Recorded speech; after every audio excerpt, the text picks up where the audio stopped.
Chapter 1. The Crossing. In the realm of Douluo continent, adjacent to Holy Spirit Village, lies a peculiar village whose name remains a mystery, a name bestowed by an unknown source.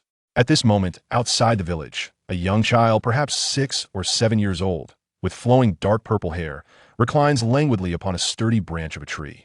Though referred to as a boy, his delicate features exude a distinctly feminine aura, leading one to believe he could easily be mistaken for a girl, especially given his tender age. Clad in simple black garments made from coarse fabric, he appears rather incongruous against his ethereal demeanor. Lazily sprawled on the branch, his dreamy eyes gaze vacantly upwards, fixed on the leaves swaying above. Ugh! A soft, childlike voice escapes his lips, yet the tone betrays his profound boredom. It's been 6 years. I should be awakening my martial soul soon. His voice is lethargic, steeped in ennui. Despite having opened his eyes to their full size, an expression of melancholy lingers on his face. That heartless system. Just wait until I break through the barriers of this world. I shall file a complaint against you. When he first traversed into this realm, upon confirming the existence of a system, it had delivered an unceremonious message. Binding target host error, incorrect target world, disengaging. What? Disengaging? You brought me here and then just ran off? As compensation, your talent and martial soul will be top tier. Farewell. I curse you. The system communicated solely through unfeeling black text, piercing through Su Xianyu's tender heart like arrows. It was utterly heartbreaking. Nevertheless, through the system's words and his observations, Su Xianyu deduced that he had indeed crossed into the Douluo continent. This realization instilled him with a semblance of hope for survival, as he was well versed in the storyline, allowing him to sidestep potential pitfalls. If all else fails, he could always seek refuge with Tang San next door in Holy Spirit Village. Yet, he remained oblivious to the timeline here. What if Tang San had yet to be born, or perhaps he was already at Shrek Academy? In such cases, he would have to rely solely on himself. Su Xianyu returned to his humble abode, a small bamboo house crafted from nearby bamboo, providing warmth in winter and coolness in summer, a gift from the villagers who had helped him build it.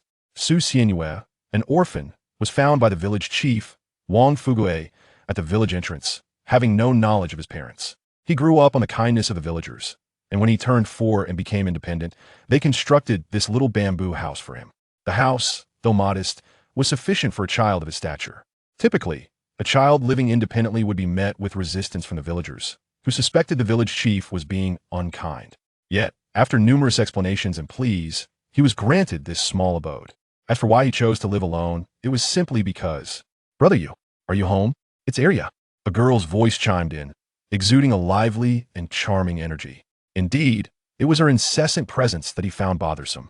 Incoming Su Xianyu, feeling utterly disenchanted, trudged to the door. "Brother, The girl dashed into Su Xianyu's embrace, her cherubic face round and plump. Woe is Su Xianyu, caught in the embrace of a sister. Wang Arya, the granddaughter of village chief Wang Fugue, her vivacity clashing starkly with Su Xianyu's more introverted and melancholic demeanor. "Brother, do you not like me?" Wang Arya's eyes sparkled with innocence as she leaned closer to Su Xianyu's face. Su Xianyu hastily responded, "Of course I like you, ha ha ha." His tone was rife with insincerity. Then, Wang Arya presented a small bag from behind her. "Brother, I had Uncle Jim purchase many new clothes for Notting City. Do you like them?" Su Xianyu held up a small, dark purple dress, lost in contemplation. Gazing up at Wang Arya's eager expression, he then glanced at the dress in his hands.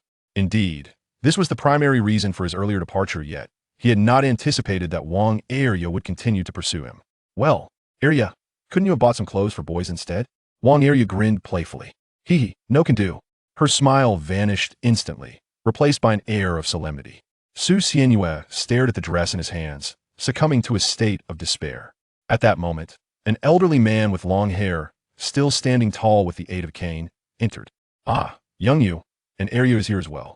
Just in time, I have something to announce." Upon seeing the elderly man, Su Xianyu felt a surge of relief. "Grandpa Village Chief, your timing is impeccable. I was just hoping to hear your wisdom." "Oh no, I mean your teachings." Su Xianyu hastily shoved the dress back into Wang Arya's hands and approached the village chief, adopting an attentive demeanor. Village Chief Wang Fugue observed the forlorn expression in his granddaughter's eyes and the stance of Su Xianyu, seemingly grasping the situation. "Ahem, let's get to the point. In a month's time, esteemed members from the Spirit Hall will come to conduct your martial soul awakenings. I'm informing you in advance this month. Eat well and rest adequately, for you may just awaken a remarkable martial soul. Haha. Having delivered this proclamation, he turned to leave. Martial soul? The time is indeed drawing near. As for the notion that good spirits would lead to a better martial soul awakening, that was an impossibility, for such things primarily relied on genetics or heritage. With this thought lingering, he then, Brother you, Grandpa has left. You should just obediently surrender to Arya now Hey, Arya, calm down. Grandpa, save me. After Wang Arya had her fill of fun, she departed, intending to leave those clothes with Su Xianyue, but was met with a heartless rejection. This chapter is not yet concluded. Please turn to the next page to continue reading. Once Wang Arya had left, Su Xianyue lifted his head, deep in thought. The system claims my talent and martial soul are both top tier, yet it fails to specify what they are. No use dwelling on it. I should prepare dinner. Su Xianyue retrieved a fishing rod from behind the door, carrying a wooden bucket, and made his way toward the outskirts of the village. By the side of a small river, where the water was approximately 2 to 3 meters deep and 4 to 5 meters wide, the current was gentle, making it ideal for fishing. Su Xianyue took some scraps of meat from the wooden bucket to use as bait, casually fishing. Bored, he rested his chin on one hand, pouting in disinterest, occasionally releasing a soft puff of air. Then, he turned his gaze toward a distant mountain. Ah, that's Holy Spirit Village over there. Alas, if only there weren't a mountain in between, I could find Tang San and confirm the timeline.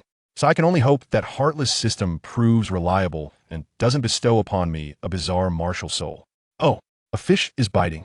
Dinner was secured, yet it was not yet mealtime. Su Xianyue wandered amidst the mountains, savoring the rustic atmosphere. Suddenly, whoosh, dramatic transition sound effect. A creature darted past him, crashing into a nearby tree, rendered unconscious. A wild boar? A wild boar had conveniently presented itself. Su Xianyue approached to inspect it. The boar bore several wounds, though they were shallow, appearing as though it had been struck by something. Casting a glance around, he found no other creatures nearby. A gift from fate, one cannot refuse. Thus, Su Xianyue began to drag the wild boar along. Weighing approximately 200 pounds, Su Xianyue was surprised by his own strength as he towed it effortlessly. Su Xianyue was naturally stronger than most, a fact he had never disclosed to others. But then suddenly, a top-tier transition phrase. Wait a moment. A boy's voice rang out, prompting Su Xianyue to turn back and glimpse a seemingly ordinary boy. Chapter 2. The Martial Soul Awakening. Who are you? Su Xianyue scrutinized him from head to toe. The boy appeared to be around 5 or 6 years old, dressed in simple, clean cloth, with a sun-kissed complexion and neatly cropped black hair. The boy pointed at the wild boar on the ground. It's not right to take someone else's belongings, young lady. The boy stated matter-of-factly, then vanished. Who are you calling a young lady? Veins bulged on Su Xianyue's forehead as he clenched his fists, exuding a menacing aura. The boy, sensing the ominous energy radiating from Su Xianyue, did not flee instead. He assumed a defensive posture. Why are you suddenly angry? This person seems rather formidable. With a swift flick of his arm, a shadowy figure shot forth from his hand, hurtling towards Su Xianyue with astonishing speed, almost imperceptible to the naked eye. However, Su Xianyue sidestepped it effortlessly. What? You dodged? While the boy was still in disbelief, Su Xianyue's fury escalated. Throwing stones at someone without knowing their gender? Didn't your parents teach you any manners? With a shout, he lunged forward, his right fist aimed directly at the boy. What? Shadowy specter. Poof! The boy attempted to evade, yet the fist had already struck his abdomen with tremendous force. The overwhelming impact caused him to expel a mouthful of bile, his eyes bulging from the blow, his body going limp as he collapsed to the ground, unconscious. Alas, I inadvertently exerted too much force. Fortunately, he is still alive, Su Xianyue remarked, gazing thoughtfully at the boy lying unconscious on the ground. Leaving him here isn't wise. There are wild beasts lurking nearby. Perhaps I shall toss him into a tree instead. With that, Su Xianyue grasped the collar of the unconscious boy, scaling the tree with a deft pull of his legs and a few wriggles. Having deposited the boy on a branch, he paid him no further heed. Well, this will suffice. Selling this wild boar should yield nice profit. Hith. The wild boar was sold to the village butcher, netting a tidy sum, as it was essentially a free catch. Despite a few minor complications during the process, it could be rounded off as a windfall. Following this, Su Xianyue awaited the awakening of his martial soul in silence. On a morning a month later, Shall you open the door? Grandpa has come to take you for your martial soul awakening. Brother Yu is awake.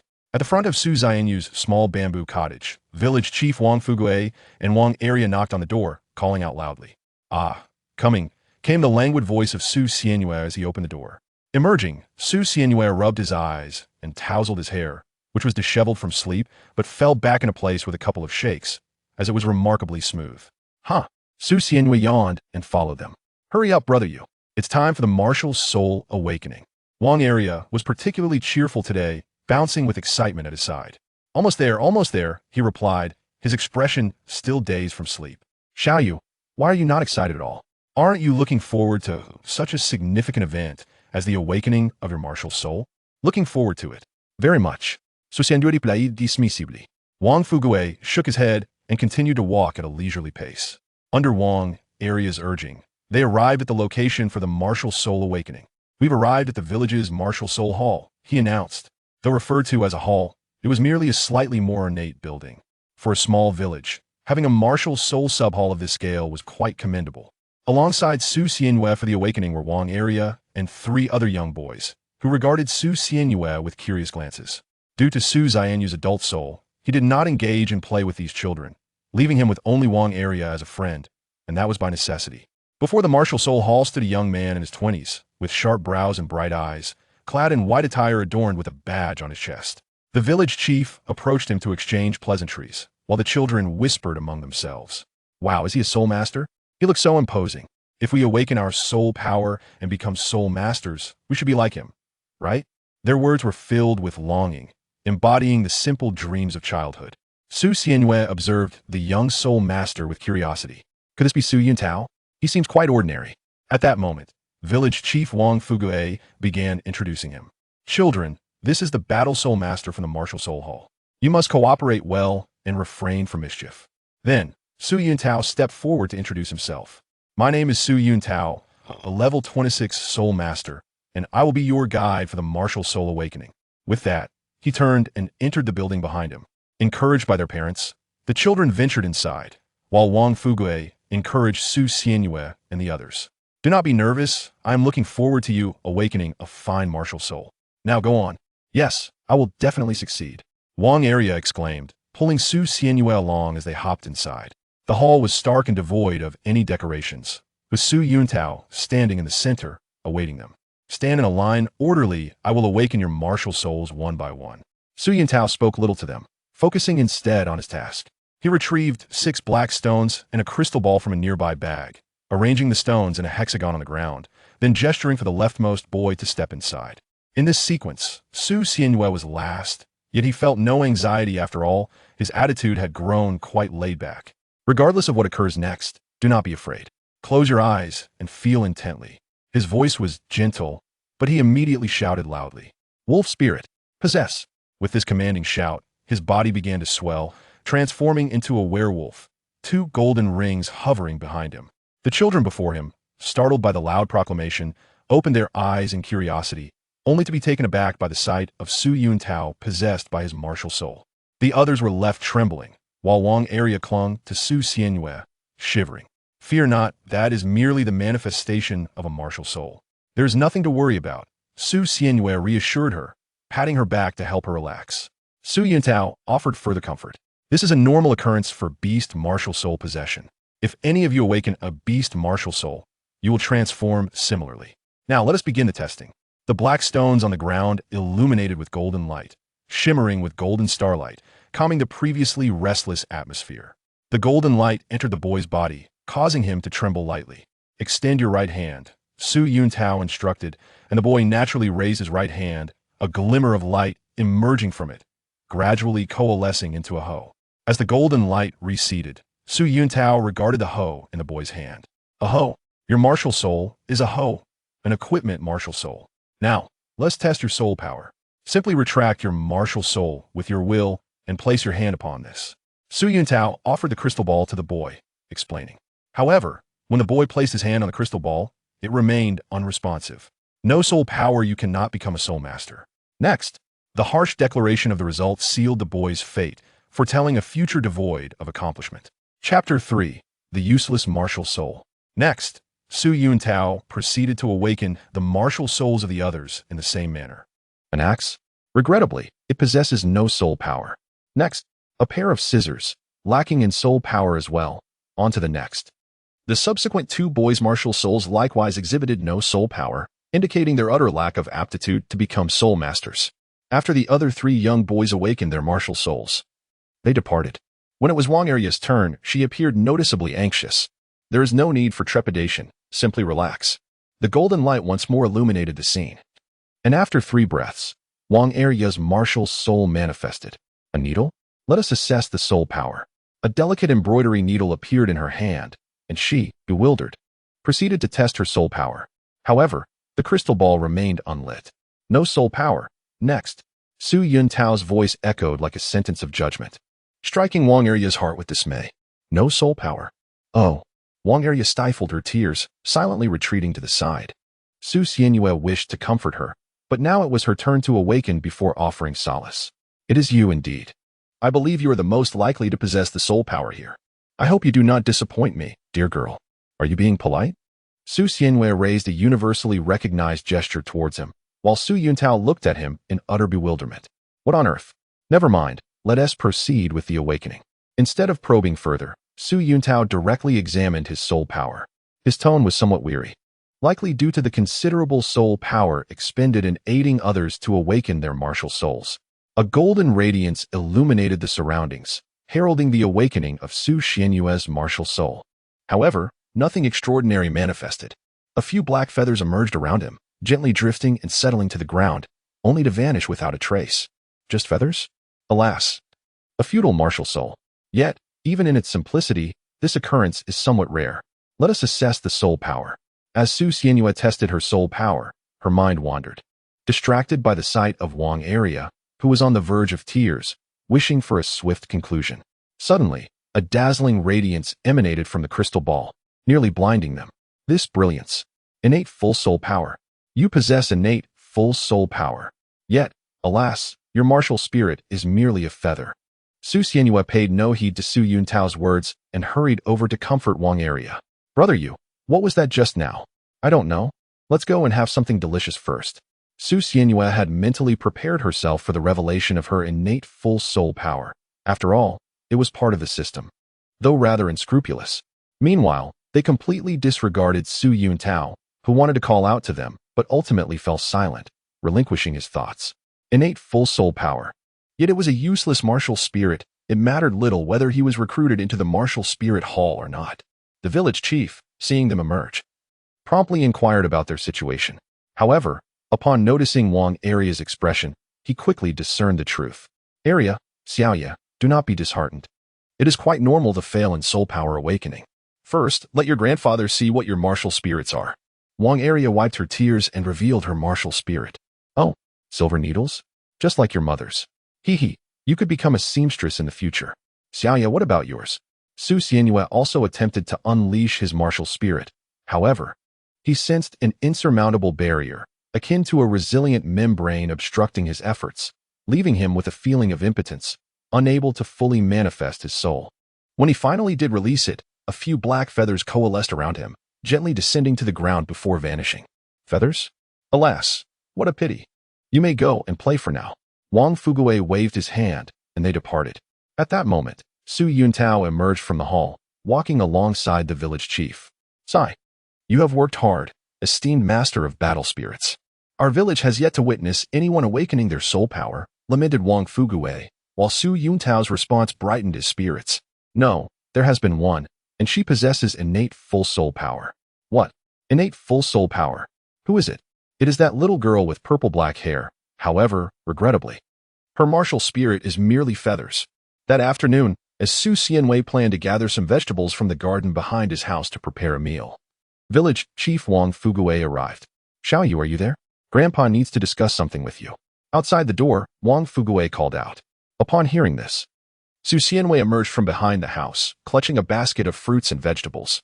Grandpa, village chief, what is it? Has Arya started crying again? Upon seeing Su Xianyue, Wang Fugue approached him.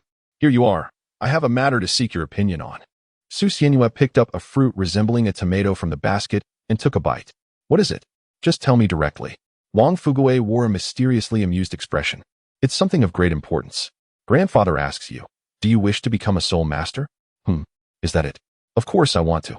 Su Xianyue answered without hesitation. Upon hearing this, Wang Fugui's face lit up with joy. That's wonderful. Grandfather has already spoken with the village leaders of other villages this afternoon, and we have secured a quota for you among the student workers from several villages. In 3 months, you will be able to attend school. Many small villages share a single quota, except for the Holy Soul Village, which, having produced a soul saint, possesses a quota of its own. The tuition for a regular student is beyond the means of families in these small villages unless they pool their resources, which would be unwise. This chapter is not yet complete. Please click to the next page to continue enjoying the captivating content. Is it really that good? Thank you, village chief. By the way, would you like to stay for a meal? Su Xianyue adjusted the basket of fruits and vegetables in her hand. The village head waved his hand in refusal. No need. Grandfather has already eaten. Oh, by the way, Xiaoya, I have a favor to ask of you. What is it this time? It concerns Arya. The girl has not awakened her martial soul and has shown no signs of soul power, leaving her quite despondent and hardly eating.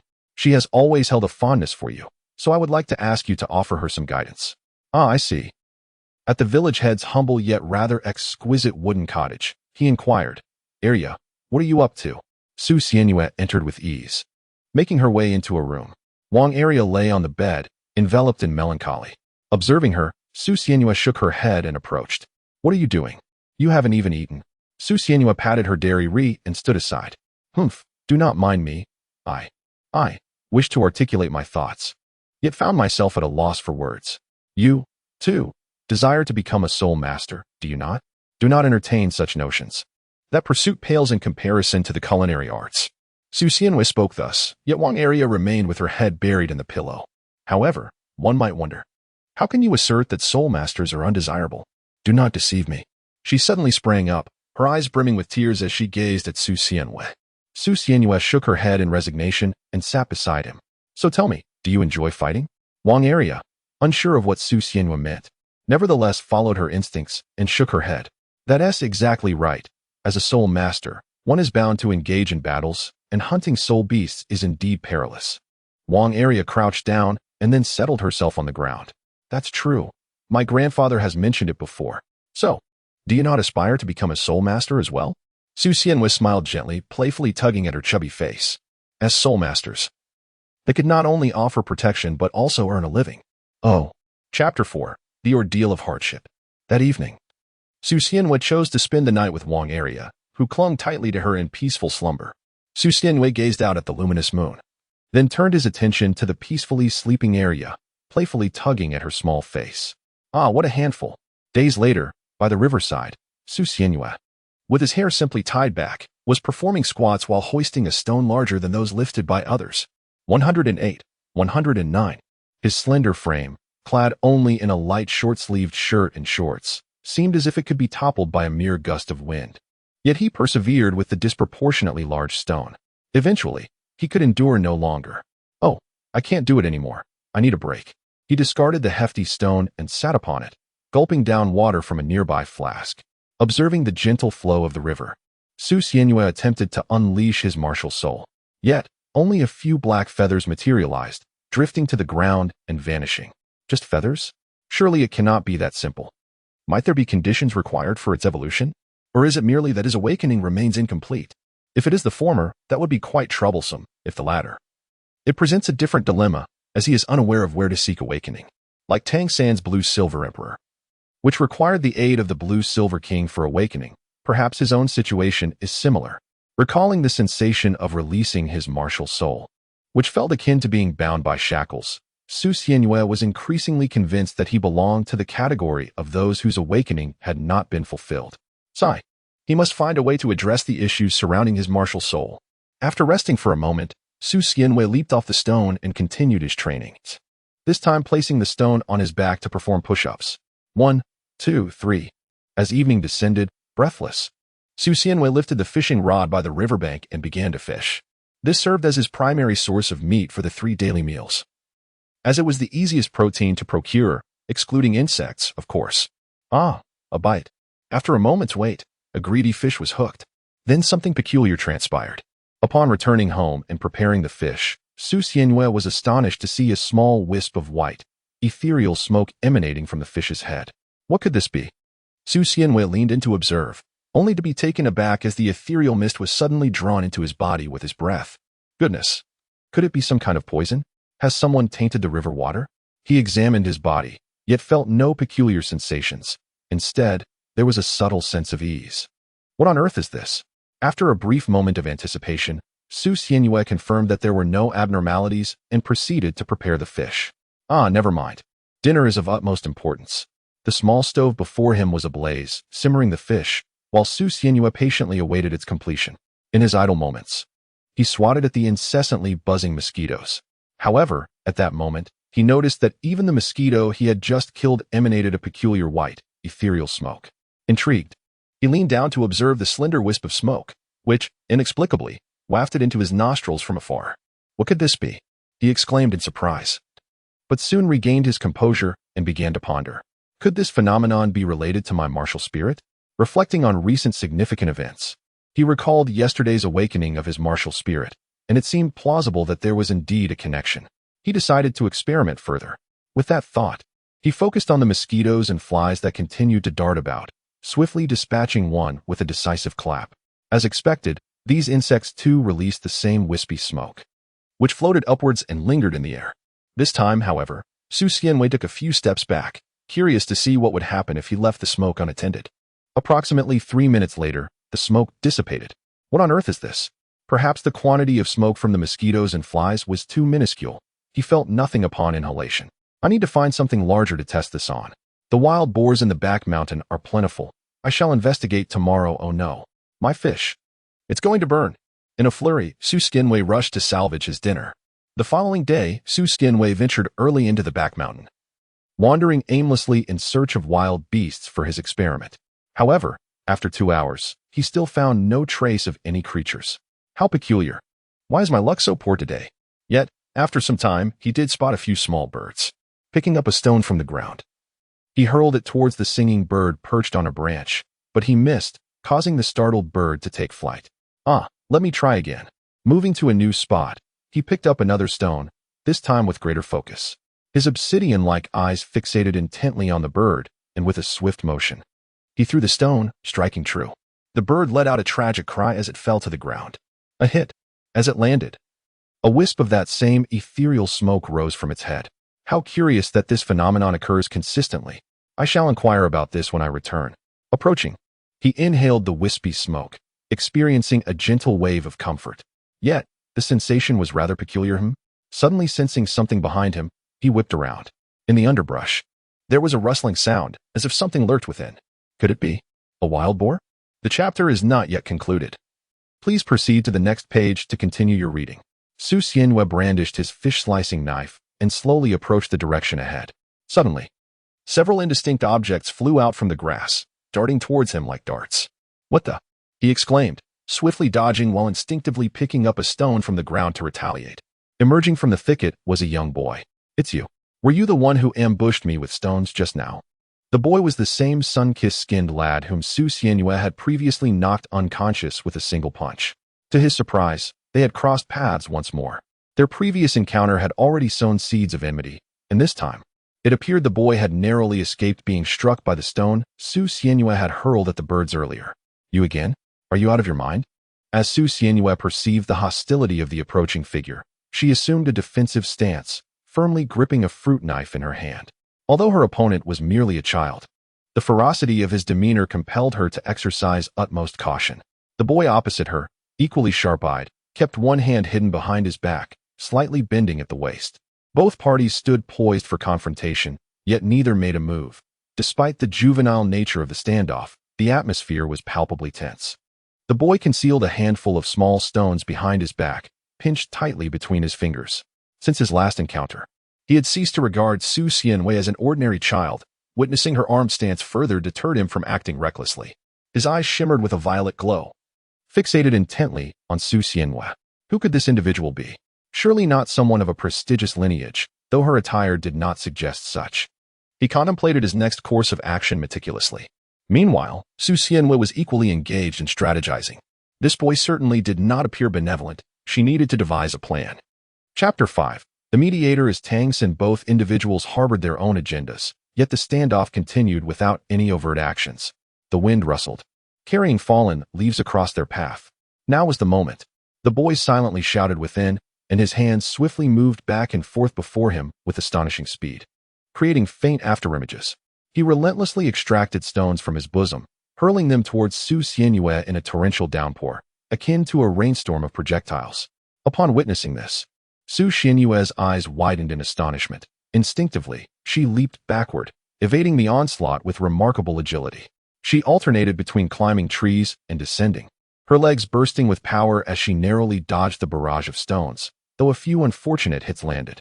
Each impact was accompanied by sharp pain, yet fortunately, none were grievous enough to incapacitate her. Amidst the chaos, she caught a glimpse of the bruises forming where the stones had struck. This boy must be quite the monkey, throwing stones with such ferocity. In her frantic state, Su Xianyue's mind was solely occupied with how to neutralize this adversary, leaving little room for contemplation of the peculiarities surrounding the situation. Meanwhile, the boy observed the agile Su Xianyue as she navigated the environment, his demeanor growing increasingly serious. At that moment, Su Xianyue found refuge behind a large tree that provided ample cover, while the boy ceased his barrage. He had no idea how many stones he had thrown. It was a veritable deluge, and now he was likely out of ammunition. Upon noticing that he had ceased his assault, Su Xianyue began to prepare for a counterattack. She picked up a palm-sized stone from the ground, cast a furtive glance at him, and then hurled it towards him with great force. So, you can indeed throw stones, huh? A stone, no larger than the palm of Su Xianyue's hand, hurtled towards the boy like a cannonball, only for him to deftly evade it with a swift turn, subsequently taking refuge behind a nearby rock. This individual is rather peculiar. What extraordinary agility he possesses. Why has it fallen silent? Observing that Su Xianyue had ceased her assault, the boy cautiously peeked out to survey his surroundings. After scanning the area and finding no trace of Su Xianyue, he remained prudent and refrained from venturing out. Perhaps it is best to abandon this entanglement and hastily return. He sprinted in a particular direction. While at that moment, Su Xianyue crouched atop the treetops. He has fled? I had intended to launch a surprise attack, but it seems that will not be necessary. After Su Xianyue observed the boy hastily retreat, he discarded the few stones he had clutched in his hand and gradually descended from the tree, turning to leave. However, as he traversed the path, an unsettling thought gnawed at him. This child was far more formidable than those in his village. The children there were merely ordinary, easily subdued with a single punch. Yet this one not only remained undaunted, but also displayed remarkable speed and accuracy in throwing stones. Suddenly, a realization struck him. Just across was the village of Saint Sol. Could that boy possibly be Tang San? Yet, something felt amiss. The boy appeared exceedingly commonplace, devoid of any distinguishing features.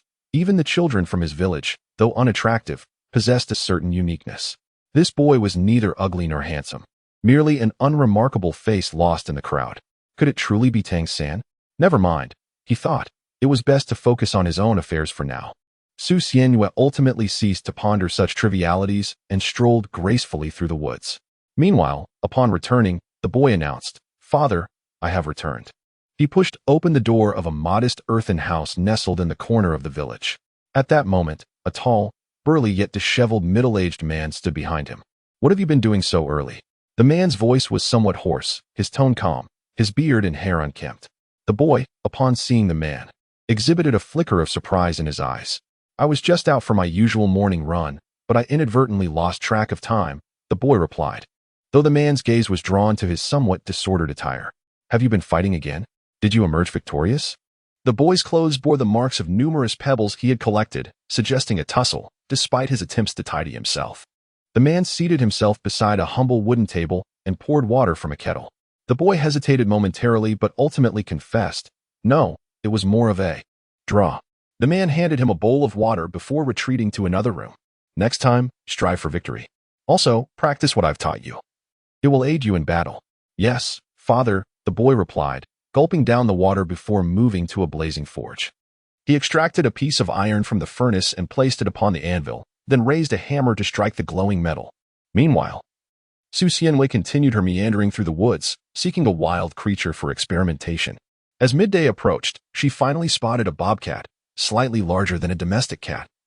Its fur adorned with exquisite patterns, engrossed in devouring a rodent on the ground. Su Xianwei concealed herself within the thicket, delicately picking up stones from the ground. Her movements slow and cautious, fearful of creating the slightest noise. Once she had gathered a stone, she aimed it at the bobcat before her. With a swift whoosh, the moment the bobcat registered the threat, the stone struck it squarely on the forehead. Ah, a fortunate stroke indeed. The bobcat was worth more than a wild boar, primarily due to its exquisite fur, and since Su Xianwei had struck its head, the pelt remained intact, promising a handsome profit. However, it seemed her focus was misplaced. From the area where the stone had struck, a faint mist began to rise, gradually coalescing into a discernible shape reminiscent of a bobcat's head. This chapter is not yet concluded. Please turn to the next page to continue reading. It appeared to resemble a soul? Su Xianwei gazed at the mist before her, which resembled the form of a bobcat, as if the very soul of the creature had emerged. Could it truly be a spirit? Su Xianwei leaned in for a closer look, only to find himself unexpectedly drawn into an intoxicating scent. Suddenly, a delightful tingling sensation coursed through his body, enveloping him in a wave of comfort. He recalled experiencing a similar ethereal mist while slaughtering fish and mosquitoes. Yet it had never been as pronounced as that emanating from this cat. Grasping the lifeless bobcat, he made his way back to his village, where he sold the feline to the local butcher for 70 copper soul coins. Su Xianwei procured several live chickens from the villagers for his experiments. Shall you hear? I'm selling you these hens. They are quite nourishing, and I'll also throw in a few eggs. The vendor, an elderly woman, selected several hens for Su Xianwei. News of his awakening to spiritual power had spread throughout the village, for he was the sole individual to have done so, thus embodying the hopes of the entire community. Naturally, he garnered immense respect from the villagers. Upon returning home, Su Xianwei swiftly dispatched one of the chickens, and as expected, a mist began to emanate from its body. At that moment, Wang Ario arrived. Brother Yu, where did you go this morning? Wow, Brother Yu, are you slaughtering a chicken? The door was ajar, and Wang Ario dashed inside, witnessing Su Xianwei as he bled the chicken. Being a native of the mountain village, she was well accustomed to such scenes of slaughter. Aria, you're here. By the way, do you notice anything unusual about this chicken? Su Xianwei inquired, glancing at the hen in his grasp. Not really? What is wrong with this chicken? Wang Aria replied, observing the fowl in his hands. Chapter 6. The brain axe. Su Xianwei glanced at the bewildered Wang Aria, then turned her gaze toward the soul of the chicken. This is merely to let you see whether this chicken is delectable or not, as it will be simmered into a fragrant chicken soup by evening. Upon discovering that Wang Aria could not perceive souls, Su Xianwei deftly shifted the topic. Meanwhile, upon hearing the mention of chicken soup, Wang Aria leapt up in joy, exclaiming, "Hooray! Chicken soup! Chicken soup!" Su Xianwei gazed at the lively and adorable Wang Aria, a look of contentment gracing her features. Such an innocent child. With 3 months remaining until the commencement of school, Su Xianwei had not been idle during this time. The soul becomes visible only after the awakening of the martial spirit and after absorbing the souls of dozens of animals. She distinctly felt a marked enhancement in her physical capabilities.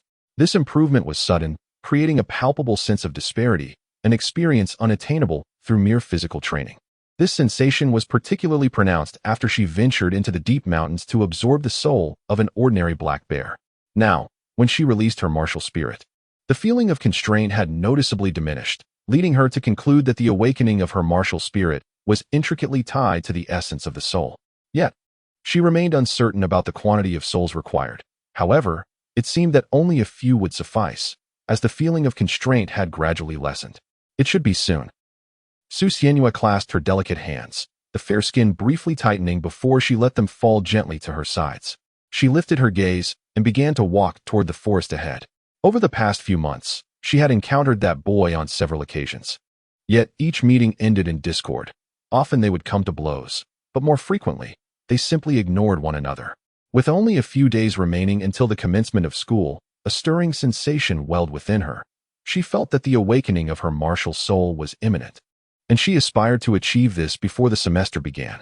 However, the mountain and its surrounding wildlife seemed to have been nearly depleted by her relentless hunting. It had become increasingly rare to spot any sizable creatures, with only squirrels and birds remaining. The area was already sparsely populated with wild beasts such as bears and leopards, compounded by the presence of local hunters who relied on hunting for their livelihood, leading to a near extinction of these animals. This time, Su Xianyue's target was a region she had never ventured into before. Far to the southeast of the village lay a forest that remained largely untouched by human presence. It was rumored to be teeming with wildlife, and while hunters occasionally ventured in, returning with bountiful catches, those who did not return, well, there were whispers of soul beasts roaming within, but due to their scarcity and relatively short lifespans, few bothered to investigate. Su Xianyue had initially been reluctant to venture forth. Yet the nearby forests were on the brink of losing their wild beasts. In pursuit of enhancement, he felt compelled to embark on this journey. After a day's trek, he finally arrived at the forest. Towering trees, cloaked in deep green, reached heights of 30 to 40 meters, their branches entwined with countless vines, casting a shadow that obscured the sun. The meager paths, carved by the passage of animals, meandered through this verdant expanse. In the distance, the faint echoes of howling monkeys and wolves hinted at the forest's extraordinary nature. The village's seasoned hunters had spoken of the cunning animals that roamed here, some particularly formidable, likely to be spirit beasts. Spirit beasts are not confined solely to designated spirit beast forests. Any animal that reaches a certain age and develops spiritual energy can transform into one. Even in remote, ancient woods, such creatures can exist, albeit scarce and typically no older than a century due to the meager resources in such areas. These spirit beasts, if they do manifest, are often eradicated by the spirit hall or hunted by local nobility to bestow upon their offspring as spirit rings. In places like this, where spirit beasts are lamentably few, they are not entirely absent. The forest that Su Xianyue found himself in was rumored to still harbor spirit beasts, which had deterred nearly everyone from treading its paths. If spirit beasts truly existed here, surely I could prevail against them, for a decade-old spirit beast would not be vastly superior to an ordinary animal. Before Su Xianyue's arrival, he had made ample preparations, commissioning a long machete from the village blacksmith. Coupled with his innate, full soul power and natural divine strength, he possessed ample confidence. Su Xianyue treaded softly along the narrow path, stepping upon the humus formed by fallen leaves and broken branches, her long blade firmly grasped in hand. Eyes vigilant in all directions and ears attuned to every sound, Su Xianyue dared not let down his guard in this place. He was unafraid of the beasts, for he knew he could effortlessly slay them with a single stroke of his blade.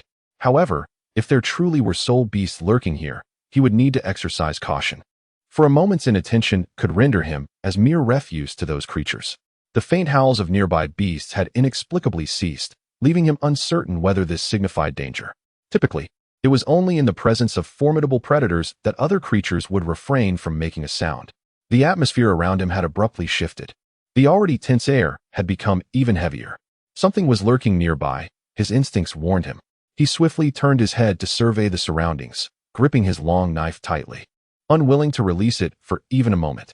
It seemed he had stumbled upon a stroke of fortune, encountering formidable beings right upon his arrival. A shadow flitted past the trees nearby, prompting Su Xianyue to turn his head sharply in that direction. The air felt as if it had solidified, and he sensed that something was fixated on him, causing a cold sweat to break out along his spine. In encounters with other beasts, he had never experienced such a sensation. Indeed, he had truly drawn the short straw this time. Su Xianyue now dares not to look back, for he senses a pair of eyes filled with murderous intent lurking behind him, watching intently. It is the gaze of a predator. Oh no! Howl! Su Xianyue suddenly leaped to the side to evade, as a fierce yellow-striped tiger with piercing eyes lunged towards him with a roar. Fortunately, he managed to dodge its attack. Su Xianyue gazed at the formidable tiger before her, which, having missed its ambush, refrained from launching another assault. Instead, it bared its teeth and fixed its gaze upon Su Xianyue. Su Xianyue gripped the long knife tightly in his hand, facing the tiger before him. He had no other options but to confront this seemingly insurmountable challenge. At that moment, Su Xianyue's foot shifted slightly, as if he were about to advance. However, he suddenly turned and fled to the side with all his might. What a farce! This is only the third chapter. Su Xianyue swiftly dashed towards a nearby tree. A dagger clutched in his mouth and ascended with both hands and feet.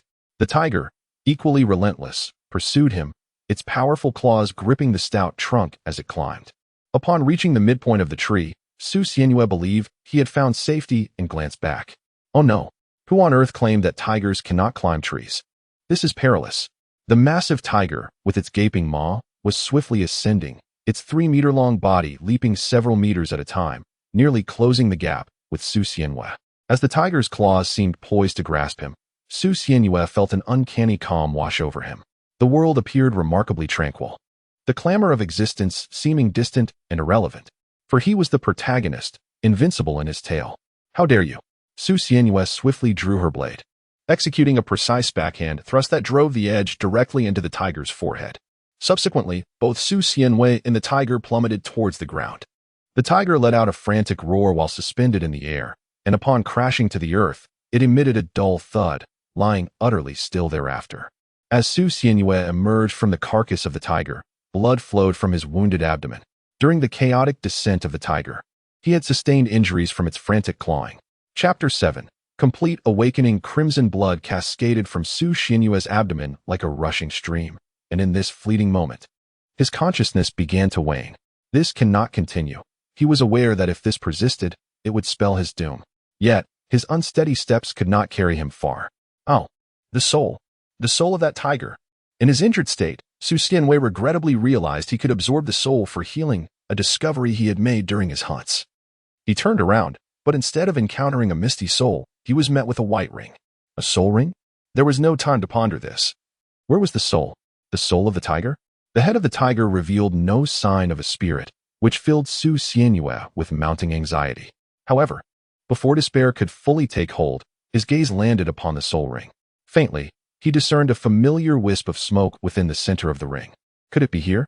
Su Xianyue felt a surge of excitement, which inadvertently tugged at his wound, causing him to sharply inhale in pain. Blood pooled around him, and his consciousness grew increasingly hazy. He was on the brink of collapse. With his remaining strength, he reached out, yearning to draw the soul ring closer. Aware that to absorb the soul, he must first claim the soul ring.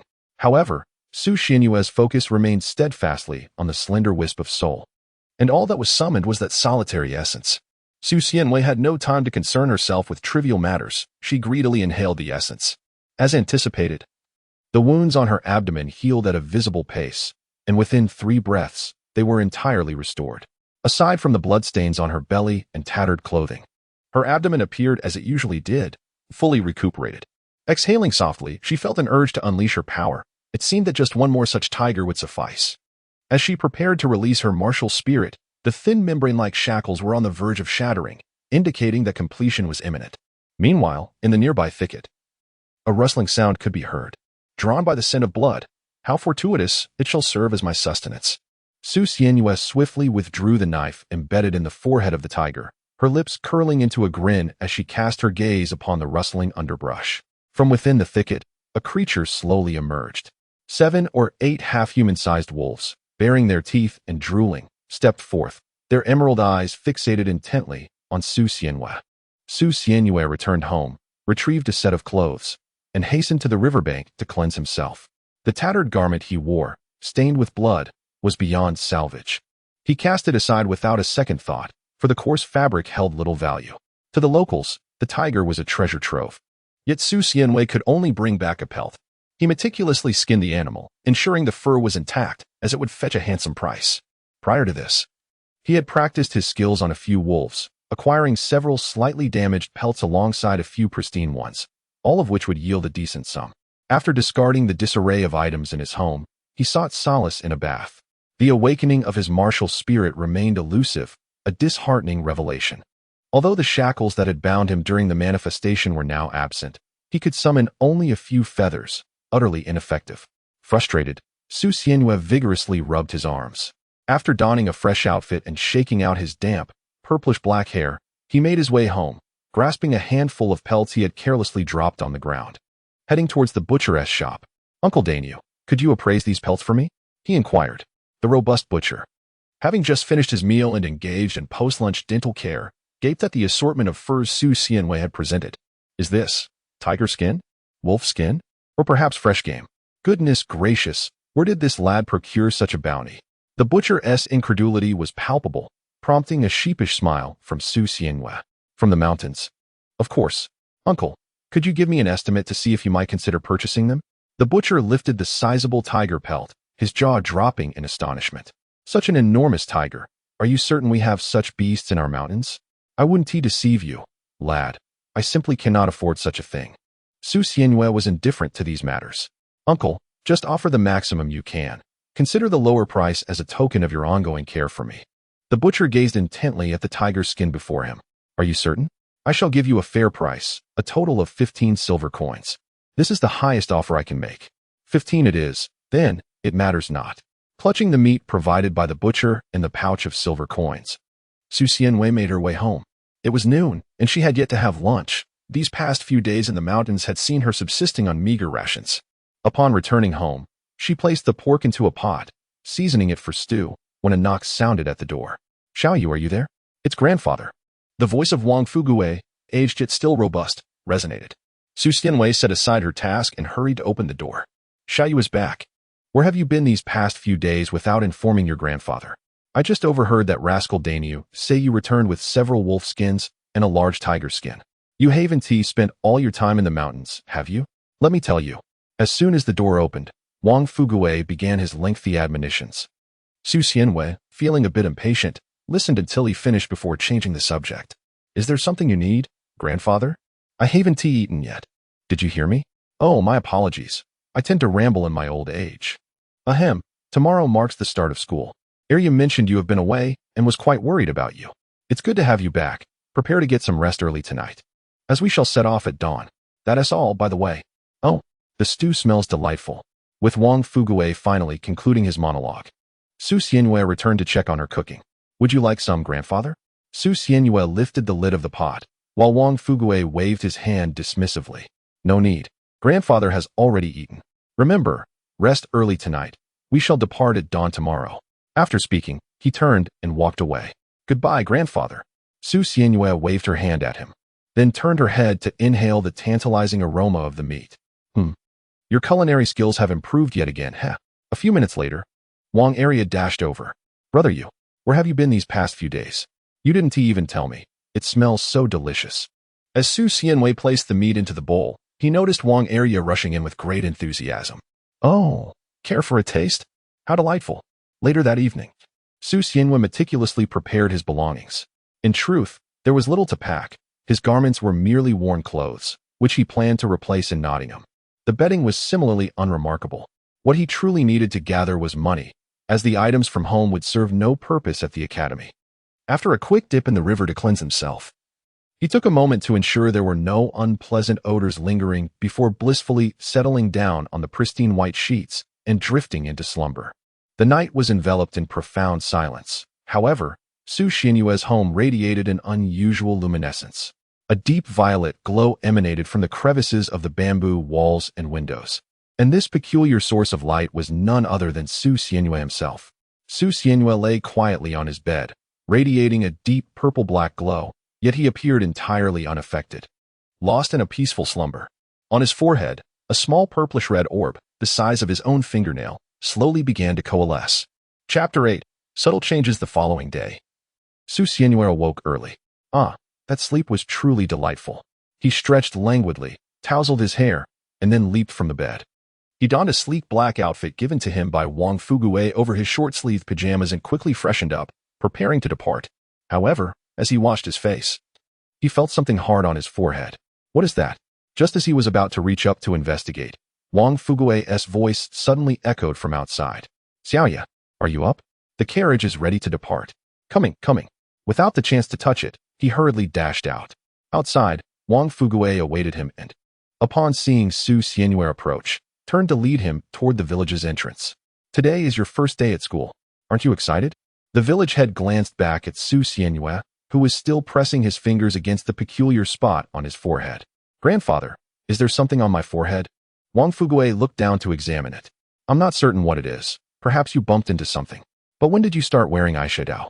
It looks quite lovely. Eyeshadow? Su Xianwei suddenly produced a small mirror from somewhere, gazing at his reflection. To his surprise, although his appearance had not changed significantly, a tiny, purplish-red gem, roughly the size of a fingernail, had emerged on his forehead. Each of his lower eyelids bore a distinct shade of purple, imparting an alluring yet aloof aura, which was rather appealing. There was no time for Su Xianwei to ponder the cause of these peculiar changes. He momentarily attributed it to a prank by Wang Arya. They had already arrived at the village entrance. Their mode of transport was an ordinary horse-drawn carriage, and the driver said little, merely waiting for them to board. As soon as they climbed aboard, the carriage set off. Throughout the journey, Su Xianyue remained preoccupied with examining the gem on his forehead, attempting to wipe away the eyeshadow. But to no avail. What on earth?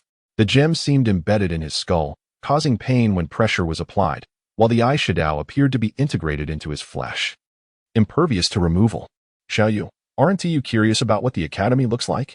Wang Fuguwei suddenly inquired, startling Su Xianyue. Oh, quite curious, he replied absent-mindedly. Returning his focus to the enigma of his eyeshadow and forehead gem, Wang Fuguwei chuckled at his vanity. Listen well. This Soul Master Academy is divided into. Wang Fuguwei rambled on, while Su Xianyue occasionally responded with a few words, spending the rest of the time engrossed in his peculiar ornaments. This was no ordinary prank by Arya. Her makeup could be easily wiped away. Meanwhile, in the village, Wang Arya sneezed, achoo. Huh, Grandpa? Have you already left?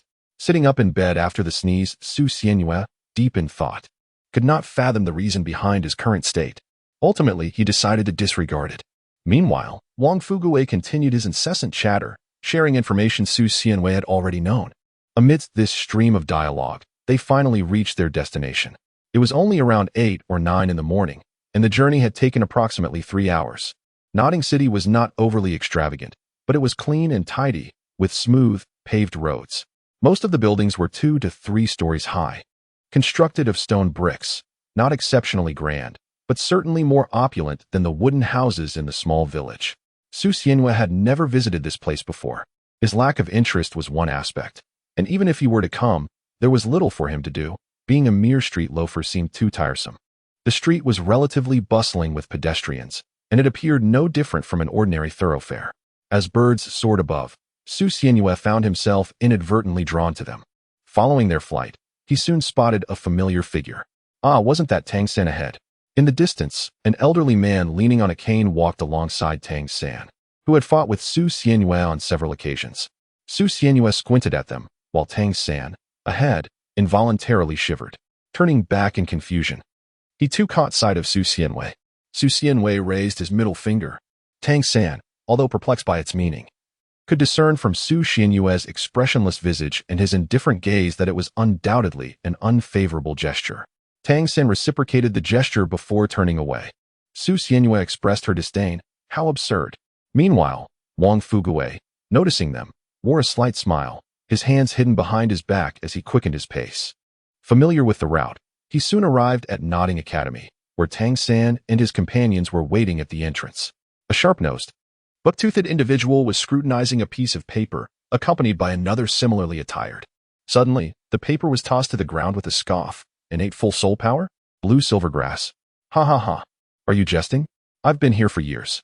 And not a single young master or miss from those noble families possesses innate full soul power. And you, a mere country bumpkin, claim to have it with such a useless martial soul? Who are you trying to deceive? Old Jack, standing beside Tang San, hurriedly picked up the paper, just as Wang Fuguwei approached. Oh, Old Jack, I didn't know your village had children with soul power, he said, handing over Su Xianyue's proof from the spirit hall. The chapter is not over. Please turn to the next page to continue reading. Another country bumpkin. Oh, innate full soul power. Martial soul black feather. Ha ha ha.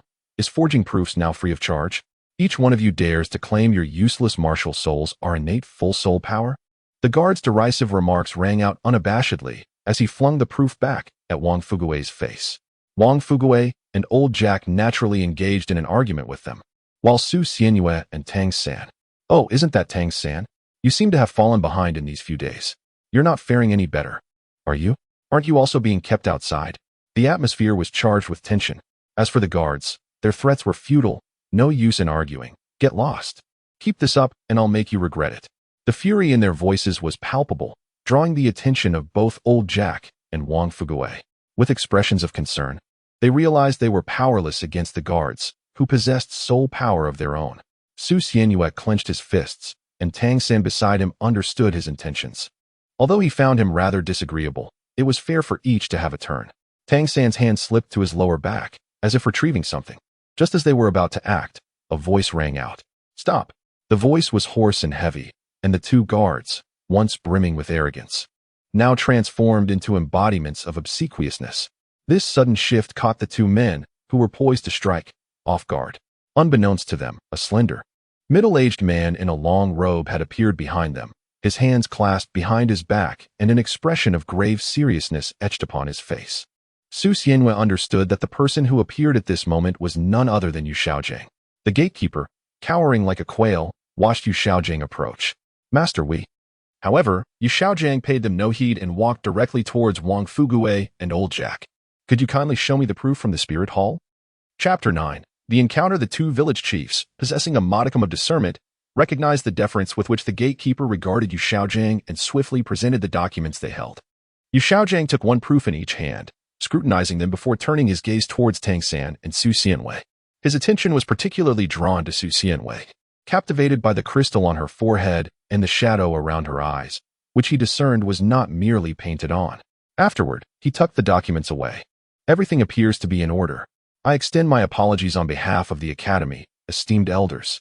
Yu Xiaojing bowed to them, causing the two villagers, unaccustomed to such formalities, to be taken aback and hurriedly assist him to his feet. At that moment, a piercing scream from outside captured their attention.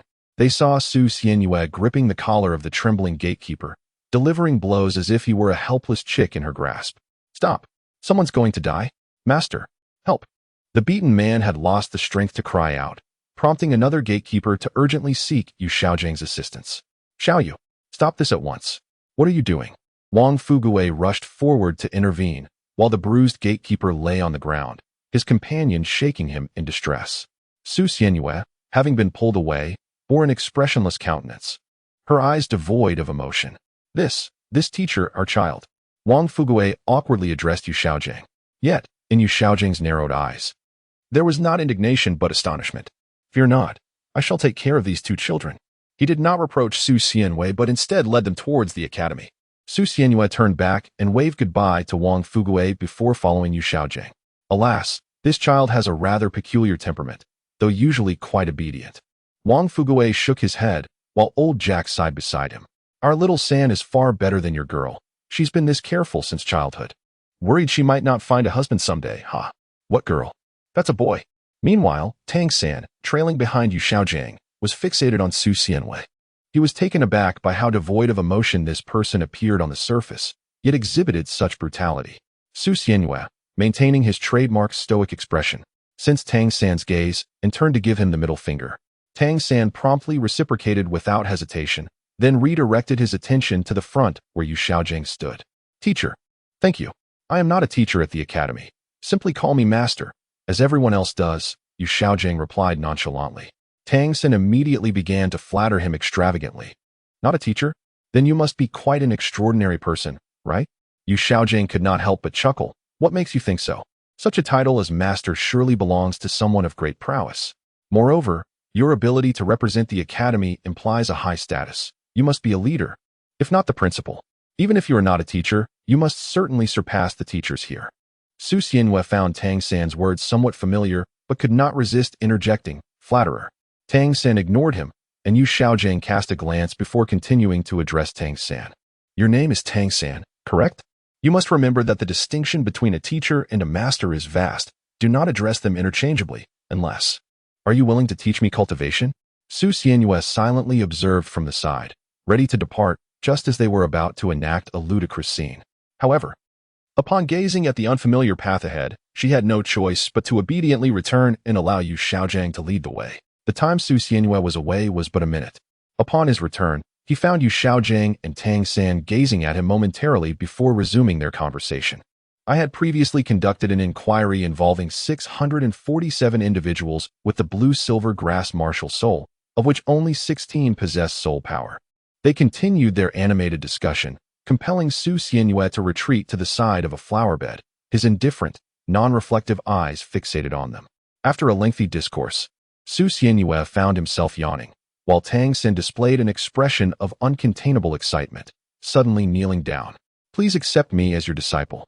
Yu Xiaojing appeared somewhat taken aback, but quickly managed a satisfied smile, helping Tang San to his feet. You foolish boy. Why must you bow in reverence to become a disciple? Do you not know that such gestures are reserved for sovereigns and elders? A simple bow will suffice. Despite the emotionally charged scene, Su Xianhua grew somewhat impatient. Are you done? At this rate, we shall miss lunch. Once Tang San completed his apprenticeship, they resumed their journey. Along the way, Tang Xin could not resist inquiring of Su Xianhua, do you also possess a twin martial soul? According to Yu Xiaojing's theory, Su Xianhua should likewise be a dual martial soul wielder, yet they were mistaken. No. His cool response unsettled Yu Xiaojing. No? How can that be? If that were the case, you could not possibly possess innate full soul power. Are you truly certain? Su Xianhua cast a blank glance at him, then turned her head and let out a dismissive sound, saying nothing further. Yu Xiaojing, this shouldn't be the case. My theory should not have any flaws. Yu Xiaojing continued on the path, while his mind was preoccupied with this issue. Finally, he could not resist asking, my dear disciple, there are more chapters ahead. Please turn to the next page to continue reading. The following content is even more thrilling. Child, would you be willing to take me as your master? Your situation is quite rare, or perhaps you have concealed your martial soul. Upon hearing Yu Xiaojing's offer to accept her as a student, Su Xianhua felt inclined to refuse. However, seeing his earnest expression, a hint of wicked amusement sparked within her. That sounds intriguing. What might you teach me? Yu Xiaojing puffed out his chest, wearing a confident demeanor. What I just discussed with Tang San, you should have overheard. In addition, I can impart the subtle techniques of martial soul cultivation, detailed theories regarding soul beasts, and more. I cannot explain everything at once, but once you agree, I will tailor my teachings to your needs and guide you gradually. So, tell me your answer. Yu Xiaojing observed Su Xianhua, who was resting her chin on her hand in contemplation, while Tang Sen appeared visibly anxious. He, too, hoped that Su Xianhua would agree, as having more competitors would accelerate his own progress. Finally, Su Xianhua spoke slowly. That sounds quite decent. Yu Xiaojing proudly nodded, preparing to accept Su Xianhua's formal acknowledgement. But then, no, Yu Xiaojing, Su Xianhua declared. One of my greatest pleasures in life is to tell those who believe they possess an absolute advantage and think their demands cannot be refused. No. Yu Xiaojing and Tang Sen stared at Su Xianhua, who was now radiating an air of defiance, blinking in confusion as if struck by a sudden revelation. Master, do you understand what she means? This. I specialize in the theory of soul masters. As Su Xianhua observed the bewildered duo, she composed herself once more. What I mean to convey is that I must decline. Your theoretical framework holds no utility for me. Now, let us hasten to complete my registration. Chapter 10. I am merely an ordinary child at the new student reception. Yu Xiaojing abandoned the two and departed. Nearby, a group of young teachers gathered, their attention fixed on something obscure. One of the instructors occupied a seat, while the others encircled him, gazing at the certificate in his hand with expressions of astonishment. As the teacher set the certificate down, he turned to regard the two who sat vacantly to the side. Two individuals possessing innate, full soul power? When did the number of children with such innate prowess increase to this extent? And now, two have emerged simultaneously. It is regrettable, however, that such remarkable talents are endowed with only blue silver grass and feather martial souls. Nevertheless, let us not dwell on that. Is the registration complete? If so, please hand them their materials. One of the teachers presented them with school uniforms tailored to their sizes and offered a few words of advice. Your dormitory is in Building 7, located in that direction. The staff there will arrange your duties. Off you go. Before they departed, Su Xianhua lingered to inquire. Do you sell bedding at your academy? I have yet to prepare for this. Work-study students must bring their own bedding and daily necessities. And Su Xianhua had not had the opportunity to purchase any. Yes, we do offer bedding, but the pricing is. The Academy's bedding is intended for those from ordinary backgrounds and is relatively comfortable. It also provides a means for the staff to earn some extra income, while the nobility typically brings their own supplies from home. Su Xianhua produced a silver soul coin and handed it to the director. Is this sufficient? The price of bedding is not exorbitant. A single silver soul coin is more than adequate. That will suffice. I will arrange for someone to deliver it to you shortly. For now, please wait in the dormitory. The two made their way towards Dormitory 7. Su Xianhua, I must trouble you with a request. Please do not disclose to anyone that I possess a twin martial soul. On the way, Tang San's eyes glinted with a concealed menace as he fixed his gaze upon Su Xianhua, who casually acquiesced. All right, if I were to reveal it, I would deserve to be struck by lightning. Only then did Tang Sen withdraw his gaze, and after a moment's reflection, he inquired of Su Xianhua. Must we provide our own bedding as well? Su Xianhua scrutinized Tang San from head to toe. What else do you desire, work-study student? However, your teacher should have made the necessary preparations for you. As they arrived at Dormitory 7, Su Xianyue was about to push the door open when suddenly a thought struck her, prompting her to step aside. After you. She gestured towards Tang San invitingly. Despite being unaware of her intentions, Tang San pondered, could there possibly be a monster within? After a moment of hesitation, he finally pushed the door open. A fist came hurtling towards him, but fortunately, Tang San reacted swiftly and evaded it.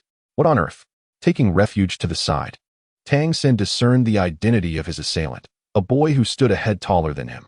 I am Wang Sheng. Accept my challenge, newcomer. Meanwhile, Su Xianyue had already entered, busily selecting her bunk, sitting atop it with an air of indifference as she watched the unfolding altercation between Tang San and Wang Xing. Unsurprisingly, Wang Xing was swiftly overpowered, crashing to the ground multiple times before conceding defeat. Ouch, ouch, ouch. Stop. I admit my loss. Rising to his feet, Wang Sheng rubbed his head and earnestly regarded Tang San. You have triumphed. From this moment forth, you shall be our leader. Long live the leader, he declared, bowing as he shouted. Long live the leader, echoed the others, all bowing in unison. Tang San, who had lived as a recluse his entire life, was utterly flustered by this spectacle. No, no, no, please don't call me leader. Just call me Tang San, he replied, stepping inside to claim an empty bunk for his belongings. That won't do. A leader must command respect. Addressing you by name diminishes your stature, they insisted. Why are you all so fixated on this leader business? I'm quite indifferent about it, Tang San said, perplexed. Upon observing their dejected expressions, Wang Sheng spoke up. We are merely ordinary individuals, lacking both social standing and power, disdained by those aristocratic students. Thus, we need to elect a formidable leader to unify all ordinary students and regain our dignity. Tang San, gazing at Wang Sheng's spirited demeanor, couldn't help but smile. So, this is the reason you sought to establish your dominance over us? Wang Sheng scratched his head sheepishly. Indeed, heh. Sai leader, who is that young lady? Wang Sheng inquired, pointing towards Su Xianyue, who was resting on a bunk in the corner. Tang San squinted, recalling why Su Xianyue had urged him to open the door. Leader? Leader? Wang Sheng's voice jolted Tang San back to reality. Oh, she's from the neighboring village. Her abilities are on par with mine. By the way, is Dormitory 7 co-ed? Why is she here? Tang San inquired of Wang Sheng, who responded, it's quite normal. There are few work-study students. And since we are all still children, we were simply arranged together. However, she is undeniably adorable. Tang San was momentarily speechless. At that moment, a melodious, youthful voice floated in from the door. Excuse me, is this the 7th dormitory? A delicate little girl, blushing in shades of pink, timidly stood at the entrance. It was evidently Xiao Wu. Hello, my name is Xiao Wu, with the character for dance. She bounced into the room while Wang Sheng and Tang San conspired about something. Boss, show her who's in charge. Huh? Oh no, don't push me. Tang San was caught off guard and was unexpectedly thrust forward, standing right in front of the approaching Xiao Wu. Who are you? Xiao Wu blinked her large eyes at Tang San, who felt a bit shy. I am Tang San, the dorm leader. Yes, dorm leader. You can just call me by my name. Dorm leader? So that makes you the boss. Perfect. Xiao Wu is going to challenge you right now. If I win, the position of boss will be mine. What do you say? Do you dare to accept? With that, Tang San found himself reluctantly drawn into the fray. As Su Xianyue entered the room, she immediately rose to observe the playful banter between the young couple. Their spirited engagement swiftly transitioned from the doorway to the corner, and then from the corner to the center of the room, displaying an intensity that was quite remarkable. Tang San, despite his tender age and innate charm in courting, inevitably succumbed to defeat. I have lost, he exclaimed. From now on, you shall all address me as Sister Xiaowu. Come on, call me Sister Xiaowu. With hands on her hips, Xiaowu directed her attention to the crowd, who promptly echoed in unison, Sister Xiaowu. At that moment, it was Su Xianyue, reclining in the corner and observing them intently, who captured Xiaowu's curiosity. Oh, there is another girl in the dormitory. Hey, you over there, quickly call me Sister Xiaowu. The crowd parted, creating a path between Xiaowu and Su Xianyue. Su Xianyue glanced around at the uniform gazes surrounding her, and in a state of confusion, pointed at herself. Me? You address me as a little girl? Your hair is all grown out. Su Xianyue suddenly recalled that this was a rogue rabbit from 100,000 years ago. Her words astonished everyone present. Wow, she appears so gentle and demure, yet her speech is filled with profound wisdom. Naturally, Xiao Wu was not one to concede easily. I don't care. Either you call me Sister Xiao Wu right now, or I shall give you a beating, after which you will call me Sister Xiao Wu. At that moment, Tang Xin stepped forward to mediate. Sigh, Xiao Wu, just call her Sister Xiao Wu. Fine, fine, Sister Xiao Wu, you need not concern yourself with her. She is quite weak, yet her tongue is fierce.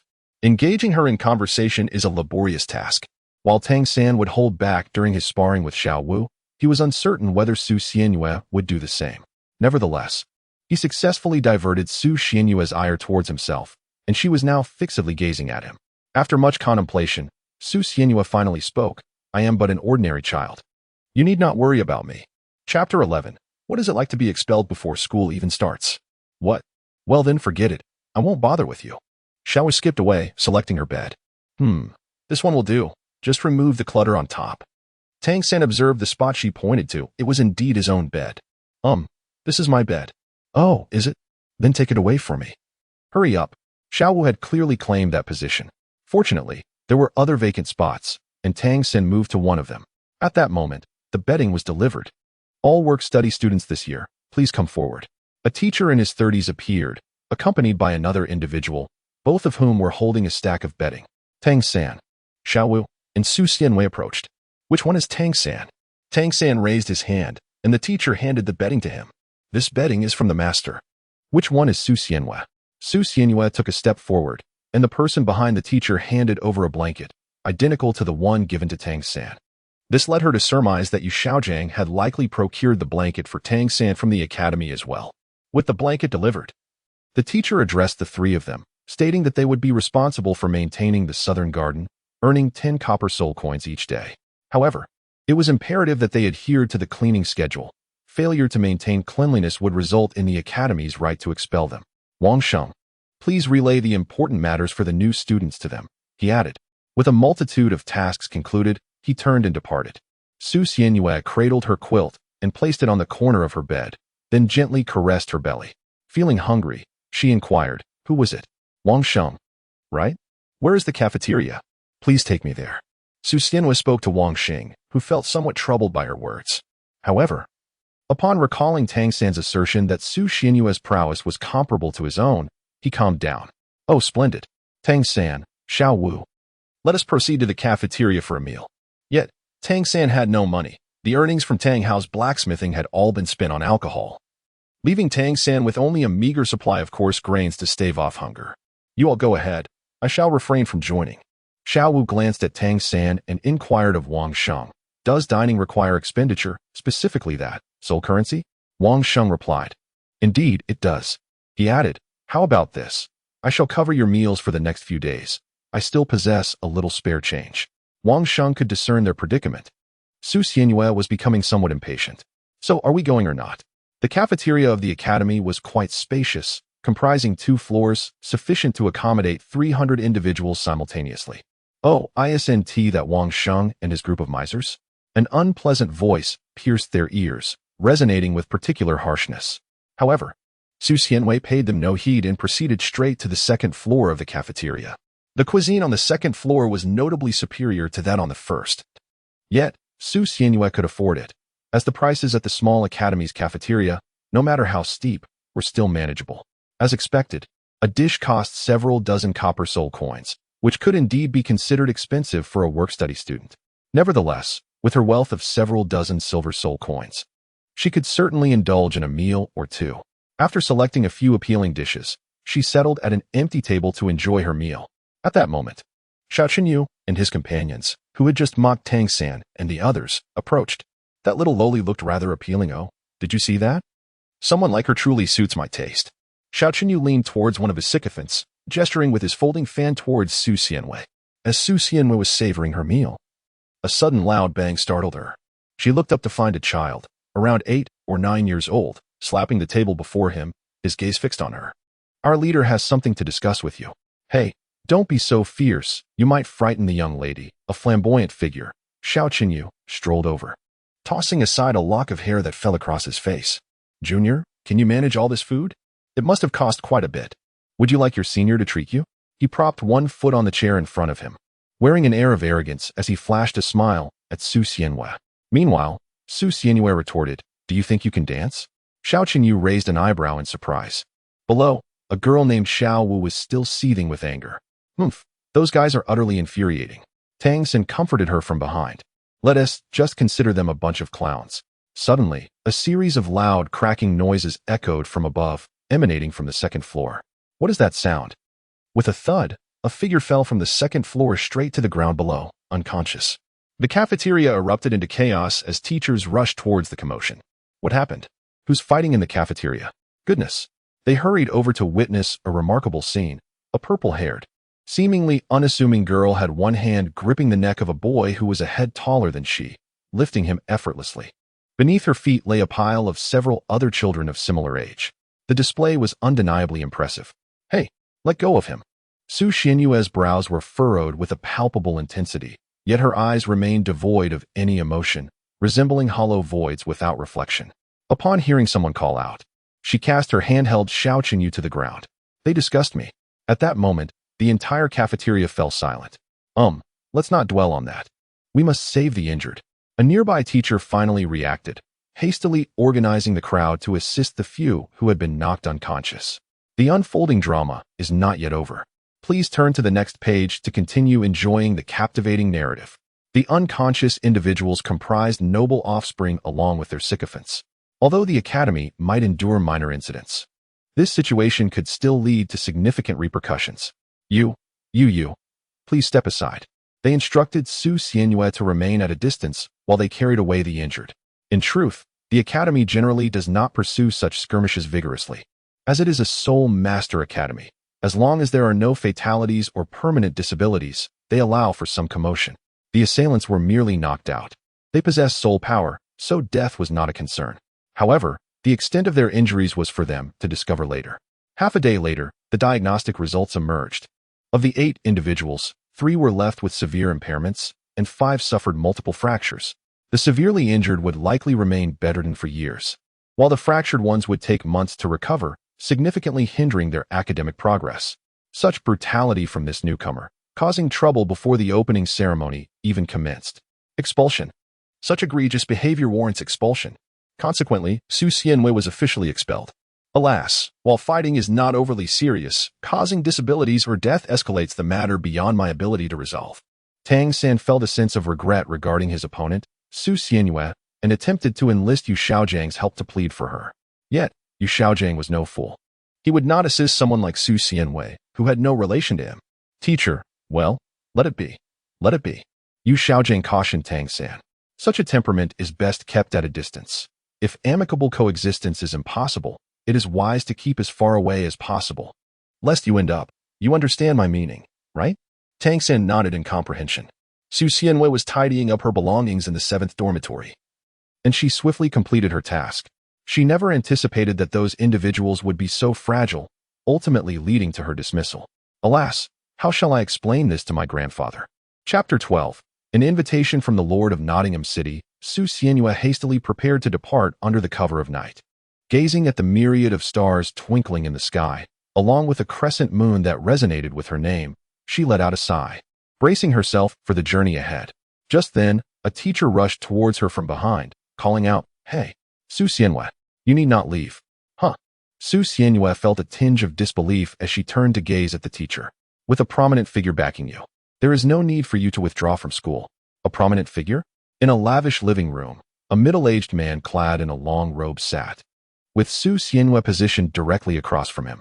"I have heard that you resolved the situation with my son and his companions in mere seconds. Do you possess a soul ring?" The man bore a striking resemblance to Xiao Qinyu. It was evident he was Xiao Qinyu's father, the Lord of Nottingham City. "No," Su Xianyue replied coolly. The man appeared somewhat taken aback, yet his curiosity seemed to intensify. "No? Then please, speak your mind." Su Xianyue, weary of his incessant prattle, urged him to speak of the matter at hand. The man, undeterred by the interruption, replied with a smirk, "Very well, I shall be forthright. Join our family as a servant. The remuneration is negotiable, and we can unconditionally assist you in obtaining soul rings. What do you say? Consider it." His words were blunt, causing Su Xianyue to frown slightly. "A servant? Absolutely not. Farewell." Su Xianyue spoke as she rose to leave, but he called out to her, "There's no need to rush. If you do not agree, You may find yourself dismissed. Do you not hesitate at all?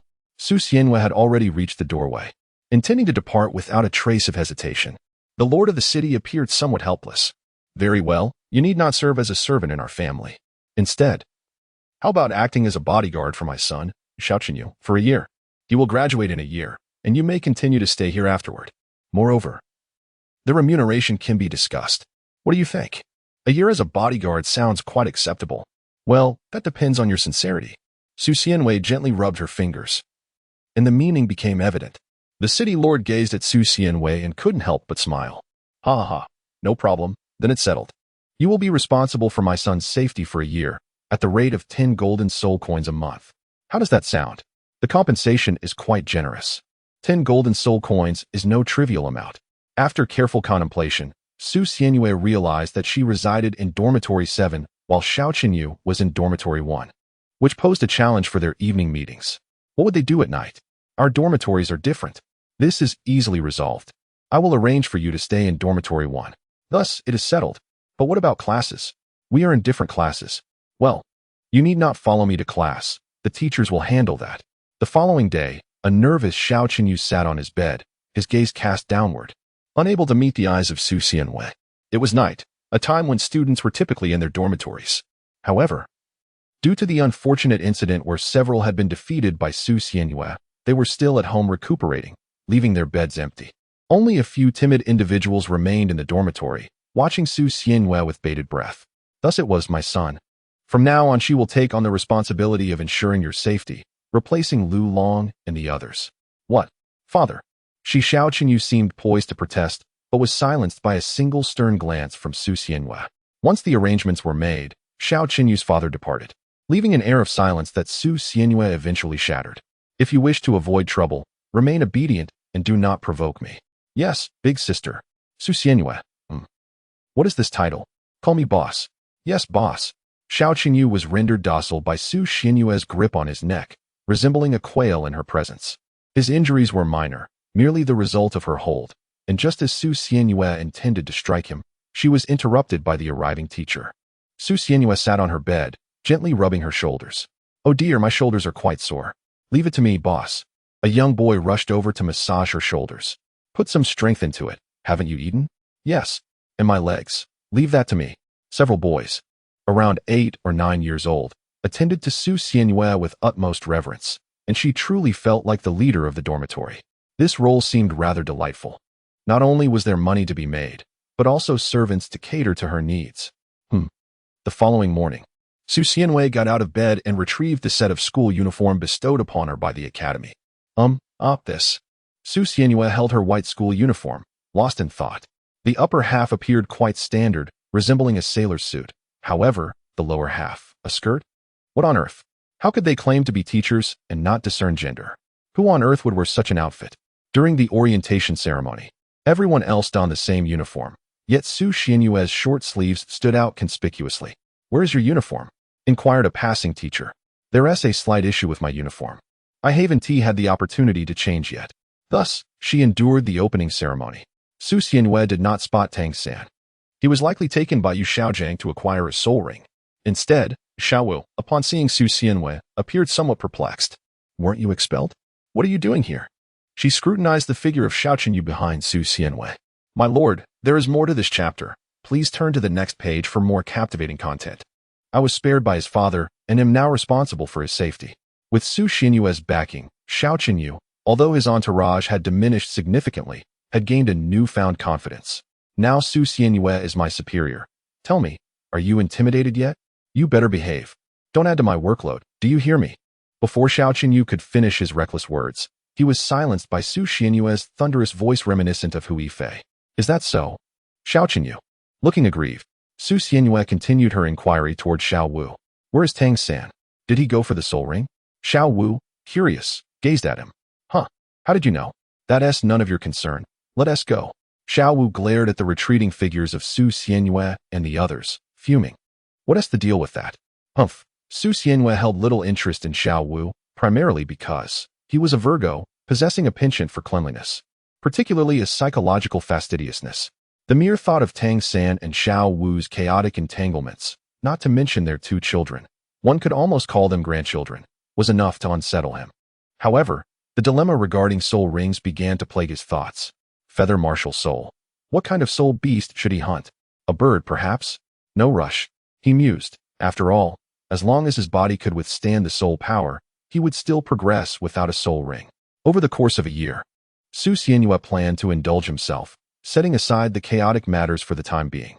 When the time came, he would seek a token from Xiao Qinyu's father to venture into the soul-hunting forest for a soul ring. As they walked towards the cafeteria, Xiao Qinyu regarded Su Xianhua and recalled the words his father had shared with him that morning. Son, this year, seize the opportunity. You must ensure that Su Xianhua becomes part of our family. You have a way of charming young girls, don't you? The city lord had taken a liking to Su Xianhua's talents and wanted Xiao Qinyu to woo him into their household. It remained uncertain whether he overestimated Xiao Qinyu or underestimated Su Xianhua. Dad, are you setting me up for failure? How could that possibly happen? Xiao Qinyu lacked the audacity for such a task. Chapter 13. 1 year later during the year, Xiao Qinyu complied under Su Xianhua's pressure, refraining from causing any disturbances. Moreover, the few individuals who had suffered broken bones had healed, yet upon encountering Su Xianhua, they were nearly frightened out of their wits.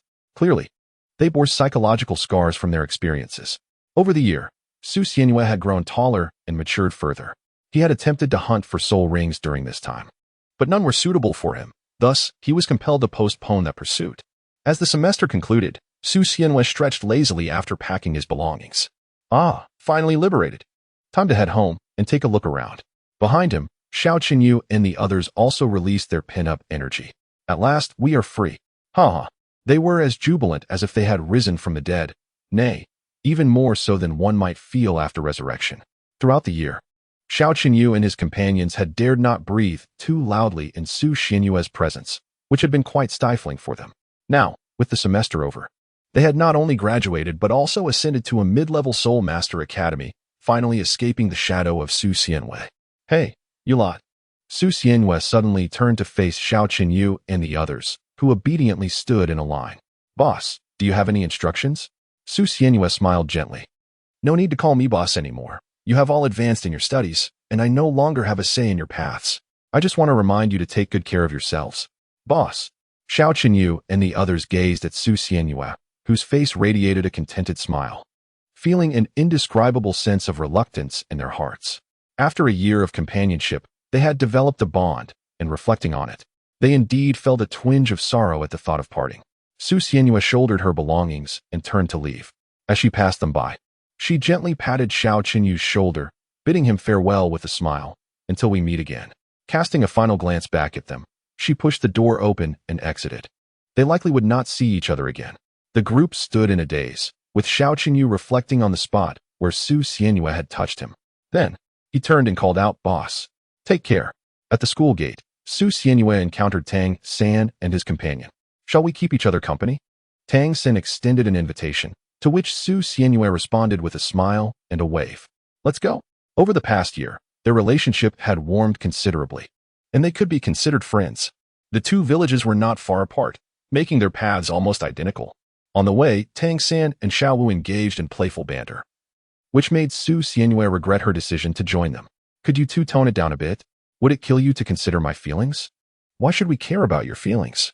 Xiao Wu, oblivious to Su Xianhua's current state as a single person, replied playfully. Humph. Oh, by the way, Su Xianhua, have you found a suitable soul ring yet? Tang San asked, a sheepish grin on his face as he broached the topic of cultivation. Not yet. I've been to the soul-hunting forest a few times, but I haven't encountered anything suitable. So, I'm planning to seek opportunities in other forests. Do you think the Stardo Forest is far from here? I recall, the Stardo Forest lies to the southeast, but it is quite distant, with the Barak Kingdom in between. Tang San, having learned about the locations of these great soul beast forests from Yu Shaojiang, understood the inherent dangers. However, those places are far too perilous for us. It's said that soul beasts of 100 or even 1,000 years can be found everywhere, and if one ventures deeper, they might even encounter beasts of 10,000 years. At present, the Stardo Forest remained a haven for soul beasts, with a considerable number still present, though not yet to the extent of being ubiquitous. However, it was nearing that threshold. Su Xianhua replied casually, never mind, let's set that aside for now. The soul ring can wait, but it must be exceptional. Su Xianyue intends to enhance his physique further before attempting to hunt for a soul ring of 600 years or more. Having compared his physical prowess with Tang San, he discovered that his own physique surpasses that of Tang San, even at the first ring, leaving him somewhat perplexed. This realization has led him to set his sights on the 600-year mark, and perhaps even greater heights may be within his reach. Nonetheless, these are merely contemplations, as the actual circumstances will ultimately dictate his path. Alas, the primary issue lies in the fact that my feathered martial spirit is rather lackluster. I am at a loss as to how to utilize it effectively. Throughout the year, Su Xianyue had not awakened his martial soul, relying solely on his fists in battles, leaving him perplexed about how to utilize his martial spirit. Tang San was at a loss for words and offered him solace. It's all right. It surely has its purpose. Just look at my blue silvergrass. It has developed into a relatively formidable soul skill. Unbeknownst to them, they had already arrived at the fork in the road. Well, I am heading in that direction. Farewell. Su Xianyue and Tang San waved their hands before heading in the direction of their village. Throughout the year, Wang Fugue would occasionally bring Wang Area to visit him. Upon returning to the familiar yet strange village, Su Xianyue quickly spotted several familiar faces. Uncle Tian, have you eaten yet? Uncle Dainu, could you spare 2 jin of meat? Hello, Aunt Li. As he walked along, greeting them, a familiar shout echoed in the air. Brother Yu. Wang Area suddenly dashed forward, throwing herself onto Su Xianyue. Area, please get down first. Su Xianyue was burdened with quite a few items, nearly causing them to tumble down from the sudden jolt delivered by Wang Area. Brother Yu, did you bring me a gift? Wang Area inquired, blinking her large eyes while playfully tugging at her cheek. Of course, I have something for you. Look. You've always wanted to taste the octopus balls from the city, haven't you? They're still warm. Su Xianyue produced a thermally insulated box, within which lay several delectable takoyaki. Wang Area's eyes sparkled with delight as she eagerly snatched it away. Thank you, Brother Yu, she exclaimed with a giggle. For them, takoyaki was a luxury, a treat she had only indulged in once a few months prior while accompanying Wang Fugue to visit Su Xianyue, and since then, it had lingered in her thoughts. Wang Fugue had mentioned it during a later visit. Furthermore, Su Xianyue had also brought them some new clothes as gifts.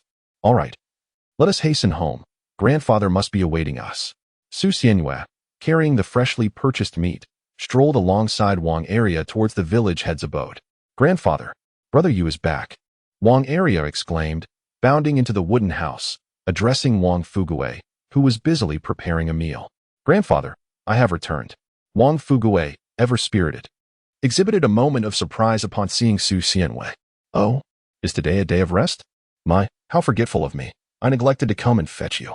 My apologies. Little Yu. It's quite all right. It's not far after all. By the way, we shall have braised pork for dinner tonight.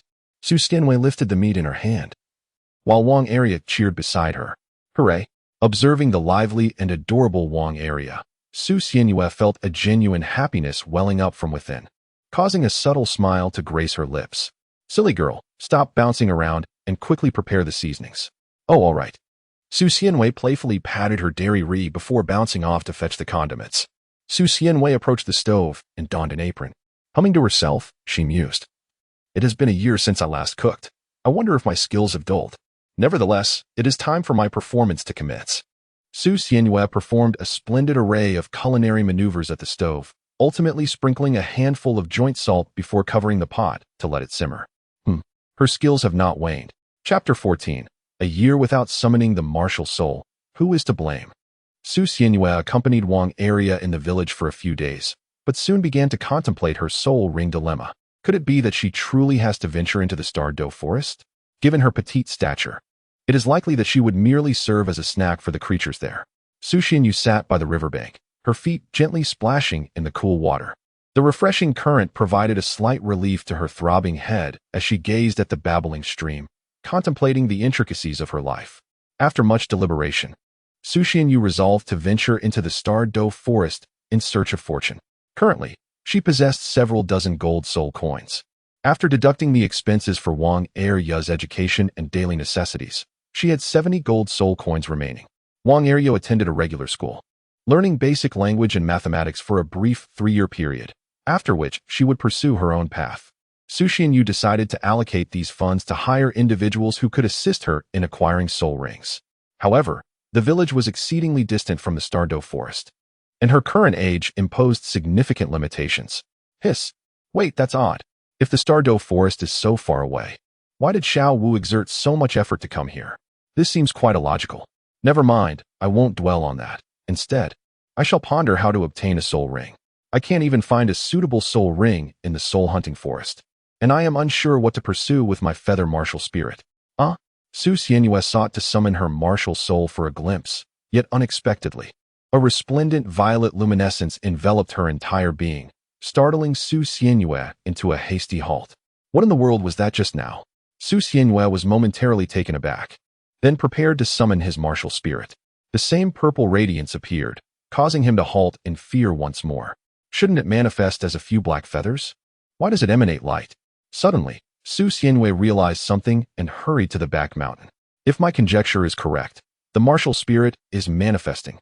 In an instant, a vast expanse of purple light illuminated the surroundings, with streams of iridescent brilliance cascading forth, creating a magnificent spectacle.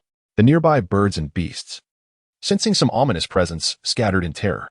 For a brief moment, the world seemed to stand still. What is this? As the light dissipated, a bewildered Su Xianyue remained standing there. Yet, curiously, several pairs of wings had sprouted from his back, rendering him strikingly otherworldly.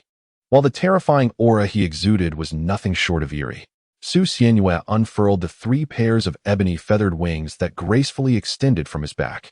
Contemplating a movement, the ethereal wings quivered in accordance with his thoughts. Wings, 6 in number, and black in hue? What manner of martial soul is this? The garments adorning Su Xianyue were torn asunder by the emergence of 3 pairs of wings, transforming into mere tattered rags draped over him, which he promptly ripped away. It seemed as though these wings were intrinsically part of him. Were not the wings of a martial soul supposed to be composed entirely of energy? My attire is in tatters. Hold on. Why have my feathers transformed into wings? Recalling those who possessed flight martial souls, their garments remained intact when their souls manifested. Why is it that I am afflicted with this? Yet, speaking of which, these 6 black wings seem somewhat familiar. Suddenly, a realization dawned upon Su Xianyue, stirring within him a tumult of joy and sorrow. It appeared he had discerned the nature of his martial soul. Could it be that he had become a fallen angel? That wretched elder from the martial soul hall might very well seek to strike him down. The discomfort was palpable. For if Douluo were to discover this fallen angel martial soul, would he not cleave Su Xianyue in twain? At this moment, Su Xianyue felt as though there was something within his mind that could be summoned forth. His hand instinctively rested upon his forehead, as if guided by muscle memory. Subsequently, the purple crystal upon his brow emitted a faint glow, from which a beam of particle light emerged. This radiance coalesced in his hand, manifesting as a crimson-purple 3-foot-long sword. The sword was incongruous with his youthful form, akin to wielding a broadsword. Why had I not noticed this before? In his grasp, the colossal sword felt as weightless as air. Su Xianyue casually swung it. With a whoosh, a surge of crimson-purple sword energy erupted from his movement, sweeping through a vast expanse of trees before him. The razor-like energy cleaved a smooth surface in its wake. Oh, marvelous! This remarkable system proves to be quite formidable. Why had I not discovered this sooner? Suddenly, Su Xianyue recalled the transformation of his appearance from a year prior, and upon reflection, he realized that his martial soul had fully awakened long ago, yet he had been oblivious to it. As this thought struck him, Su Xianyue sank to the ground, questioning himself. Why had I not summoned my martial soul for an entire year? Why? The 6 great wings upon his back drooped in a display of profound dejection. During his year at the Nodding Academy, Su Xianyue had indulged in revelry. Merely relying on sheer strength, he had no rivals within the academy, scarcely utilizing his soul power, let alone summoning his martial soul. Feeling the weight of the 6 grand wings behind him, Su Xianyue shivered. Surely, I should be able to fly. Su Xianyue exerted herself to unfurl her wings, and with a powerful thrust of her feet, she transformed into a violet meteor, soaring into the heavens. Halt! It was far too swift. The overwhelming force rendered her unaccustomed to such speed, causing her to hesitate in opening her eyes. Once she finally acclimated to the sensation of flight, she dared to unveil her gaze. Unbeknownst to her, she had already ascended above the clouds, where vast, pristine white billows were within arm's reach, bathed in the resplendent sunlight. Her violet wings seemed to radiate a luminous glow. How marvelous! As Su Xianyue experienced flight for the first time, He could not help but exclaim in delight. By the time his exhilaration subsided, it was already afternoon, and he was oblivious to where he had flown, having paid no heed to his surroundings. Encircled by a serene forest, devoid of any signs of human presence, it resembled a primordial wilderness. Towering trees loomed overhead, reaching heights of 20 to 30 meters, interspersed with peculiar luminescent plants that reminded him of the soul-hunting forest he had previously visited. Is this the soul-hunting forest? Perhaps it is time to return. Su Xianyue was oblivious to the distance he had flown, lost in the exhilaration of his journey. Surrounded by desolation, he could only navigate back in the direction he had come. After hours of continuous flight, fatigue began to set in, compelling him to seek refuge in the embrace of a towering tree. The soul rings suitable for a fallen angel could likely only be found in the Stardo Forest. However, his academic pursuits weighed heavily on his mind. The Stardo Forest was a considerable distance away, requiring several months of travel by carriage, and he would not be able to return anytime soon. After much contemplation, he resolved to abandon his studies, yet his knowledge of soul beasts was scant, leaving him ill-prepared to identify those that would be compatible with him in the Stardo Forest. Suddenly, a thought struck him. Oh, Tang Sen would surely possess a compendium of soul beasts. He ought to procure a few volumes from him. With this in mind, he realized he must first find his way back. Alas, where am I? Chapter 15. Departure. The studious Tang Sen always carried with him those volumes of soul beast encyclopedias that were of great utility. Su Xianyue requested the illustrated guide to powerful attack-type soul beasts and prepared to embark on his journey to the Stardo Forest. However, prior to that, he planned to remain in the village until the holiday concluded, using his impending academic obligations as an excuse to venture into the Stardo Forest. Should he be discovered, there would be no cause for alarm. The potential of his fallen angel martial soul spoke for itself. Even if he chose to abandon his studies, no one would dare interfere. The esteemed soul master Wang Fugue would not only refrain from reproach, but would be delighted by his choices. Moreover, he was confident that whichever academy he chose would eagerly seek him out. As the start of the school term approached, Su Xianyue readied his provisions and belongings, boarding the carriage set for departure. His first destination would be Suatua City, conveniently located near the Stardo Forest. He opted not to disclose his true destination to the coachman, for who would dare take him there? Ah, young lad, off to Suatua City, are you? Excellent choice. My horse is the fastest. We shall arrive in 10 days.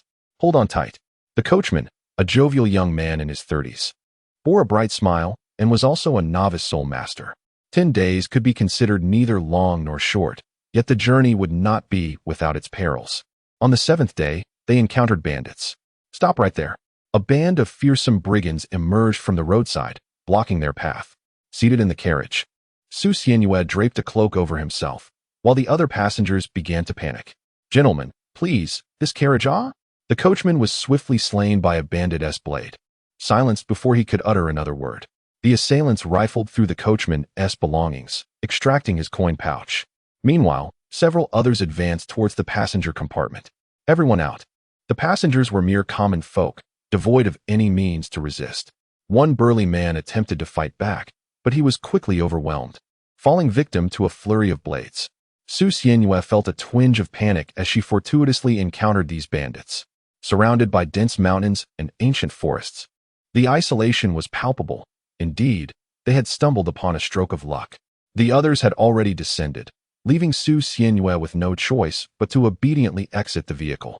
Several men were executed without uttering a single word, a testament to the bandits' chilling proficiency. Among the women, the young ones were spared, while a middle-aged woman was ruthlessly slain. Ah, what of this child? The cloak of Su Xianyue was abruptly cast aside, revealing her visage. Oh, what a surprise, a young girl, and quite attractive too. She could fetch a handsome price. What? The burly man who had unveiled her cloak fell silent, for a 3-foot-long sword of deep violet pierced through his abdomen. Die, you scoundrel. With a swift upward thrust of her longsword, Su Xianyue cleaved the robust man's upper body in two, causing him to collapse onto the ground. The radiance of the blade illuminated the astonished expressions of onlookers, as well as the cold, unfeeling gaze of Su Xianyue. Su Xianyue was not endowed with a martial soul. Instead, she wielded a seemingly independent sword, engaging in combat with fervor. Her hollow eyes exuded an icy indifference, as if she were detached from all worldly matters. Su Xianyue traversed the narrow path, and within mere moments, the bandits lay severed in multiple segments, their viscera and blood spilling onto the ground in a gruesome display. This marked Su Xianyue's inaugural act of murder. Inexplicably, he remained eerily composed in the face of such repugnant carnage, finding a peculiar sense of aesthetic pleasure rather than aversion. Ah, the essence of the human soul? Ethereal wisps floated above the corpses, and when Su Xianyue endeavored to absorb one, it proved ineffective, offering no discernible benefit, suggesting these were merely ordinary souls. However, one soul stood apart from the rest, slightly more substantial. Its absorption yielded some effect, indicating it belonged to a soul master. A few surviving women, paralyzed by fear, huddled together in a trembling embrace. Su Xianyue continued to gather her spoils, indifferent to their presence. Soon, the women finally regained their senses and fled in a frenzy. 3 women screamed wildly before dashing into the depths of the forest, desperately distancing themselves from Su Xianyue. Oh, why are they running away? Never mind, it's none of my concern. Once she finished collecting the loot, she found 300 gold soul coins, dozens of silver soul coins, and a number of copper soul coins. Most notably, the bandit soul master possessed a storage ring. Although the space was limited to merely 1 cubic meter, it was ample for Su Xianyue's needs. The ring appeared to be made of bronze. With a simple and unremarkable design, Su Xianyue retracted the oversized sword that was rather cumbersome for him, mounted the carriage, and emulated the driver's demeanor as he set off. The horse remained unperturbed, and through the carriage, no blood was visible. The bandits had not uttered a single cry, which proved to be quite advantageous for Su Xianyue. He discovered that the sword could be drawn from its sheath independently, yet in the absence of his martial spirit's manifestation, it was merely a sharp, ordinary sword, devoid of any sword energy and ineffective when infused with soul power, simply possessing a heightened sharpness. As Su Xianyue drove the carriage for a while, he reminisced about the scene of him cleaving through the bandits, glancing at his hand in disbelief. His mood was remarkably tranquil. Was it a result of the martial spirit's influence? Perhaps it was for the best, sparing him from taking drastic measures. In the Douluo continent, while the scenario of not having enough individuals to form a complete family unit had yet to arise, the world of soul masters was equally treacherous. Taking lives was commonplace, and he would inevitably face such experiences. A few days after this brief interlude, Su Xianyue finally arrived at Soto City. Soto City could be deemed a bustling metropolis, vibrant with lively streets adorned with neon lights of unknown origin, casting a kaleidoscope of colors over the lively scene. This chapter is not yet concluded. Please turn to the next page to continue the enthralling narrative. The Balak Kingdom lies at the heart of the resource-rich Lima Plains, and Soto City is renowned as the granary of Balak, underscoring its significance and prosperity. As night descended, Su Xianyue sought a place to rest. After a short walk, he encountered a familiar establishment. The Rose Hotel? Wasn't that merely a venue for rendezvous? It seemed rather ostentatious for such a purpose. Casting a fleeting glance of disdain at the opulent Rose Hotel, Su Xianyue moved on, deeming such a place unsuitable for a child. Ultimately, he discovered a more conventional inn on another street, where he spent the night in repose. The following day, Su Xianyue prepared to journey towards the Stardo Forest. Heading southeast, he knew that after 500 miles, he would reach the Stardo Forest. However, he faintly recalled a small town approximately 100 kilometers away from the forest, providing him an opportunity to rest before venturing into the Stardo Forest. Su Xianyue did not dwell on the matter for long and set off directly. He sprinted into the woods beyond the city gates, summoning his martial spirit and soaring into the sky. To avoid drawing attention, he maintained a low altitude throughout the forest, which was devoid of people, an aspect he found quite fortuitous. Had his fallen angel martial spirit been spotted, it would have undoubtedly reached the ears of Qian Douluo, leading to dire consequences.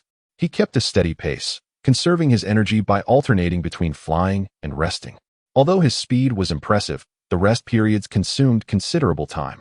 Unfortunately, he lacked Oscar-S sausages for sustenance and could only rely on natural recovery, which was further hampered by his 10th level soul power. Chapter 16. Stardo Forest. From morning until dusk, the fatigued Su Xianyue finally caught sight of the small town.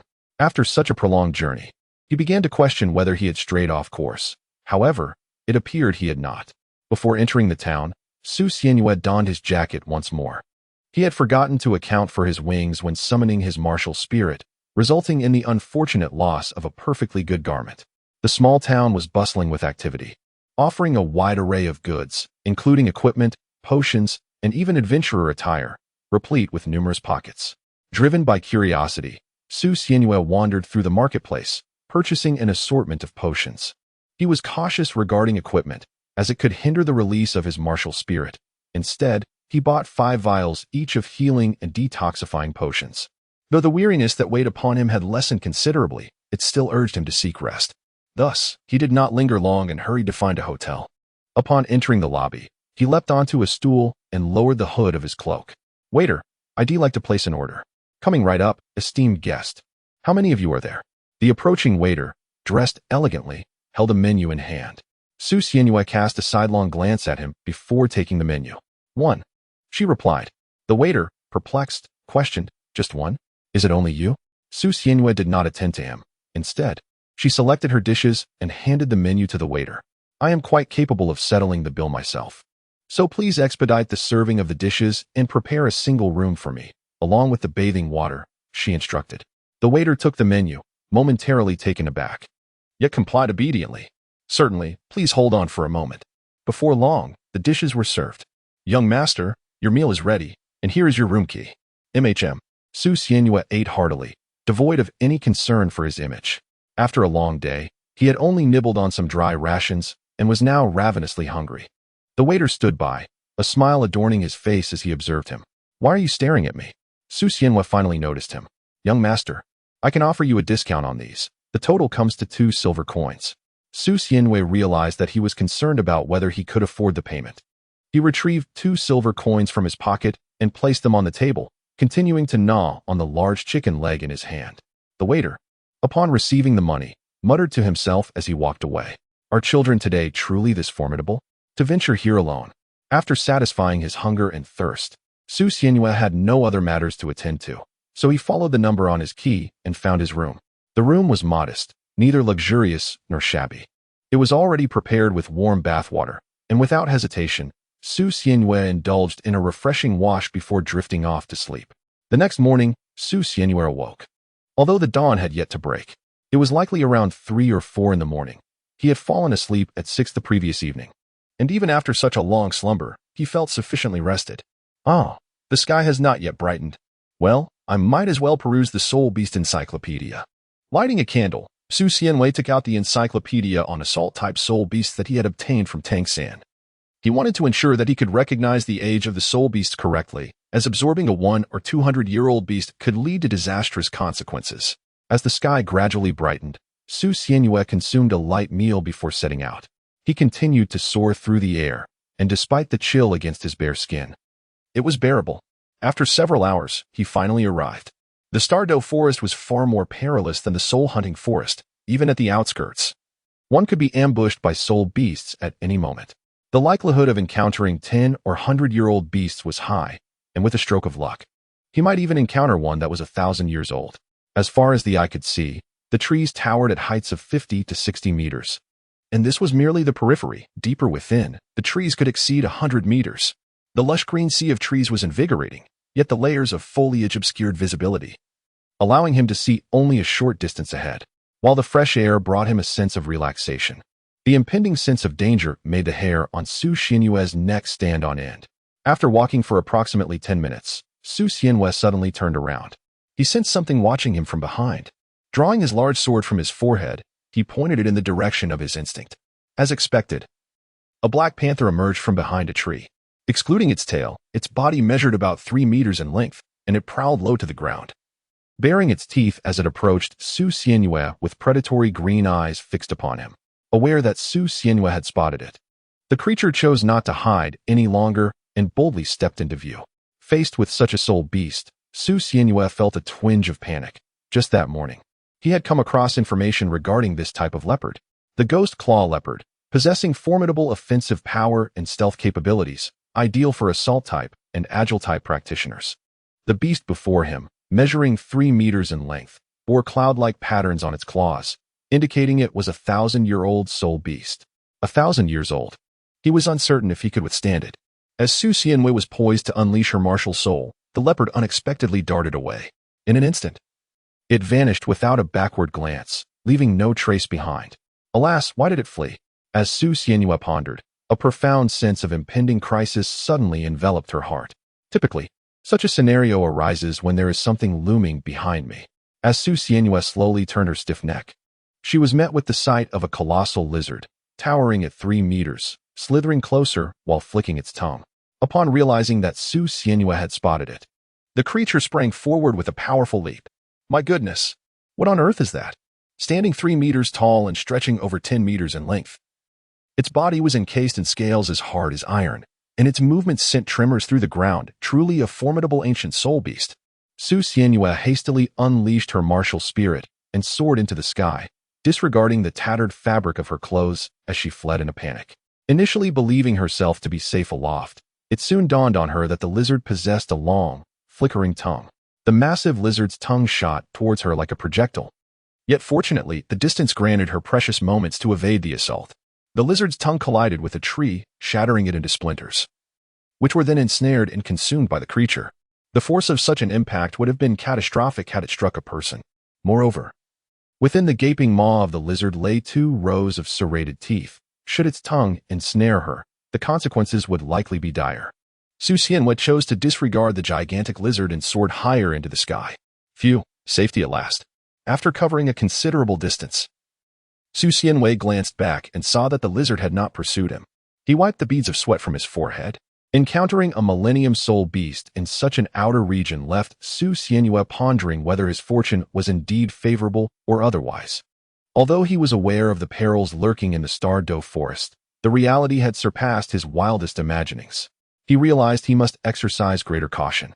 Lost in thought for a brief moment, a bird suddenly swooped towards him, its sharp beak aimed directly at him. Goodness! He swiftly adjusted his trajectory and evaded the oncoming threat. The bird was not particularly large. It was likely only a century-old creature, and Su Xianhua easily sidestepped it. The large bird turned and began to circle around, seeking another opportunity to launch its attack. Su Xianhua gazed intently at it. And just as the great bird prepared to strike, it was swiftly engulfed by a massive serpent lurking in the nearby tree. Su Xianhua, this vast and perilous starry forest. Chapter 17. Is he an NPC? Su Xianhua arrived at the Stardo Forest and immediately encountered its inherent dangers. Just upon entering, he stumbled upon 2 10,000-year soul beasts, prompting him to hastily seek refuge in a secluded spot. However, something felt amiss. How could there be so many soul beasts in the outskirts? Hidden within a patch of grass, Su Xianhua pondered this perplexity. It was peculiar that he had encountered 2 10,000-year soul beasts so soon after entering the Stardo Forest, as if they were as common as cabbages. Suddenly, a realization dawned upon him. Could it be that I have inadvertently ventured too deep? The dense foliage rendered it all too easy to lose one's way, and the thick canopy overhead obscured the sun, making direction discernment nearly impossible. Wait, which way did I come from? Su Xianhua gazed upon the verdant expanse before him, feeling a tumult of emotions that mere words could scarcely encapsulate. At that moment, in a secluded part of the starry forest, an elderly man clad in white, with silver hair and a countenance that bore a bittersweet smile, walked alongside a young girl, likely around 6 or 7 years of age, who appeared to be pouting with indignation. If you continue to sulk like this, dear Rongrong, you will soon find yourself 7 years old, while your peers have already become soul masters. You mustn't fall behind. I refuse to listen. Those soul beasts are too ugly. I want none of them. Despite the old man's attempts to persuade her, the little girl turned her head away, ignoring him entirely. With a heavy sigh of resignation, the man lamented his inability to sway her. Suddenly, he lifted his gaze sharply and, taking a decisive step forward, scooped the girl into his arms. Hey, what's the matter, Grandpa Jian? She exclaimed, caught off guard by his sudden action. The old man, however, was filled with excitement. Rongrong, I have discovered a soul beast that you may find appealing, but we must hurry. There are others nearby. With the girl cradled in his arms, he transformed into a whirlwind, moving with astonishing speed. As they sped away, their destination became clear. Su Xianhua stood poised, sword in hand, facing a magnificent tiger. Its coat shimmered with a lustrous sheen, exuding elegance even in the absence of light, while its saber-like fangs captured Su Xianhua's undivided attention. Upon discovering it, Su Xianhua perused the illustrated guide and learned that this creature was a 100-year-old soul beast, which piqued her interest. However, Merely consulting the guide did not allow her to ascertain its precise age. She could only estimate it to be approximately 400 or 500 years old, which was rather disheartening. Nonetheless, there was little she could do, for this golden-haired saber-toothed tiger was already considered a formidable soul beast. Su Xianhua was eager to find a soul beast and depart, as she was at risk of being attacked at any moment. Thus, the imposing tiger before her became her target. The beast was robust, its body a veritable mass of muscle, and its gaping maw exuded a ferocious scent of blood. It regarded Su Xianhua with an expression of defiance and apparent irritation, roaring in her direction. Although Su Xianhua felt a twinge of anxiety, she prepared to summon her martial soul and unleash her sword energy to resolve the situation. Suddenly, a beam of white light surged forth from an unknown source. In the blink of an eye, the luminous streak struck the tiger, severing its limbs before it could even emit a drop of blood. As the tiger processed the assault, a sword materialized in its mouth, piercing through its jaw and pinning it to the ground. With its limbs severed, it writhed in agony. Yet the excruciating pain ultimately compelled it to emit a powerless roar. Despite its swift incapacitation, its eyes reflected not only confusion, but also an indomitable spirit. Su Xianhua gazed at the silver-white longsword ensnared by the tiger, its faintly emanating sword aura sending shivers down his spine. Hurry up, Rongrong, are you satisfied now? Go ahead and absorb it. A voice, as gentle as a breeze and as light as a cloud, floated towards him, turning his head in the direction of the sound. Su Xianhua beheld the elderly man, accompanied by a girl in his arms, her face alight with excitement. My young friend, I apologize, but might we request that this 300-year-old saber-toothed tiger be relinquished to us? The elder inquired, as he approached the formidable beast, cradling the little girl. Although Su Xianhua appeared somewhat bewildered by their actions, a frown creased her brow upon hearing the elder's words. You say this tiger has merely 300 years? Very well. It shall be yours. She regarded the 300-year soul ring with a hint of disdain. At the very least, she believed she deserved one of 400 years, which would undoubtedly surpass that of Tang Bian-san. Thank you then, Rongrong. Please proceed with the absorption. The small girl in the elder's grasp, clutching a dagger, seemed reluctant. Her trembling hand aimed at the tiger. The fierce and defiant gaze of the tiger instilled fear within her, yet she resolutely closed her eyes and raised the dagger high, hesitating to strike. In that moment, the elder struck the hilt of the dagger, propelling it directly into the tiger's brain. A yellow soul ring gradually emerged from the tiger's form, while the girl stepped aside to absorb the soul ring. Su Xianhua gazed at the soul still hovering above the lifeless body of the tiger, a hint of perplexity crossing her features. Why had the soul not been absorbed along with the spirit ring? However, noticing the soul, devoid of any spiritual tether, was on the verge of dissipating, she hastened to absorb it. At that moment, she observed the smooth edges of the wounds on the deceased tiger and felt a flicker of curiosity. Yet, before she could dwell on it for long, she was beckoned over by an elderly man. Child, why are you here all alone? He inquired, clearly intrigued by the sight of such a young girl in the perilous Stardo Forest. Su Xianhua approached the elderly man, her gaze briefly drifting towards the young girl who was absorbing the soul ring. I have come to hunt for soul rings, and as for this tiger, I shall leave it to you. What compensation do you offer in return? Su Xianhua pointed at the floating yellow soul ring atop the little girl's head. The old man, exhibiting a generous demeanor, chuckled lightly. This is quite simple. How about this? I shall assist you in obtaining a soul ring as compensation. I see you are interested in the soul ring of the toothy tiger. Your martial spirit must belong to the assault category. May I request a glimpse of it? Su Xianhua naturally would not reveal the fallen angel, but instead drew forth a dark sword from her forehead. It was indeed this very sword, measuring 3 feet in length. The blade appeared rather incongruous in her grasp, while the elder's gaze towards the weapon grew increasingly perplexed. So long. That cannot be right. You lack even a soul ring. How peculiar. The elder leaned closer to the dark sword, scrutinizing it intently, his eyes reflecting a sense of approval. Ah, fine sword. Why do I feel as though you are mocking me? The elder nodded at the sword, yet those words struck Su Xianhua as somewhat disconcerting. Upon hearing her remark, the elder erupted into hearty laughter. You are quite an amusing child. What is your name? Su Xianhua. Su Xianhua.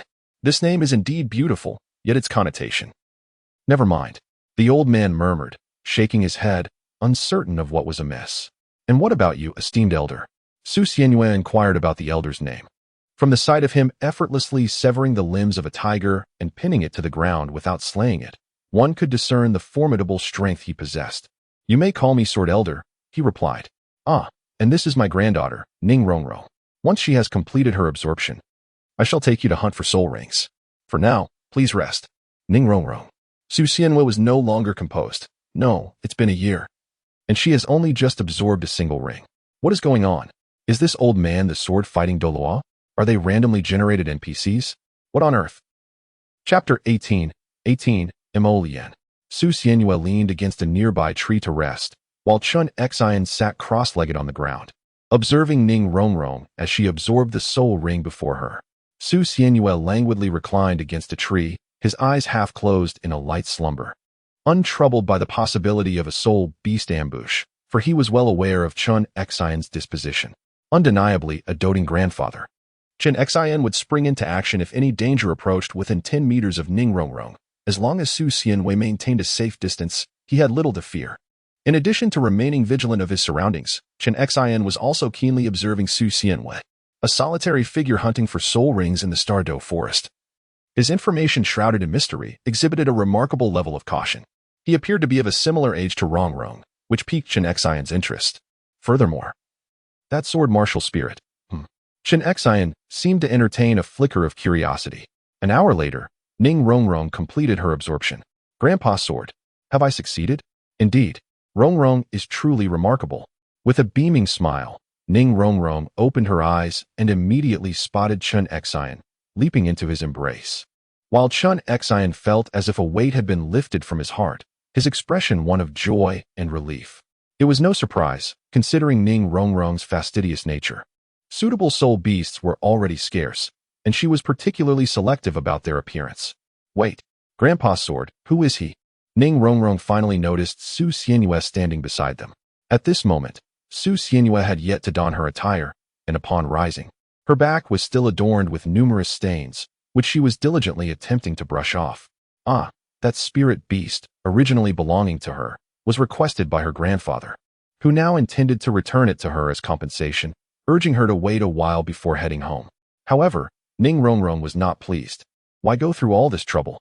A bit of money for compensation would suffice. I want to go home. This place is utterly dull." At that moment, Ning Rongrong, aside from the mischievousness typical of a child, exhibited a spoiled and willful demeanor, rendering her quite irksome, and it was no wonder she was dubbed the Little Witch. Chun Xian exerted considerable effort to placate her, and then turned to Su Xianwei, saying, "Let us be off, Xianwei." Chun Xian continued to cradle Ning Rongrong, while Su Xianwei followed closely behind them. Meanwhile, the carried Ning Rongrong rested her chin on Chun Xian's shoulder, her sorrowful little eyes fixated intently on Su Xianwei. Su Xianwei, feeling somewhat irritated by the gaze fixed upon him, defiantly raised his middle finger, his expression replete with disdain. This individual was truly insufferable.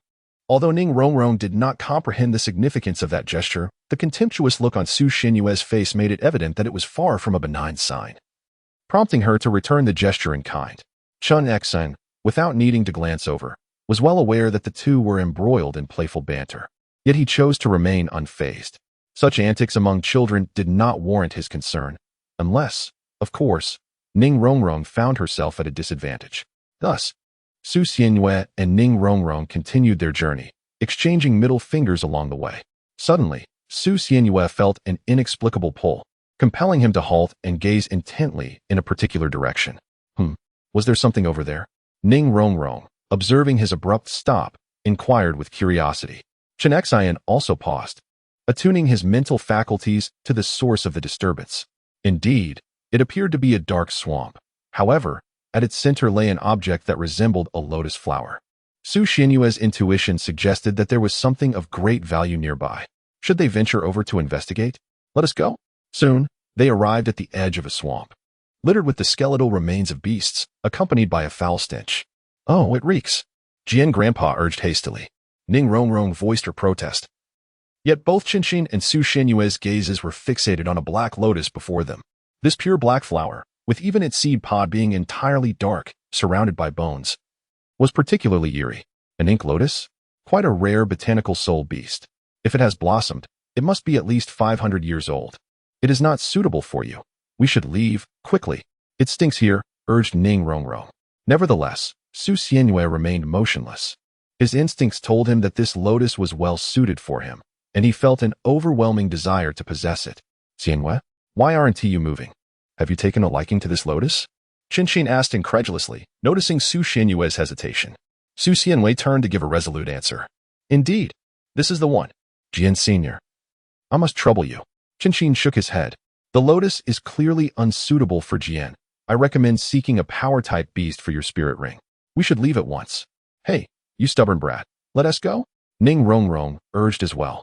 They turned to depart, but after much contemplation, Su Xianyue firmly trusted his instincts and unsheathed his sword.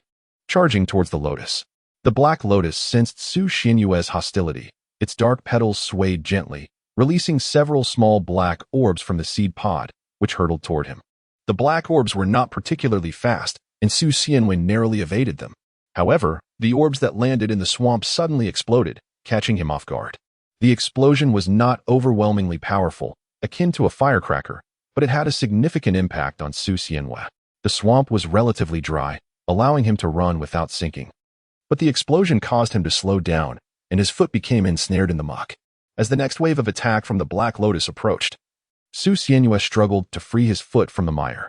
Just as he intended to unleash his spirit to fly away, a white figure grasped his arm, pulling him out. You are quite stubborn, aren't you? Very well, I shall acquiesce to your wishes. Qinxin, holding Ning Rongrong with one arm, grasped Su Xianyue with the other, standing on a sword to soar through the air towards the Black Lotus. Thank you, Jian Senior. Qinxin moved swiftly, reaching the Black Lotus in the blink of an eye. With a swift motion of her blade, Su Xianyue executed a flurry of cuts, severing the lotus along with its roots. Countless particles of light radiated from the remnants, coalescing into a deep yellow soul ring. Child, are you truly certain you wish to absorb this soul ring? Your sword, martial spirit. No need for further words. Senior sword, I have made my decision. Su Xianyue resolutely rejected the notion and, with a surge of spiritual energy, guided the soul ring away. Seeing her unwavering determination, Chen Xian chose not to voice any further objections. Absorbing the lotus soul ring with a sword martial spirit, was it not a waste? Though he pondered this, he refrained from expressing his thoughts. He felt no obligation to intervene in matters concerning Su Xianyue. He merely felt a twinge of regret. Hey, grandfather's sword is a titled Douluo, and yet you dismiss his counsel. When you acquire a lackluster soul skill, I wonder where you will find solace. Ning Rongrong shouted as she jumped down, but Su Xianyue remained largely unfazed, settling beneath a tree to commence the absorption of the soul ring. Hey, you insufferable creature. How dare you ignore me? Ning Rongrong exclaimed. Rongrong, she is in the midst of absorbing the soul ring. Do not disturb her, Chen Xian admonished, urging her to be quiet. With a final sigh, Chen Xian expressed his regret. Alas, what a pity. Her martial spirit possesses extraordinary quality. I had intended to take her as a disciple. I hope her soul skill will not disappoint. Observing the extraordinary sword wielded by Su Xianyue ignited a sense of admiration within him, yet her obstinacy left him somewhat disheartened. Ning Rongrong, puzzled, inquired, grandfather's sword. You actually wish to take on a disciple? Even her? Chen Xian simply shook his head, opting for silence. Chapter 19, the first soul skill at this moment. Su Xianyue found herself enveloped in a hazy state. The surroundings felt desolate. Nothing was visible, nor could any sounds be heard. It was as if she were seated in a tranquil abyss, with only the sensation of something gently caressing her. After an indeterminate passage of time, she suddenly opened her eyes. An explosive wave of energy emanated from her, reverberating through the air. How refreshing. She exhaled deeply, immediately experiencing a wave of relief wash over her. What is it? What soul skill have you acquired? Chen Xian approached her, his face etched with urgency as he inquired about her newfound ability. Su Xianyue glanced at the deep yellow soul ring behind her, closing her eyes to attune herself to her soul skills. However, this sensation was truly remarkable. As for this soul skill, allow me to demonstrate it for you. With a swift motion of her sword, Su Xianyue sent several black feathers gently cascading onto Qinxin, clinging closely to him, yet eliciting no sensation. What are these feathers? Subsequently, with a mere flick of her mind, the feathers erupted in a sudden explosion. The blast, though not particularly powerful, dissipated rapidly, leaving little trace of its energy. This force is far less than I had anticipated. Could it indeed be a futile soul skill? What a pity. Qinxin, unscathed, wore a visage of melancholy. his eyes reflecting only regret. Ultimately, they resolved to depart. Ah, child, although your first soul skill may not be ideal, it is of no great consequence. I shall be candid. I am Qinshin, the sword Douluo of the Seven Treasure Glazed Tile School. If you are willing, I can take you as my disciple and devote myself to your cultivation. It seems Qinshin is still inclined to take on a disciple, evidently recognizing the immense potential within Su Xianyue's sword. Ning Rongrong gazed at Qinshin in disbelief. Grandpa's sword? You. Qinshin merely shook his head in response. Ning Rongrong then turned to Su Xianyue and said, Grandpa's sword is willing to accept you as his disciple. Shouldn't you hurry and pay your respects? Countless individuals would give anything to become his student. Su Xianyue had long been aware of their true identities, yet she was still taken aback by his desire to take her as his disciple. Su Xianyue harbored no desire to pursue the sword path. What would a fallen angel know of such a discipline? However, the mention of the Seven Treasures Glazed Sect and the title of Douluo sounded rather enticing. Qinshin's affection for talent was undeniably strong. Upon learning of Su Xianyue's aspirations, his spirits were somewhat lifted. The first soul skill was of little concern. As long as the other soul skills were perfected, it was merely a matter of exerting additional effort. Yet, before Qinshin could finish his thought, Su Xianyue abruptly interrupted him. I, Su Xianyue, take great pleasure in telling those who presume they possess absolute advantage and believe their demands are irrefutable. No. Qinshin and Ning Rongrong gazed at the indignant Su Xianyue, their eyes wide with confusion. Grandfather's sword, do you comprehend the meaning behind his words? Grandfather's sword, my primary focus is the sword path. Su Xianyue indulged in her own wicked whims and adopted a serious demeanor. I articulated my refusal, asserting that you are not suited for me. Doesn't this scene seem a tad familiar? Chun Xin, visibly irate, departed with Ning Rongrong, leaving Su Xianyue behind. The fallen angel martial soul must not be seen by others, particularly by those formidable titled Douluo from prestigious sects, as lingering too long could easily reveal the truth, thereby attracting the attention of Douluo. Su Xianyue harbored no illusions about the Seven Treasure Glazed Tile School's ability to protect her. Consequently, she currently had no intention of joining any sect. However, upon reflection, it seemed that Shrek Academy might indeed be the most suitable place for her. Watching the direction in which Chun Xin had left, Su Xianyue gazed for a moment before departing herself. Is Su Xianyue's soul skill truly as simplistic as it appears?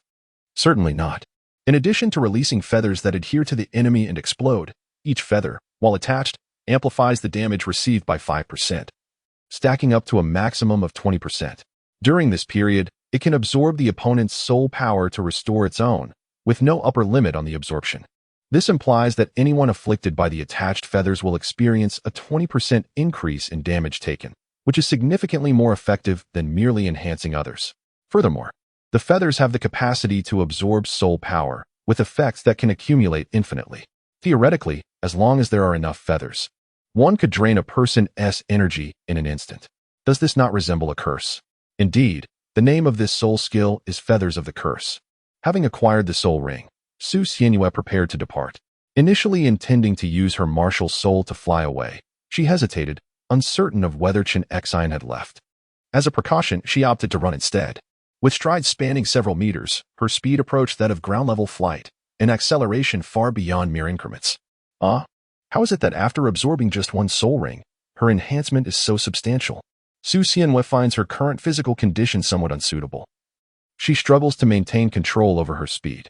As Su Xianyue moved, he endeavored to acclimatize himself to this sudden surge of power. Something felt amiss, utterly amiss. After nearly adjusting, Su Xianyue began to ponder why his strength had escalated so dramatically. Suddenly, an idea struck him. He closed his eyes to sense his soul force.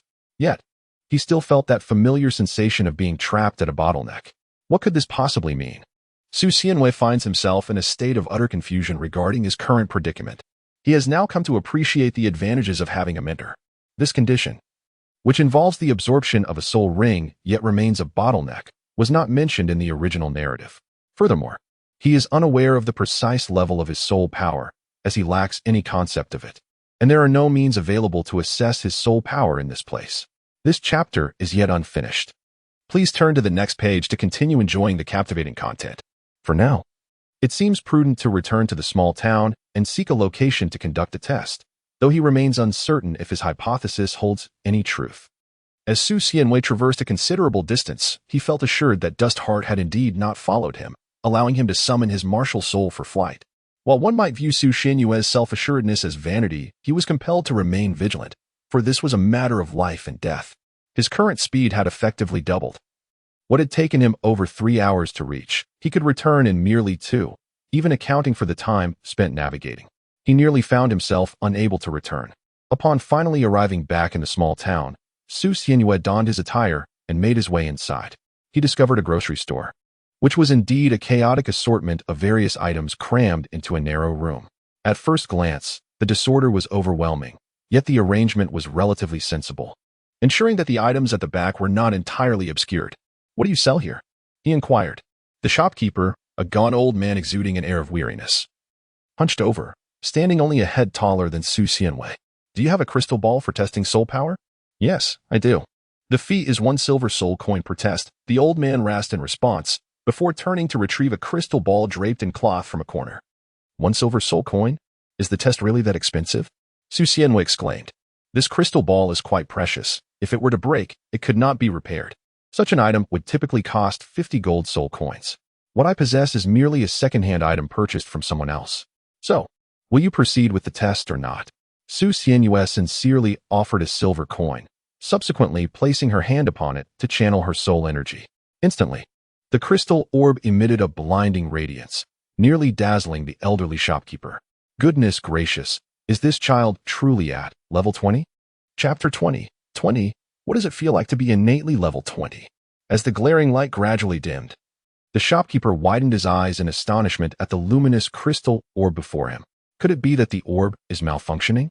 How could it possibly indicate a soul energy level of 20? The shopkeeper leaned closer, peering intently at the orb with one eye. Su Xianyue gazed curiously at the radiant crystal ball. "Boss, is my soul power at level 20? How did you discern that?" The crystal ball bore no numerical indication, leaving her puzzled as to how the shopkeeper had arrived at such a conclusion. "This requires a complicated explanation. Please wait a moment." The elderly shopkeeper replied somewhat dismissively before turning to rummage in a corner. Shortly thereafter, he emerged, cradling another crystal ball identical to the first. "Please use this one for a reevaluation. The previous one was too old, and its results were inaccurate." Su Xianyue gazed at the crystal ball, which had been significantly upgraded from the previous one. "Didn't you mention that this object is quite expensive? How is it that you possess another?" The old shopkeeper waved his hand dismissively. "The former one was purchased over 20 years ago, and it was secondhand. Who knows how long it has been in use? Just to be on the safe side, I acquired a new one as a backup. Here, go ahead and test it." Su Xianyue placed her hand upon it once more for testing, and after a few seconds, the same radiant glow illuminated once again. "What? Is it truly level 20? The old shopkeeper's eyes sparkled with astonishment as he turned his head, looking at Su Xianyue with sheer delight. "Child, how old are you?" Su Xianyue tilted his head as he gazed at him. 7 years old, and truly, my soul power is at level 20? Level 20? Could my conjecture be accurate? The absorption of a soul ring shouldn't lead to such a significant enhancement. Furthermore, Su Xianyue still sensed himself in a state of stagnation, and the quality of the fallen angel martial spirit should be nothing short of divine to merit the title of angel. Thus, he speculated that his martial spirit, akin to the six-winged angel, was innately at level 20.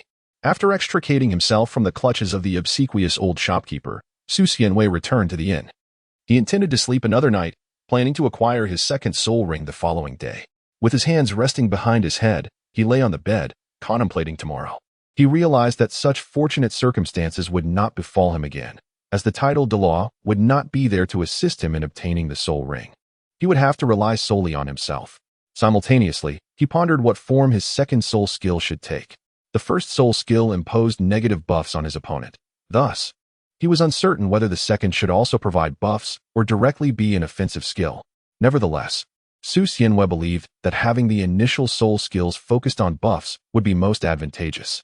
The damage from attack soul skills granted by century-old or millennium soul rings was less than ideal. It would be more prudent to await the 10,000-year soul rings for offensive capabilities. Although the century and millennium rings offered modest enhancements, they were percentage-based. And as his level increased, even a mere 20% would translate into a substantial boost.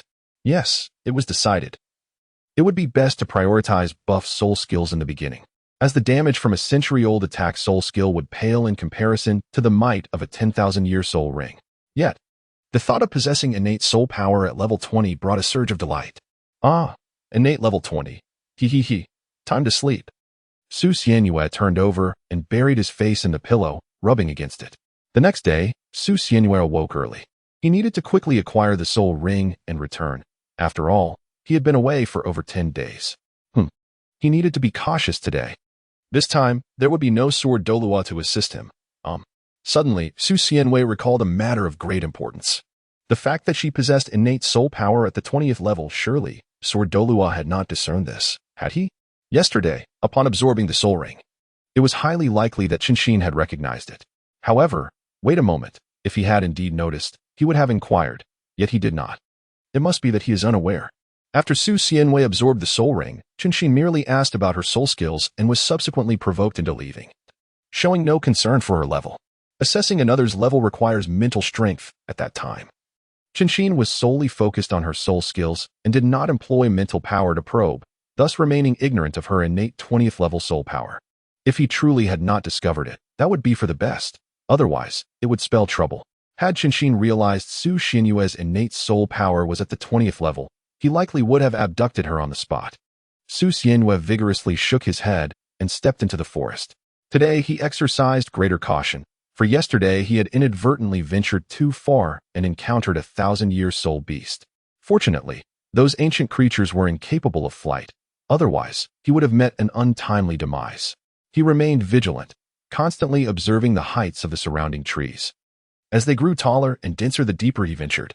The trees in the outer region were generally around 20 to 30 meters, while those slightly further in reached heights of 40 to 50 meters. Upon spotting trees of approximately 50 meters, he promptly retreated. This strategy proved effective, as the most formidable soul beast he encountered throughout the morning was merely 1,000 years old. Regrettably, the soul beasts he encountered were all unsuitable for him and comprised only ordinary types. Nevertheless, Su Xianyue unceremoniously accepted their souls. With his martial spirit manifested, he grasped his sword and withdrew it from the head of a colossal wolf. A pale yellow soul ring ascended, the ethereal mist at its center representing the essence of the giant wolf's soul. Su Xianyue extended her hand, utilizing her spiritual energy to grasp the soul from a distance, drawing it into her being in one swift motion. As the essence entered her body, a wave of delightful tingling enveloped her entire form. The sensation of comfort prompting a long, contented sigh and an exhilarated smile. This experience was intoxicating. It surpassed the pleasures of both smoke and drink. The chapter is not yet complete. Please turn to the next page to continue indulging in the thrilling narrative. Shaking her bloodless sword, Su Xianyue pressed onward. She circled the perimeter throughout the morning, slaying every soul beast beneath a millennium in age with her blade, sparing none. As the sun reached its zenith, marking midday, she acknowledged the pangs of hunger stirring within her. It was time to dine. Producing some provisions and jerky she had carried with her, she ascended a tree to enjoy her meal. If it weren't for the fear of attracting soul beasts, she would not have resorted to such a meager repast. Su Xianyue forcefully tore off a piece of the jerky in his hand. The dry and tough texture made him chew incessantly, much like an alpaca, causing a wave of discomfort within him. To avoid attracting soul beasts by making a fire, those who ventured into the soul beast forest typically brought their own provisions. The jerky was purchased from a well-regarded shop in the small town, yet it proved to be excessively hard. Su Xianyue crouched silently on a branch, gnawing on a piece of jerky that was tough enough to be lethal. However, a sudden disturbance ahead captured his attention.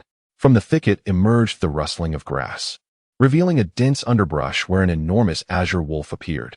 Measuring 7 meters in length, its robust form advanced step by step, occasionally pausing to lift its nose and scent the air.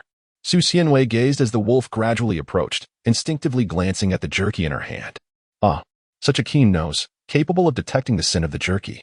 This jerky, specifically crafted for adventurers, must have undergone meticulous efforts to mask its aroma. Yet it was still traced by a wolf drawn by its fragrance. Fortunately, Su Xianyue was concealed within the embrace of the tree, the layers of leaves shrouding her, allowing the azure wolf to catch her scent while remaining oblivious to her precise location.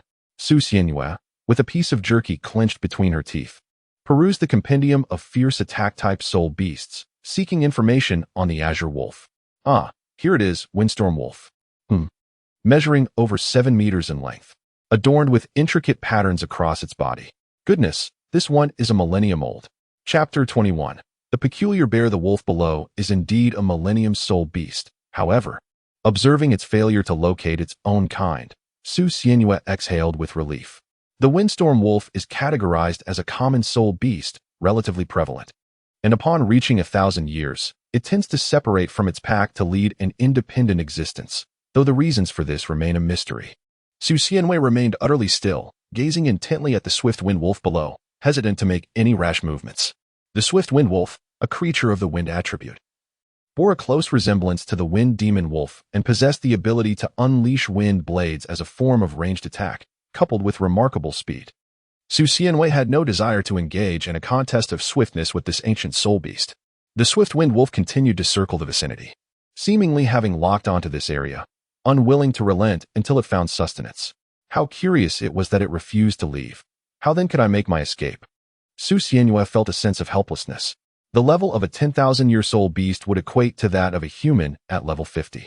Furthermore, soul beasts generally possess significantly greater strength than humans of the same level. Conservatively estimating, the swift wind wolf below her likely boasted the prowess of a level 60 ordinary soul emperor. Su Xianhua was deeply concerned that if she were to be discovered, she would be swiftly slain by a gust of wind blade. This was not like the dull-witted lizard from yesterday. Wolves are renowned for their high intelligence among soul beasts. Had the lizard not targeted the leopard first, she would have likely met her demise much earlier. Now, the swift wind wolf lay motionless on the ground. What on earth? How should I handle this? It appeared quite alert and certainly did not seem inclined to slumber. Although the wolf was lying down, it kept its head raised, keenly observing its surroundings. Suddenly, it seemed to sense something, sprang up with a jolt, turned in a different direction, and bared its teeth menacingly ahead. At this moment, Su Xianhua also sensed an inexplicable attraction emanating from that direction, reminiscent of the allure he experienced from the ink lotus the previous day. From the dense thickets of trees, a bear emerged, standing approximately 3 meters tall, its coat a deep, golden hue. Its shoulders were remarkably broad, and its eyes bore an expression of indifference and ruthlessness. It too raised its snout, inhaling the air, but upon spotting the swift wind wolf, it seemed to express a certain delight. With a resounding roar directed at the swift wind wolf, the sheer volume of its bellow caused Su Xianhua's ears to ache slightly. Oh, this bear surely did not suffer from laryngitis. The swift wind wolf, upon encountering the bear, also bared its teeth in a display of hostility. Both parties stood poised, tension palpable in the air. Su Xianhua observed the bear, whose size seemed disproportionately large compared to the swift wolf, and she found herself questioning the audacity of the creature. A bear towering 3 meters high, at most a millennium old, stood before her, while the swift wolf was a true 10,000-year soul beast. Even millennium soul beasts would flee at the sight of it. Who would dare to roar like that? However, the ensuing spectacle compelled Su Xianhua to exclaim in astonishment. The bear and the swift wolf had already collided in a fierce clash.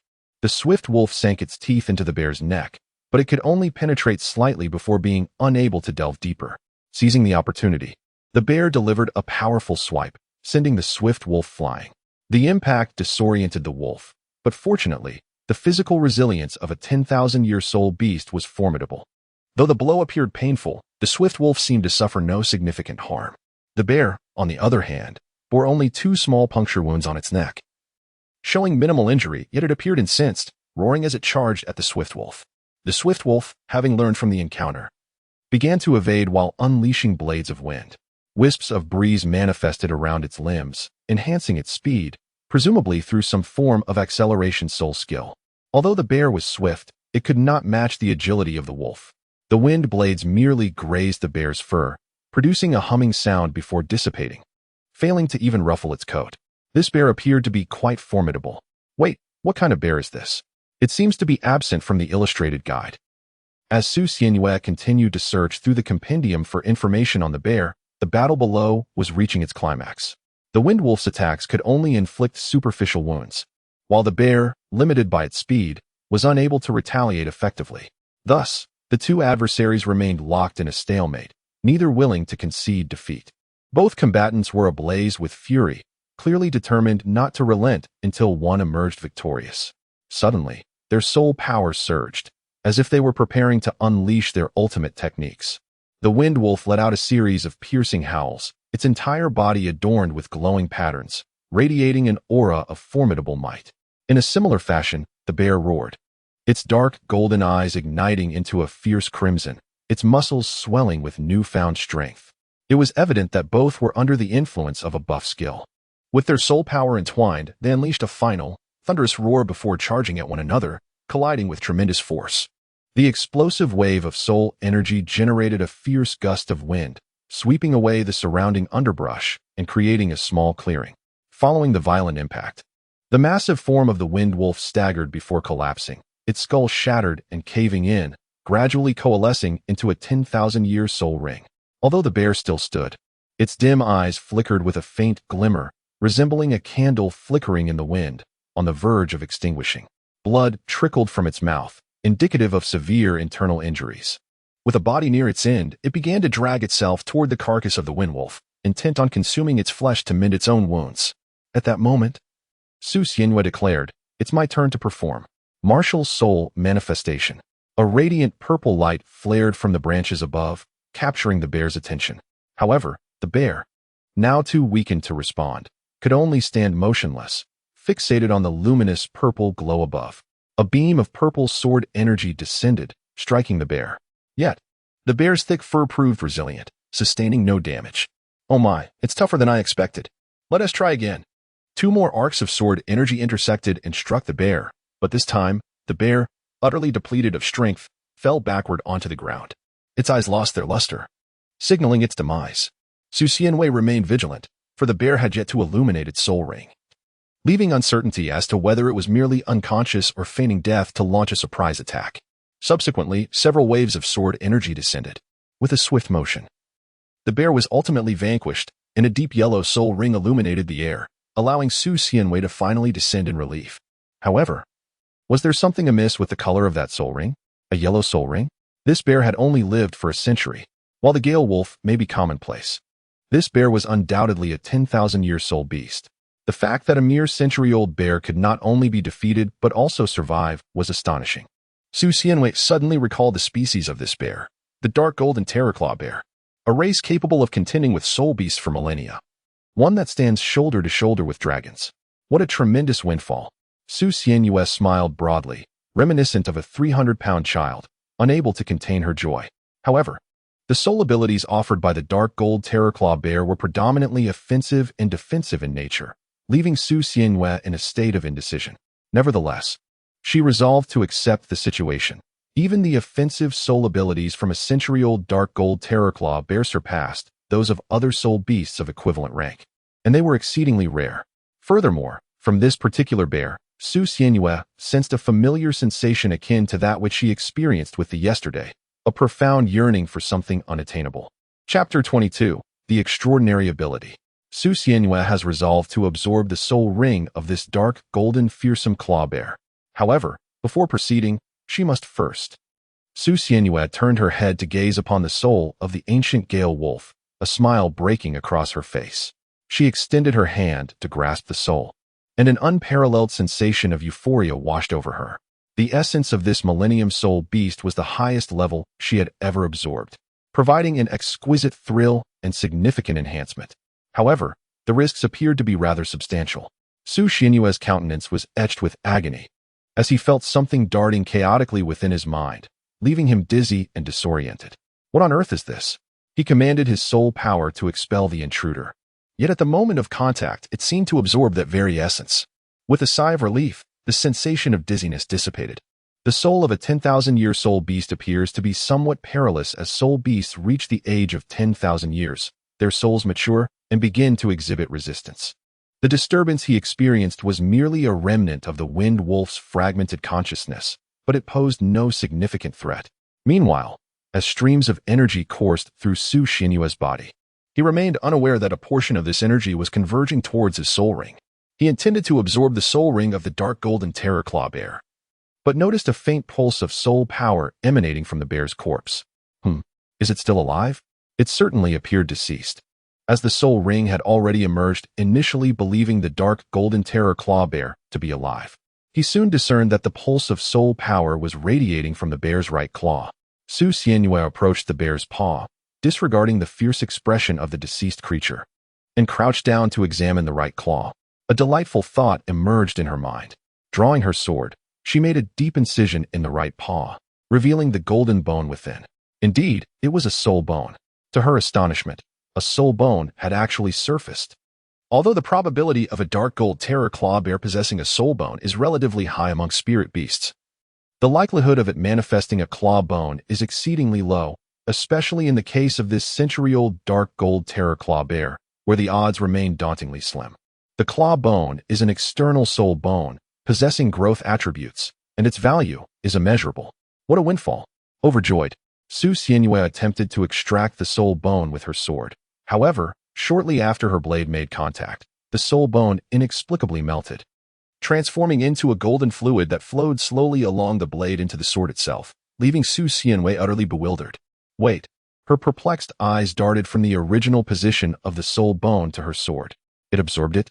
This sword can actually absorb soul bones. That is a soul bone. An external soul bone. One capable of growth. How could it simply be absorbed? With the soul bone vanished, Su Xianyue realized that her sword possessed the ability to absorb soul bones. This is disastrous, my soul bone. After a long moment of melancholy, she shook her head, sighed, and decided to set that aside for the time being. She needed to deal with the spirit ring first. Ignoring the chaotic thoughts, she leapt onto a nearby tree with the spirit ring in hand. The powerful waves of battle had frightened away the surrounding spirit beasts. This area was on the outskirts, where the spirit beasts were predominantly centuries or even millennia old, and the aura of the 10,000-year swift wind wolf could easily scare them off.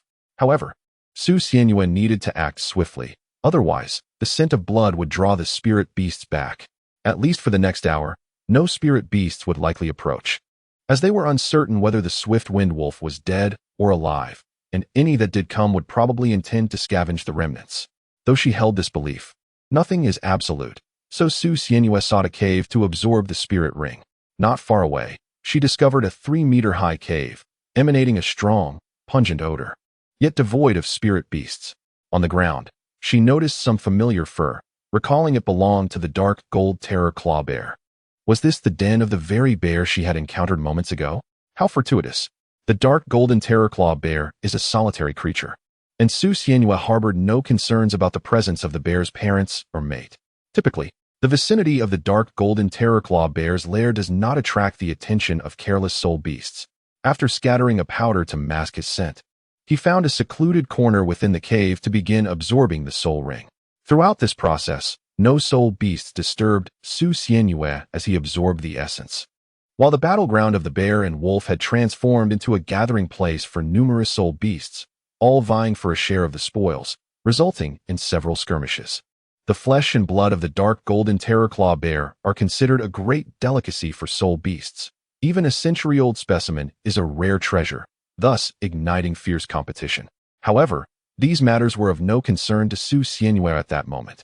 Approximately half an hour later, he completed the absorption. At this juncture, he found himself staring in bewilderment at the Millennium Soul Ring before him, accompanied by a century-old soul ring. Where did this Millennium Soul Ring originate? When did I absorb it? No, this is the first soul ring. Su Xianyue perceived that the information indicated that this Millennium Soul Ring was his first soul ring, while the one beside it, a century-old dark golden terror claw bear soul ring, had just been absorbed. What on earth? How could the first soul ring transform into a millennium? Su Xianyue pondered deeply, and at last, a thought emerged in his mind. Could it be that the soul could enhance the duration of the soul ring? At this moment, Su Xianyue was utterly astonished. The notion of extending the lifespan of soul rings was universally comprehensible, signifying that he could potentially flaunt 9 soul rings, each of 100,000 years. With a dash of audacity, one might even entertain the idea of 9 soul rings spanning 1,000,000 years. However, the pressing question remained whether the Douluo continent possessed sufficient soul energy to facilitate the elevation of 9 soul rings to such remarkable longevity.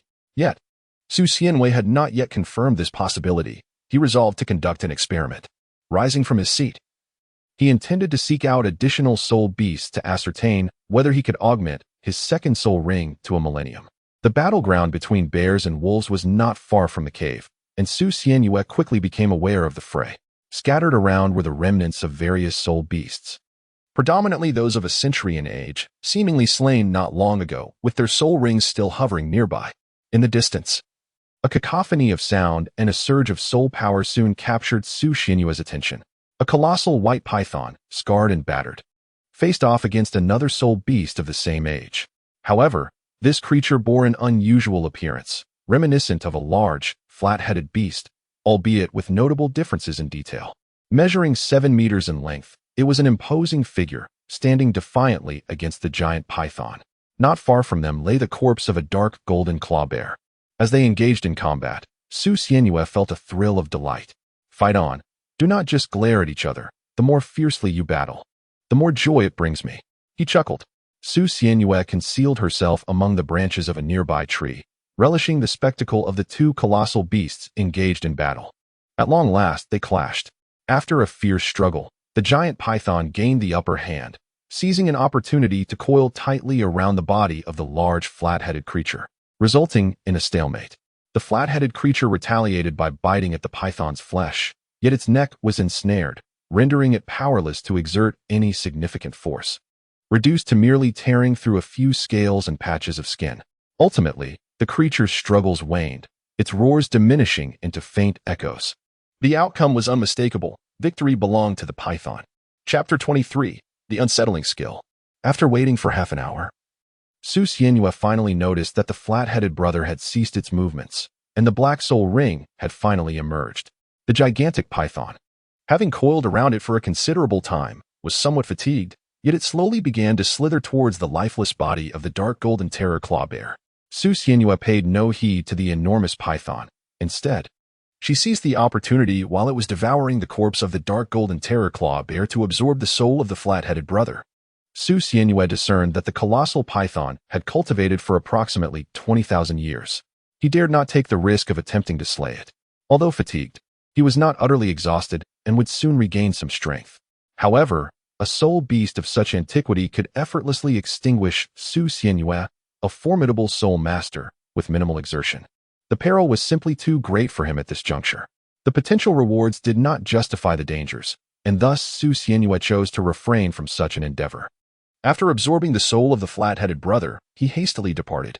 The gigantic python continued to devour the massive form of the dark golden terror claw bear, its body expanding to an impressive girth. Su Xianyue gazed upon it, inevitably contemplating strategies to confront it. Hiss! Alas, should I proceed with this endeavor? What a tangled web of indecision. Never mind, its tail is still in motion. Perhaps it is wiser not to take this risk. Su Xianyue hesitated momentarily before decisively turning away. After soaring in circles and absorbing the souls of those century-old soul beasts, she hastily departed. Subsequently, Su Xianyue summoned her soul ring, eager to conduct an experiment. Before her eyes, the absorbed souls began to coalesce under her gentle guidance. Although it was her first attempt at actively directing soul energy, and she felt somewhat unpracticed, she ultimately succeeded. The yellow soul ring became enveloped in an ethereal energy, continuously absorbing it. The ring's color shifted at a visibly rapid pace, deepening gradually until specks of purple emerged. The purple hue intensified, and Su Xianyue's eyes sparkled with excitement. Once the soul ring transformed entirely into a vibrant purple, she halted the flow of energy. Indeed, it was just as she had anticipated. Su Xianyue was experimenting with the effects of her second soul skill. The skill, known as the Fallen Angel's Body, granted a remarkable 30% enhancement across all attributes, significantly accelerating her body's self-healing capabilities. Indeed, the all-encompassing enhancement was unexpected.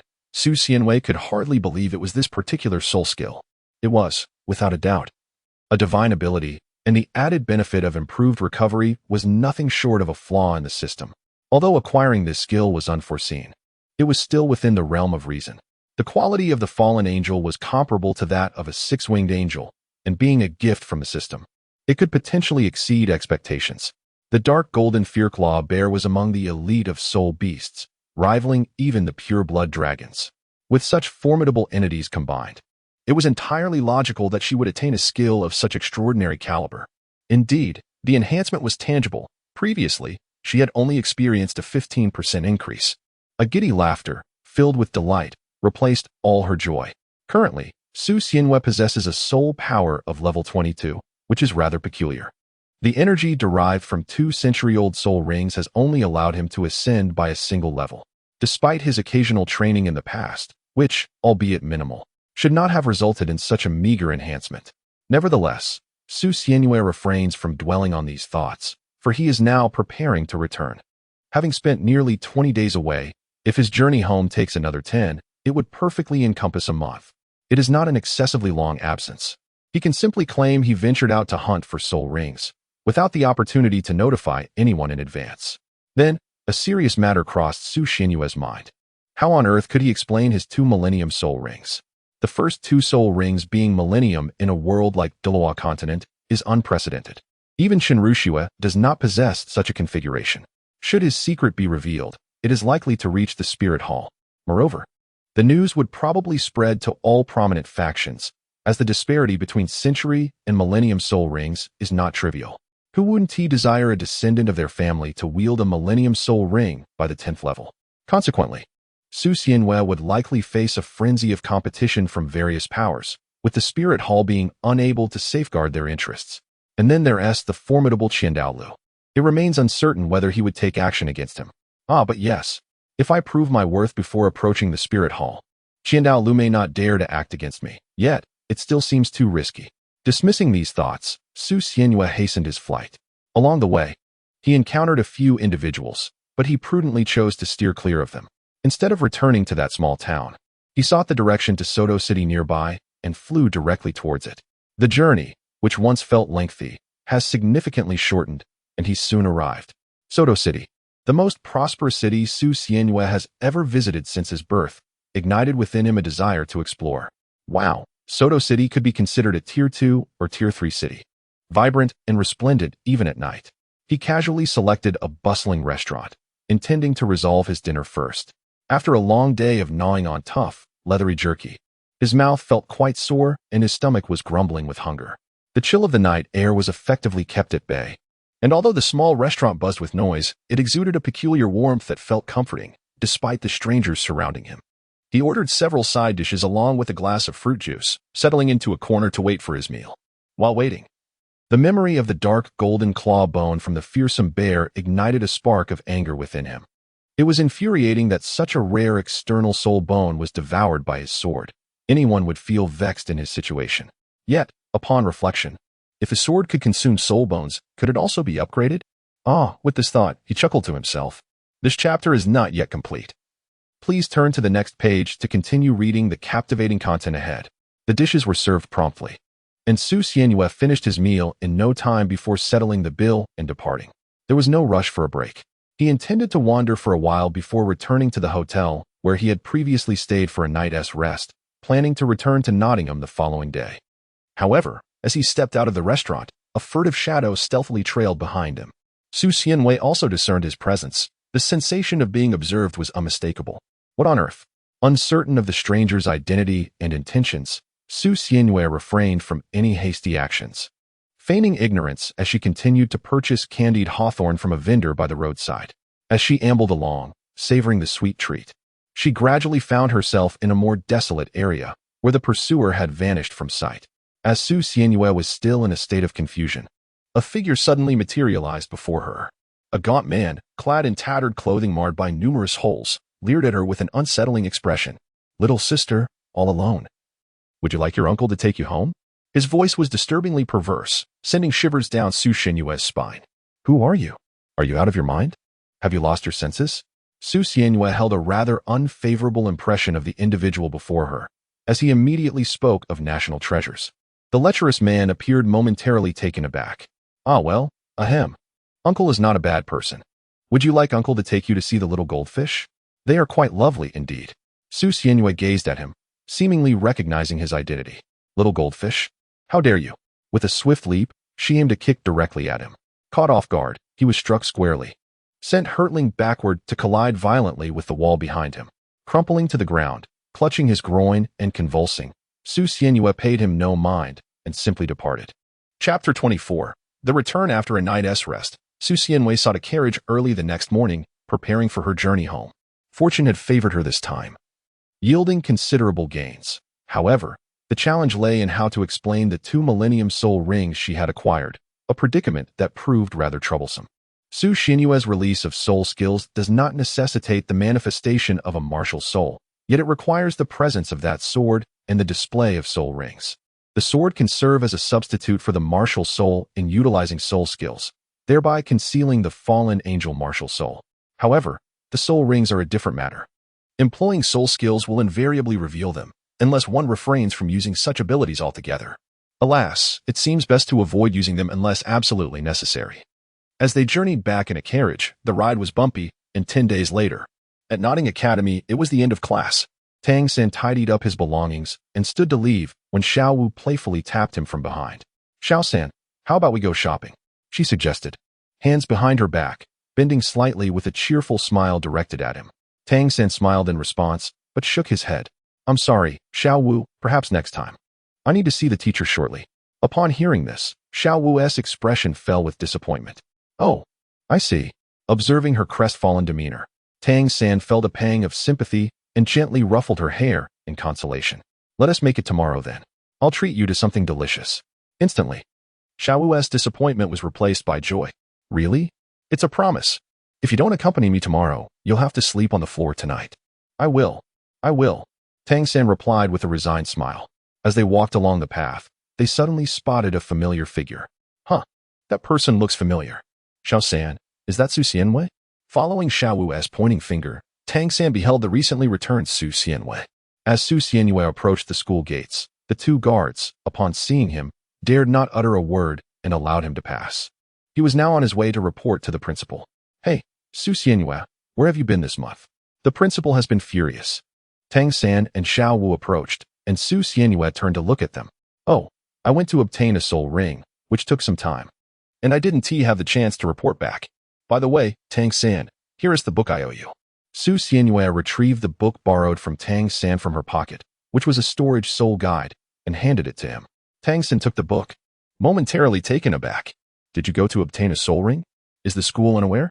Who assisted you in this endeavor?"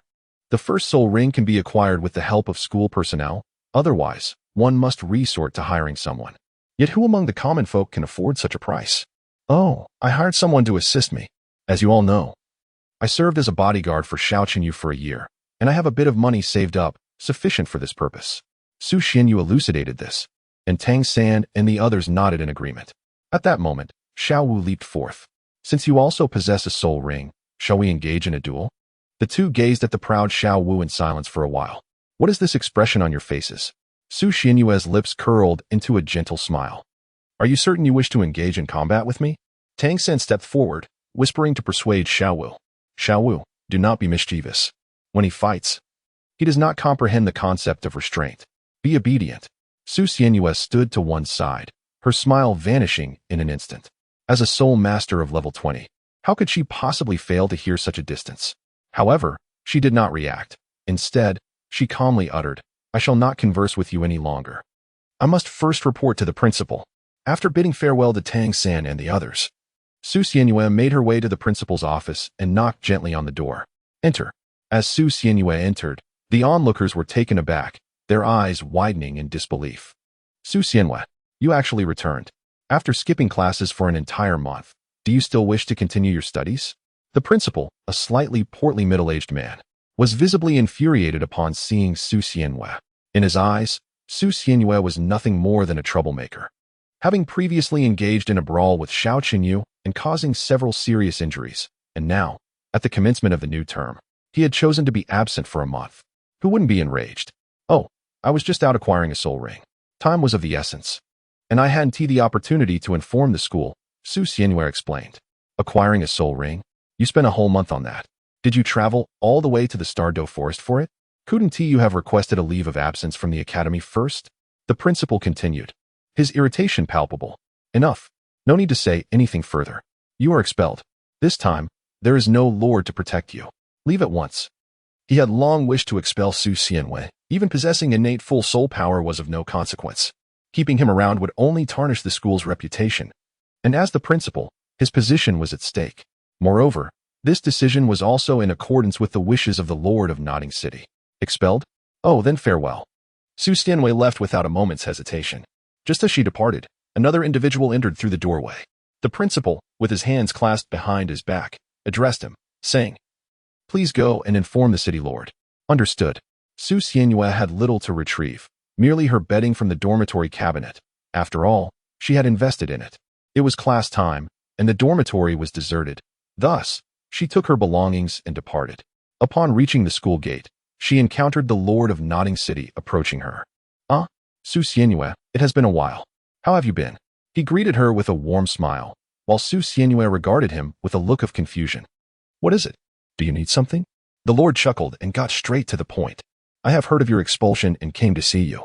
It would be such a pity for a talent like yours to be dismissed. Here is the proposition. If you agree to join the Shao family, I can intercede on your behalf for you to continue your studies. This could significantly impact your future, and the rewards are substantial. What do you think? Please take some time to consider." Su Xianyue discerned a profound conspiracy within his smiling gaze. Her intuition had always been remarkably accurate. "Just after my dismissal, you come to solicit me.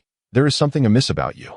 Su Xianyue's hollow gaze was fixed intently upon the Lord of Nodding, internally pondering, "Is this fellow truly just a child? Ahem. It's not that I undervalue you. You see, I came to you right after your dismissal. So do consider it, for Xiao Yu and the others are quite reluctant to part with you as well." Su Xianyue waved her hand and departed. She appreciated the goodwill, but had no interest. Sigh. The Lord of Nodding seemed eager to retain her, yet Su Xianyue left without a backward glance. A subordinate approached, casting a meaningful glance his way. "My lord, shall we?" His hand was poised as if intending to retrieve Su Xianyue. The Lord of Nodding shook his head. "No need. If she is unwilling, then so be it. It is a pity, though. We must not offend her in the future. My intuition tells me this young lady possesses immense potential." The subordinate, perplexed, managed to discern the underlying message of not to pursue her and nodded in agreement. Understood. Meanwhile, Su Xianyue, having declined the Lord of Nodding's overtures, remained entirely indifferent. Her rejection of even the Seven Treasures glazed tile school rendered the small lord's invitation insignificant. However, with at least 5 years until her enrollment at Shrek Academy, there was no advantage in arriving early, without aligning with the main narrative. She could only meander through her days. Alas, had she known she would not return to Soto City, she could have earned some money there. With no other choice, Su Xianyue finally headed towards the village. Chapter 25. The power is nearly uncontrollable. What should I do? The village remained unchanged. And that girl was still as naive as ever.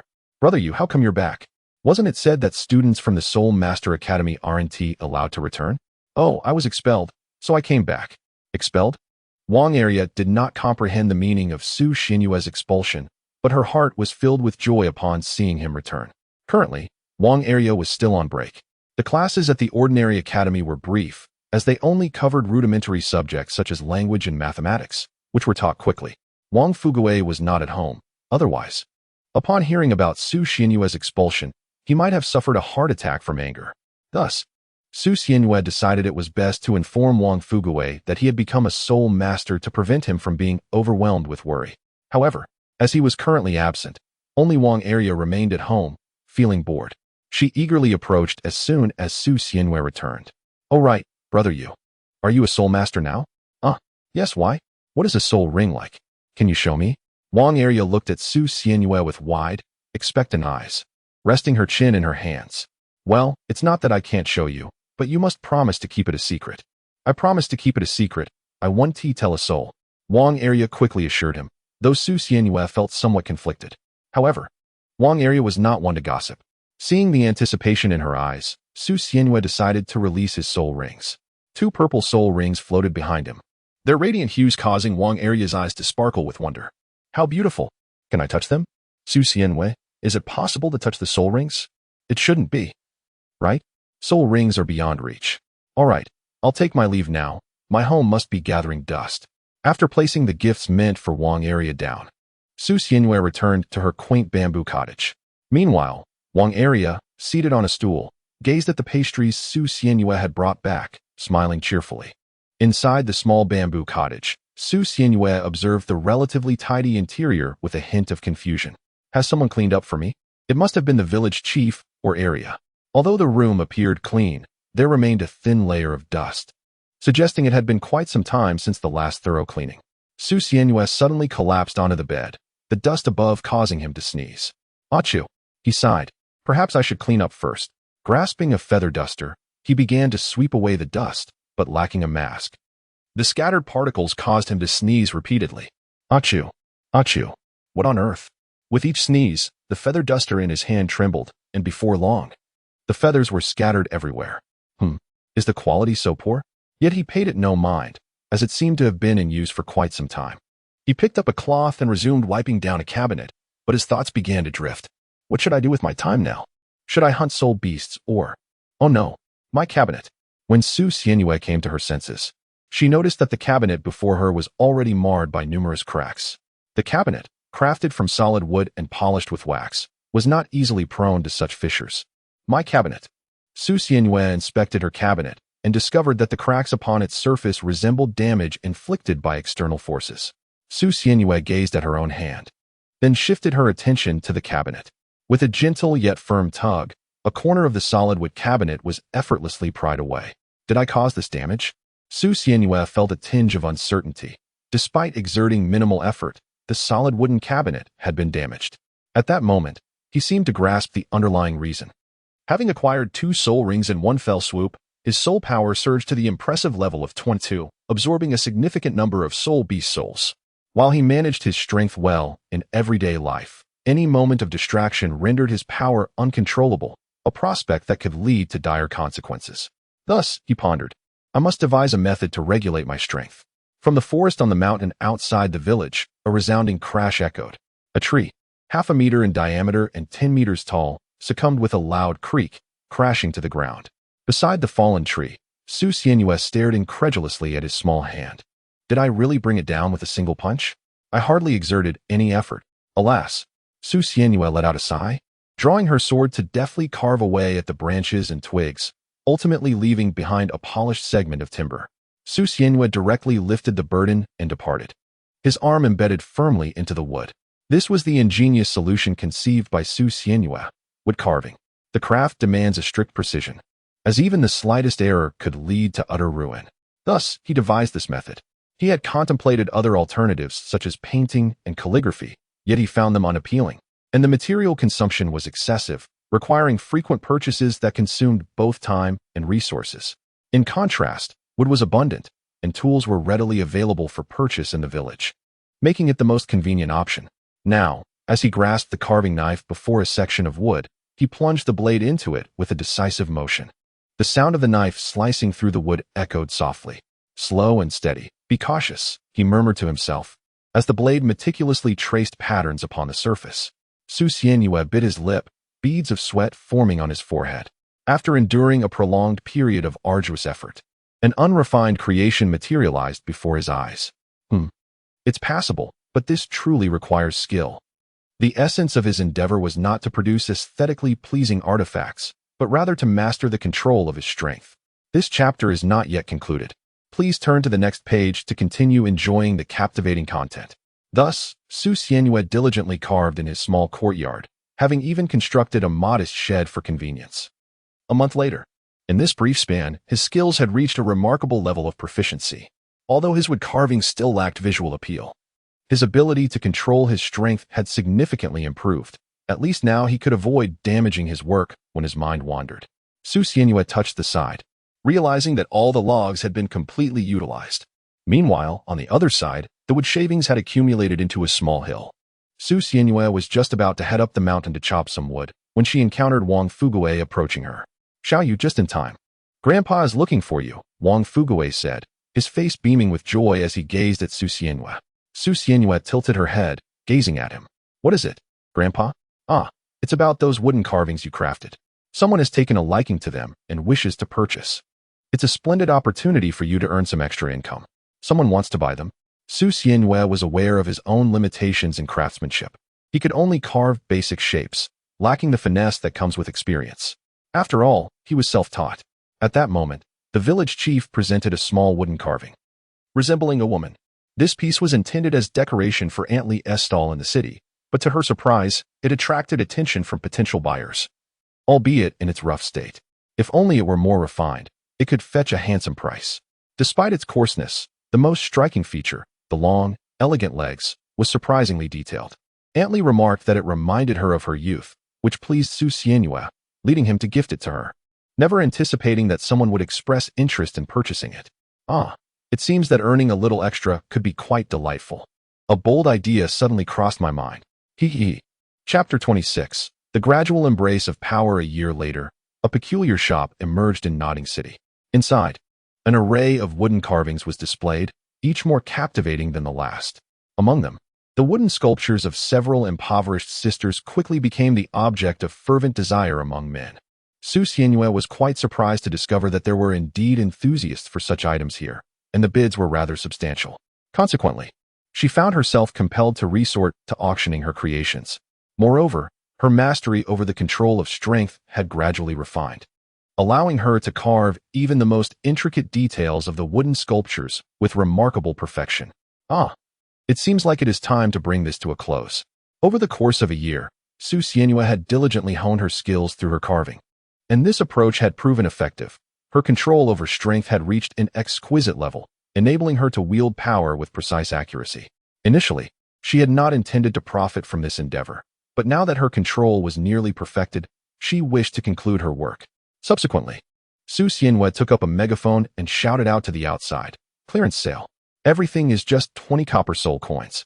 The shop was filled with a plethora of wooden sculptures, all depicting characters from her previous life's anime, which would otherwise go to waste. So she decided to sell them all off. "Hey, Boss Xiaoya, why the clearance? What is wrong with these wooden sculptures?" inquired a curious customer, to which Su Xianyue simply waved her hand. "The store will no longer be open, so everything must go. If you wish to buy, now is the time. No longer open. Then I must hurry." With that, the customer rushed inside, pulling out a sack and promptly tossing the sculptures he had set his eyes upon into it. 12, 13. That should be enough. Just these. Su Xianyue received the money with a puzzled expression, while others rushed into the store in a frenzy. What is happening? Observing the looted shop, Su Xianyue glanced at the ever-growing pile of soul coins beside her, her face filled with bewilderment. In no time, everything inside had been purchased. Su Xianyue closed the shop door, which was also rented, and she planned to return it shortly. At that moment, a familiar voice resonated from behind her. "Su Xianyue, what is the matter? Why are you closing so early today?" Tang San approached, his body glistening with sweat. "Evidently just returned from the blacksmith's workshop." "Oh, I've shut the door. I want to be opening it again." Su Xianyue casually responded and was about to take her leave. However, Tang San called out to her. "Wait, there is something I wish to inquire." As he spoke, Tang San produced a wooden carving. "I would like to ask, how do you know what my father looks like? Why is he holding a large hammer?" The wooden carving that Tang San revealed was of Tang Hao, crafted by Su Xianyue just a few days prior, modeled after his appearance in the anime. She was taken aback that Tang San recognized it. "How? Did you discern that this is your father?" Su Xianyue gazed at the wooden carving. Though the face was rather indistinct, how could he discern it? "I am uncertain. It simply appeared familiar to me. Have you ever encountered my father?" Su Xianyue was taken aback for a moment, but quickly shook her head. "No, this is merely something I carved casually." Upon hearing this, Tang San felt a wave of disappointment wash over him. "My apologies. Alas, for some reason, this wooden carving evokes a sense of familiarity within me. It bears a striking resemblance to my father, despite the fact that they appear entirely dissimilar." Su Xianyue, your intuition is remarkably accurate. Since there is nothing more to discuss, I shall take my leave. After Su Xianyue departed, I gazed at the Tang Howard carving in my hand, shaking my head slightly. Subsequently, I retrieved another wooden sculpture. Curiously, why does Su Xianyue's wood carving evoke such a sense of familiarity within me? The other sculpture depicts Tang San from the Shrek era. Over the course of a year, Su Xianyue had not devoted herself to cultivating her soul power, remaining at the 22nd level. However, her mastery over strength control has nearly reached its zenith, alleviating any concerns of losing control in that regard. Thus, it is now time to immerse myself in cultivation. Su Xianyue returned home to pack his belongings. He planned to venture once more into the Stardo Forest to hunt soul beasts and cultivate his soul skills. Despite the inherent dangers of the Stardo Forest, it remained the most expedient method to enhance his strength. He aspired to elevate his soul ring to 10,000 years before entering Shrek Academy. Though he acknowledged the improbability of this goal, a year had passed. Yet the mere thought of absorbing souls to extend the duration of his soul ring filled him with excitement.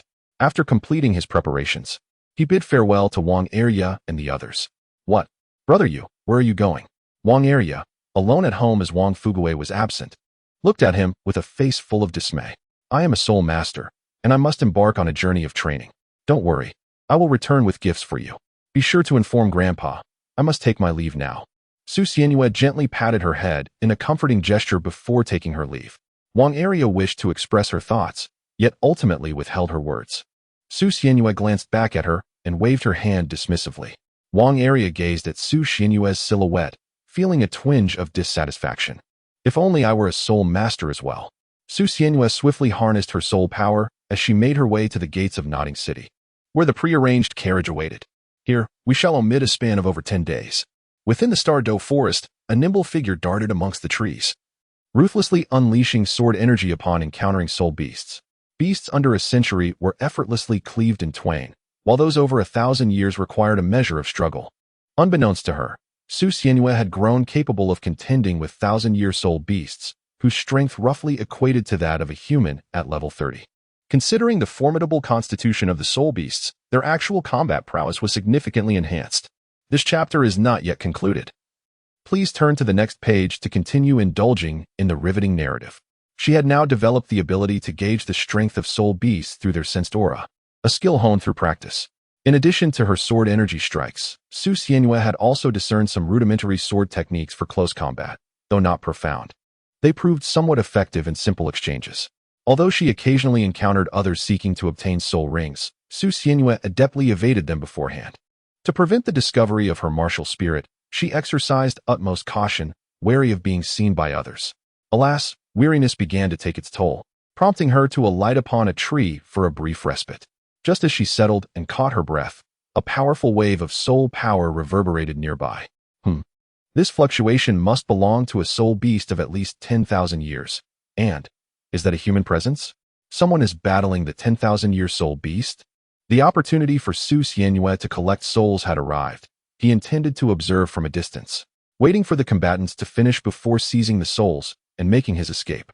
To avoid revealing his martial spirit, he had deliberately concealed it while leaping forward.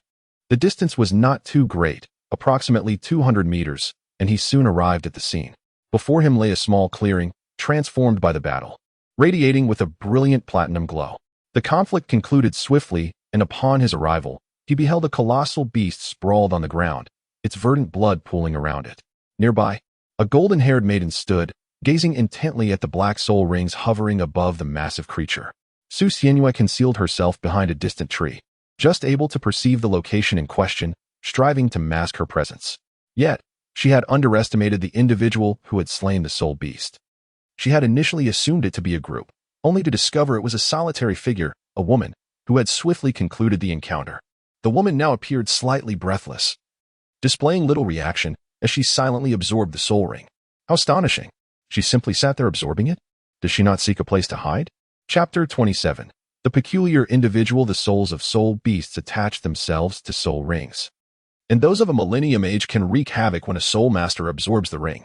Upon absorption, the soul ring may either be dispersed or retaliate against the absorber, ultimately dissipating. Su Xianyue initially planned to take advantage of the exhaustion of a group of people after their battle with the soul beasts, to stealthily seize the opportunity and escape. However, to her surprise, there was only one individual left, absorbing the energy in place. Truly, it was a stroke of divine providence. Upon witnessing that she had commenced the absorption of the soul ring, Su Xianyue strode forward with an air of confidence. Before proceeding to absorb the soul, he cast a curious glance at the colossal beast before him. The creature was enveloped in a hue reminiscent of black iron, exhibiting a form akin to that of an insect, elongated and slender. A couple of knocks revealed its remarkably resilient exoskeleton. Just as he turned to initiate the soul absorption, two figures materialized behind him. "Hey, kid, where do you hail from?" A voice, somewhat aged yet resounding, startled Su Xianyue. "Wow, a ghost!" His exclamation was abruptly silenced as a large hand clasped over his mouth. The man before him, bearing the countenance of a small-time ruffian, gestured for silence and then pointed towards a golden-haired girl who was engrossed in the process of absorbing the soul ring. Su Xianyue's gaze met his as she nodded slightly. He now understood why this young girl was absorbing the soul ring in place. She was accompanied by two bodyguards, whose cultivation levels were undoubtedly formidable. Alas, From where did such a child emerge? Hey, I ask you, where is your companion? The muscular uncle, arms crossed over his chest, inquired of Su Xianhua. The other, an elder dressed in a long robe, exuded an ominous aura. Let us not concern ourselves with him. We can simply disregard him. The foreboding elder remarked casually before positioning himself beside the girl who was in the midst of absorbing the soul ring. Meanwhile, the muscular uncle continued to engage in a fierce stare-down with Su Xianhua. Su Xianhua felt a twinge of awkwardness, his small hands fidgeting as they brushed against his face. I got separated from my family and came here to see if anyone was around. Observing Su Xianhua's drifting gaze, the older man said little more, merely guiding him aside and urging him to leave promptly. With no alternative, Su Xianhua departed, acutely aware that with those two formidable figures present, any attempt to approach the woman might result in an abrupt dismissal. However, the two men regarded Su Xianhua's retreating form, deep in contemplation. Shilong, did I not sleep well last night? I sense that the boy possesses a soul power of level 20. Indeed, I must admit, I too am beginning to question my own state of rest. What? They exchanged a glance, then with resolute strides, charged towards Su Xianhua, seizing him by the collar. Hey! Caught off guard, Su Xianhua hardly had time to process the situation before he was confronted by the stern visage of the older man. Boy, what is your soul power level? In that moment, Su Xianhua's mind echoed a singular thought. This is bad. His fingers poked at each other nervously, his eyes averted, unable to meet the man's gaze. Would you believe me if I said I have no soul power? The older man, undeterred by further pleasantries, seized Su Xianhua's arm. 8 years old, and already at level 20? Which family do you belong to? Show me your martial spirit. The man examined Su Xianhua's bone age, his astonishment evident as one eye widened disproportionately, nearly pressing against Su Xianhua's face. Could you please let me down first? Su Xianhua prodded the arm that grasped her collar. Once released, she promptly retrieved the sword from her forehead. They gazed at the sword, which was longer than Su Xianhua herself, then exchanged glances with one another. Which family possesses a martial soul resembling this sword? Don't look at me. I have no idea. Hey, kid, which family do you belong to? The ominous elder inquired of Su Xianhua, while her mind raced with thoughts. In truth, I am an orphan. Out of necessity, I had no choice but to venture into the Stardo Forest to obtain soul rings. They exchanged another glance, clearly skeptical of her claim. Are you pulling our leg? A mere child like you ventured alone into the Stardo Forest to acquire soul rings? And you managed to obtain 2? Show me the soul rings. They can't possibly be 10-year ones. An 8-year-old with a soul power of 20, such a notion is beyond anyone's imagination. Though they had encountered such talent before, if it were to manifest in an ordinary child, it would be. However, if the soul rings were merely 2 10-year ones, it would be a waste of such extraordinary potential. Su Xianhua was in a state of utter panic at that moment. Well, perhaps it's better if I don't, she stammered. My soul ring is rather inadequate. Show me quickly. Do not compel me to take action. The old man's expression was fierce, and he appeared to be growing increasingly impatient. At this moment, Su Xianhua hesitated, contemplating her escape. She was unaware of their identities. If they were to glimpse her soul rings, it would undoubtedly be a source of great concern. 2,000-year soul rings at level 20. Who could fathom their thoughts? Wait a moment, she interjected. First, you must disclose your origins. I do not even know who you are, so why should I engage in conversation with you? Su Xianhua deliberately feigned the innocence of a naive child. In simpler terms, she was pretending to be foolish. You. Fine, I belong to the spirit hall. Is that sufficient? Hurry up and speak, or I swear I shall strike you down. The man's expression was quite fierce, and Su Xianhua felt a surge of joy within her, for she had once again found an excuse to play the fool. Su Xianhua deliberately shed a few tears, adopting a pitiful expression as if she were on the verge of crying from fright. The chapter is not yet concluded. Please proceed to the next page for further reading. The older man, witnessing this, appeared somewhat flustered. What's with the tears? I merely wished to see your spirit ring. Alas, I am not a villain, sigh. With a resigned sigh, he silently stepped aside. Meanwhile, the ominous elder wore a barely suppressed grin. Ha ha ha, look at how frightened you've made the child. Ha ha ha, well, if she is unwilling, let it be. After all, she is to be taken back. From his words, Su Xianhua discerned that she was to be taken away by them, and they were from the spirit hall. This cannot stand. I must devise a means to escape. The older man stood despondently to the side, while the elder's gaze remained fixed on the girl absorbing the spirit ring. Seizing the opportunity while they were distracted, Su Xianhua dashed away. However, before she could cover much distance, she felt her collar being yanked back. "Where are you running off to? We are not human traffickers." The older man's voice rang out, and Su Xianyue was helplessly pulled back. "I had hoped you were indeed traffickers. Traffickers do not possess such high levels. Those of higher rank would not stoop to such deeds." Su Xianyue was set aside and left unattended, without being bound, for her little legs could not run fast, and they could easily be caught again. Who exactly are these individuals? Members of the Spirit Hall. Su Xianyue sat cross-legged to one side, her hands cradling her slightly chubby face, her seemingly vacant eyes scanning the three individuals before her. Particularly, her gaze fixated on the girl absorbing the soul ring, who appeared to be extraordinary. While beauty was one aspect, there was another dimension to it. Su Xianyue sensed a familiar aura emanating from her, yet she found it challenging to articulate. It was akin to a feeling of possessing something similar, yet distinctly different. After several minutes, Su Xianyue discerned the identity of the girl. Chapter 28. The Soul Master City. As the soul ring on the girl illuminated, a colossal golden, ethereal figure manifested behind her. It was a humanoid silhouette, adorned with 6 magnificent wings, radiating a blinding brilliance. The martial soul of Su Xianyue stirred. A sensation deeply etched in his bones suddenly surged forth. It was a feeling of revulsion, yet intertwined with a hint of nostalgia. However, Su Xianyue had no time to dwell on this emotion. His heart was consumed by fear. Just moments ago, his martial soul had nearly surged forth uncontrollably. Had it not been for Su Xianyue's quick reflexes in suppressing it, who could tell what calamity might have ensued? Upon glimpsing the colossal phantom before him, Su Xianyue recognized the identity of the maiden standing there. It was Qian Renxue, the saintess of the 6-winged angel clan, within the Hall of Martial Souls. As Qian Renxue opened her golden eyes, behind her were 5 soul rings, 2 yellow, 2 purple, and 1 black, emitting a resonant hum and shimmering with ethereal light. Who is he? Upon opening her eyes, the first sight that met her gaze was Su Xianyue, who was seated nearby, her voice clear yet laced with curiosity. "Your Highness, this little brat came over on his own. We noticed his extraordinary talent and decided to keep him. Please, assess his level." Qian Renxue's cold gaze fixated on Su Xianyue, and soon a flicker of astonishment crossed her features. "Level 22. How old is he?" "My subordinate has just measured his bone age. He is 8 years old." Qian Renxue was momentarily stunned. To surpass level 20 at such a tender age was nearly unheard of on the Douluo continent, aside from the 6-winged angel clan. A child with innate full soul power at 8 years old would typically only reach around level 18 at most. "Take him back," Qian Renxue commanded, summoning her martial soul and taking flight.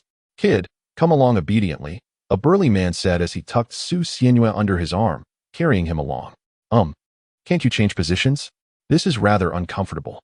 What more do you want? You should consider yourself fortunate that I'm carrying you like this." The man replied impatiently. With no other option, Su Xianyue resigned himself to being taken along. It was around 3 in the afternoon. Setting off at this hour was not ideal, so they planned to settle in for the night before continuing their journey. "I say, uncle, are you really from the Martial Soul Hall? You don't seem like it." Su Xianyue was seated at a dining table on the first floor alongside the uncle and the elder, while Qian Renxue had already retired to rest. This uncle, of course, was Shilong, who at that moment was heartily devouring meat and sipping wine. Does it not seem so? Pray, elucidate what appears amiss. Su Xianyue. It feels utterly out of place. In the original narrative, Shilong makes but a few appearances, and Su Xianyue is uncertain of his character. Surely, a titled Douluo must possess a certain air of authority, yet here he sits like an ordinary man, indulging in meat and wine, unlike anyone as formidable as Tang Hao. "Hey, you rascal." Shilong playfully flicked Su Xianyue's forehead, though not with much force. It stung just slightly, prompting her to rub the spot. Meanwhile, the ominous figure of Xishue continued to sip from his goblet, his demeanor still shrouded in gloom. "Enough chatter, finish your meal and rest. I will provide you with a private room, but do not even think of escaping. Otherwise, I shall break your legs." Having said this in a matter-of-fact tone, he ascended the stairs to the 2nd floor. The two watched as Xishue departed, then resumed their idle conversation. "Tell me, in what way do I not resemble the Spirit Hall?" Shilong remained preoccupied with this question. Su Xianyue lay on her bed, her face marred by a furrow of worry. "The Spirit Hall. What am I to do? If the fallen angel spirit is discovered, then it would only take a few seconds for Qian Douluo to end my life." Her thoughts then turned to how she might conceal her spirit. The matter of her soul rings did not trouble her as much. After all, what could be more unsettling than the presence of that old tyrant, Douluo? To them, the fallen angel represented enmity. If I were to voluntarily join the spirit hall, would they dare to take action against me? Never mind. I shall take it one step at a time. After all, I am a man who has already faced death once, so I remain unperturbed. Time for sleep. The following morning, they set off. Their first destination was the nearby city of Soto. Traveling at the speed of a tidal Douluo, they would arrive in no time. Qianrenxue soared ahead. Her speed, while not matching that of a tidal Douluo, was still considerable, as the tidal Douluo followed closely behind her. Soon, they boarded a luxurious carriage. There were 2 carriages in total. Qianrenxue occupied one, while Shilong and Su Xianwei found themselves in the other. It was indeed snug, but the carriage was spacious, even equipped with a bed. I asked, "Where exactly are we headed?" Su Xianwei leaned against the window, her expression one of ennui as she inquired of them. Xishue remained silent, yet Shilong responded, "To the Soul City. I presume you have heard of it? It lies not far from here." Su Xianwei had certainly heard of it. Her inquiry was merely a casual attempt to pass the time. Throughout the journey, the carriage was filled with her incessant questions. What is there in Spirit City? Is it entertaining? What positions do you hold in the Spirit Hall? Are they impressive? Well, look over there. That bird is enormous. I'm hungry. Do you have any food? In her boredom, Su Xianwei, having inherited the chatterbox trait from Wang Fuguei, incessantly bothered them.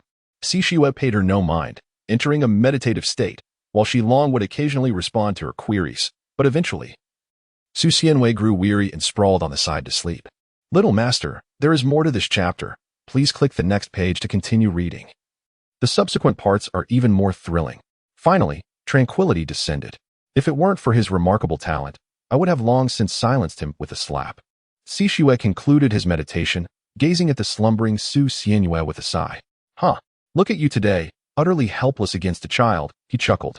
Shilong burst into laughter as they shifted to a more serious tone. Do you think this child possesses a mutated martial soul? If he truly is an orphan, the Spirit Hall could indeed gain a formidable asset in the future. Who can say?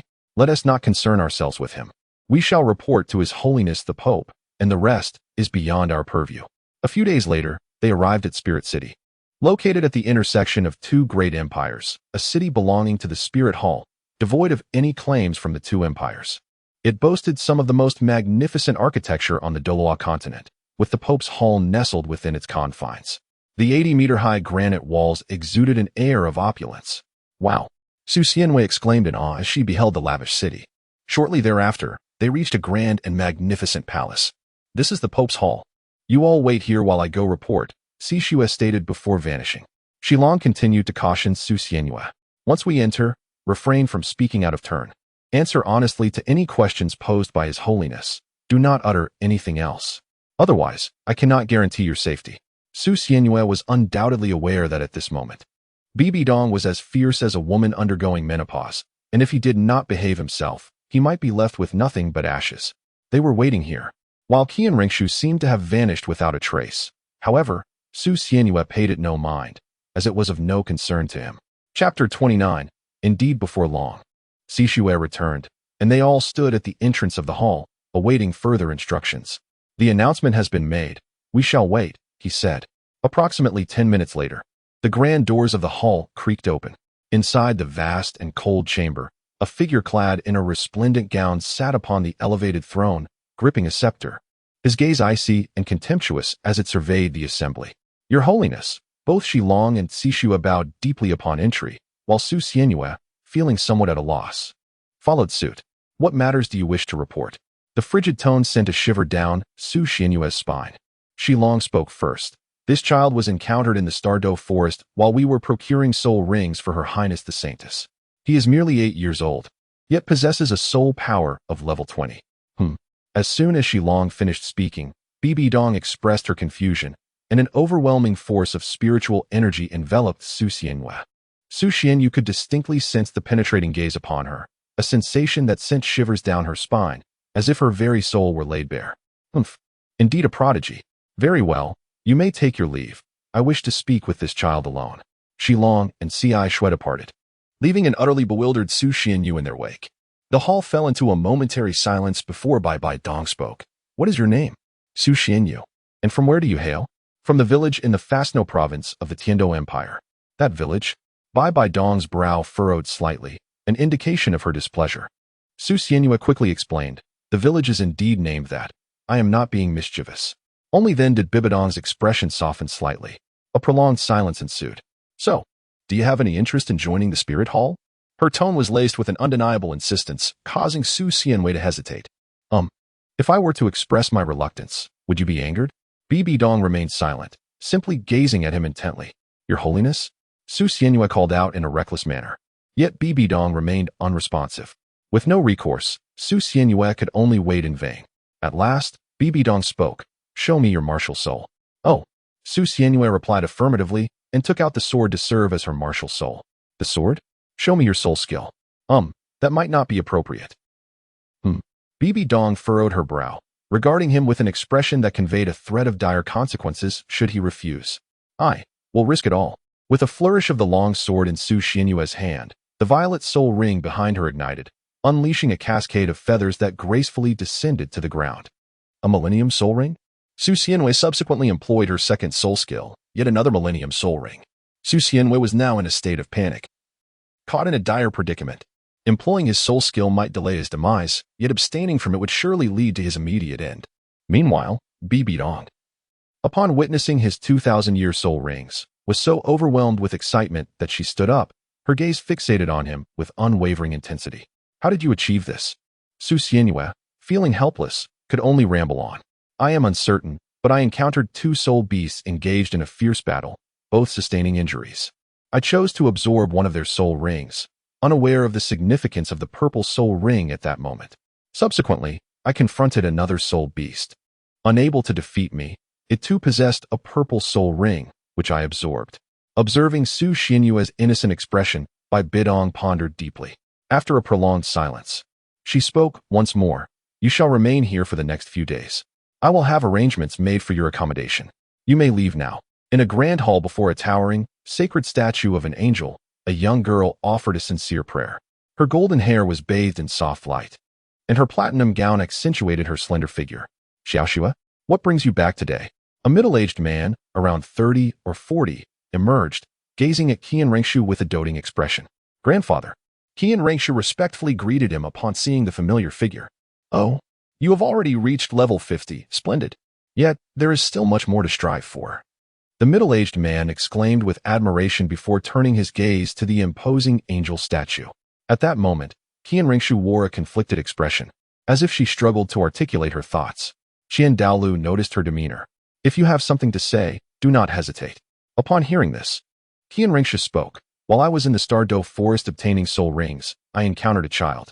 From him, I sensed a peculiar aura that instilled fear within me. What? Fear? What child? Where is he now? Qian Douluo questioned, somewhat incredulous. He has already been brought back. He should be in the hall of the Pope now. Come, I must witness this aura that could evoke such fear in you. In a spacious and opulent room, despite the luxurious furnishings that many would dream of, Su Xianyue wore a troubled expression. He had no inclination to admire the lavish decor, instead resting his head on the desk in distress. I knew it. Revealing 2 millennium soul rings would surely bring me trouble. Due to his height, Su Xianyue could only reach the desk with his face, causing a mound of flesh to protrude, giving him a somewhat comical appearance. Suddenly, the door burst open with a loud bang as Qian Douluo strode in, followed closely by Bibidong. Is this the child? He certainly appears extraordinary, she remarked with disdain, before unleashing an overwhelming pressure of soul power. The chapter is not yet complete. Please turn to the next page to continue enjoying the captivating content. Su Xianyue suddenly felt as though a colossal stone was pressing upon her body, rendering her breathless, and she tumbled from her chair, struggling to rise. She summoned her soul power to resist the overwhelming pressure.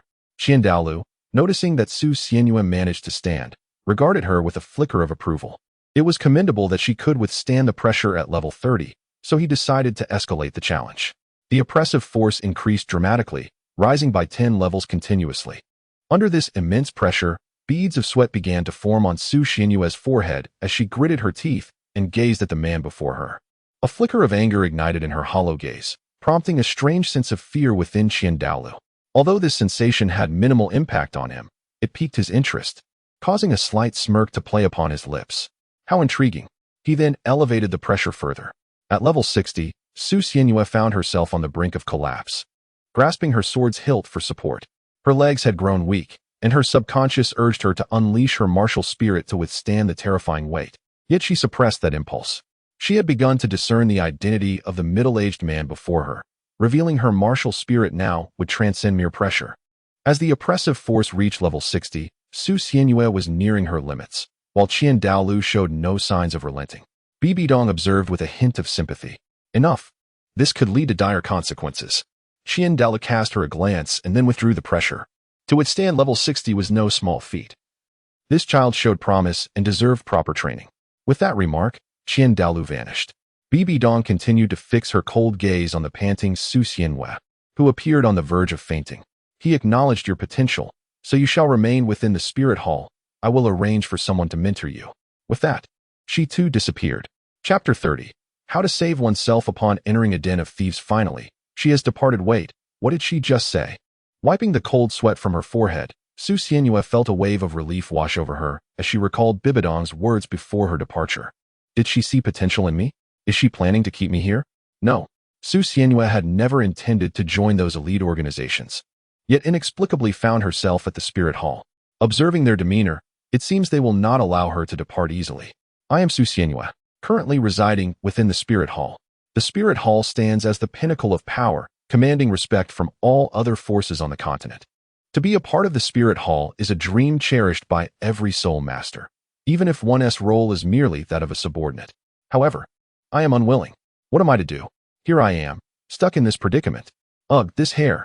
Su Xianyue rolled incessantly on the vast, soft white sheets, her violet locks becoming disheveled as she shouted. Escape was utterly impossible. Outside, there were nearly all soul masters and several titled Douluos among them. The moment she stepped outside, she would surely be discovered. Should she encounter any extreme individuals, being mistaken for a petty thief could result in her untimely demise, a most unjust fate. Su Xianyue lay upon the bed, enveloped by the fragrant aroma of the sheets, which seemed to have been sprinkled with something to induce slumber. The exhaustion from her arduous journey, coupled with the oppressive pressure of the 60th level soul force she had just experienced, left her yearning for sleep. Her heavy eyelids were on the verge of succumbing to sleep, yet Su Xianyue suddenly sat upright. The sticky sensation clinging to her skin was utterly uncomfortable. How she longed for a refreshing bath. Su Xianyue currently finds herself in a side chamber adjacent to the spirit hall, a space that appears to serve as a quarters for maids or guards. The vicinity is devoid of any presence, likely due to everyone being occupied with their duties. As it is still the bright light of day, Su Xianyue cautiously peeked out, glancing left and right, finding no one around, before stealthily slipping outside. After evading detection for a while, she suddenly realized, why am I sneaking around? I'm not even running away. How absurd of me. Ahead, a group of armored soldiers was patrolling, and instinctively, Su Xianyue felt the urge to hide. However, upon reflection, she thought, I'm not escaping. Surely asking for directions would pose no issue. With newfound confidence, she approached them boldly. The soldiers, puzzled by the sight of the 8-year-old girl, halted in their tracks. Before they could utter a word, Su Xianyue spoke up. Excuse me, gentlemen, could you tell me where the bathhouse is? They exchanged glances, contemplating her request. Yet one of them eventually replied, the bathhouse is not open at this hour. It only opens at sunset. If you wish to bathe now, you may go to the lake at the foot of the mountain. One soldier gestured in a particular direction. Thank you, kind sir, she replied gratefully. Su Xianyue expressed her gratitude and proceeded in the indicated direction. The soldiers observed her retreating figure with a sense of perplexity. How could a child be here? They had never encountered one before. Perhaps she is a descendant of some noble, they thought, deciding it best not to interfere. They dismissed any suspicion towards her and resumed their patrol. Following the path they had pointed out, Su Xianyue soon found herself outside the city gates, where she indeed discovered a serene lake. Am I truly so far from home that no one has come to retrieve me? Having ventured beyond the city limits, she encountered no obstacles, as the gatekeepers made no effort to stop her. The lake was nestled among trees, almost concealed from view. She shed her tattered garments and leaped into the water, reveling in the experience. I am like a fish in your lotus pond, existing solely to guard this moment. While swimming and singing, Su Xianyue suddenly shouted in surprise, for a figure had materialized before her. Where have you been?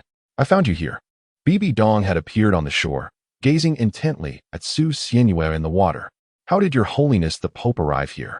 The voice of Su Xianyue gradually diminished, her body slowly submerging into the water as she shyly covered her delicate flower. "Regarding who should be responsible for guiding you, it is essential to consider your own opinion. Make haste and emerge once you have finished." As Su Xianyue found herself submerged up to her nose, she noticed Bibi Dong retreating and promptly leaped ashore, shaking off the water. She then retrieved a garment from her ring and donned it. "All right, let us depart." Upon exiting the grove, she spotted Bibi Dong waiting outside, and with a forlorn expression, she walked ahead. Yet, after taking only 2 steps, she was abruptly yanked back by her collar. "How long must you walk like this?" As Bibi Dong spoke, Su Xianyue felt the world shift around her, and in an instant, they found themselves within the grand hall. However, several individuals stood within the hall at that moment. "Your Holiness," the group greeted Bibi Dong with utmost reverence upon her arrival. Bibi Dong paid them no heed. Instead, she guided Su Xianyue directly to the throne. Placing Su Xianyue to one side, she addressed the individuals below. "This child, who among you is willing to guide her?" The group remained silent, their lips sealed. Bibi Dong seemed to anticipate this outcome. Subsequently, she turned to Su Xianyue and remarked, "Choose one as your mentor. I assure you that the one you select will devote themselves entirely to your guidance." Su Xianyue turned to gaze at the individuals below, feeling somewhat perplexed. "Surely, those present must be titled Douluos, right? Should I choose from among them?" The notion of a titled Douluo becoming his mentor was unfathomable to others. Yet it lay before Su Xianyue, leaving him in a quandary. "Young master, there is more to this chapter. Please click the next page to continue reading." As the ensuing events are even more thrilling, his dilemma was not about selecting a mentor, but rather about his desperate desire to escape this place. The others awaited Su Xianyue's decision in silence. The few standing titled Douluos all bore expressions that conveyed a silent plea of "Please, do not choose me," as they were not inclined to take on a disciple. Particularly, Shilong below wore a face of prayer, for he had previously enjoyed the most pleasant conversation with Su Xianyue and now feared that Su Xianyue might choose him. After much inner turmoil, Su Xianyue finally spoke. "I have decided." He deliberately paused, raising the anticipation of everyone present. "I choose none of you," he declared, noting the disdainful expressions on their faces. "Why should I seek warmth from those who are cold to me?" Their collective tension was finally released. "You choose no one. Are you certain?" Bibi Dong inquired with a hint of skepticism, to which Su Xianyue nodded affirmatively. "I am certain, and besides, my martial soul is a sword." "Do any of you wield a sword?" Internally, he mused. "Who on earth wishes to take a master? I doubt any of these individuals could teach me better than I could learn on my own." Bibi Dong pondered this, realizing that the matter was now beyond her control. Su Xianyue nodded in agreement. "Indeed, so I may be allowed to leave." As Su Xianyue had yet to finish her words, the remarks of Bibi Dong chilled her heart. "It seems I must personally guide you. Your Highness, there is truly no need." At last, under Su Xianyue's persistent requests, and as Bibi Dong grew increasingly impatient, she finally acquiesced. "I can accept you as my registered disciple. You may remain within the spirit hall at ease. Should you have any uncertainties regarding your cultivation, feel free to consult me at any time. As long as you do not cause significant trouble, you may pursue your own endeavors freely." This certainly indicates that she is determined not to let Su Xianyue leave. Chapter 31. Qianrenxue. With a face full of disappointment, Su Xianyue exited the hall alongside several titled Douluos, sighing heavily. "Alas, I have boarded a pirate ship." Shilong patted Su Xianyue on the shoulder from behind, leaning down to meet her gaze with a playful grin. "Young one, you truly possess audacity. Not only did you refuse us, but you even dared to turn down the Pope. You are indeed bold." Su Xianyue felt a profound sense of despair, tears welling up in her eyes. "What am I to do?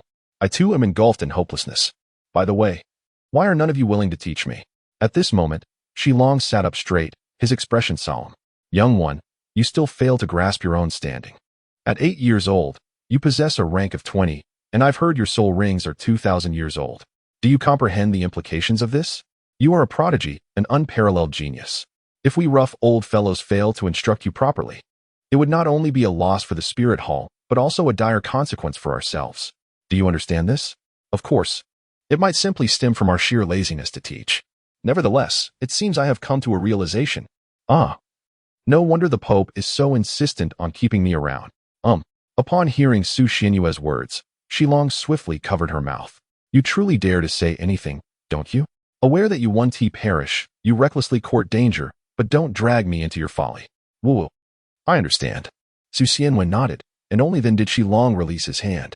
After Shi Long and the others departed, Su Xianwei was escorted away by a maidservant of the Soul Emperor. Sister, where are you taking me? To a room specially arranged for you. The maidservants, all of the Soul Emperor rank, demonstrated the formidable power of the Spirit Hall. However, this particular maid was reticent, offering little in the way of conversation. In a secluded corner adjacent to the Spirit Hall, the room contrasted starkly with the one Su Xianwei had previously occupied, adorned with gemstones the size of eggs. The lavish decorations, though unfamiliar to Su Xianwei, exuded an undeniable opulence. The gleaming golden and shimmering white furnishings, along with bed linens that were the epitome of comfort, surpassed even the wealthiest of extravagances. This will be your room from now on. I take my leave. The expressionless maidservant bowed and departed. Su Xianwei did not immediately collapse onto the bed, despite his profound fatigue. He reminisced about the words spoken by Shi Long. I am aware of my genius, yet it seems my significance surpasses even my own imagination. To his astonishment, Bibi Dong had managed to convene several titled Douluos in such a brief span, allowing him to select one as a mentor, while she herself opted to teach. They were unaware of the innate 20-level soul power. They assumed it was a result of Su Xianwei's exceptional talent and diligent cultivation. What if I deliberately slow my training pace, leading them to believe my aptitude is not as remarkable as they presume? Would they cast me aside? He pondered. Perhaps they would. Never mind. I shall rest for now. I am utterly exhausted. Su Xianwei leaped onto the soft bed, pulling the blanket over herself, only to be interrupted by a sudden knock at the door. Su Xianwei. Who is it? With a hint of impatience, she hurried to the door. I need to rest. Is there something that can't wait? Wow, such fair legs. Before her stood a pair of long, slender legs clad in white stockings, barely concealed by the palace skirt.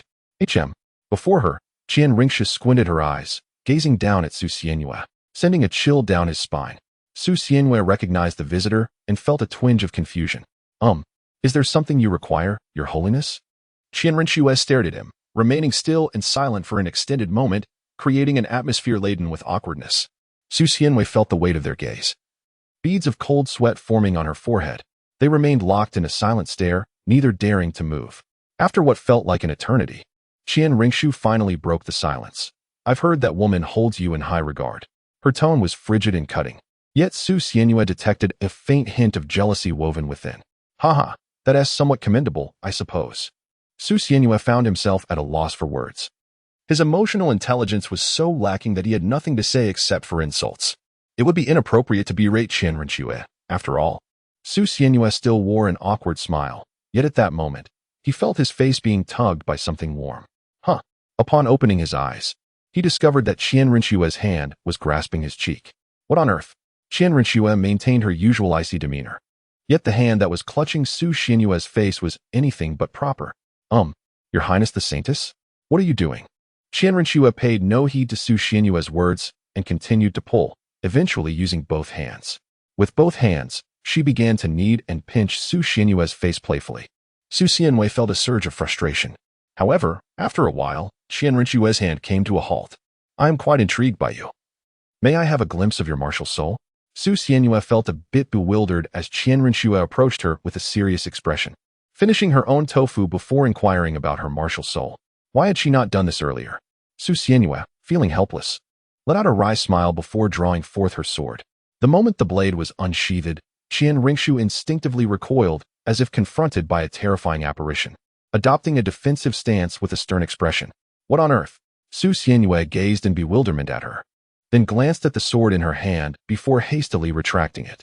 Qian Ringshi also returned to her usual demeanor and approached once more. Your martial soul is quite intriguing, she remarked, as she earnestly grasped Su Xianwei's face once again. The chapter is not yet concluded. Please turn to the next page to continue exploring the captivating narrative ahead. Su Xianwei, Your Holiness, is there anything else? If not, I wish to take my leave and rest. As Su Xianwei was about to continue her words, she was silenced by a piercing glance from Qian Ringshi. Consequently, Qian Ringshi spoke. There is no need to address me as Your Highness anymore. Although your status may not surpass mine, it is certainly not insignificant. What is it called? Ah, yes. You may call me Sister. Su Xianwei. I have never been left speechless like this in my life. Are you serious? I mean, you are so. As Su Xianyue realized that she had inadvertently uttered a curse, she hastily retracted her words, only to be interrupted by Qian Ruxue. I find you quite intriguing, Su Xianyue. Until we meet again, Qian Ruxue said, squatting down to gaze directly into Su Xianyue's eyes, simultaneously grasping her face with both hands before departing. Su Xianyue rubbed her face, which had been tugged by Qian Ruxue, gazing blankly in the direction of her disappearance. What on earth? In the grand hall adorned with a colossal angel statue, Qian Ruxue stood quietly, while Qian Douluo regarded her with his hands clasped behind his back. Have you interacted with him? What are your impressions of his character? Qian Douluo inquired in a calm tone. His sword is extraordinary. It emanates a sense of dread, albeit faint. That feeling is unmistakably tied to that weapon. Qian Ruxue paused before continuing. His talent is on par with yours. You must exert yourself diligently, lest you be overshadowed. Let us set that aside for now. What news from the Tiando Empire? If you find it too exhausting, do not hesitate to return, Qian Douluo said, his eyes reflecting a tinge of concern for Qian Ruxue. No, I can manage. It's been too long. I do not wish to see my efforts go to waste. I will demonstrate my worth to that woman. This was not the first time Qian Douluo had urged Qian Ruxue, yet each time she resolutely rejected him with a determined tone and unwavering gaze, making it difficult for him to bear. After a lengthy silence, he sighed deeply. Alas, very well. Chapter 32. What to do if this woman becomes attached to me? The following day, at the break of dawn, Su Xianyue felt her face being moved about. As she opened her bleary eyes, she was left speechless. What are you doing? Qian Ruxue was tugging at Su Xianyue's small face, and upon noticing her awakening, she met his gaze. However, Qian Ruxue did not cease her actions, nor did she feel any embarrassment. She simply smiled. Did I not mention my keen interest in you? Hurry and get dressed. Come with me. With that, she rose, looking at the bewildered Su Xianyue. Where are we going? He asked reluctantly as he sat up. Observing Qian Ruxue, who had her arms crossed. Move quickly. No more chatter. Qian Ruxue narrowed her eyes, a chill emanating from her towards Su Xianyue. All right. No need to glare. I'll hurry. Su Xianyue, with great reluctance, picked up the garments she had discarded the previous night. But just as she was about to put them on, Qian Ringshu snatched them away. Why bother wearing such tattered clothes? Don this instead, Qian Ringshu said, gesturing towards a pile of platinum-colored attire before Su Xianyue. Oh, the ensemble was a platinum gown, elegantly loose yet impeccably fitted. Su Xianyue gazed at the figure of Qian Ringshu striding ahead, an expression of helplessness adorning her features. What on earth is happening? The sun has yet to rise. She cast her eyes towards the distant horizon, where a faint glimmer of light peeked through, before turning her attention back to the patrolling soldiers. Ultimately, she redirected her gaze to Qian Ringshu. Sister, where on earth are you taking me this early? Qian Ringshu offered little in response, merely brushing her off with a vague assurance. You will find out shortly. Upon hearing Qian Ringshue's words, Su Xianyue shuddered, a chill coursing through her body. An ominous premonition gripped her.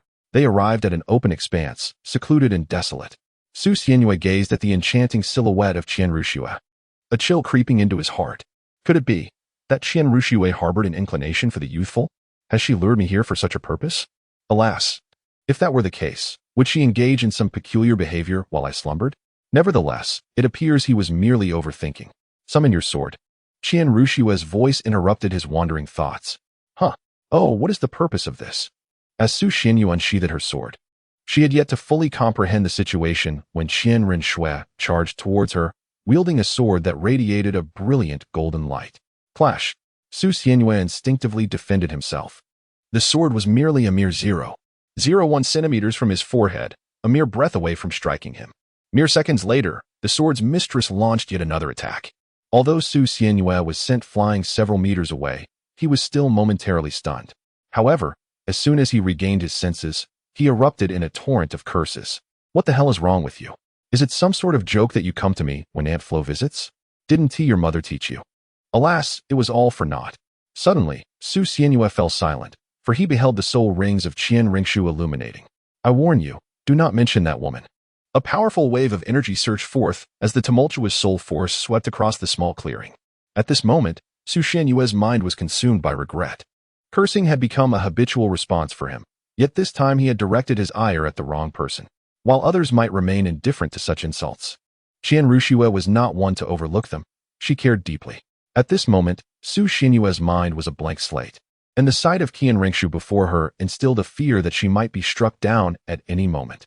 Su Xianyue comprehended that even with her martial soul activated, she might still be no match for her opponent, as the disparity in soul power was far beyond trivial. Thus, she made a decision that contradicted her dignity.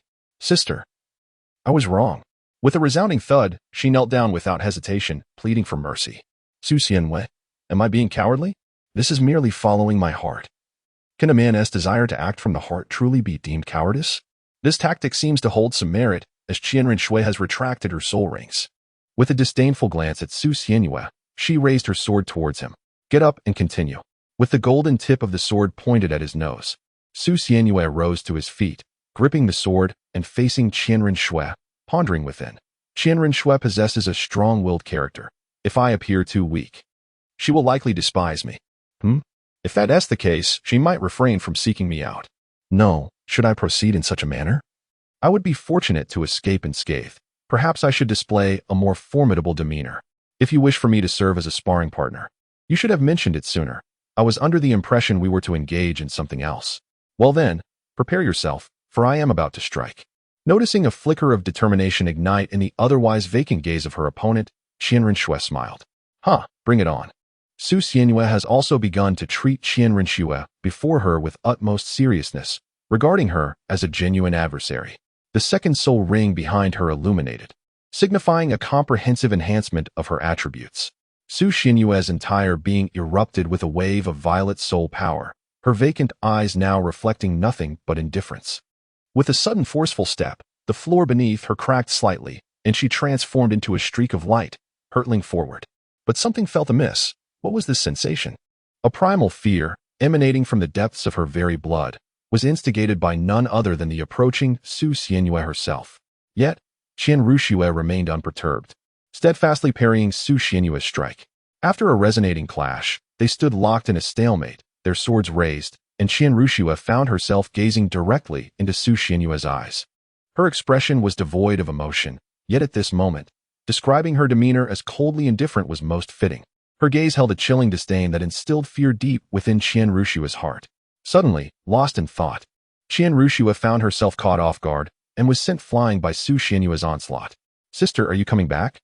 In Qian Ruxue's eyes, Su Xianyue appeared thus. Yet in reality, inside Su Xianyue's mind at that moment, I am so hungry. The sooner this ends, the sooner I can have breakfast. Qian Ringshui, who had been sent flying, steadied herself, her eyes wide with surprise, which was swiftly replaced by a steely determination. She once again raised her sword towards Su Xianyue, her entire aura surging forth, indicating that she was ready to get serious. Come at me again. Subsequently, a soul ring illuminated behind Qian Ringshui, and an ethereal angelic figure emerged, enveloped by a surge of energy. With her martial spirit manifested, a pair of energy wings unfurled from her back, as Qian Ringshui stood proudly, sword in hand. Why is there only one pair of wings? Never mind. It seems she is earnest now. I must be cautious. Although Su Xianyue was puzzled as to why Qian Ringshui possessed only one pair of wings, she understood that the latter was now entirely serious, exceedingly so. The long sword in Qian Ringshui's grip gleamed even brighter than before. Whether due to the martial spirit manifestation or the activation of a soul skill remained uncertain. The first soul skill, Angel's Assault, saw Qian Ringshui charge towards Su Xianyue without hesitation, and upon observing the attributes accompanying the sword, Su Xianyue immediately realized she truly employed a soul skill. Although this sword was, in essence, a manifestation of a soul skill. Just as Qian Ringshui was about to reach Su Xianyue, the latter quickly raised her hand and called for a halt. Stop. Qian Ringshui, though puzzled, complied and came to a halt. Speak. Su Xianyue cradled her abdomen, wearing an expression of deep grievance. Could we perhaps eat first? I am quite famished. Qian Ruxue, momentarily at a loss for words, finally replied, no. Chapter 33. The next battle at this moment. Within the chilly and spacious hall of the Papal Palace, Bibi Dong and several titled Douluos were engaged in a hushed discussion. Suddenly, they all turned their heads in unison towards a particular direction. This aura. It must be Her Highness the Saintess. Has she awakened her martial soul? The titled Douluos exchanged a few whispered remarks before falling silent. Bibi Dong's expression darkened as she rose and strode forward. Wait, There is also the presence of Su Xianwei. In an instant, she vanished, leaving the titled Douluos exchanging glances before they hastily followed suit. The place where Qian Ruxue and Su Xianwei stood was in utter disarray. The already limited space had been thoroughly ravaged, with the walls bearing numerous scars. Qian Ruxue stood expressionless, sword in hand, coldly observing the fallen Su Xianwei. "What are you doing?" Bibi Dong's voice reverberated, causing Qian Ruxue to shudder involuntarily. Slowly, she turned her gaze to meet Bibi Dong's. She wished to voice her concerns, but Bibi Dong had already approached Su Xianwei, lifting him to examine his condition. Upon confirming that Su Xianwei was unharmed, she turned sharply to Qian Ruxue and admonished, "Su Xianwei is of great significance to the martial soul hall. You must keep your distance from him in the future." Feeling the icy intensity of Bibi Dong's gaze, Qian Ruxue's heart brimmed with resentment. Yet she gritted her teeth and replied, "Understood." As Bibi Dong departed, Qian Ruxue remained rooted in place, stunned. Shi Long and the others soon arrived. Observing Qian Ruxue's clenched jaw and contemplating whether to offer words of comfort, but ultimately decided against it. Su Xianwei was cradled in the arms of Bibi Dong, whispering softly, I. Bibi Dong's cold gaze sharpened with a hint of confusion. Su Xianwei appeared uninjured, and her soul power had not been significantly depleted. So why did she look so frail? Could it be that she was suffering from some aftereffects? With this thought, Bibi Dong quickened her pace, eager to take Su Xianwei for treatment. "You mustn't fall ill." In the end, Su Xianwei weakly completed her sentence. I am so hungry." Bibi Dong. Su Xianwei was left alone in her room, voraciously devouring an extravagant spread of delicacies before her. "I nearly starved to death. What has provoked that icy figure, Qian Ruxue? Has her monthly visitor arrived? What have I done to deserve this?" Su Xianyu pondered for a long time, but could not comprehend how she had inadvertently provoked Qian Ruxue. Ultimately, the matter was left unresolved. "Have you ever crossed swords with him? What was your impression?" It was indeed peculiar. In the grand hall, Qian Douluo inquired of Qian Ruxue, who appeared perplexed by her response. "What do you find strange? Is it merely the sword?" His gaze continues to evoke that same sentiment within me. "I suspect he is specifically designed to counter our clan." Qian Douluo fell silent, stroking his chin in contemplation. "So, he cannot be allowed to live? However, he is still young. Let us keep him for now. Should he pose a threat to us, I shall take matters into my own hands." Qian Ruxue recalled her battle with Su Xianyu, feeling perpetually subdued despite having the upper hand and not exerting her full strength. An inexplicable sense of trepidation lingered. She gazed at her hands and clenched her fists tightly. "Su Xianyu, I shall remember you." At that moment, Su Xianyu had just finished her meal and was preparing to take a leisurely stroll when Qian Ruxue appeared once more. "Have you rested? Come with me." "Wait. No. Help." Ignoring Su Xianyu's cries for assistance, Qian Ruxue seized her, and soon they stood in an expansive plaza. This location was somewhat familiar to Su Xianyu, as it was the entrance to the Pope's Hall. The plaza appeared much emptier than the day before, having obviously been cleared. However, it was notably different now, as many individuals gathered there. The most prominent figures were Bibi Dong and Qian Douluo, alongside several titled Douluo whom Su Xianyu had encountered before but could not name. They all observed with keen interest as Qian Ruxue dragged Su Xianyu along. "Have you recovered? Then let us prepare to begin. What are we starting?" Su Xianyu shouted in confusion just as Bibi Dong finished speaking. Qian Ruxue scoffed disdainfully. "What else could it be? We shall duel once more. This time in a formal contest." As she spoke, she drew the sword forged from soul power, directing it at Su Xianyu. What on earth is happening? Although bewildered by the unfolding events, Su Xianyu realized that a confrontation was inevitable. Reluctantly, she unsheathed her sword to meet Qian Ruxue's assault. Their clash was intense, with Bibi Dong and Qian Douluo observing and conversing. Although Su Xianyu's swordsmanship appeared chaotic, every strike held purpose, and in her long life, she had never witnessed such a style of combat. Could it be that he had discovered it on his own? Qian Douluo gazed at Su Xianyu's self-created sword technique with admiration, nodding in appreciation. Bibi Dong observed Su Xianyu for a while, yet her final gaze lingered on Qian Ruxue. A gentle look was rare for her, but suddenly recalling something, she shook her head, her eyes returning to their usual indifference. "Su Xianyu possesses considerable talent," she remarked softly before settling into silence as they watched the duel unfold. At that moment, Su Xianyu faced Qian Ruxue's swordplay and noted its simplicity. As long as she refrained from using her soul skills, he could manage to counter her attacks. Indeed, as a seraph, Qian Rinxue was primarily a mage, merely engaging in combat like a warrior, allowing Su Xianyue to hold his ground. Su Xianyue observed Qian Rushue's relentless assaults, responding with an air of tranquility. At this moment, his inner thoughts were, "Alas, I cleave, I defend, I counter your blade. Are you not vexed? Are you not incensed? Another finishing move, evaded? How infuriating." Although Qian Rushue had long recognized the astonishing strength of Su Xianyue, she was taken aback by his superior swordsmanship, prompting her to take the battle more seriously. Her second soul skill, Angelic Featherblade. What a surprise. You too wield a soul skill? I shall as well. As feathers resembling blades began to swirl around her, Su Xianyue hastily distanced himself. His first soul skill, Cursed Feather. Although he was puzzled as to why these individuals announced their soul skills, he had no time to ponder such matters. Several ethereal, purplish-black feathers coalesced around him and drifted towards Qian Rushue. Qian Rushue regarded these feathers with a seemingly oblivious demeanor. Yet prudence dictated she avoid contact. Little did she know that Su Xianyue, deliberately avoiding her gaze, had conjured additional feathers.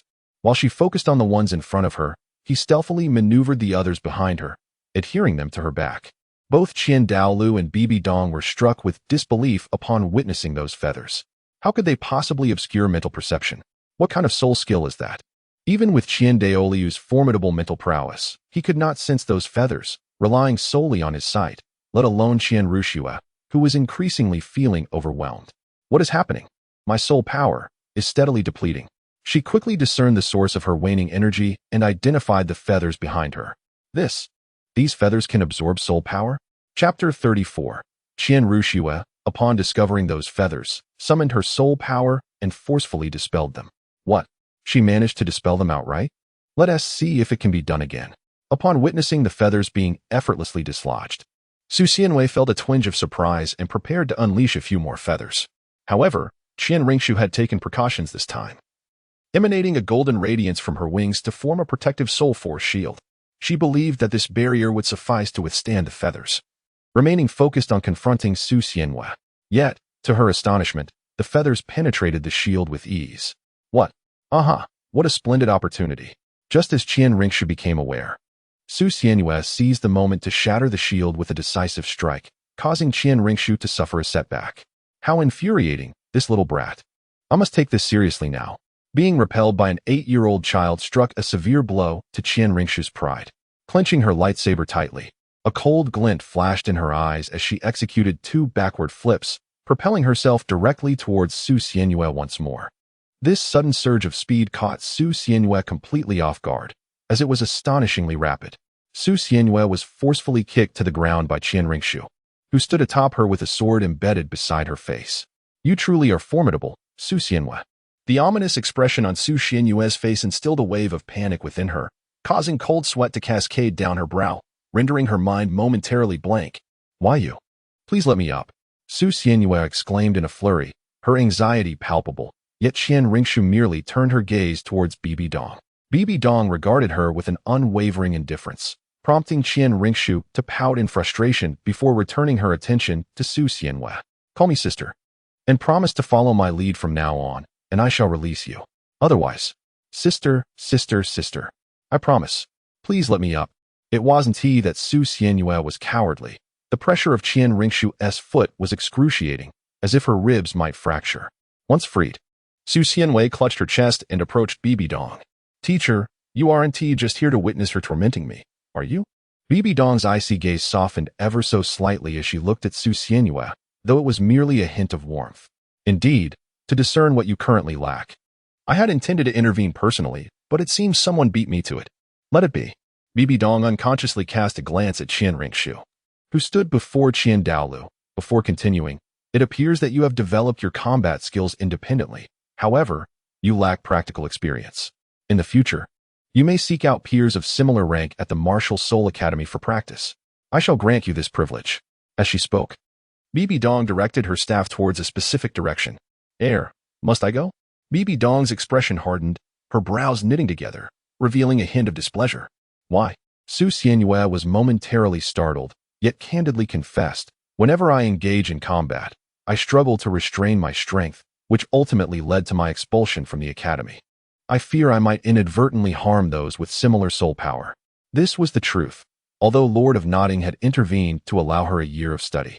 His motives were to win her favor, and without her consent, that opportunity would be lost. Bibi Dong regarded Su Xianwei, lost in contemplation. Well then, among those few, you may seek out anyone who can accompany you in training. How does that sound? Bibi Dong gestured towards several titled Douluos nearby with her staff. Su Xianwei turned her expressionless face towards them, revealing a smile laden with significance, which sent a wave of unease through their hearts.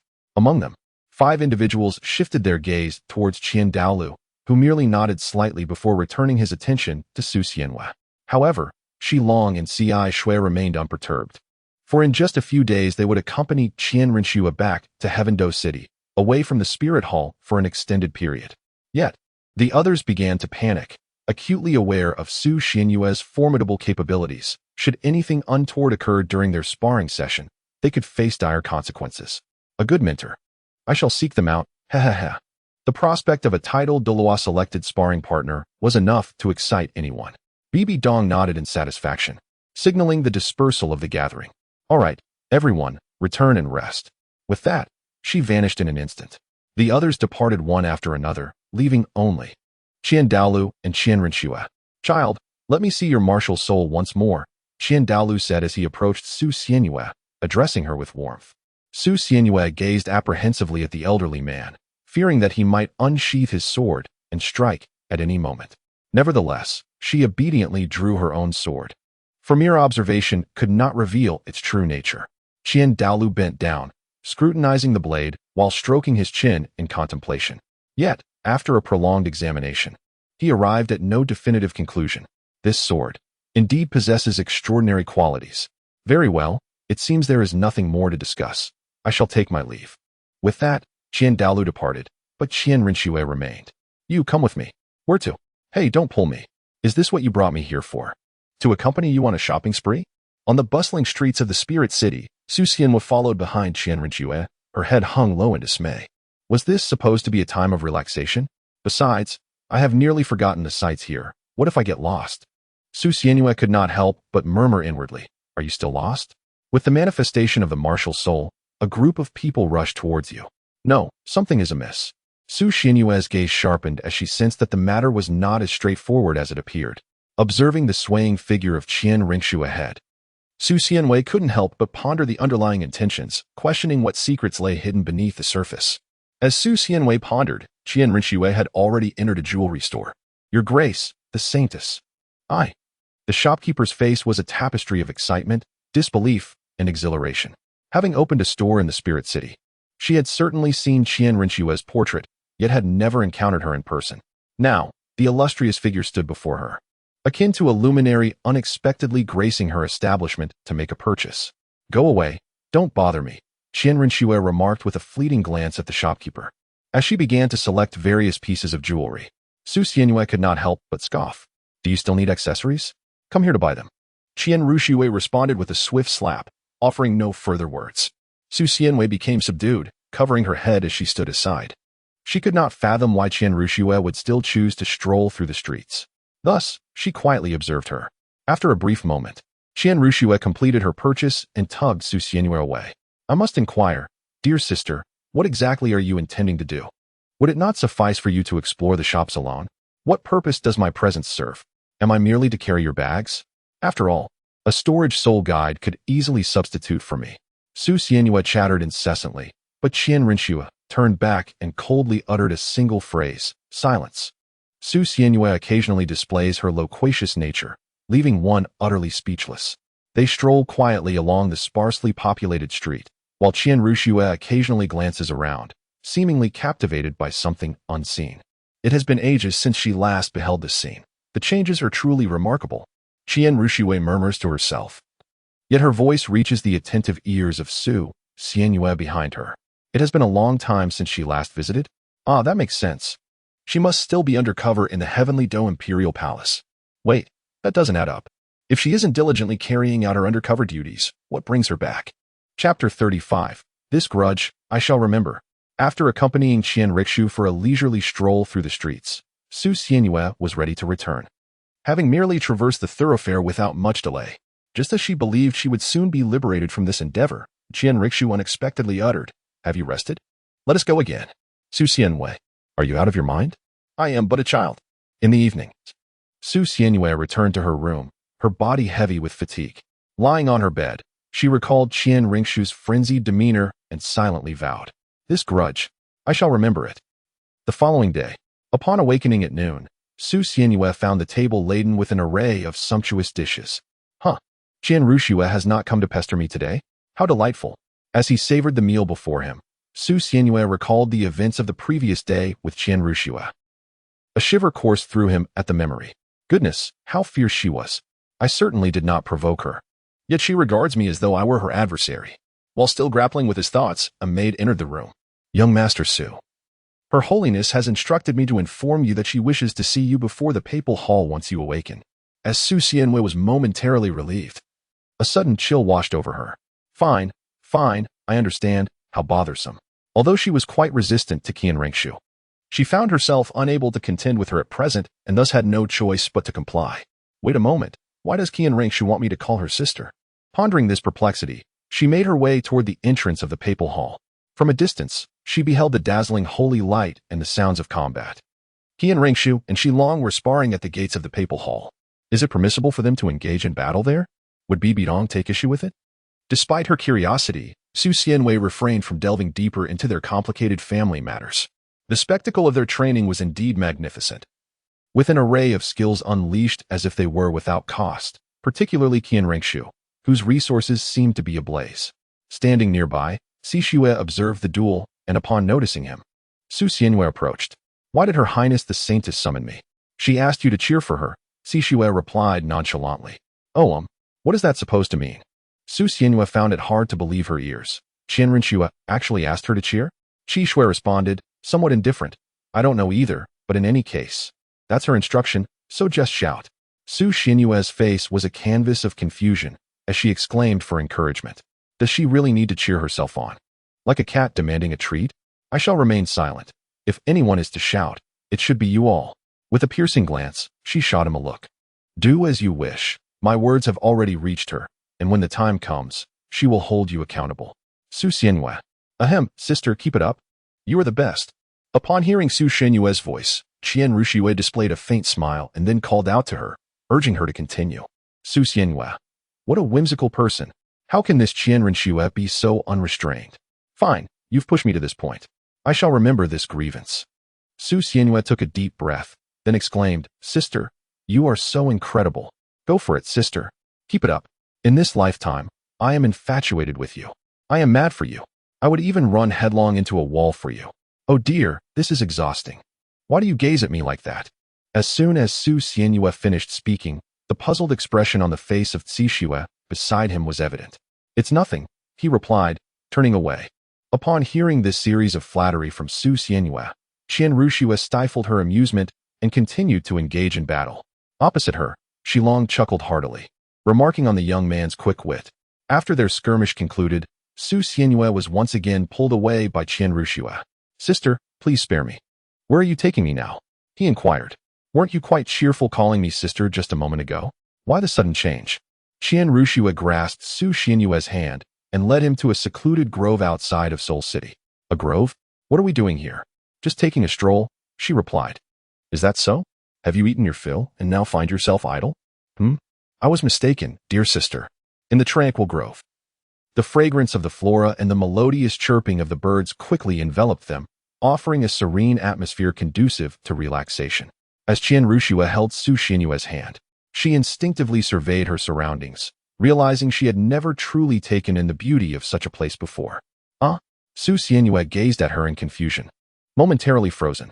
At this moment, Qian Rushue's eyes lacked their usual arrogance, devoid of the cold indifference that once kept others at bay. Instead, she exuded the warmth of a neighborly girl. What on earth is happening? However, Su Xianwei did not dwell on it for long, merely surveying their surroundings. At that moment, he spotted a bird's nest in a tree and felt a sudden urge to retrieve some bird eggs. Turning to glance at Qian Rushue, he caught her attention as she looked back at him. What is it? Do you eat bird eggs? You even brought a pot with you? Observing Su Xianwei extracting a pot from his storage soul guide and preparing to cook the bird eggs, Qian Rushue's eyes twitched slightly. Just in case. I've used this pot for several years. I'm not accustomed to others. I took it with me when I left. And the bird eggs? Are you hungry? No, I'm simply craving them. These eggs are quite delicious. Do you not want any? Well, then I shall try one. In the end, despite claiming she would only taste one, she devoured 6 out of the total 8 bird eggs. What happened to just one? Ahem, these eggs possess a unique flavor.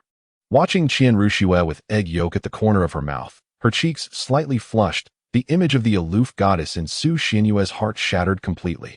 You are the saintess of the spirit hall. What about your image? Have you cast aside your idol persona?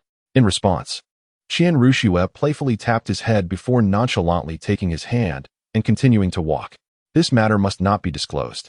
Resuming her previous dignified demeanor, she admonished Su Xianyue. With a mischievous tongue gesture, Su Xianyue soon spotted a lake, the very one where he bathed last time. Hey, do you eat grilled fish? Huh. Hey, mind your image.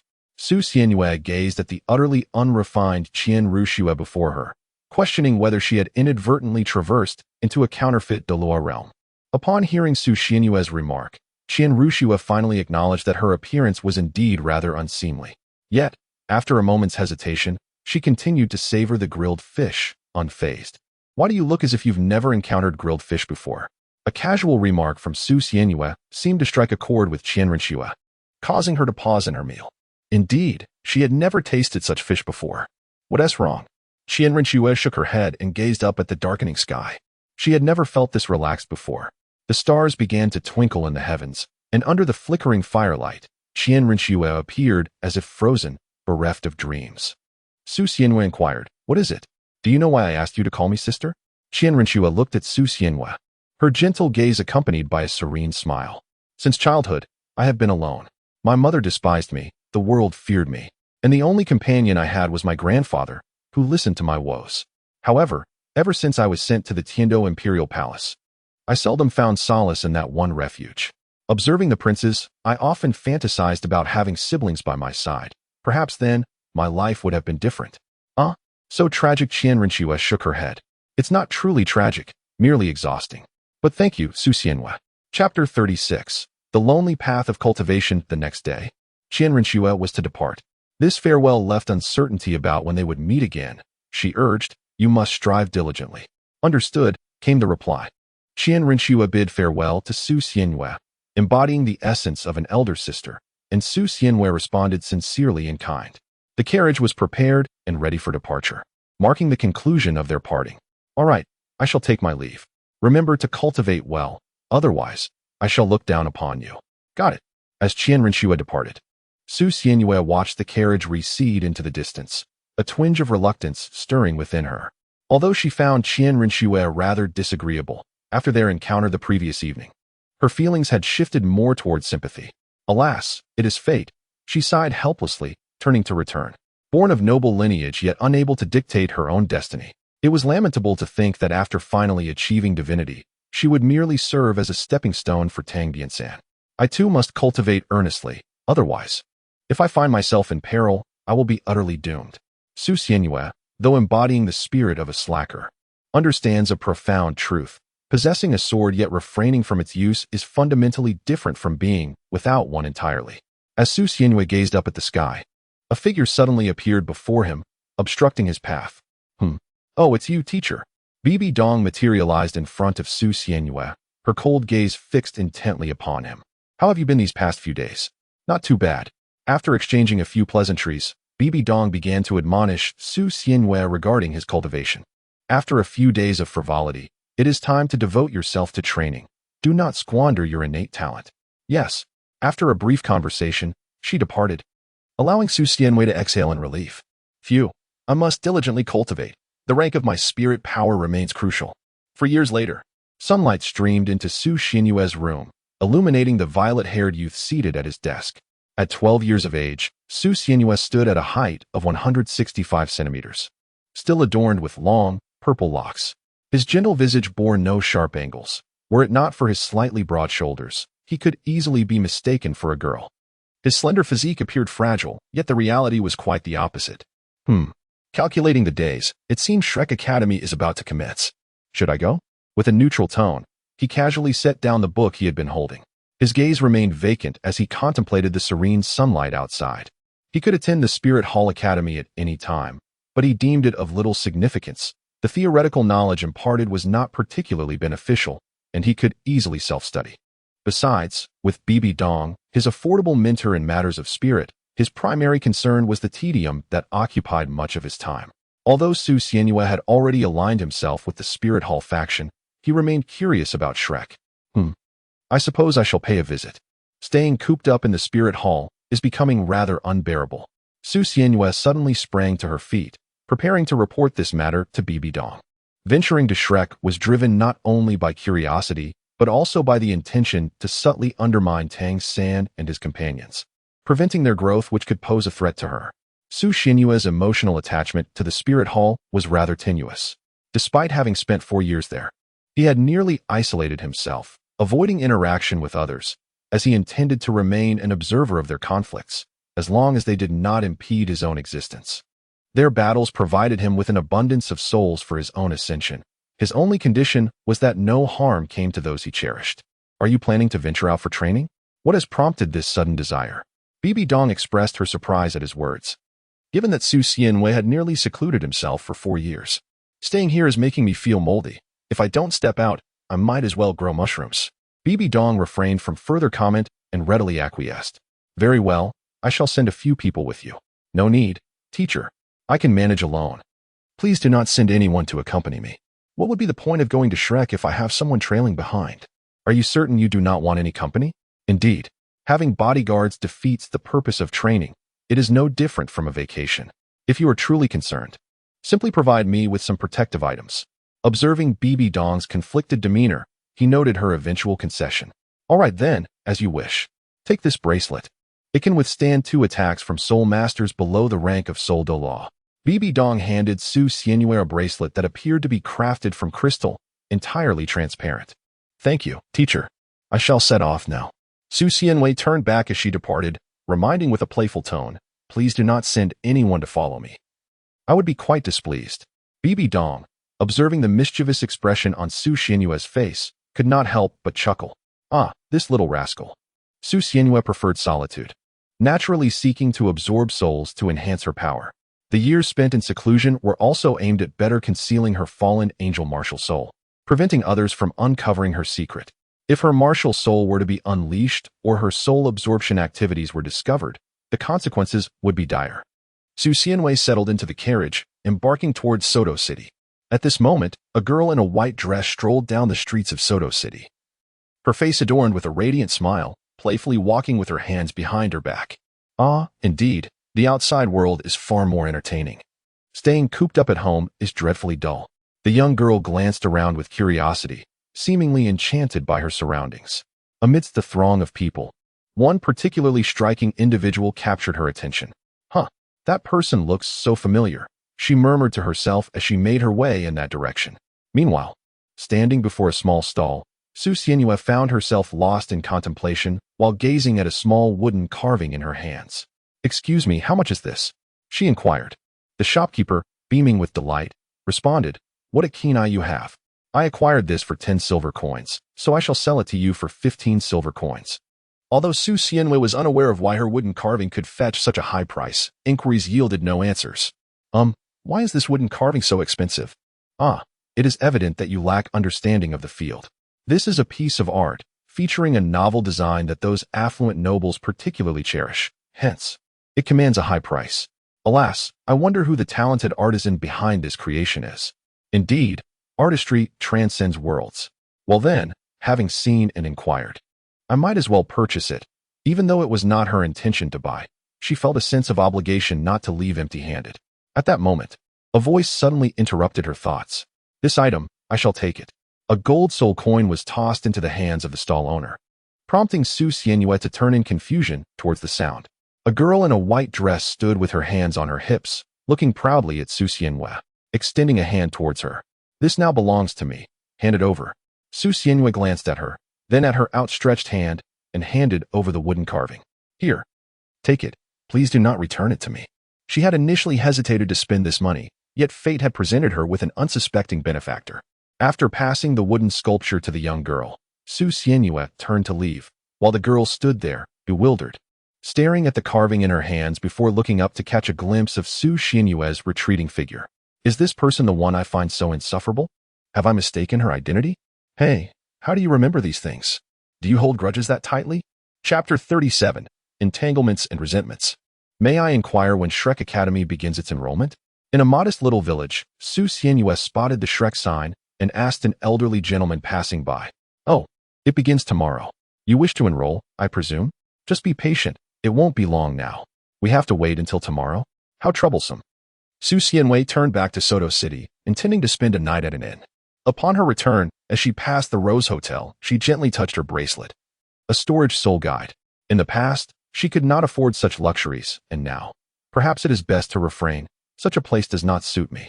She initially entertained the thought of indulging herself, but upon reflection, she decided against it. The atmosphere here would only evoke the despair of a solitary heart. Suddenly, she encountered the girl in the white dress approaching her. Oh, what brings you here? Aren't you going in? Ah, I see. Perhaps you're short on funds? Su Xianyue scrutinized her from head to toe, one eye larger than the other. Look at you. Ahem. There's no room left inside. Just as she intended to retort, she reconsidered. After all, they bore no grudge against one another, and such behavior would be impolite. What? No room at all. What shall we do now? Su Xianyue was indeed not mistaken. Tomorrow marks the commencement of the Shrek Academy. Logically speaking, Tangbi-sen must already be inside, leaving no available rooms. However, it remains uncertain whether there exists a single room, as Su Xianyue had never resided there before. Paying no heed to the girl who was lost in her own thoughts, Su Xianyue made his way towards the inn where he had previously stayed. Observing Su Xianyue's departure, the girl followed him, inquiring, "Where are you headed? Are you a local?" "No," he replied. "There's another inn over there. I shall go there."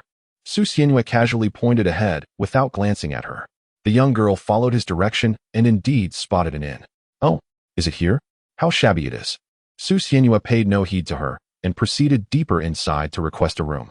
After settling the payment and receiving the key, she ascended the stairs. Meanwhile, the young lady lingered, her expression one of disdain. It was both filthy and cramped. Could this truly serve as a place for habitation? The environment was neither particularly commendable nor entirely deplorable. It could only be described as mediocre. This young lady clearly hailed from a wealthy family and exhibited great distaste for her surroundings. At that moment, Su Xianyue entered her room, tidied her belongings with a semblance of care, and observed the sky dimming gradually. She unfolded the bedding, preparing to rest. However, not long after reclining, a knock echoed from outside the door. "Excuse me, dear guest, have you settled in? I apologize for the disturbance, but could you kindly open the door?"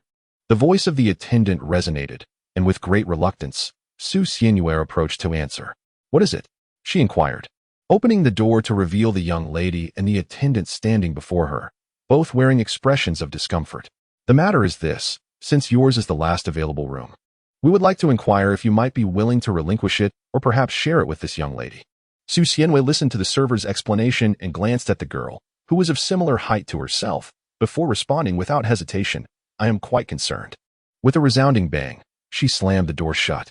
The server, face flushed with embarrassment, turned to observe the girl, only to witness a dramatic change in her expression. At that moment, the girl's face was flushed with anger. How outrageous. Never in her life had anyone dared to refuse her. "You, open the door. This room is to be reserved by me." "But then, why yes. The server nervously produced a spare key and cautiously unlocked the door. Once opened, Su Xianyue crossed her arms defiantly. "Fine, you go first. I am curious to see how she intends to reserve it." "Why yes. I shall take my leave. But, ladies, please be gentle. Repairing these things can be quite troublesome." The server closed the door and departed. As soon as he left, the girl rushed up to Su Xianyue, shouting loudly, "Do you know who I am? How dare you refuse me? Do you believe that what are you going to do? What do you think?" Su Xianyue sat at the edge of the bed, gently laying the young girl down across her lap, her palm poised to deliver a swift smack to the girl's backside.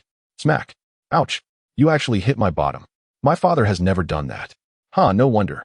Your father should have taught you better, but I shall take on the task." "Stop. Help." In her childhood, whenever Wang area was mischievous, Su Xianyue resolved matters in this very manner. Outside the window, two shadowy figures stood frozen, observing the unfolding scene. "Should we intervene?" It seems the lady has never faced such indignity before. Perhaps not. The sect master instructed us to act only in the face of danger. Enduring a bit of humiliation is ultimately for her own good. Just watch. It was indeed the first time someone dared to strike her backside. Meanwhile, inside, Su Xianwei continued. Do you know who I am? I am the 7 treasures. Oh please. What 7 treasures? I could be Inuyasha. You think you can intimidate me? Stop. Please. Stop. In the end, the young girl, clutching her backside, clumsily crawled to her feet, utterly disheveled. Just you wait. Just you wait. Whoa. Crying, she dashed out, tripping and falling, only to rise and continue her escape. Well, it seems we finally have some peace and quiet. Su Xianwei glanced at the hand that had just smacked her behind. The touch was rather pleasant. Sleep, sleep. And at this moment, the young girl. My dear, there are more chapters ahead. Please click the next page to continue reading. The excitement is yet to come. How infuriating. Oh dear, my backside. In her anger, she kicked a small stone beside her, only to feel her strength wane. She leaned against the door. As a server approached from behind. Miss, a guest has just checked out. Would you like to take the room? Yes. Of course. Very well, please follow me. Do you need assistance? Absolutely not. Just lead the way. Yes. The girl was escorted to an empty room, finally finding a place to spend the night. In the shadows, she sighed, phew, it's done. This doesn't seem right, didn't the master say? Are you suggesting we let the young lady sleep on the streets? If the master finds out, we would face his wrath. And Lord Jin Douluo and Lord Gu Douluo would not hesitate to strike us down. Indeed. Night fell. As Su Xianwei continued to slumber peacefully, a sudden commotion at the door jolted him awake. Why is this door so difficult to manage? It opened. A faint sound reached his ears. He recognized it as the voice of the girl from earlier. She approached with a small porcelain jar and a brush, a smile adorning her face. Hee. Now let us see how you resist this specially formulated ink that doesn't fade. I can't wait to see your expression when you look in the mirror tomorrow. Hee. The girl chattered on, dipping the brush into the ink as she drew nearer to Su Xianwei, and then, oh, ink that doesn't fade. Of course, this is. Hey. Special ink that doesn't fade. You possess such a thing? Beside the candle. Su Xianwei scrutinized the ink jar, while the bound girl sat nearby, her mouth stuffed with a wad of cloth. The girl attempted to say something, but her mouth was firmly sealed, allowing only muffled sounds to escape. Su Xianwei picked up the brush and glanced at the young girl, a smile creeping onto her lips. In the flickering candlelight, this smile appeared particularly unsettling. Oh, how disconcerting. Whoa. What are you going to do? Please, don't come any closer. Do not be afraid. I am no demon, she chuckled ominously. Chapter 38. Shrek. The following day, Su Xianwei departed early. Last night, she had drawn a turtle on the girl's face, causing her to faint immediately. Thus, Su Xianwei chose not to attend to her any further. The ink could be easily washed away with saliva, a trick she had learned at the spirit hall. She untied the girl, left a note, and made her exit. That woman. Have I encountered her somewhere before? She seems remarkably familiar. Su Xianwei made her way towards the small village where Shrek resided. Meanwhile, within the inn, a young girl lay sprawled on the floor, sunlight streaming through the window to illuminate her face. Slowly, she opened her eyes. Ugh, is it morning already? Why am I on the floor? Rubbing her sleepy eyes, she was momentarily dazed for 3 seconds, before suddenly recalling something. My face. Instantly alert. She retrieved a mirror to inspect her reflection.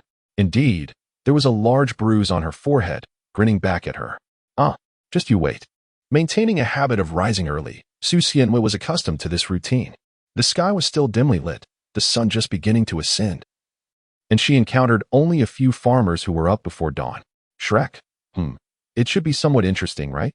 Su Xianwei was still contemplating whether Shrek was a suitable place, and before she knew it, she had arrived.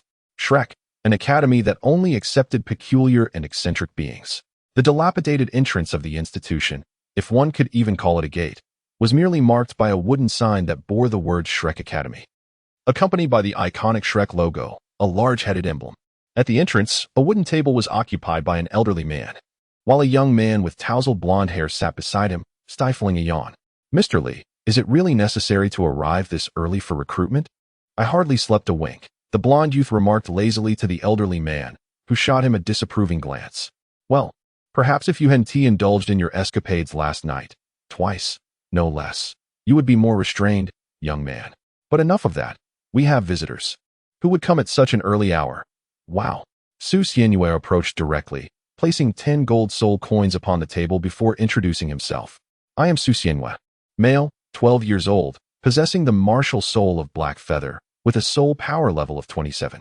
His demeanor was crisp and efficient, devoid of any hesitation. The elderly man scrutinized him from head to toe. Not bad. Let me see your hand. The old man grasped Su Xianyue's arm to assess his bone age, although a look of perplexity crossed his face. Strange, your physique. Su Xianyue glanced at her captured hand, then at the elderly man whose face was a canvas of questions, nodding intermittently. She felt an overwhelming urge to inquire, Doctor, what exactly is my ailment? Yet this was not a medical consultation. The old man seemed particularly intrigued by the nuances of her physique. How curious. Have you perhaps cultivated some arcane technique? Your physical resilience is quite remarkable. After a prolonged moment, the old man addressed Su Xianyue, who could only twitch her lips in response. Is that a yes? Have I met the standards? Indeed, you have. However, you mentioned your soul power is 27, and your martial soul is a black feather? Let us see it. Su Xianyue extended her hand, and several feathers formed from soul power emerged. This was a result of her recalling the condensation steps while using her first soul skill, subsequently shaping them with her soul energy. Although these feathers held no intrinsic value, they could effectively masquerade as a martial spirit. Were they not merely ordinary feathers? Admittedly, they possessed a somewhat peculiar appearance, yet they could still be considered monstrous. What about the soul ring? The old man was eager to see Su Xianyue's soul ring, but was met with refusal. The soul ring was somewhat inconvenient. Could it be overlooked? This remark caused the old man to hesitate briefly before he waved his hand dismissively. Very well, proceed. Mubai, lead the way. The golden-haired youth stepped forward. Follow me. Along the way, Su Xianyue scrutinized Dai Mubai. Standing nearly 8 meters tall, he exuded an imposing presence. I am Dai Mubai. My martial spirit is the White Tiger, a rank 37 assault system soul master. Come, let us assess your soul power level. Dai Mubai retrieved a crystal ball for testing soul power from a nearby table and presented it to Su Xianyue. However, his gaze was somewhat untrustworthy. What a pity for such a handsome face to belong to a male. What are you mumbling about? Dai Mubai inadvertently voiced his thoughts. And although his tone was subdued, Su Xianyue caught the words. Oh, it's nothing, just a test. Su Xianyue had become quite familiar with this item. She placed her hand upon it and channeled her soul power within. Instantly, the crystal orb radiated a brilliant light. Indeed, she had reached the 27th level. Follow me. We shall proceed directly to the final test. After confirming Su Xianyue's soul power level, Dai Mubai set down the crystal orb and led her away. Over the years, Su Xianyue had been perplexed by the slow progression of her soul power cultivation. Despite her diligent practice and the utilization of numerous treasures provided by the Spirit Hall, her soul power level seemed to rise at a glacial pace, leaving her in a state of distress. Later, Bibi Dong examined her and discovered that her soul power was rather unique, markedly different from that of others, though she could not articulate why. Thus, it remained unaddressed. Nevertheless, her combat prowess had not diminished in the least. On the contrary, it surpassed that of her peers by a considerable margin, as evidenced by her exchanges with Qian Rinque, who was using only 50% of her strength. Following Dai Mubai, they soon arrived at a clearing. In the center of this open space sat a muscular giant. Dozing on a bench, Dai Mubai approached and called softly into his ear. Teacher Zhao, wake up, we have visitors. However, the giant showed no sign of stirring. With a sigh of resignation, Dai Mubai cleared his throat. Ahem. Teacher Zhao, wake up. We have visitors. By the heavens, you nearly scared me to death, exclaimed the now awakened giant, shaking his head and slapping his face before blinking at them in surprise. Seeing that he was awake, Dai Mubai stepped forward to Su Xianyue. For this assessment, you will spar with me for the duration of an incense stick. If you can endure, you will be admitted directly. This is Teacher Zhao Wujie, who will oversee and adjudicate the test. However, with your feather spirit, are you an auxiliary type? If so, you will need to wait for another individual to arrive for the assessment. Su Xianyue raised a hand in refusal. Is defeating you truly sufficient? Then let us commence. I must warn you in advance, my strikes lack restraint, so tread carefully. Observing his demeanor, Dai Mubai took a step back, creating distance, yet he dismissed Su Xianyue's caution. How could a feathered martial spirit lack finesse? He mused. Very well, Teacher Zhao, We may begin. Teacher Zhao? Dai Mubai assumed a combat stance and addressed Zhao Wujia, yet received no reply. Upon turning, he discovered that Zhao Wujia had once again succumbed to slumber. Oh, this teacher Zhao. After rousing Zhao Wujia and lighting the incense, they prepared to start. Fear not. You may engage with confidence. I shall intervene promptly to prevent any injuries. Now, on your marks, begin. With Zhao Wujia's command, Dai Mubai gazed confidently at the unmoving Su Xianwei. Hey? If you do not strike, I shall take the initiative. Should anything unfortunate occur, do not expect me to take responsibility. Su Xianwei, feeling helpless, shook her head. Alas, it seems you still do not regard me highly. Very well, should you encounter trouble, I shall bear no responsibility.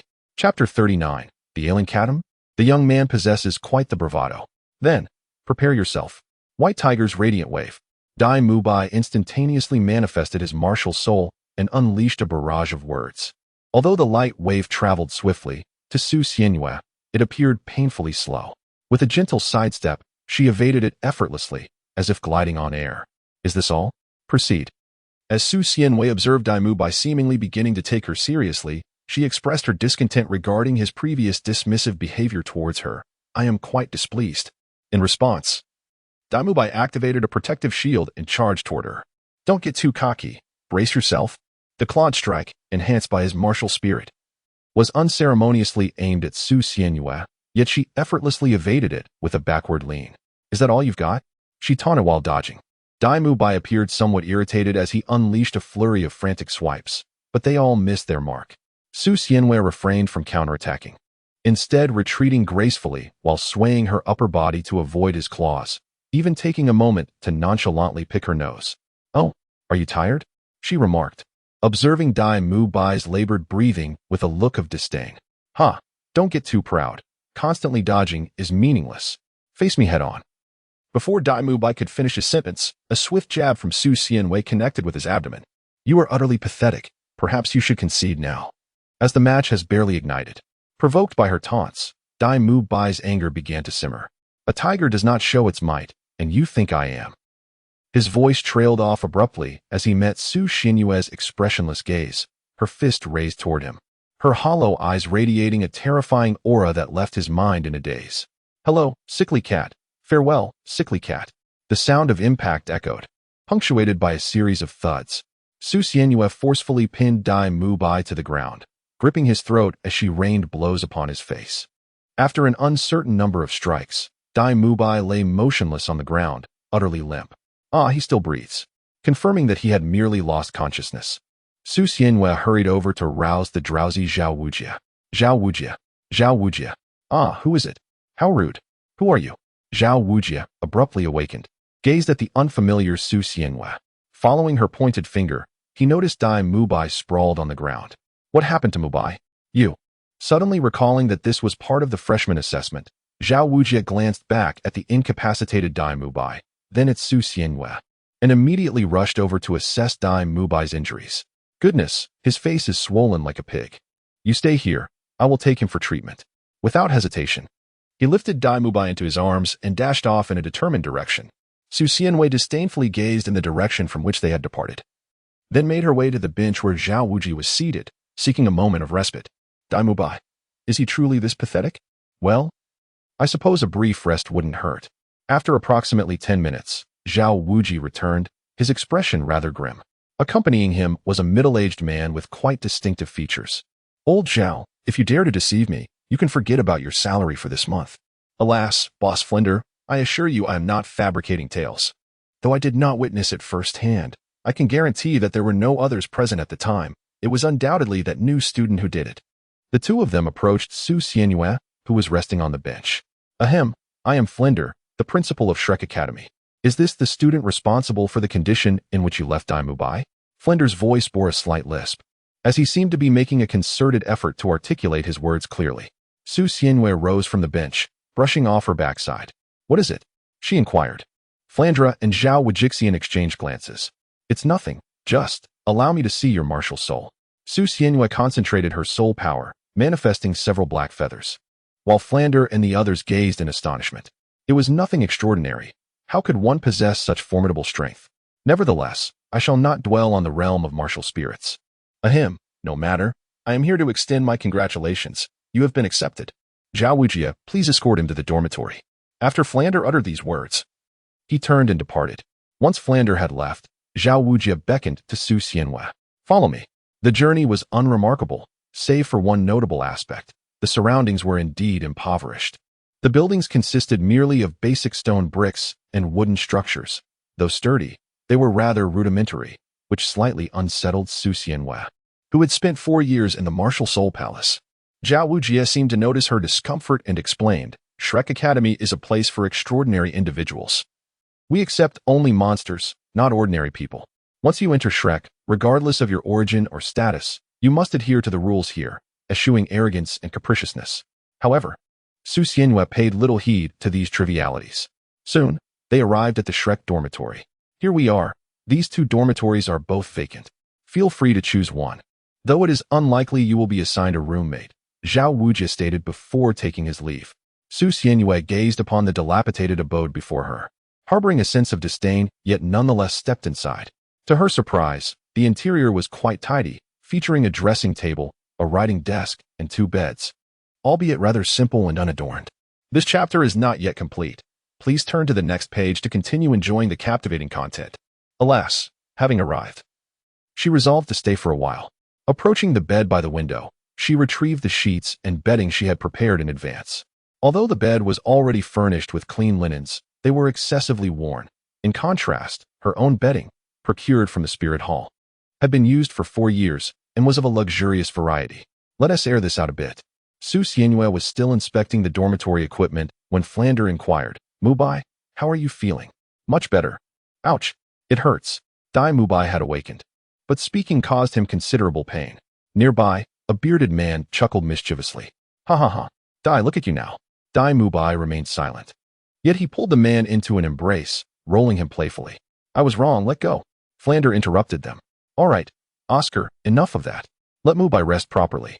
They finally parted ways. Alas, Mubai was injured and needed to recuperate, yet the new student assessment loomed. Flander pondered, glancing at Oscar. Please, no, director. I can't do it. Let the chubby one go. Oscar quickly waved his hands. However, Flander seemed resolute. You both will go together. You shall assist him. Oscar shrank away like a frightened creature, while Flander offered him a reassuring smile. Fear not. Talents like you are a rarity. It is quite uncommon to find another student of your caliber among this group. Oscar scoffed. I don't believe it. What if another student comes along and is capable of injuring Dai like this? We would be finished. Flander appeared somewhat impatient. Oscar. Yes. Are you disregarding the director's words? Of course not. But, why not send that new student instead? Yes, that would suffice. Flander furrowed his brow, stroking his chin in contemplation. That does seem reasonable. Chapter 40. The new student assessment. Are you asking me to substitute for Dai Mubai? Su Xianhua, having just finished arranging her sheets, sat on her bed with her arms crossed and legs crossed, gazing at Flander before her. Indeed, since the responsible Dai Mubai has been injured by you, we have yet to find a suitable replacement. After much deliberation, it has been decided that you shall take his place. Su Xianhua maintained an expression of feigned astonishment. Seeing an opportunity, Flander prepared to send him outside to wait. Thus, it was a matter of awaiting the arrival of others, engaging in a simple confrontation. Was it not straightforward? Enough of the idle chatter, let us proceed. I decline. What, Su Xianhua's sudden rejection, though anticipated by Flander, was unexpectedly resolute. What benefit do I stand to gain? Su Xianhua's words seemed to perplex Flander, who rested his chin in a state of deep contemplation, his expression a mixture of confusion and intrigue. Su Xianhua discerned the turmoil within him. Rest assured, there is no monetary requirement. Upon hearing this assurance, Flander's hesitation dissipated, and he resumed his characteristic pose, hands clasped behind his back, speaking earnestly. Ahem, since there is no financial demand, that simplifies matters. What benefits do you seek? Su Xianhua pondered for a moment and raised a solitary finger. Just one, akin to how I attend classes. If I wish to go, I shall. And if I do not, I shall refrain. You cannot impose restrictions upon me. However, this notion was met with vehement opposition from Flander. This is unacceptable. You cannot simply attend when you desire and abstain when you do not. Do you consider the academy your home? Choose another option. Su Xianhua tilted her head nonchalantly and replied, Then you all can sort it out yourselves. Flanders contemplated for a moment before responding. How about this? I will permit you to take leave at any time, but you may only take a maximum of 1 month per year. What do you say? No.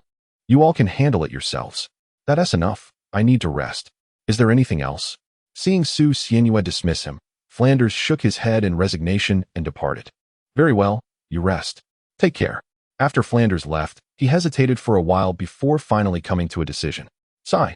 I suppose we must handle it ourselves. Wait, that's not right. Mubai is injured and we lack manpower. Flanders recalled something and turned back to Su Xianyue's dormitory.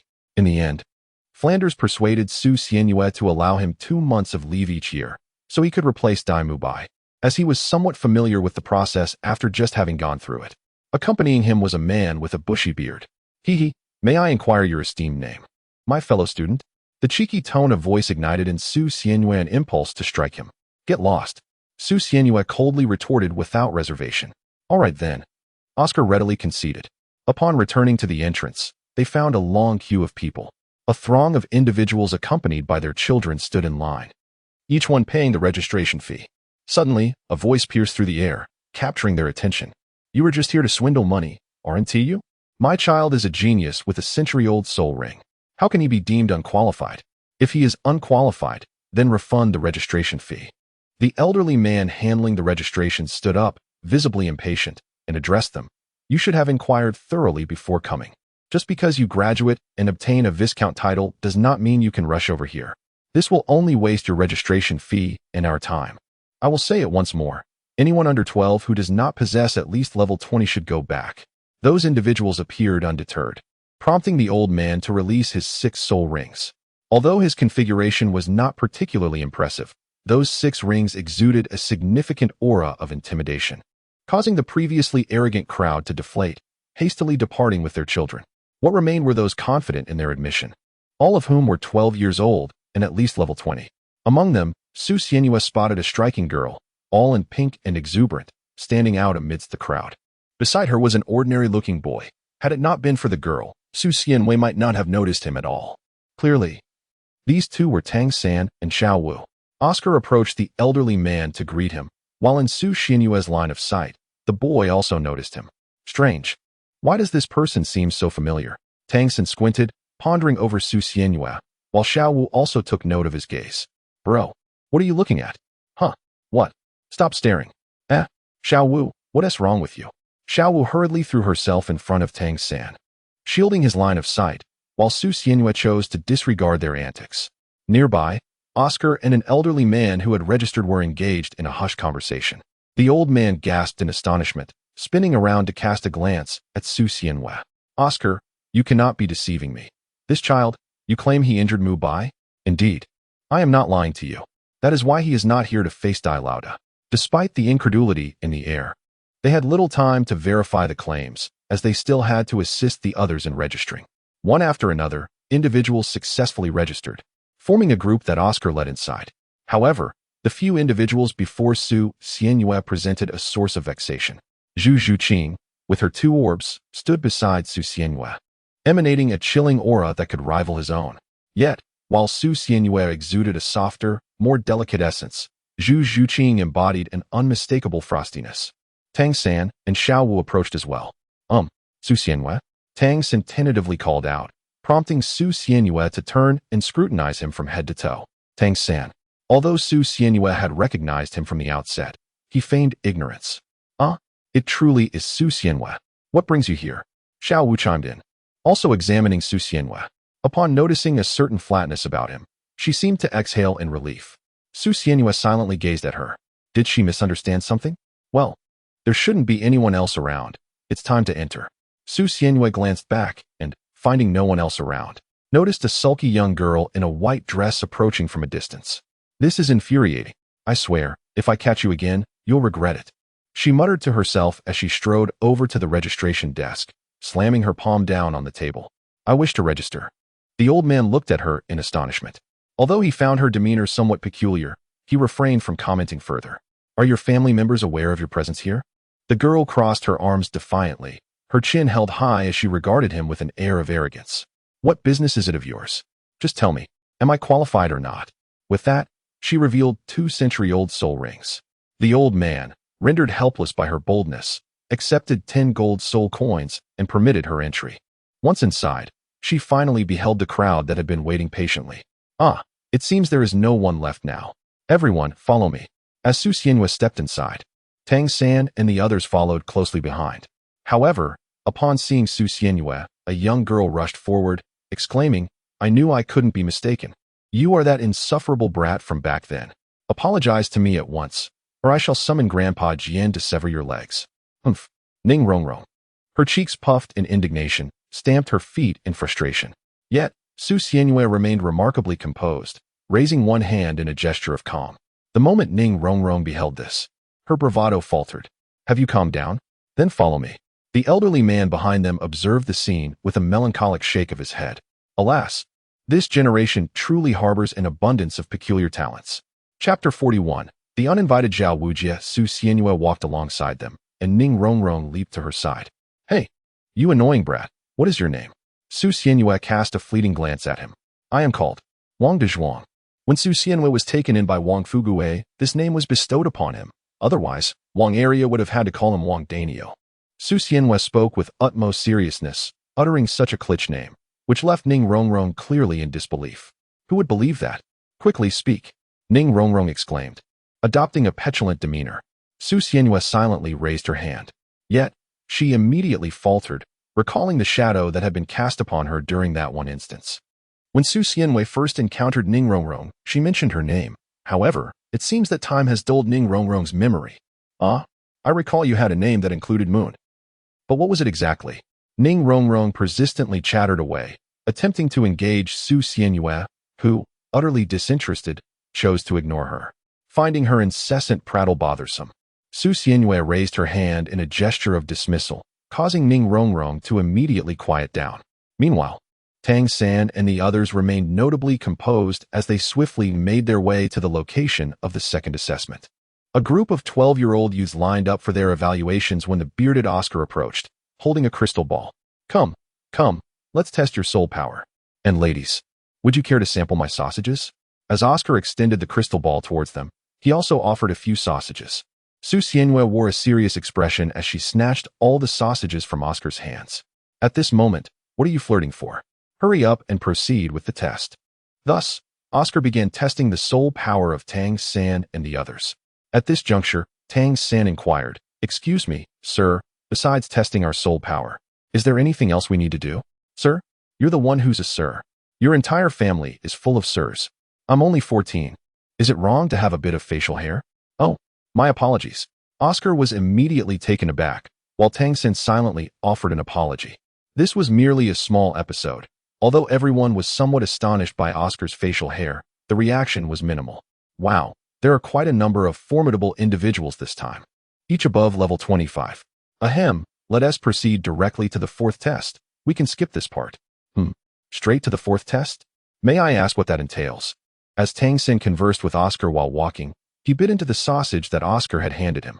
The fourth test, well, it's neither entirely simple nor overly complicated, and I'm not entirely certain. However, given that your strengths are all above level 25, if you engage together, you should be able to pass. You're not sure either? Well, never mind. Let us adapt to the situation. This sausage is quite fragrant. Upon reaching an open space, Zhao Wujie was still seated on a small stool, waiting for them. "Now that you're all here, discuss your tactics for a moment." "Oh dear, there are so many of you this year. If it weren't for Boss Fu's conditions, I would have wanted to take action myself." At that moment, Oscar, wearing a mischievous grin, addressed Tang San and the others. "The fourth test involves a battle against the two of us. As long as you endure for the duration of a stick of incense, even if just one of you remains standing, you will all pass. Exciting, isn't it?" Oscar leaned towards Tang San, grinning, only to be pulled away by Su Xianhua by his collar. "Hurry up and finish. I still want to take a nap later." All right, just let go." As the referee, Zhao Wujie observed them with great interest. Once they concluded their discussions, he nodded and ignited the incense. "Let the test begin." As soon as the incense was lit, Oscar immediately tossed a sausage to Su Xianhua. "I have a big sausage." As Su Xianhua took the stage, an immediate hush fell over the crowd. "Please do not tell me that those sausages you had before were made in such a manner." Tang San gazed at Oscar in disbelief, suddenly gripped by a wave of nausea. Although it was not severe, he quickly recovered. "Brother, what is wrong with you?" Tang Xin glanced at the innocent Xiao Wu, his expression darkening, for she had partaken as well. It is nothing." Tang Xin silently retrieved various concealed weapons, clenching them in his hand. Oscar, visibly agitated, retorted, "Do you think I desired this? My soul skill is simply that way. Rest assured, aside from the somewhat unsatisfactory soul spell, there is nothing else amiss with my sausages. Enough idle chatter, let us commence." "Tang San, you should know me well enough by now. Do pay attention." Su Xianhua flexed her fingers, producing a series of crackling sounds. Tang San, disregarding the commotion, began to approach the situation with utmost seriousness. It is important to note that Su Xianhua never holds back in combat. At merely 6 years of age, she had already severely injured several students at the Junior Soul Master Academy, leading to her expulsion. Upon hearing this, Zhu Zhuqing became increasingly vigilant, while Ning Rongrong pondered the name Su Xianhua. Su Xianhua? Ah, it seems I recall that name. Meanwhile, with a sausage clenched between her teeth, Su Xianhua charged towards them. Thomas spin kick. Su Xianhua executed a graceful leap and, with a swift motion, delivered a striking kick. The Xianjade hand. Adept in the art of controlling cranes and capturing dragons. Relying on these two skills, Su Xianhua managed to endure the subsequent strike. Yet the immense force still compelled him to retreat significantly in that position. In the same breath, Tang San launched a counterattack. Blue-silver binding. "Quickly, make your move." Several strands of blue-silver grass ensnared Su Xianhua, at which point, under Ning Rongrong's buff, Xiao Wu and Zhu Zhuqing immediately initiated their assault. Bang! Su Xianhua was sent flying, crashing to the ground, motionless. Little Master, there's more to this chapter. Please click the next page to continue reading. It gets even more exciting. Huh. Hey, are you alright? Oscar approached to assess Su Xianhua's injuries, but was met with a dismissive glare. "Go away. Can't you see I'm playing dead?" "Playing dead? What is that about?" Meanwhile, Zhao Wuji, upon seeing the fallen Su Xianhua, was taken aback. What happened?" Xiao Wu glanced at her own legs, looking bewildered. "I haven't even kicked him yet. How did he end up flying?" "Zhuqing, did you hit him?" Zhu Zhuqing shook her head. "Not me. I didn't even touch him." They all stared in astonishment at the motionless Su Xianhua. At this moment, Zhao Wuji realized that Su Xianhua was indeed pretending to be dead. "What are you doing? Trying to raise the stakes? It's not my fault. They are too formidable. All past. I'm going for a nap now." With a serious expression, Su Xianhua rose from the ground and walked towards his dormitory, leaving the others in a state of confusion. What on earth is he doing? Flander merely suggested he substitute for Dai Mubai, never implying they had to win. Merely putting on a show sufficed, as they all would eventually enter Shrek Academy, just going through the motions. After several bewildered individuals watched Su Xianhua depart, they turned their attention to Zhao Wuji. "Teacher Zhao this." Zhao Wuji paused for a moment before breaking into a smile. Just in time. "Since that didn't count, why don't you all have a match with me? Oscar, go light another incense stick." You're joining in, Teacher Zhao? Is that all right?" Zhao Wuji shot him a glance. "What problem could I possibly have? Hurry up." Yes. Be careful, everyone. Teacher Zhao is the renowned immovable King Zhao Wuji, a soul sage. Chapter 42. Did you go to the wrong dormitory, or did I? That nap was quite refreshing. What is this? Awakening, Su Xianhua stretched his slender waist and suddenly felt something brushing against his leg beneath the covers. Throwing the covers aside, he discovered Ning Rongrong lying there, drooling at the corner of her mouth, clad only in her pajamas. Su Xianhua turned her gaze towards the bed adorned with platinum-colored bedding. After confirming that it was indeed brought by her, she glanced at Ning Rongrong. "What is this? When did you sneak in? Rise and shine." Su Xianhua tugged at Ning Rongrong's face, pulling her up. "What are you doing? I was sleeping so soundly. What does it mean that you've climbed into my bed? No, why have you entered my dormitory?" Ning Rongrong swatted Su Xianhua's hand away and lay back down. "I've also been assigned here. Besides, your sheets and blankets are so comfortable." "Half asleep," Ning Rongrong murmured, rubbing her face against Su Xianhua's sheets, then pulled the blanket over her head and drifted back into slumber. Su Xianhua. He ran his fingers through his hair, suddenly recalling something. Could it be that she had misunderstood something? Su Xianhua glanced at the meager bedding on the opposite bed and then at her own luxurious platinum sheets. What had initially been a simple desire for comfort had inadvertently transformed into a trap for Ning Rongrong. Observing the small mound beside her, Su Xianyue let out a resigned sigh. Oh well, she probably harbored no filth, so it mattered little. She slipped on her shoes and strolled out for a walk. Perhaps a shower would be in order. The fragrance of this perfume is truly lacking in taste. Su Xianyue was overwhelmed by the scent of Ning Rongrong's perfume.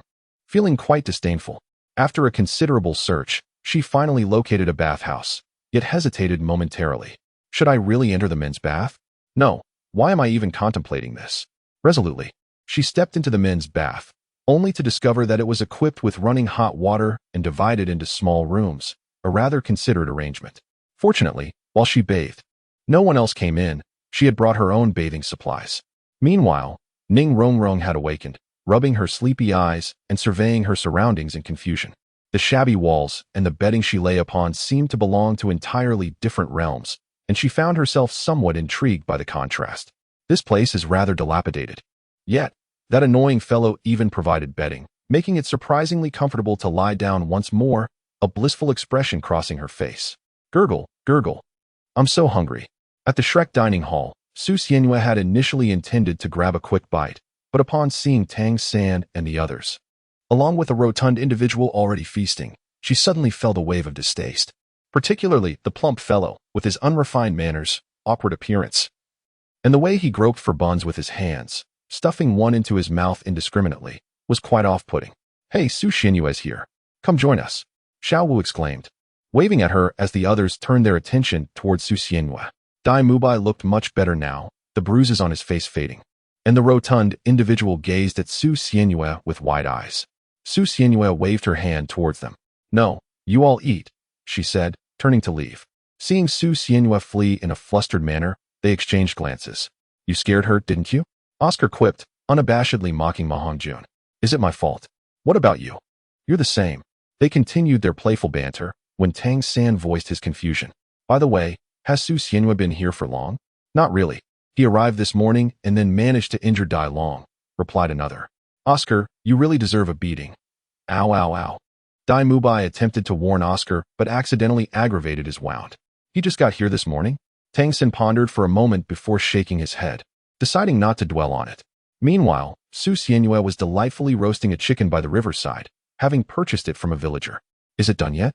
Hurry up, Ning Rongrong urged, wiping her mouth as she squatted nearby. Su Xianyue shot her a glance. I ask you, isn't it better to eat in the cafeteria? Why are you following me? As Su Xianyue emerged, she unexpectedly encountered Ning Rongrong, who, for reasons unknown, chose to follow her outside. Fortunately, my intuition proved to be remarkably accurate. Upon seeing you venture beyond the academy, I sensed something delightful was afoot. Hee hee. Why do you presume I would share with you? The proud Ning Rongrong was momentarily taken aback by Su Xianyue's witty remark. As your compensation for bullying me. If you refuse, I shall inform Grandfather Jian, and then we shall see how you fare. Oh, I am so frightened. And then what? Where is he now? Ning Rongrong fell silent once more. You shouldn't be so pleased. When I return, I shall speak with him. Then what do I have to fear now? I refuse to share. Ning Rongrong grew anxious, glancing at the nearly roasted chicken, then at the impassive Su Xianyue. Deep in thought. What must I offer for you to share with me? You must plead with me. Ning Rongrong was taken aback, hesitating, while Su Xianyue paid her no mind and inspected the chicken before her. Dear Master, there are more chapters ahead. Please click to the next page to continue reading. The following segments are even more thrilling. Well, all right. The roasted chicken. I beg you. Ning Rongrong's voice was notably small, revealing that she had clearly never begged anyone before. Hey, where did that mosquito come from? Su Xianyue glanced around with a hint of mystery. His meaning unmistakably clear, he found Ning Rongrong's voice too faint. Ning Rongrong, not one to be easily deceived, discerned his intent. I beg you, just give it to me. She exclaimed. Oh, my shoulders ache terribly. Roasting the chicken is quite exhausting. Su Xianyue once again shrugged her shoulders, and the meaning was abundantly clear. You. Don't go too far. The aroma of the chicken is simply irresistible. Ning Rongrong wiped away her drool, clutching her rumbling belly, and ultimately relented. I understand. I can give you a massage, can I? The young lady of the Seven Treasure Glazed Tile sect had never served anyone before, and her technique was lacking. After a couple of attempts, Su Xianyue refused to let her continue. Here, it's for you. Su Xianyue tore off a chicken leg and handed it to Ning Rongrong. Just one leg, as if to dismiss a beggar. You don't need to return it to me. Of course, why would I not want it? Saying this, she took a hearty bite, and in that moment, the flavor was indescribably delightful. So delicious. After a few bites, she gazed longingly at the chicken leg in Su Xianyue's hand.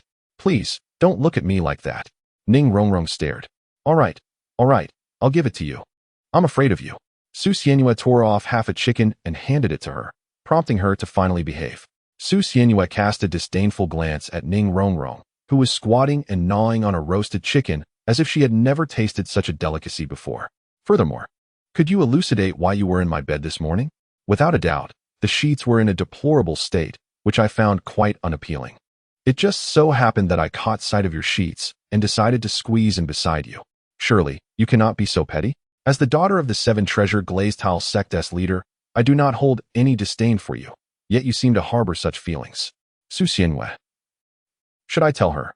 Forget it, it's too troublesome. Just make sure you won't regret it. What? It's nothing. Chapter 43, Conflict. When Su Xianyue and her companion returned to the academy, others were already lined up, awaiting their arrival. You two, come here quickly. Flander called out from a distance, while Su Xianyue and her companion leisurely strolled to join the queue. Ahem, the reason I've gathered you all is to inform you of certain matters. Consider it a sort of opening ceremony. Mubai, you will take a moment to explain the academy's rules and regulations to them. After that, make sure to rest well. It is imperative that you recuperate, as the first class will commence in the evening. That will be all. Oscar and Ning Rongrong, follow me. He then led them away, but seemingly recalling something, turned back to say, Su Xianyue, you come too. Me? While Su Xianyue understood why Oscar and Ning Rongrong were called away, she was puzzled by the reason for her own summons. Oscar, tell me, what do you think is the most crucial aspect for a support spirit master in battle? Flanders suddenly inquired of Oscar, who pondered for a moment before responding earnestly, well, it should be to stay behind teammates as much as possible and utilize the terrain to avoid damage. Correct. And what about you, Ning Rongrong? Flander turned his attention to her. With a slightly haughty demeanor, she placed her hands on her hips and replied, isn't it just about enhancing your teammates' abilities and then retreating? What else is there? Although her statement was accurate, Flander and the others seemed somewhat dissatisfied. You also have a point. Now, Su Xianyue, why don't you share your thoughts? I don't have much to say. Su Xianyue wore an expression of indifference, while Flander merely shook his head once more. Well, we have arrived at our destination. So let us commence. Ahem, as auxiliary spirit masters, physical fitness is of utmost importance. This is the key to your ability to run swiftly. Therefore, Oscar and Ning Rongrong, you two shall run 20 laps around the village, and I expect you to begin immediately. Su Xianyue, you will oversee their efforts. Huh? Why should I? What benefit do I gain from this? Su Xianyue was exceedingly reluctant. However, upon hearing these words, Flander's forehead bulged with veins. You dare to mention benefits? We are about to commence the testing, and despite promising you advantages, you still put forth little effort. What further benefits do you desire? This infuriates me. Su Xianyue, you should join in as well. I trust that with your physical prowess, it should be quite effortless for you. Su Xianyue cradled her head and glared at him. Oh dear, I am so frightened. Be cautious with your corporal punishment. I might just report you. Report? I wonder where you would do that. Hurry and run. If you don't, you shall have no dinner. I refuse. Why should I expend my energy on something that brings no benefit? Oh, you dare to overstep, do you? Oscar and Ning Rongrong observed Su Xianyue arguing with Flander, attempting to stifle their laughter. Ultimately, Flander, out of options, promised her a favor. Very well. I shall restore your cancelled holiday and add another month. Is that all?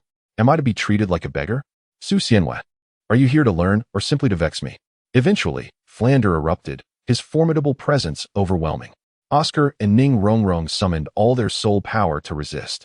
Yet Su Xianyue remained steadfast, her hair and clothes tousled, but her stance unwavering. Well, if it comes to that, I shall withdraw from school. Farewell, everyone. Su Xianyue strode decisively towards the outskirts of the village. Did you think Shrek was a place you could come and go as you pleased? Halt right there.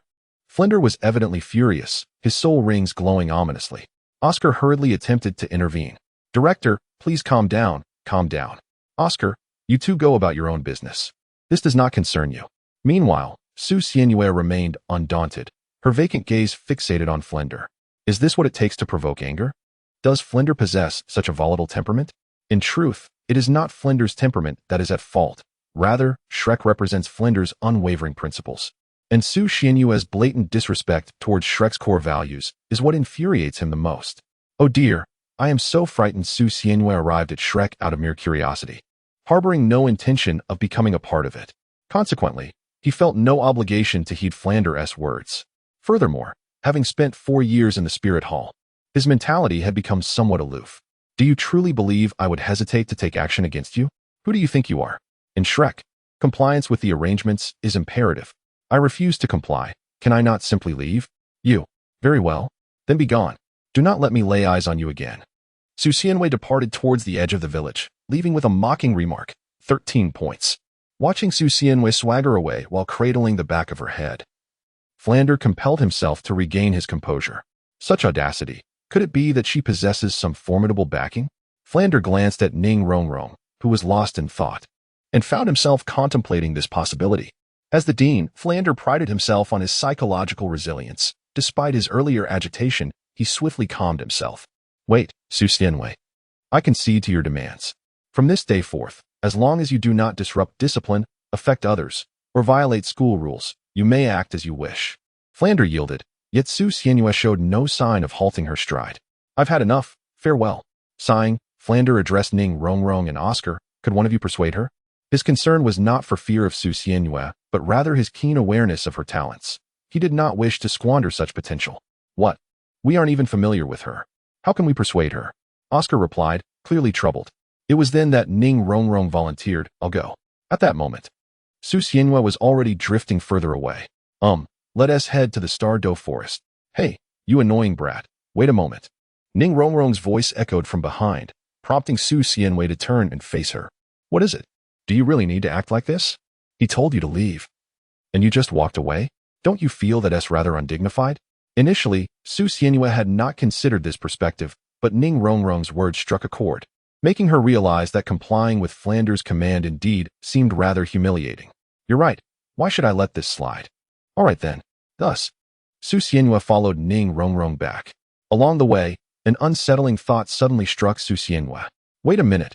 If I return just because he told me to, wouldn't that be even more embarrassing? Oh, why concern yourself with such trivialities? Just be yourself. I've got your back, Ning Rongrong encouraged, gently pushing Su Xianyue forward. They ambled leisurely until they stood before Flander once more. Su Xianyue regarded the still trembling Flander with a dismissive smile. So it's settled then. I shall do as I please, and you shall not interfere, understood? Flander, observing the expression on Su Xianyue's face, felt his temper flare once more. Yet he managed to suppress it. Very well, then go about your business, he replied through gritted teeth, as Su Xianyue sauntered away with an air of confidence. Ning Rongrong had intended to follow, but was restrained by Flander. You cannot. Su Xianyue possesses the means, but you are not in the same position. With the authority granted to him by the letter from Ning Fengji, Flander could afford to be stringent with Ning Rongrong, yet he was still unaware of Su Xianyue's background, compelling him to exercise caution. Chapter 44. Flander watched Su Xianyue's retreating figure, feeling a slight headache coming on. You too. Hurry along now, he urged. Though reluctant, Ning Rongrong eventually complied and took off after Su Xianyue. Flander pressed his forehead, letting out a resigned sigh. I must investigate the origins of this Su Xianyue. Meanwhile, Su Xianyue had returned to his quarters, feeling utterly bored. How dull this is. I should find an opportunity to sneak out. Sitting on his bed in a state of ennui, he finally retrieved a book from his storage bracelet, titled Self-Cultivation of a Soul Master. Time passed, and suddenly, bang. The door swung open, startling Su Xianyue. Who on earth? Oh, Ning Rongrong, what is the matter? He beheld Ning Rongrong, her eyes brimming with tears. As she approached him directly, in a swift motion, she dove into his blankets, pushing him further in. Hey, watch where you wipe those tears and snot. Don't soil my bed. Clean yourself up first. Su Xianyue swiftly yanked Ning Rongrong out from her cocoon of blankets, a force beyond her capacity to resist. Producing a handkerchief, she gently cupped Ning's face, wiping away the tears and snot that marred her features before finally releasing her. You may come to my bed, but first, you must clean yourself up. Ning Rongrong, already engulfed in sorrow, wept even more fiercely as she was pulled up. Even you bully me. Wah, she cried, seated in her place, overwhelmed by her tears. Stop, halt. Please, first tell me what has transpired. Did Flinder torment you? Su Xianwei sat quietly with a book in hand, choosing not to glance at Ning Rongrong. It is he. Who else could it be? He claimed I am the worst among us. Humph. Boo-hoo. Indeed, you truly are the most inferior one. You are quite bothersome. I shall ignore you. Ning Rongrong remained curled up in her blankets, motionless, lost in her thoughts. Su Xianwei sat quietly beside her, engrossed in her book, ignoring the conversation. After an indeterminate amount of time, Ning Rongrong suddenly spoke up. Hey, Su Xianwei, why is it that Flinder treats you so differently than he does me? It feels as though he can hardly wait for me to leave. Because he knows you won't, Su Xianwei replied. Moreover, your father has likely been in contact with Flinder, which is why he feels so secure in his demeanor, unafraid to offend you. Oh, wait. How do you know that?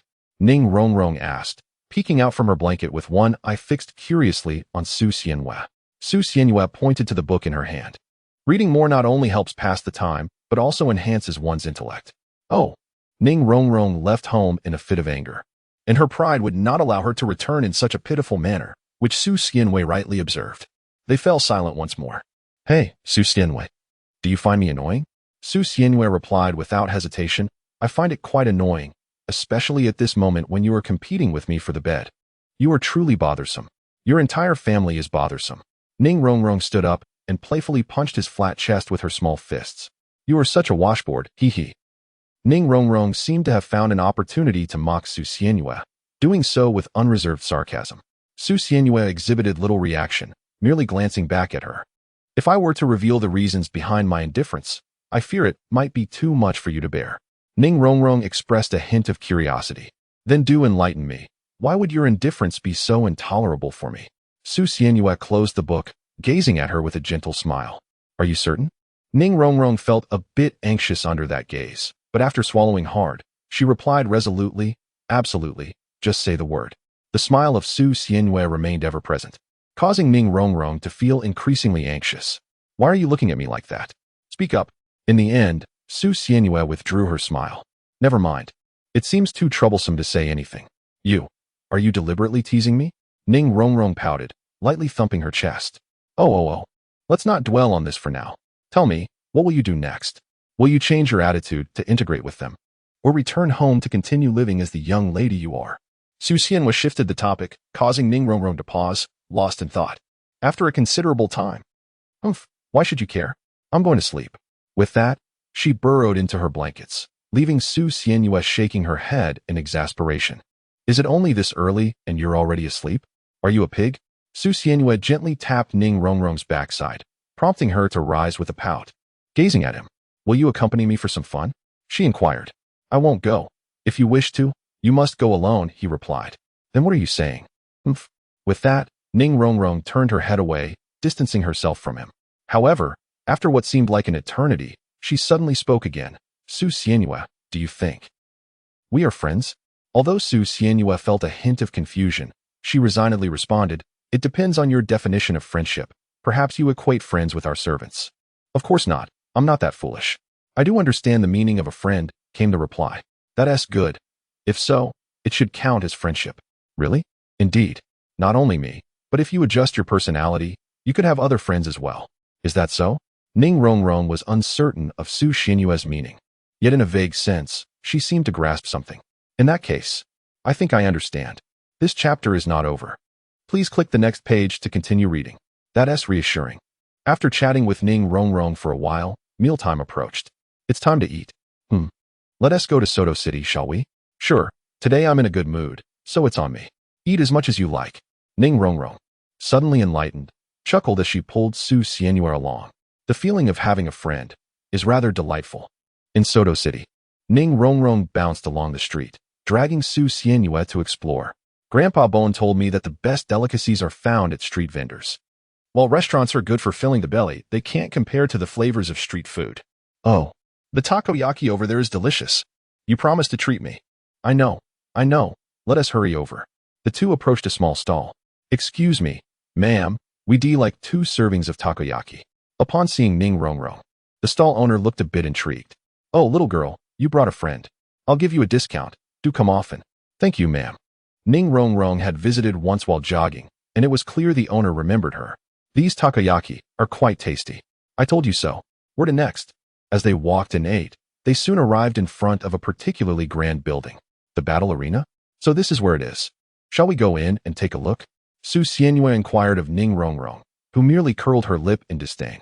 There is no point in going. The Soul Arena holds no interest for me. Tang San and the others are likely inside. Are you truly not inclined to join?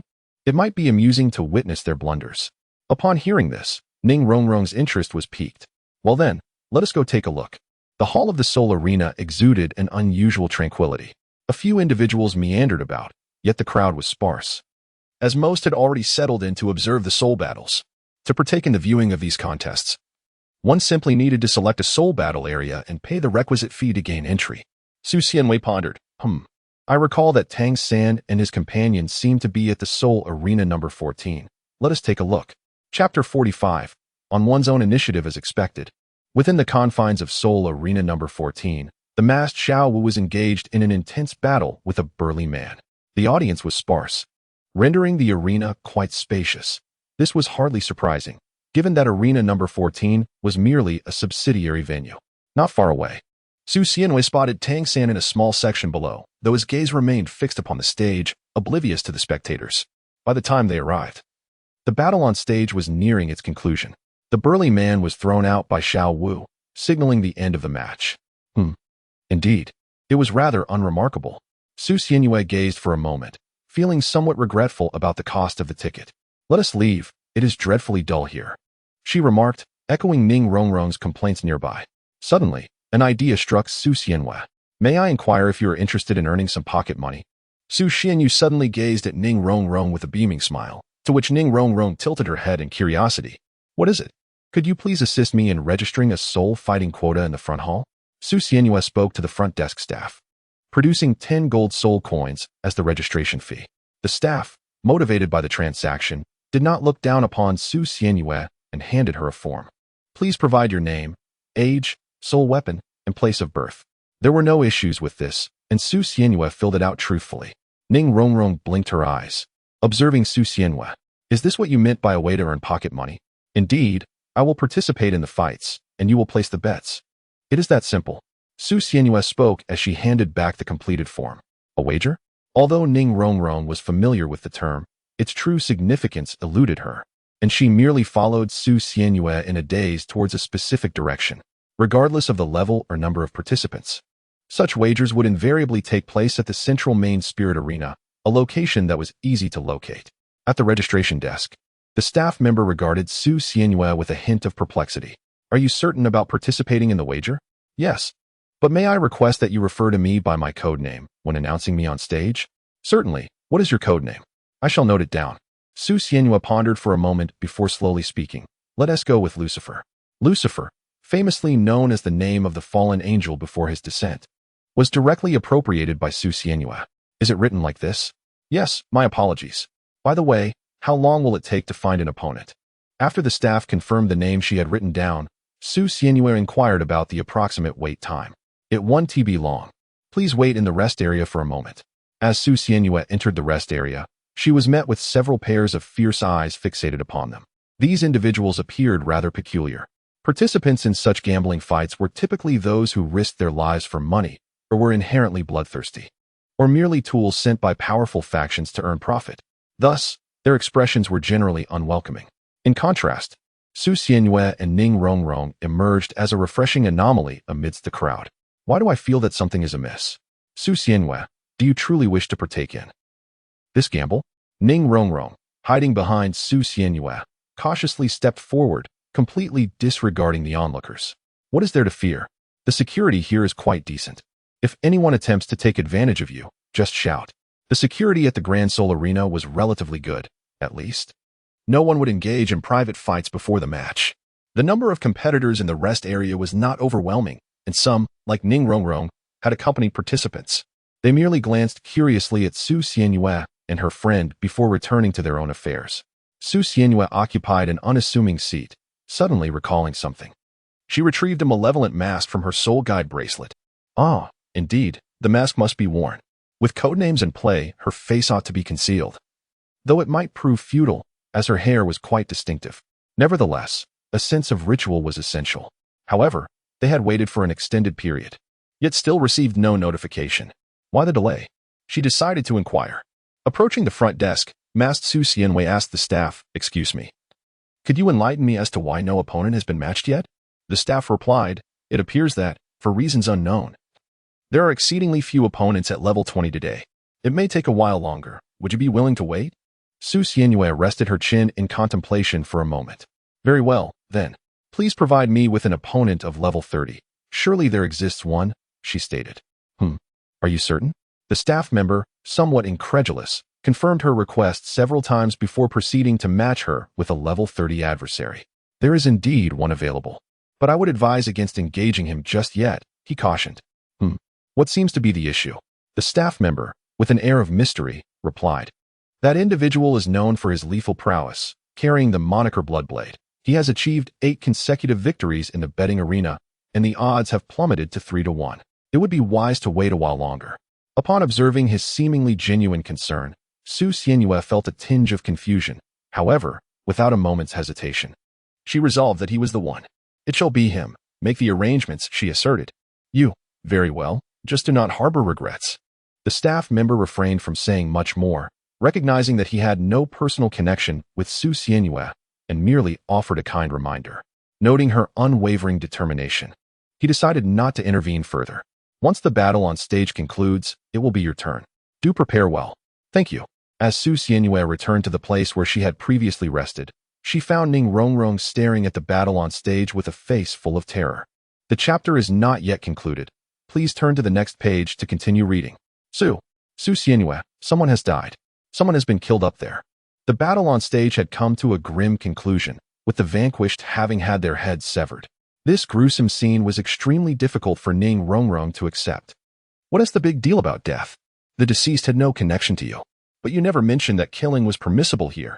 Let's leave quickly." Ning Rongrong, shaken by the experience, now felt a sense of unease. Su Xianwei was at a loss for words on how to console her.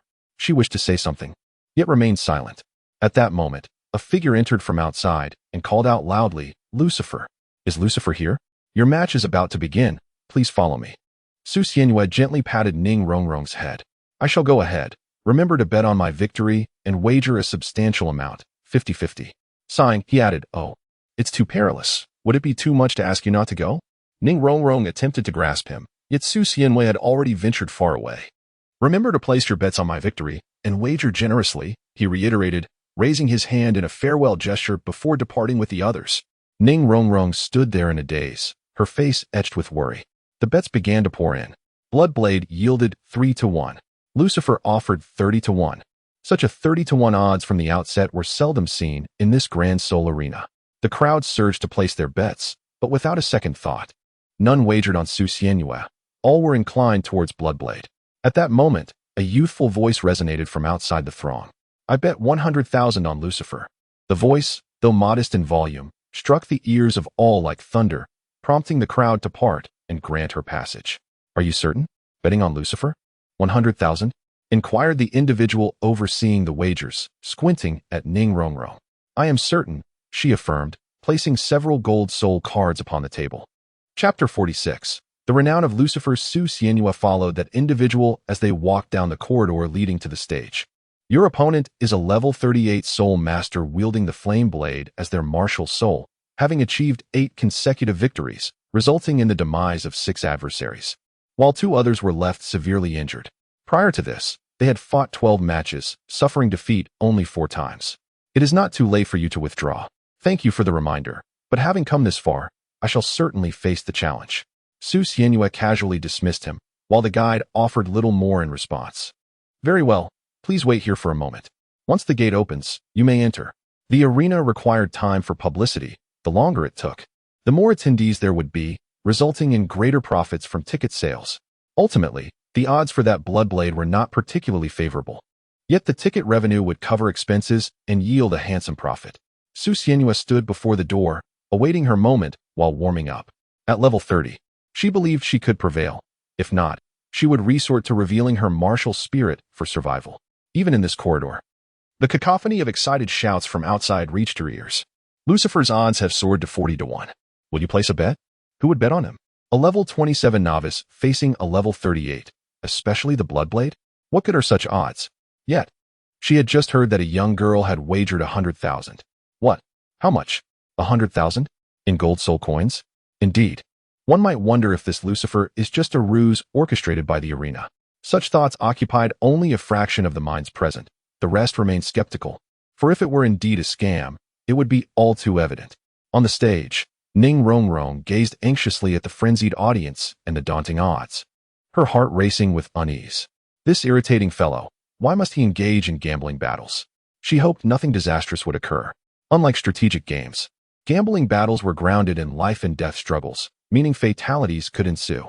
Ning Rongrong had wagered 100,000, likely all the money she had brought with her, as if doing so would provide her some semblance of peace. At that moment, the referee had entered the arena. Good evening, ladies and gentlemen. I shall not waste your time with idle chatter, for you are all aware of the unprecedented match at the Soto Great Spirit Arena, a level 27 novice against a level 38. The referee's booming voice stirred the audience's primal fervor, igniting a frenzy akin to an adrenaline rush. First, let us welcome the illustrious Bloodblade, who has secured 8 consecutive victories. Amidst the cheers, the door on one side of the arena swung open, revealing a gaunt figure stepping forth. His body was wrapped in bandages, remnants of past injuries, his lean muscles accentuating a long, narrow face reminiscent of a serpent. A sinister grin graced his lips as he emanated a palpable aura of menace. Next, let us welcome the courageous newcomer, Lucifer. The opposite door slowly opened, and Su Xianwei, adorned with a devil mask, entered with graceful strides. In contrast, she wielded a long sword in her hand. Upon seeing Su Xianwei, Bloodblade's expression transformed into one of confident amusement. I thought I would face a formidable opponent, but it appears I am up against an inexperienced little girl. Haha. Does your family know? His mockery was unabashed, and the audience's enthusiasm surged further upon realizing Su Xianwei was merely a child, reinforcing their belief that Bloodblade would undoubtedly triumph, especially since they had placed substantial bets. In response to her opponent's taunts, Su Xianwei remained silent. Gripping her sword, she ascended the platform and stood there, motionless and resolute. TCH, are you dumbfounded? Let us wrap this up quickly. I have more pressing matters to attend to. The Bloodblade brandished his martial soul, a broad crimson sword, aglow with flickering flames. I shall show no mercy. Even a child would be unfortunate to face me. Let death be your fate. At the referee's command, the match commenced, and the Bloodblade surged forward, gripping the sword with fervor. The fiery blade, animated by his slender arms, sliced through the air with a fierce wind. With a pirouette and a leap, he descended upon Su Xianwei, who stood rooted in place, seemingly paralyzed. Has fear rendered you speechless? No matter, perish. This thought flickered through the Bloodblade's mind. Yet in the next instant, panic engulfed him entirely. In a fleeting moment, Su Xianwei vanished from sight. What? The broad blade struck the ground, creating a substantial crater in the floor. Where did she go? Clang. Just as the Bloodblade was engulfed in confusion, a sword was suddenly poised at his back, with Su Xianwei's blade piercing straight against it, producing a resonant sound. Ah! The Bloodblade let out a furious roar, swiftly spinning the broad blade, unleashing a ring of flames that forced Su Xianwei back. I truly underestimated you. You are indeed an agile attacker. With such swiftness, it is only natural that Su Xianwei is regarded as a master of agility. Su Xianwei remained unperturbed, her gaze chillingly fierce. Do you wish to kill me? The simplicity of her words sent a shiver down Xuedao's spine. Wasn't this redundant? As my adversary, how could you maintain your dignity if you neither kill nor severely injure me? Enough of this banter. Prepare to meet your demise. With a thunderous shout, Xuedao unleashed his second soul skill, Flame Slash. His broad blade erupted in flames, charging once more towards Su Xianwei. Yet, she vanished in a flash once again. Frustration bubbled within Xuedao as another attack went amiss. Hey, I ask you, wouldn't it be easier for you to stand still and let me finish you off? Is this evasion truly entertaining? You're wasting my precious time. The audience's fervor began to wane as well. Just then, Xuedao felt a sudden chill, causing him to tense up in alarm, frantically searching for Su Xianwei's whereabouts. The chapter is not yet concluded. Please turn to the next page to continue enjoying the thrilling narrative. Su Xianwei weaved gracefully across the arena, leaving behind only fleeting shadows. Was this frenetic movement of any significance? Blood Knife raised his weapon, intent on launching another assault, but his voice was abruptly silenced.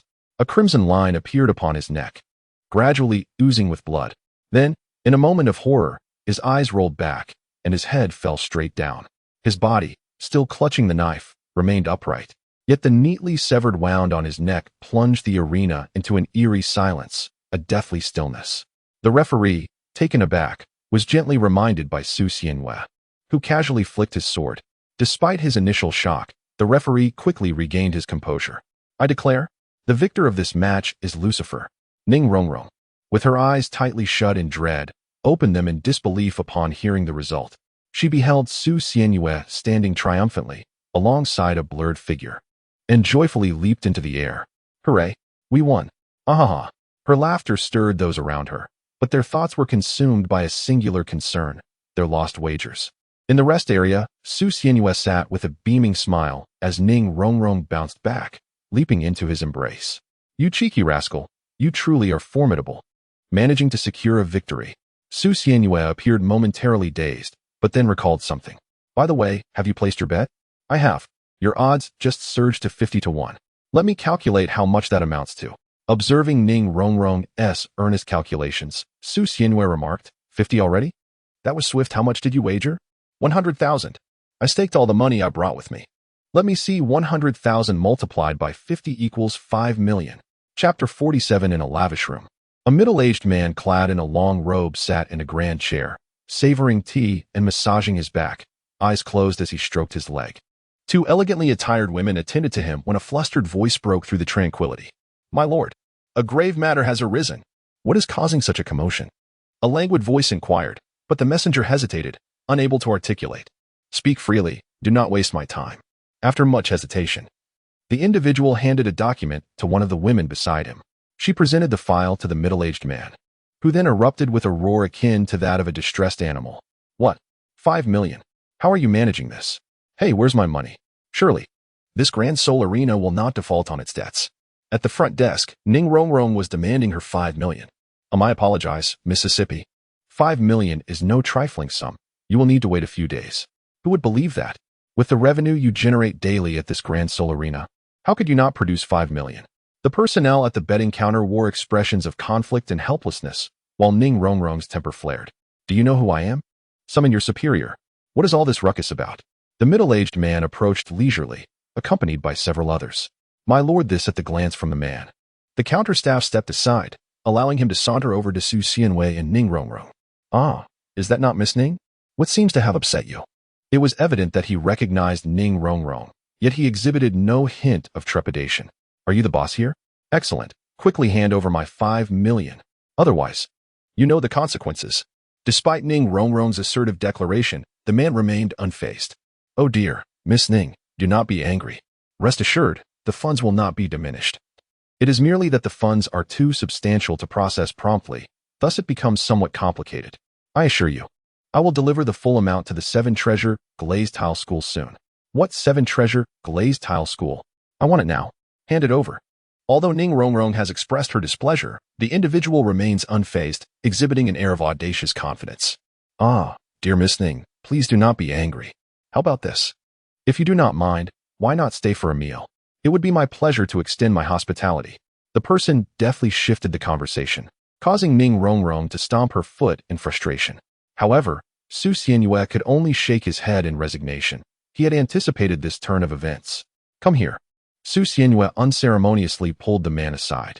His subordinates were about to intervene, but were halted by the middle-aged man. What do you intend to do? After being drawn into a corner, Su Xianwei produced an object, causing the man's eyes to widen in astonishment, nearly popping from their sockets. You, Shu, I wish to keep this from anyone else. Do you understand? Your subordinate comprehends. My lord, I shall present your funds immediately. Then do so swiftly. Wait a moment, subordinate? Su Xianwei discovered a blind spot. Indeed, I am the purple-clad cardinal of the Spirit Hall, Palo, here to humbly welcome you, my esteemed lord. Enough of this triviality, hasten to provide the payment. As a representative of the Spirit Hall, should anyone inquire, simply mention my name. Understood? Understood. Understood. That is reassuring. On the journey back, Ning Rongrong was filled with exuberant joy. 200, 200, hee. I can earn money too. Su Xianwei, what did you say to him? Why do I feel as though his demeanor has changed entirely? Su Xianyue and Ning Rongrong divided the 5 million equally, and Ning Rongrong curiously inquired about Su Xianyue's thoughts. He said nothing more, merely stating that if the payment was not forthcoming, he would have Sword Douluo personally demand it the following day, which immediately quelled any bravado. Ah, wait, that doesn't add up. How could he have been so arrogant before? Regardless, as long as he pays, it's all that matters. The night is growing late. We should return. Oh, upon returning to the Shrek dormitory, they found no one else present, and Su Xianyue paid it no mind. I am so tired. Let's hurry. I long for sleep. I shall bathe first. Otherwise, you can forget about coming to my bed. Humph, as if I care. I was mistaken. I will wash up immediately. Ning Rongrong instinctively expressed disdain. But the thought of her tattered bedding compared to Su Xianyue's luxurious platinum linens made her comply without further protest. At that moment, Su Xianyue suddenly remembered something. Wait. Why am I still sharing a bed with her? She should be the one to buy her own sheets. In the women's bathhouse, Su Xianyue. You've taken a wrong turn. This way. Huh. Did I? Inside the bathhouse, there were small cubicles separated by wooden boards, but unlike the others. Each contained a wooden tub and a faucet that provided hot water. The hot water was prepared daily by local villagers. A bathtub? That is splendid. After filling a tub with warm water, Su Xianyue shed her clothes and immersed herself within. From the adjacent cubicle, Ning Rongrong's voice of discontent and the sound of splashing water could be heard. This place is rather shabby. By the way, Su Xianyue, have you ever taken a life? Su Xianyue leaned against the edge of the tub, gazing at the illuminated crystals on the ceiling.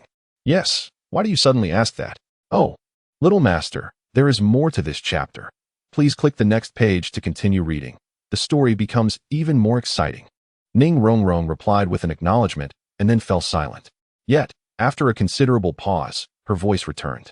What is it like to kill someone? It feels like nothing at all. It's akin to slaughtering a soul beast, swift and clean. In the blink of an eye, it is over. Perhaps you may want to try it one day? Absolutely not.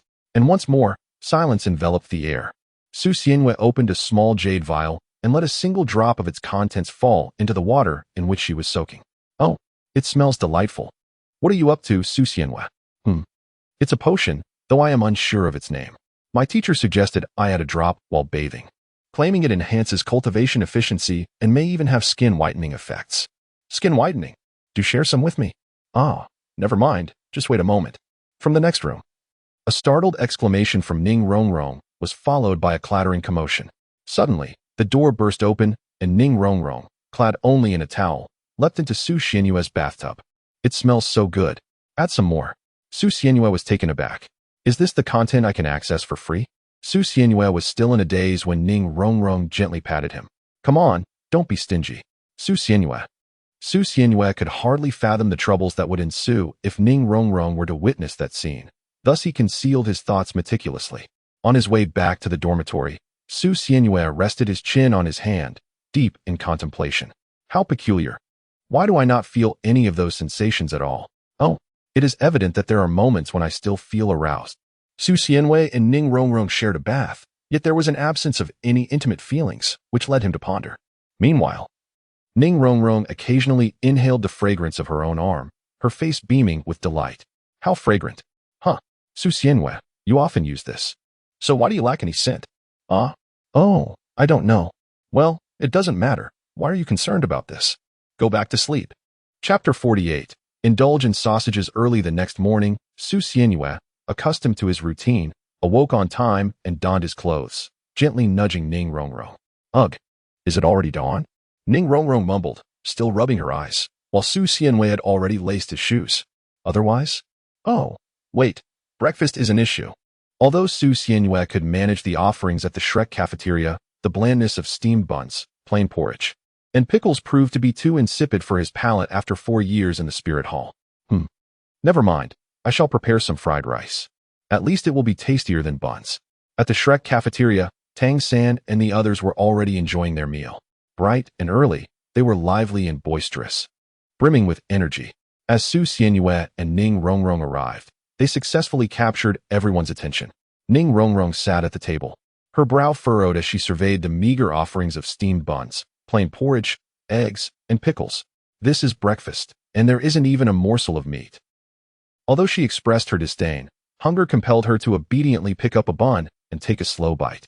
It was then that she noticed the others gazing intently at her. What are you all staring at? Is there something on my face? They exchanged glances, and finally, Xiaowu moved closer. Rongrong, do you know Su Xianhua from before? I heard you both share the same dormitory. You don't mind, do you? Ning Rongrong appeared perplexed. Huh, mind what? He asked rather irritating, but after spending some time with him, he asked not too bad. At least the roasted chicken was delicious. Hee. As long as you don't mind. However, they noticed a change in Ning Rongrong. She seemed less aloof, and gradually, the conversation flowed more freely. At that moment, a flicker of flame from the stove caught their attention. Is someone still cooking? It smells so good. All eyes turned towards the stove, where Su Xianhua was busy stir-frying rice. Before long, he approached the table with a plate of fried rice. The others stared in awe at the shimmering dish before him. Su Xianhua can cook? Ning Rongrong's mouth watered at the sight of the fried rice in front of Su Xianhua. Su Xianhua, is there more? There's a little left in the pan. You'll have to serve it yourself. All right. With only a bowl remaining in the pan, Ning Rongrong devoured it in a few bites, then found herself lost in thought as she watched Su Xianhua eat. I want more. Su Xianhua, feeling the pressure of being watched, unceremoniously passed the responsibility to Ning Rongrong. All right, take it. You act as if you were starved, she conceded. The others looked on in silence. Xiaowu, clutching Tang San's arm, began to plead, Brother, I want some too. Although Tang San was capable in the kitchen, his culinary skills were not particularly exceptional, leaving him in a state of indecision. Fortunately, the bell signaling assembly rang, providing him with an escape. It's time to gather, Xiaowu, perhaps next time, he said. Humph. The group hastily concluded their breakfast and rushed towards the playground. They hurriedly lined up, only to find that they were the sole occupants of the field, with no teachers in sight. Despite the absence of others, Dai Mubai and the others stood at attention. However, the audacious Ning Rongrong began to lose focus. Su Xianhua, will there be fried rice tomorrow? She inquired. What do you take me for, the cafeteria lady? There won't be any, Su Xianhua replied. Humph, how stingy. The playful banter between them was unbearable to the others. Brother, I want fried rice too, Xiaowu protested, clinging to Tang San and pouting. Xiaowu, stop it. He replied. I won't. Dai Mubai interjected with a sigh, while Zhu Zhuqing simply told them to be quiet. I haven't even said anything yet. How infuriating. A nearby chubby boy cast a resentful glance. I despise you all. Finally, their bickering ceased when Flinders strolled over. Ahem. What is going on here? Are you all eager to run laps? Flinders surveyed them and noticed Oscar was missing. Where's Oscar? Did he oversleep? Tang San. Go fetch him. He can't miss this class. Tang San replied, Well, Dean, I saw Oscar meditating this morning. He must be in the midst of an important breakthrough. Just as he was about to leave, Oscar came running over, his face beaming with joy. Oscar, unless you have a reasonable explanation, you'll need to run laps. Flinder remarked, bending down to fix his gaze on Oscar. Dean, don't be like that. I've reached level 30, Oscar exclaimed. Does that sound reasonable? What? Level 30? Ha ha ha, splendid.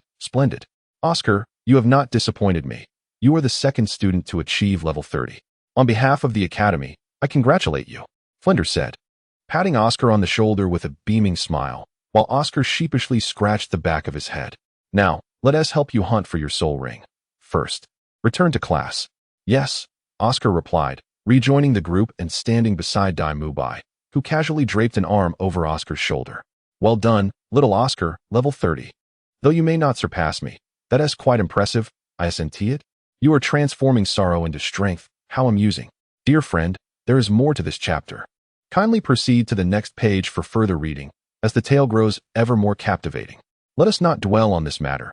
Alas, my romantic endeavors have ended before they even began. Why did you not inform me sooner? You never inquired, Oscar remarked, casting a sidelong glance at Ning Rongrong, who was engaged in conversation with Su Xianhua. The others also extended their congratulations to Oscar, with Su Xianhua joining in, for indeed, Oscar's sausages were quite delectable. Congratulations all around. Haha. Faced with Su Xianhua's well wishes, Oscar felt a tinge of awkwardness.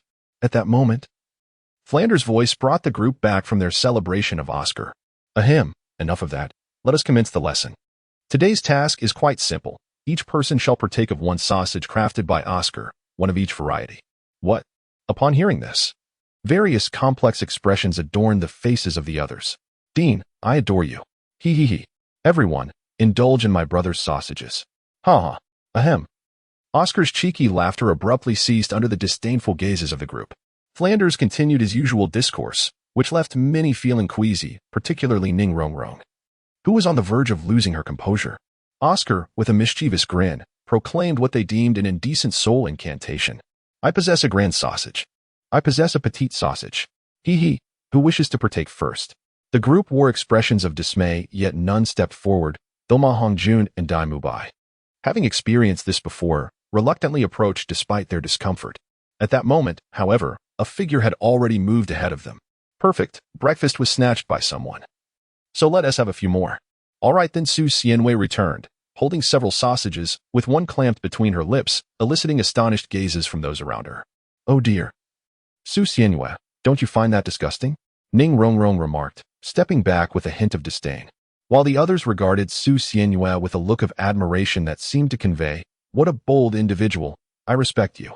Su Xianwei, however, remained unfazed. Her voice was soft, yet clearly audible to all. Eh? What does that mean? The innocent girls, perplexed, could not comprehend, while the more experienced among them, such as Dai Mubai and Oscar, understood perfectly. I suddenly feel not nauseated anymore. Chapter 49, The Furious Seven Treasure Glazed Tile School Brother. What did Su Xianwei mean by that? What is egg? Xiao Wu blinked innocently and inquired of Tang San, who, feeling a mix of exasperation and helplessness, ruffled her hair. Xiao Wu, promise your brother you'll forget that phrase. Dai Mubai and Oscar gave Su Xianwei a thumbs up, acknowledging her composure. Old friend, you're quite steady. Yet, Ning Rongrong remained confused. What on earth does it mean? Please explain clearly. You truly wish to know? Absolutely. Go on, enlighten me. Su Xianwei leaned in close to Ning Rongrong's ear, whispering softly. Subsequently, Ning Rongrong's expression can be left to one's imagination. Flandra, covering his head, shook it helplessly. All right, all right. Enough of this, sigh. On to the next. With Su Xianwei's assistance, everyone successfully and efficiently completed the course. Well done, everyone. Now, go back and rest well. Tomorrow we embark on our journey to the Stardo Forest to help Oscar obtain his spirit ring. It is imperative that everyone is well rested. The group dispersed, yet Ning Rongrong lingered, still clinging to Su Xianwei. Su Xianwei, how is it that you understand so much? You can't possibly. Ning Rongrong scrutinized Su Xianwei, her thoughts veering into inappropriate territory, prompting Su Xianwei to deliver a swift chop to her head. What are you thinking? Am I that kind of person? Then how do you know all this? Please, enlighten me. Get lost. As Su Xianwei and Ning Rongrong frolicked together, an unsettling feeling crept over me. The more I observed that individual lurking in the shadows, the more peculiar they appeared, yet I could not articulate why. Strange, isn't it? I felt the same way, I mused, deciding to watch a while longer. It seemed that Ning Rongrong's two Soul Emperor bodyguards had also sensed something amiss, though they too could not pinpoint the source of their unease. At that moment, Flandra appeared to share the same sentiment of foreboding. Su Xianwei and Ning Rongrong appeared to maintain a cordial relationship, which was hardly surprising given their shared interests. However, it struck me as odd that they were heading towards the same dormitory. Shrek Academy was compact. Its buildings encircled a central courtyard, making any movement within its confines quite apparent. When they entered the dormitory, Flandra was momentarily taken aback. Wait a minute, that is Su Xianwei's dormitory. Why is Ning Rongrong here? This is utterly inappropriate. Unable to contain himself, Flandra approached their dormitory. Upon opening the door, he found Su Xianwei and Ning Rongrong seated on the bed, engrossed in a book. You, what is this? This is quite improper. And you, Ning Rongrong, why are you in Su Xianwei's dormitory, sharing the same bed? I do not mind your friendship, but this. I must intervene. Internally, he thought, if the Seven Treasure Glazed Tile sect finds out about this, they might dismantle Shrek, and perhaps even me along with it. What are you doing, Flandra? Ning Rongrong asked, her displeasure evident as she noticed him entering. I was about to inquire the same. This is Su Xianwei's dormitory. What brings you here? Ning Rongrong questioned, clearly perplexed. What's wrong with me? Am I not permitted to be here, as per your arrangements? It was Zhao Wuji's doing, after all. Why should I not be allowed here? Flandra's expression was now a complex mixture of emotions. After a moment of stunned silence, he turned and departed. Su Xianwei and Ning Rongrong watched as Flanders departed, waving their hands dismissively. At that moment, Zhao Wujia, who was sound asleep, was abruptly roused by a chilling sensation. Huh, what is going on? Flanders, with a grim expression, kicked open the door to Zhao Wujie's room. Observing Flanders' demeanor, Zhao Wujie discerned his anger. "Oh, Boss Flanders, what is the matter? I haven't offended you, have I? Could it be I mistakenly flattened that potted plant you cherish? I sincerely apologize." Suddenly, Zhao Wujie bowed deeply before Flanders. "What? I knew it was you," Flanders exclaimed. "But let us set that aside for now. First, explain to me why Su Xianyue and Ning Rongrong are sharing a dormitory." Zhao Wujie looked up in astonishment. "Huh? You still don't know it was my doing? Wait, what is the issue with Su Xianyue and Ning Rongrong sharing a room? Did they get into a fight?" Flanders, filled with indignation, stepped forward and yanked Zhao Wujie by the ear, shouting, "How could you not know? As a soul sage, can't you even tell the difference between genders? You've placed a full-grown man like Su Xianyue in the same room as Ning Rongrong. What will the Seven Treasures Glazed House School think? Just wait for a double team from two titled Douluos. My ears are going deaf. Huh? Su Xianyue is a man. What? A man? Quickly report to the sect master." From afar, two figures emerged outside the window. They were Ning Rongrong's bodyguards. Having overheard Flanders' outcry, in a flash, one of them vanished, while Flanders remained, still gripping Zhao Wujie's ear, momentarily stunned, before quickly regaining his composure. "Wait, I can explain." Alas, it was too late. "Shrek, you have a lot of nerve, and that's Su Xianyue. I will keep a close watch on him, awaiting the sect master's judgment." The remaining bodyguard admonished Flanders and released Zhao Wujie's hand. "Please, do not misunderstand. This was all his arrangement. It has nothing to do with me." Flanders deflected blame. "How could you, Flanders, betray me again?" Zhao Wujie exclaimed. However, the bodyguard from the Seven Treasures Glazed Tile School paid them no heed. "This matter does not concern us. You should quietly await the sect master's decision." Though masked, their tone was devoid of compassion. The chapter was not yet concluded. Please click to the next page to continue reading. Flanders and Zhao Wujie exchanged glances, sighing helplessly. That night, outside the main hall of the Seven Treasures Glazed Tile School, Chen Xian was taking a leisurely stroll when a person hurriedly dashed before him. "What brings you here in such a flurry?" Chen Xian observed him with a calm demeanor, brimming with vitality. The individual stammered, that. "Lord Jian, please do not be agitated." Upon hearing this, Chen Xian couldn't help but chuckle. "After living for so long, is there truly anything that could provoke me with just a few words? Speak freely." Within the grand hall, Ning Fingji delicately held a cup of tea, bringing it close to his nose to savor its aroma. Ah, what exquisite tea! Just as he was about to take a sip, an overwhelming surge of spiritual energy erupted from outside, causing him to spill the precious liquid. "Alas, my tea! Sigh, what fury has Uncle Jian unleashed this time?" Outside the hall, a heated exchange ensued. "What did you say? Repeat that." "It's just that the young lady is with a man." "How dare you speak so boldly? Get out now." "Yes, yes." The irate Shinshin quickly dismissed the intruder, fearing he might lose his temper and retaliate. At this moment, Ning Fengji emerged from within. "Uncle Jian, what has stirred your ire?" "What else could it be? It's Rongrong." Ning Fengji wore a look of exasperation. "I understand your concern for Rongrong's well-being. And this is not the first time you've voiced your grievances, but is such fury truly warranted? One must weather the storms too. Don't even start. Rongrong has been defiled by a man, and you dare speak of such trivialities." Author's note, defiled. Oh, this is how rumors spread. Ning Fengji was momentarily taken aback by this revelation. "What did you say? Could you repeat that?" "Rongrong, who did this? I shall tear him apart." The usually composed Ning Fengji had lost his temper. Chapter 50. The arrival of Ning Fengji the following day. "Rise and shine." Su Xianwei gently nudged Ning Rongrong beside her, who, as always, was getting dressed. "Huh? Is it already dawn? Oh, I feel so drowsy." "Su Xianwei, could you possibly request a day off for me? Go by yourself, and don't forget that today you are scheduled to venture into the Stardo Forest." Su Xianwei was tidying her hair in front of the vanity, casually brushing it a couple of times before preparing to leave. "Oh, what about you all? Aren't you coming? What would I go for? What significance is there in accompanying you? Besides, Flander has assured me that he wouldn't interfere." Su Xianwei ventured into the starry forest.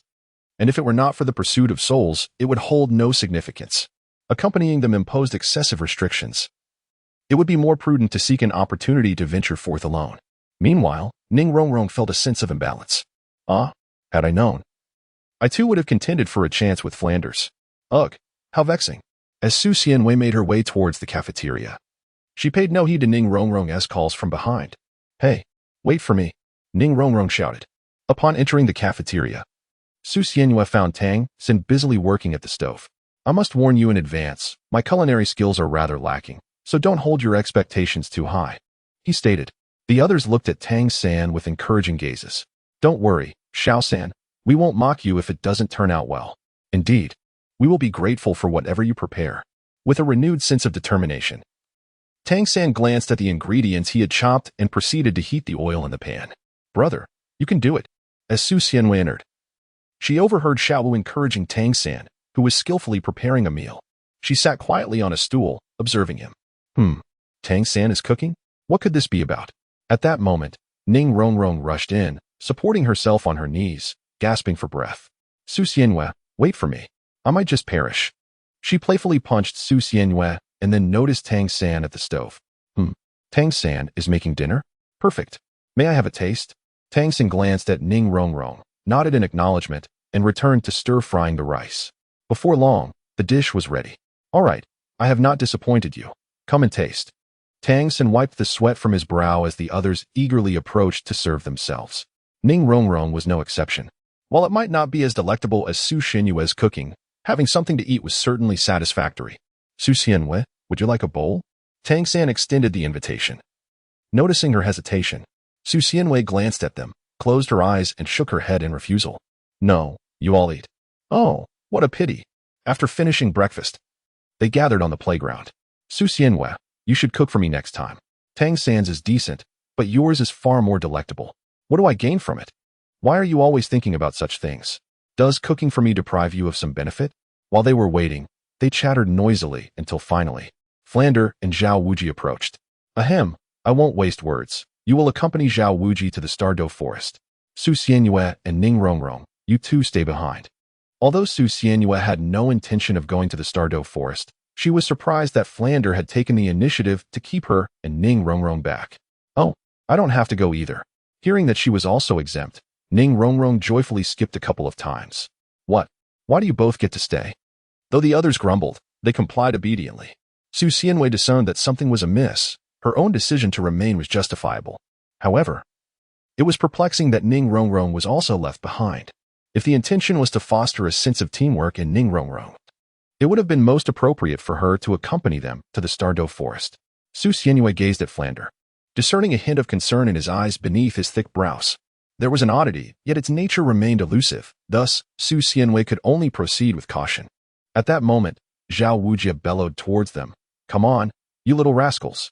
Why not call for the little bear blind?" This elicited a retort from Xiao Wu. Ignoring their banter, Flander approached Su Xianyue and Ning Rongrong. "Do you understand why I have asked you to stay?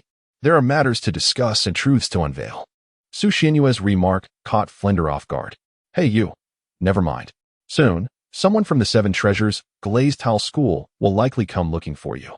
If I calculate the time correctly, they should arrive by morning, which is why I specifically asked you to stay. Is someone coming to my home? Could it be that they are here to take me back?" Ning Rongrong couldn't help but entertain the thought. However, recalling Flander's earlier words, which referred to you rather than specifically to herself, she pressed further with her inquiries. "Wait, are they also looking for Su Xianyue? What could that entail?" Flander gazed at Su Xianyue, his expression laden with complexity, uncertain of how to respond. He simply patted his shoulder and said, "Su Xianyue, may you find your own fortune." With that, he turned to leave. Su Xianyue glanced at Flandra, who was patting her shoulder, and brushed it off with a hint of disdain, feeling inexplicably perplexed. What on earth? Why would the people from the Seven Treasure Glazed Tile School seek me out? Ning Rongrong, however, seemed unfazed, confidently holding Su Xianyue's hand as they strolled along. What is there to fear? They are probably just here to see me. They must be curious about our relationship and wish to meet you as well. Little master, there is more to this chapter. Please turn to the next page to continue reading. The story becomes even more thrilling.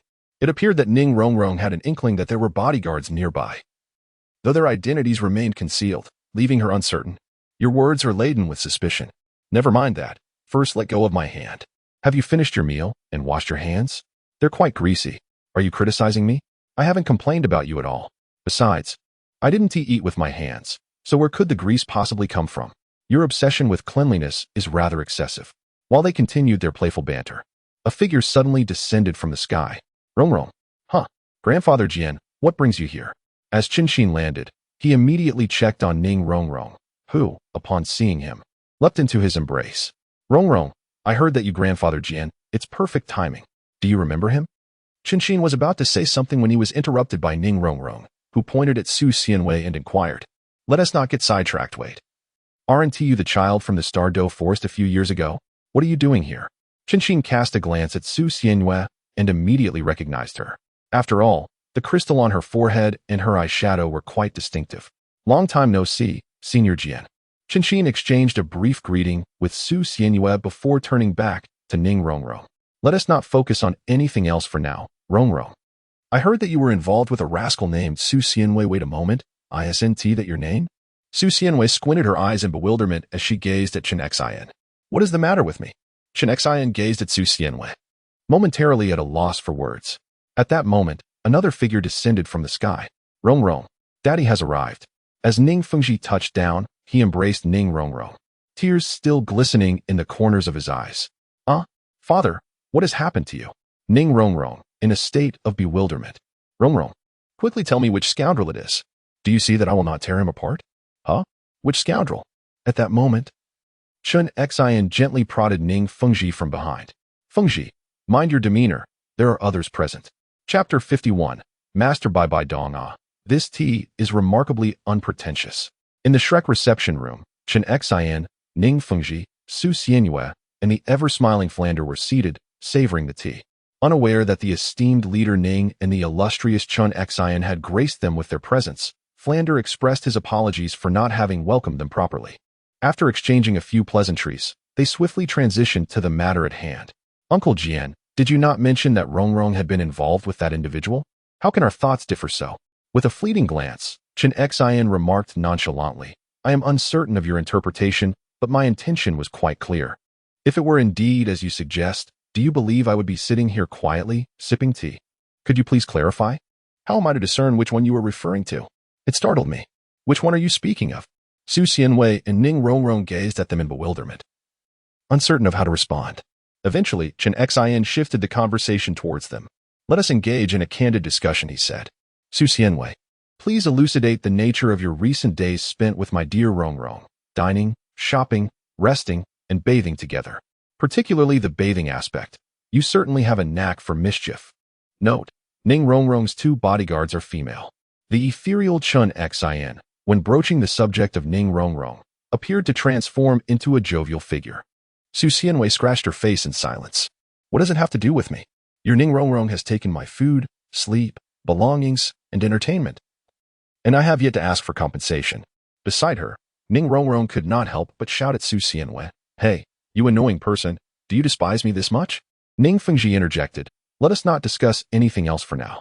Although I trust that you have done nothing wrong, Rongrong's reputation is of utmost importance. Please tell us how you intend to make amends. Ning Fengji had examined Ning Rongrong's body with his spiritual perception. Ning Rongrong questioned, reputation? What of my reputation?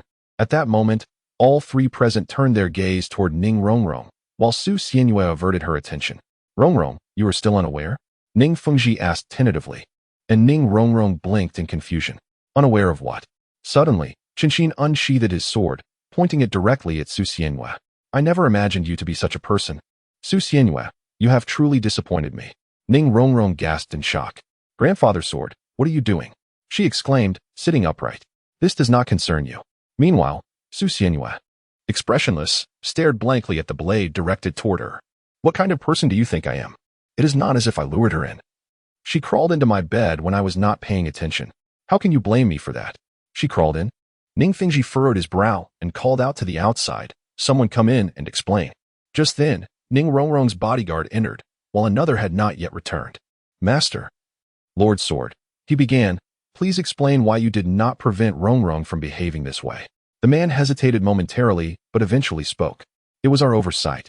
We did not observe closely enough. Thus we always believed Su Xianwei to be a woman. A silence enveloped the room, only to be shattered by Ning Rongrong's exclamation. What? Su Xianwei, you are a man. Su Xianwei turned her head aside, as she always did. Then why haven't you said anything? You never asked, came the reply. Ning Rongrong. Her face flushed crimson, squatted to the side, her expression a tapestry of emotions. After a prolonged moment of contemplation, Ning Fengji intended to speak but hesitated. Ultimately, it was Qinxin who voiced the concern. Su Xianwei, I hold your talent in high regard, yet it does not serve as a justification for tarnishing Rongrong's purity. You must provide us with a reasonable explanation. Su Xianwei tapped her ear. What explanation do you desire from me? Qin Xin raised the sword in his hand towards her. 3 choices. 1. Death. Ning Fengji interjected. 2. Severance. However, I presume you would not opt for either of these. Severance. Well, there's no need for further elaboration. Su Xianwei replied, clearly disinclined to select those 2 options. And what of the third? Qin Xin sheathed his sword and exchanged a glance with Ning Fengji. The third option is to first satisfy our demands, and then marry her. Should you fail to comply, we shall first enact the second option, followed by the first. Su Xianwei glanced at Ning Rongrong, who was still crouched in a corner, covering her face, before turning back to them. Is there a fourth option? With a swift motion, the 7-kill sword once again pointed menacingly at Su Xianwei's brow. Are you challenging my limits? Su Xianwei, let me make this clear. Had it not been for the regard I hold for your talent, you would have already become a soul beneath my blade. Su Xianwei cast a glance at the 7-killing sword, which faintly emanated a sword aura, and then regarded the indifferent Qin Xin, who was silently rummaging through something in his soul guide. This matter requires a discussion with my teacher. Ning Fengji, Qin Xin, and Flinder all stared incredulously at the object in Su Xianwei's hand. The Pope's Order. Who is your teacher in the Spirit Hall? The Pope's Order is the highest rank of token in the Spirit Hall, exceedingly rare. This particular piece was an additional gift from Qian Douluo. No, this one is mine. Do you comprehend its significance? Although Su Xianwei found it peculiar why Qian Douluo would grant him the papal decree, he could not deny its utility. Ning Fengji was compelled to regard Su Xianwei with newfound seriousness. And your own? He inquired. My master is Bibi Dong. My lord, there is more to this chapter. Please proceed to the next page for a more exhilarating continuation. A mere 5 words left them astounded. They were aware of Bibi Dong taking on disciples. Yet the specifics remained obscured, as such matters were kept confidential by the Spirit Hall. However, they could not fathom that Su Xianwei was that very disciple. Yet the papal decree before them compelled them to accept Su Xianwei's words as truth. Very well, I shall not trouble you further. I will discuss these matters with His Holiness the Pope, Ning Fengji stated, rising and casting a cold gaze upon him. Oh, then take your time. Su Xianwei entrusted these matters to Bibi Dong, confident that she would handle them adeptly. Regardless of the outcome, it was preferable to enduring their difficulties here. Ning Fengji approached Ning Rongrong from behind and gently ruffled her hair.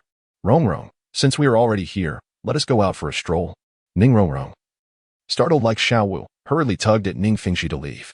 Let us go to Soto City. Before departing, Qinxin's gaze lingered on Su Xianwei.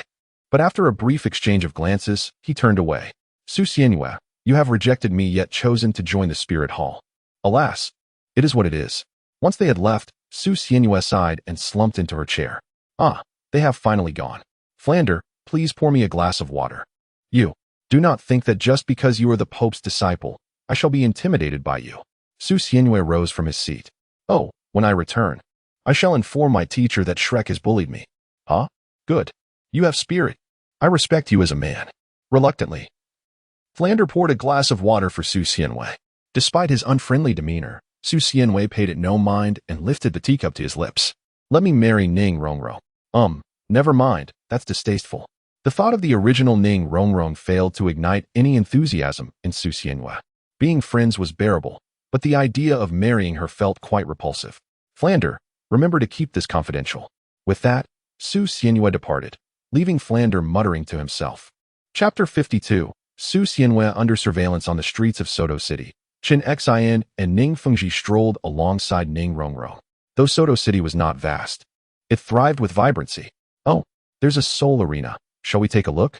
After wandering for a while, Ning Fengji's interest was piqued upon spotting the arena. Ning Rongrong's eyes lit up with a sudden thought, and she proudly gazed at her father.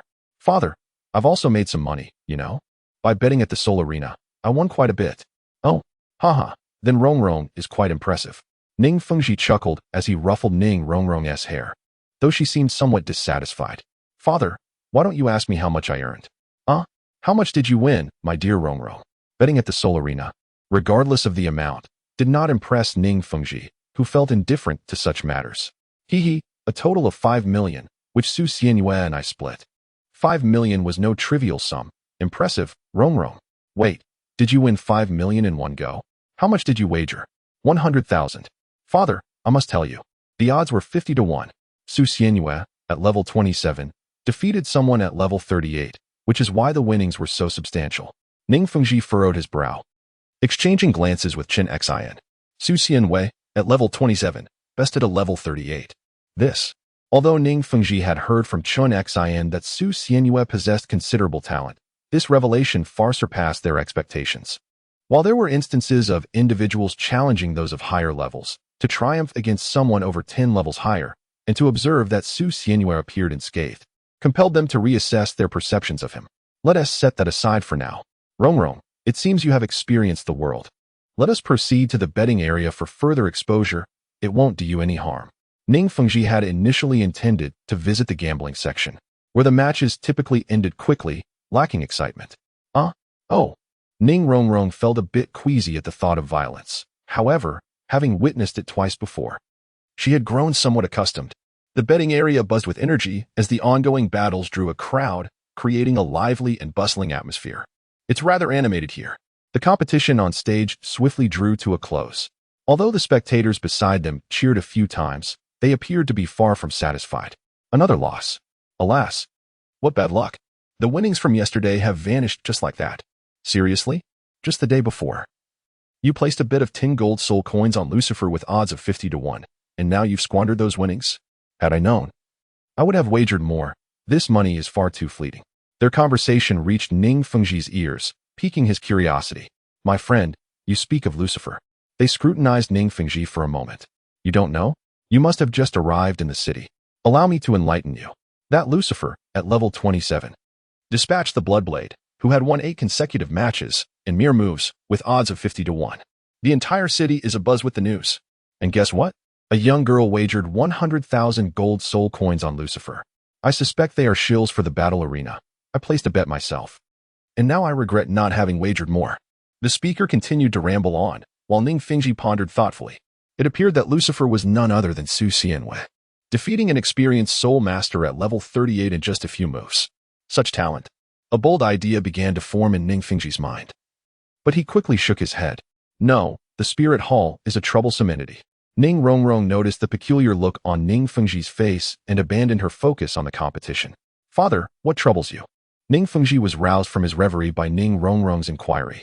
Oh, it's nothing. I was merely contemplating some matters. By the way, Rong, what kind of person do you think Su Xianyue is?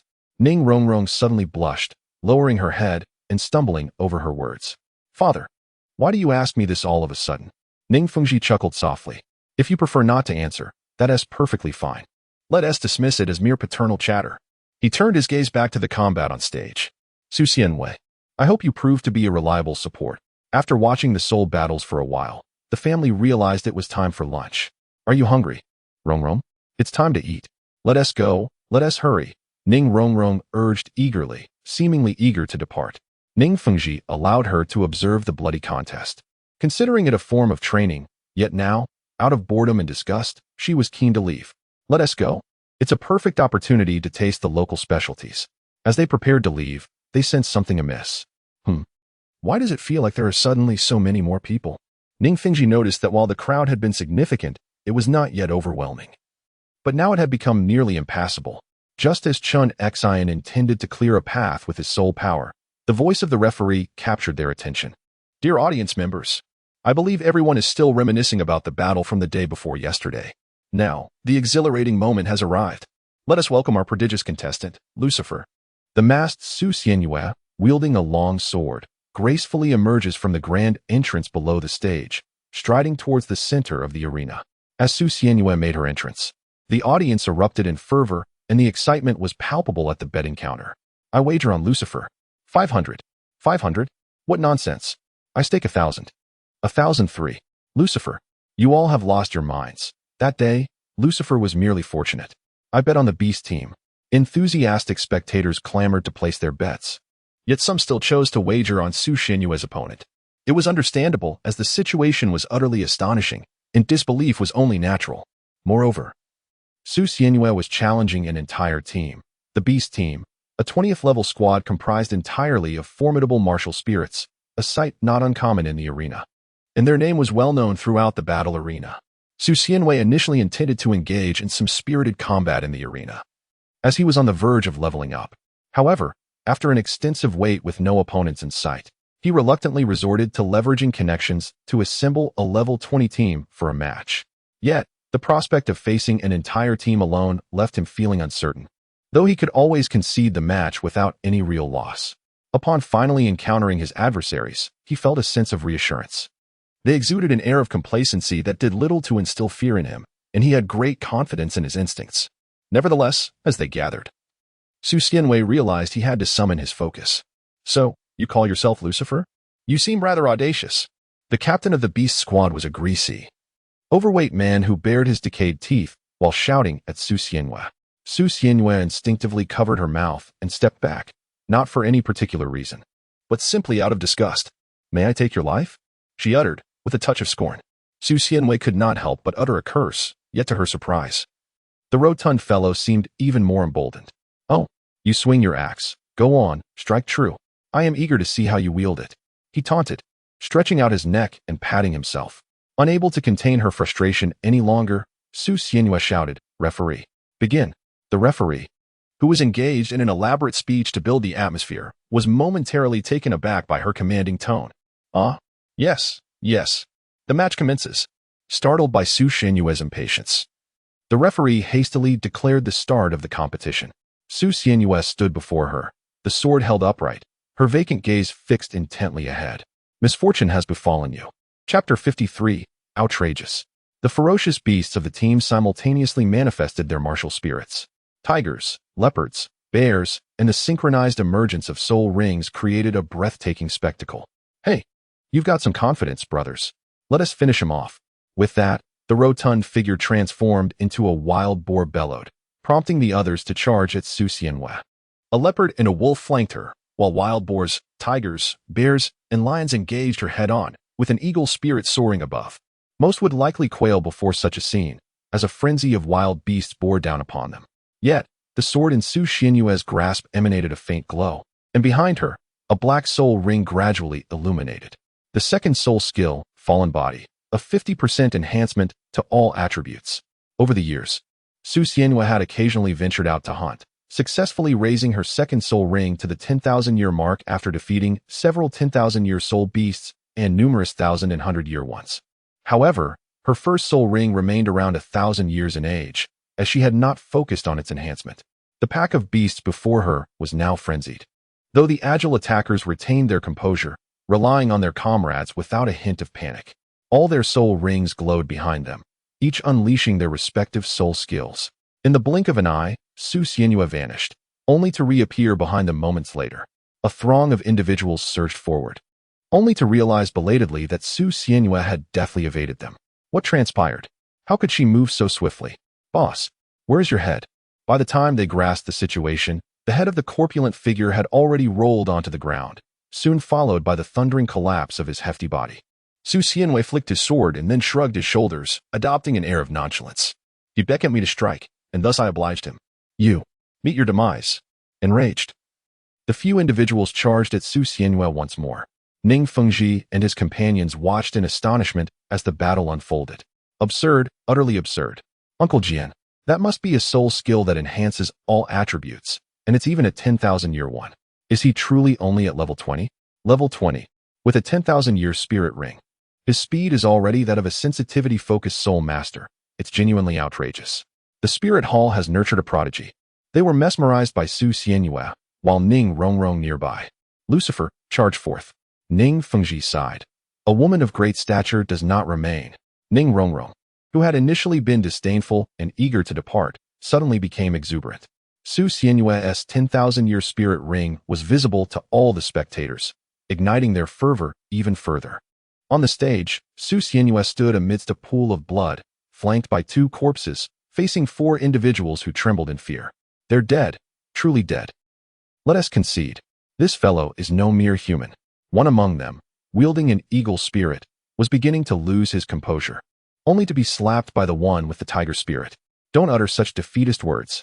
Get up and avenge them. Then he was hurled towards Su Xianhua. Those with bird spirits typically possess lighter physiques, allowing the tiger spirit wielder to easily toss him. However, the eagle spirit user was clearly still in a state of terror. And being thrown like this did nothing to restore his composure. Betraying his comrades?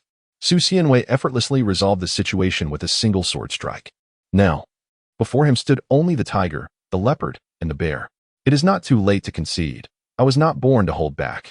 Su Xianhua brandished her long sword, directing it menacingly towards them, as waves of murderous intent surged forth.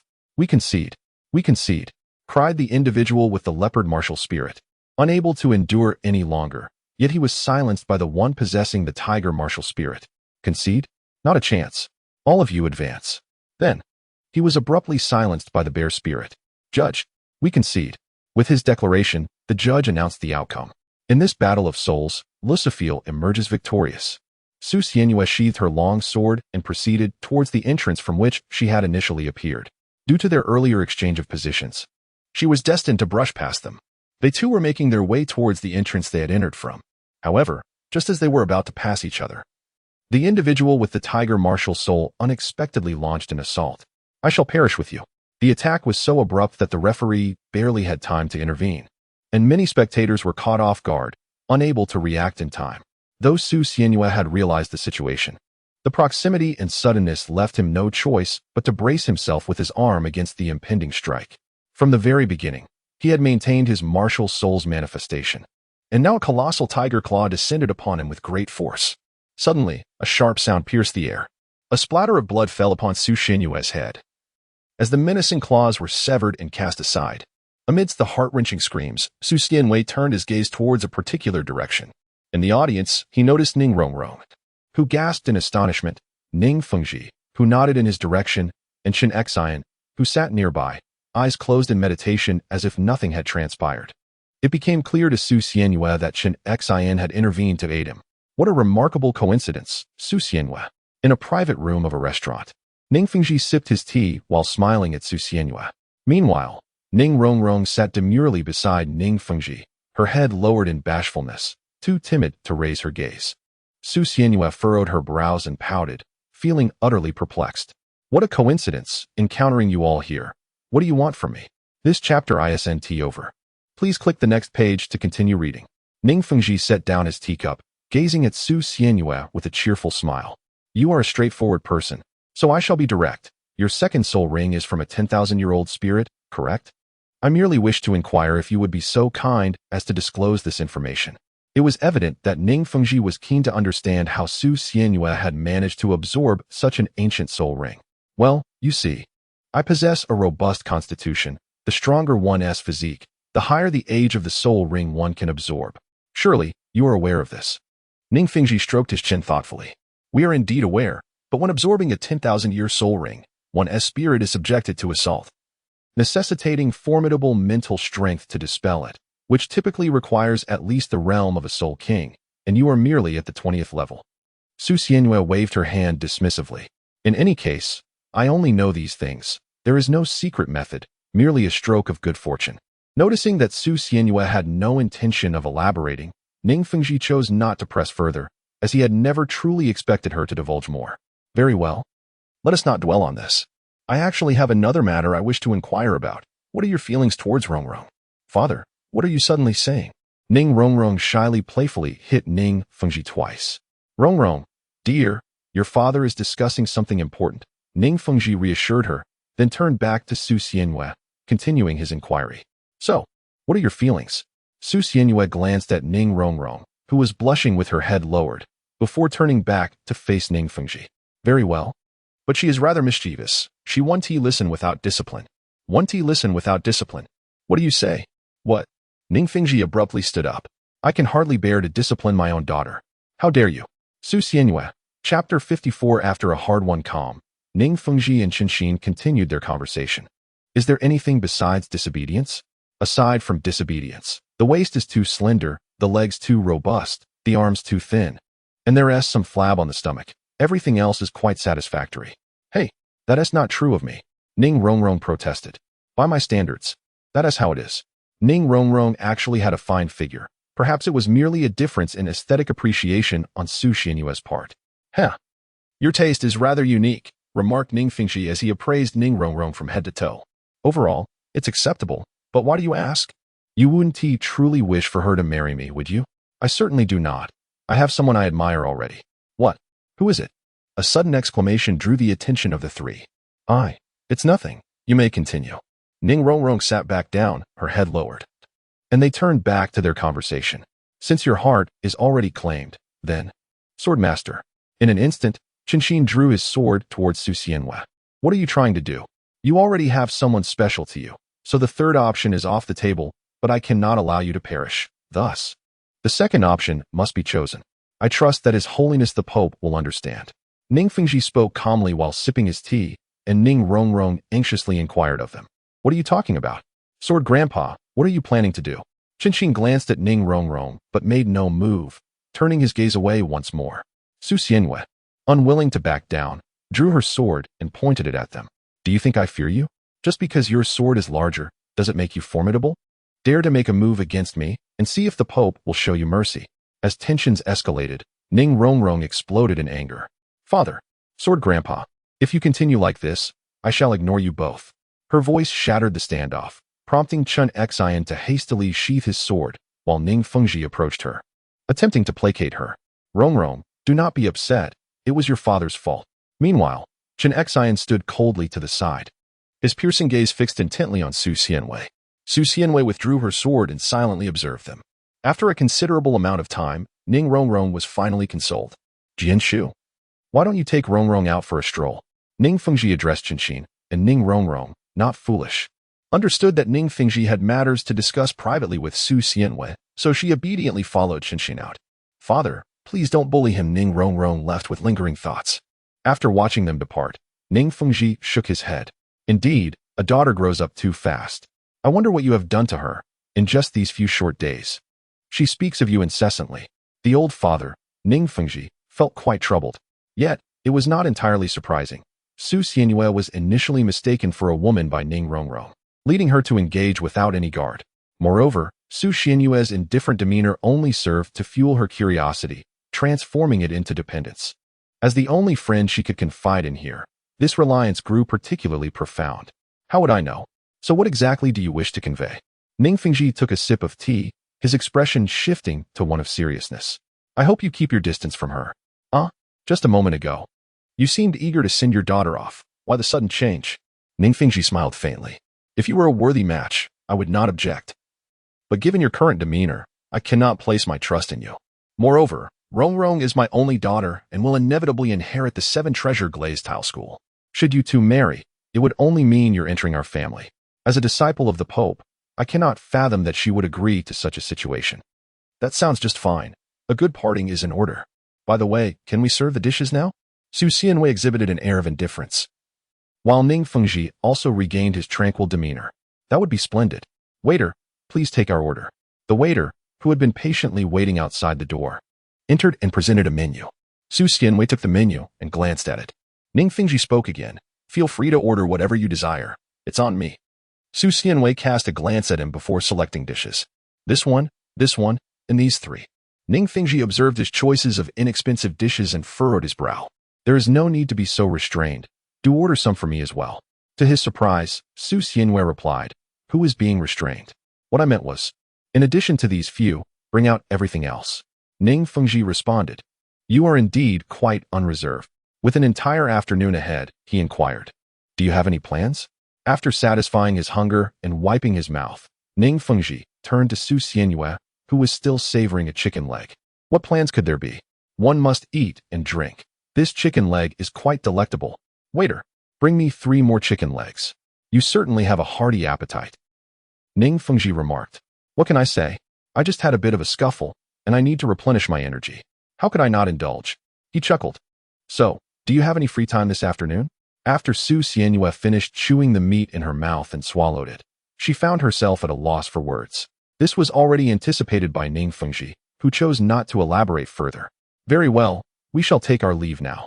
You may savor your meal at your own pace. Are we leaving now? Ning Rongrong cast a reluctant glance at Su Xianyue, but ultimately followed Ning Fengxi out. Su Xianyue gazed at their retreating figures, lost in contemplation. This segment is not yet complete. Please turn to the next page to continue the thrilling narrative. After a moment's thought, she pondered whether to take a bath or perhaps retire for the night. Ultimately, she decided to indulge in a bath before resting. Rongrong, will you remain here or return home with your father? As twilight descended, Ning Fengji inquired of Ning Rongrong. Her expression was one of conflict, uncertain how to respond. After much hesitation, she ultimately chose to stay. I wish to remain. Ning Fengji maintained his cheerful demeanor. That is splendid. Enduring some hardship here can be beneficial. However, this is not the Seven Treasure Glazed Tile School. While you are here, you must temper your temper and engage with your classmates. Understood? I understand. After escorting Ning Rongrong to Shrek, Ning Fengji bid her farewell. Remember, do not put on airs. It would be lovely to have friends over someday. Jianshu, do you have anything to add? Ning Fengji turned to the side where Chen Xin stood. Well, I have nothing much to say, but Rongrong, if anyone bullies you, do not yield. As long as you are in the right, there is no need to fear. I understand, father. Goodbye, grandfather Jian. After bidding farewell, Ning Rongrong watched as Chen Xin and Ning Fengji faded from view. Upon returning to her dormitory, she found herself at a loss on how to face Su Xianyue. Staring at the pristine sheets before her and glancing at the peacefully sleeping Su Xianyue, Ning Rongrong sighed in resignation and stepped outside for a walk. What should she do? She had intended for Ning Fengji to procure her some luxurious bedding, but his intention was for her to experience some hardship. Thus, he would not permit her to buy any, and she felt too embarrassed to do so herself. At that moment, she encountered Flinder. Ning Rongrong? Just in time. I have arranged for you to move to a new dormitory. Follow me. Flinder led her to an empty dormitory that had been tidied, with neatly folded bedding upon the bed. This will be your space. Take your time to adjust. I shall take my leave now. Ning Rongrong surveyed the vacant room. Lost in thought. Chapter 55. A play in the city, mountain folk laughing to tears the next morning. As dawn broke, she exclaimed, it is not yet light outside. Su Xianyue rose from her slumber, rubbing her eyes and smoothing the disheveled fabric of her sleepwear and hair. A consequence of her sleeping position. Gazing out at the sky, which was just beginning to reveal the faintest light, she decided to return to her bed. Having retired early the previous night, the day had yet to dawn, and she yearned for a few more moments of rest. Just as she was on the brink of drifting off again, an unexpected object struck her on the head. Goodness! Ning Rongrong, could you not maintain a more graceful sleeping posture? Yours is even more unbecoming than mine. Ning Rongrong, turning in her sleep, inadvertently flung her hand across Su Xianyue's face. Roasted chicken, hee. Ning Rongrong remained blissfully unaware, continuing to mutter in her dreams. Su Xianyue, accustomed to the peculiar, pulled up the quilt and lay back down, only to spring up again in surprise. She's still here? Su Xianyue pondered for a moment before making the decision to abandon her thoughts. She resolved to indulge in a little more slumber and lay back down once again. Morning arrived. Thus, could you elucidate why you remain here with me? Su Xianyue sat cross-legged, gazing at the drowsy Ning Rongrong before her. What is the matter? I'm indifferent. After all, we've shared this bed for so long without incident. Moreover, these sheets are remarkably comfortable. Su Xianyue. Why do I feel that you look down on me? Not at all. Sigh. Never mind that. It's time for breakfast. Ning Rongrong chuckled, diverting the topic as she donned her clothes and stepped outside, leaving Su Xianyue seated in contemplation. Am I truly being looked down upon? Surely, I must be. The fact that Ning Rongrong shows no aversion towards me makes Su Xianyue feel as though his self-esteem has been trampled upon. Thus, he felt compelled to prove his masculinity. Yet, he ultimately decided against it. Well, forget it. It's too troublesome. Perhaps it's best left alone. In the cafeteria, as the others had not yet returned from the Stardo Forest, only Su Xianyue and Ning Rongrong remained. As Su Xianyue gazed upon the untouched steamed buns on the table, she resolved to simply consume a couple to satiate her hunger. The meals were prepared by hired villagers, who departed once their task was completed. They had arrived early, and the breakfast remained piping hot. Hey, Su Xianyue, aren't you making fried rice? Ning Rongrong inquired, her curiosity piqued by Su Xianyue's choice of steamed buns. Do you truly believe I am the cafeteria lady? If you wish to eat, you must prepare it yourself. After hastily consuming a couple of buns and wiping her mouth, Su Xianyue made to leave. Where are you going? Take me with you. Su Xianyue did not even glance back. In the soul fighting arena, I am on the verge of leveling up. Upon hearing about the soul fighting arena, Ning Rongrong hesitated for a moment, yet ultimately decided to follow. I shall go as well. Su Xianyue glanced at her, then turned away without uttering a word. Just as they were about to depart from Shrek, Flinder approached. Ning Rongrong, you stay behind. Just because they are off to obtain their spirit rings does not mean you get a holiday. What? Why? Your father entrusted me with this responsibility. At Shrek, I possess this authority. Now, hurry and run laps. You. Ning Rongrong turned to Su Xianyue, hoping he would come to her aid, but he had already vanished. Su Xianyue. Ning Rongrong's cries echoed through Shrek for a long time. Die for me. With a furious shout, Su Xianyue swiftly dispatched his opponent. His entire being surged with soul power, leading to an upgrade. Few level 28 already. Why is it so difficult to advance a single level? Casually, he seized the soul of his defeated foe and made his exit with flair. The audience erupted in fervent cheers, propelling Su Xianyue to newfound fame. As Su Xianyue was preparing for the next contest, the purple-robed bishop responsible for this place approached with a smile, blocking her path. My lord, I have a humble request. Speak plainly. After a moment of hesitation, the purple-robed bishop finally spoke. Could you possibly spend a couple of days in the gaming area? The losses in the dual soul arena have been quite severe lately, and it is difficult for me to explain this to my superiors. Su Xianyue uttered a soft note of skepticism, causing the purple-robed bishop to instinctively recoil. Losses? Su Xianyue appeared to comprehend the situation, as his popularity was exceptionally high, drawing a multitude of bets in his favor. The first two instances were manageable, but aside from the initial 5 million, the most recent bout saw nearly all bets placed on him, with substantial sums wagered. Despite the odds being dismally low, the spirit arena still incurred losses. Is it difficult to explain? Is my reputation truly so ineffective? The purple-robed bishop hastily shook his head. No. It is merely that while this sum of money may be inconsequential to the spirit hall, it nonetheless pertains to their interests, and incurring a loss is rather inappropriate. Su Xianyue glanced at him. To her surprise, you are quite loyal. Very well, I shall proceed to the gaming area.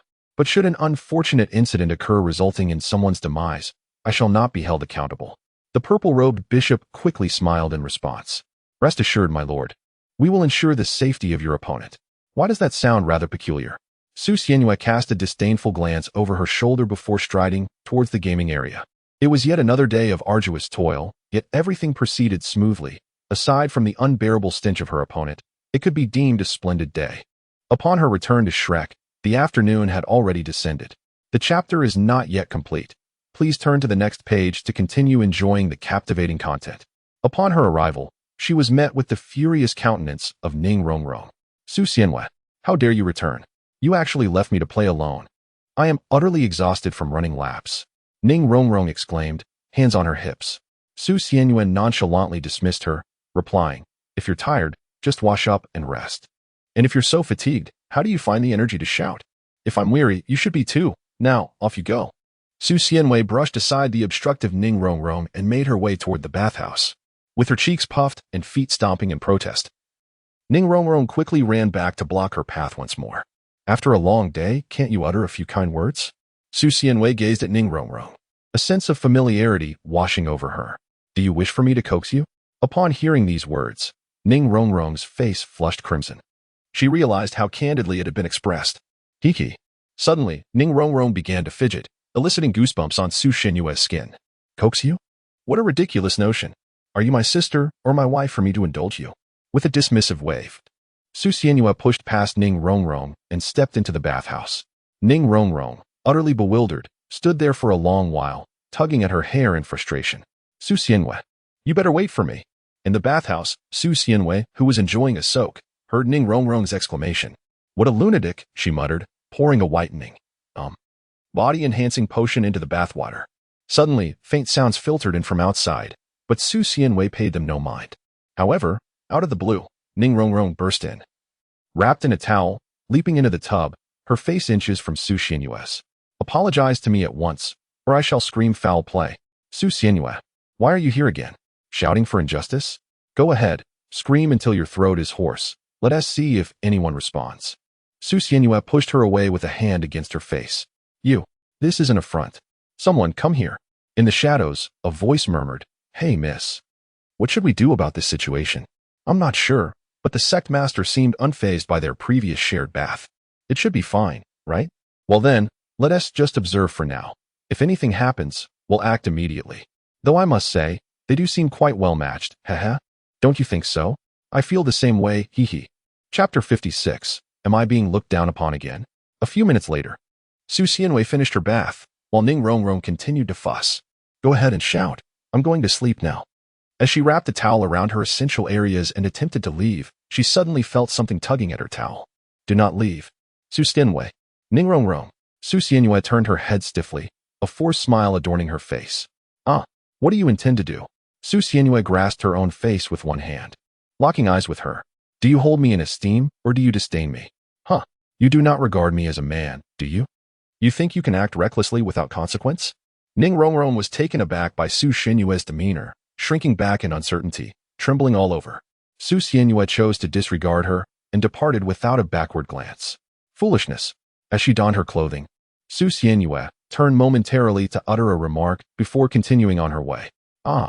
Does this not evoke a sense of someone who, having pulled up their trousers, refuses to acknowledge their actions? Never mind. Left behind in the bathtub, Ning Rongrong squatted down, submerging the lower half of her face in the water. Through the hazy mist, her melancholic eyes gazed upon the still surface. Why did I act that way? Suddenly recalling her impulsive leap into Su Xianwei's bath, a wave of regret washed over Ning Rongrong. What is wrong with me? How embarrassing. As Su Xianwei strolled along the path, she reflected on Ning Rongrong's demeanor. Surely, I have been looked down upon again, haven't I? Absolutely. Damn. Lost in her thoughts, she gazed at the myriad stars above and pondered. Shrek Academy is not as captivating as I had imagined. Perhaps I should leave another day. No, I shall depart at once. With the troubling events fresh in her mind, Su Xianwei quickened her pace. First, she returned to her dormitory to gather her belongings, moving swiftly as she stuffed her items into the soul guide device. Then, she made her way towards Flinder's office. Su Xianwei gently tapped on the door, and a voice from within responded, "Come in." With a creak, the worn wooden door swung open, revealing Flander seated at his desk. Flander, I have come to inform you that I have decided to withdraw from school. Farewell. She turned to leave, but Flander called out to her, Wait, Su Xianwei. I have something to discuss with you. Su Xianwei turned back in confusion to glance at him, only to see Flander slowly rise, standing tall and proud, embodying an air of solemnity and seriousness. What is it? I had anticipated a day when you would voluntarily choose to withdraw from school. Yet I did not expect it to come so swiftly. If that is the case, I shall not attempt to dissuade you. And then, is that all? Su Xianwei looked at him in confusion, about to utter a curse regarding his sanity, when suddenly, Flandre spoke again. I inquire of you, what is your impression of Shrek? And what do you think of me? Flandre maintained a stoic expression, and although Su Xianwei sensed an oddity, she dismissed it. It's quite good, albeit rather dull. If there's nothing else, I shall take my leave. Do you wish for my demise? As Su Xianwei was about to depart, Flandre uttered an inexplicable remark, leaving her momentarily speechless. If you wish to perish, what concern is it of mine? So, you do not wish for my demise. Then it matters not. Go ahead. What a lunatic. After voicing her thoughts, Su Xianwei turned on her heel and left. At that moment, a flicker of relief crossed Flandre's face. Your Highness, did you hear that? Flandre stood at the doorway, paralyzed, a bead of sweat trickling down his forehead. A faint voice drifted from behind him. I shall grant you a reprieve this time, but remember, should you show him disrespect again, I will extinguish your life without hesitation. Were it not for the risk of discovery, you would have met your end long ago. Soon after, a shadow flitted past Flandre, light as a feather, resembling a wisp of black mist. Farewell, Your Highness. Once the shadow had departed, Flandre shook his head as if awakening from a dream and patted his face with both hands. How terrifying. This young man, Su Xianwei, truly has a bodyguard. And moreover, Su Xianwei arrived at Soto City and took a leisurely stroll, intending to rest at an inn for the night before returning to that village. However, suddenly, a figure appeared before him. Su Xianwei. Su Xianwei was startled by the shadow, but upon discerning the identity of the visitor, her brow furrowed in concern. Elder Ghost. What brings you here? Could it be? I had a feeling I was not alone. The figure was indeed the elusive ghost. Yet the reason for his sudden appearance remained a mystery. There is no time for explanations. Come with me to report to the spirit hall. Su Xianwei felt herself enveloped by a force of soul energy, lifting her into the air. Why, all of a sudden, must we return to the spirit hall? I have a matter of great significance to report, but I am also tasked with your protection, so this is the only course of action. A matter of great significance? What is it? I cannot divulge much, but I can tell you that a troublesome enemy has emerged, and I must return to report immediately.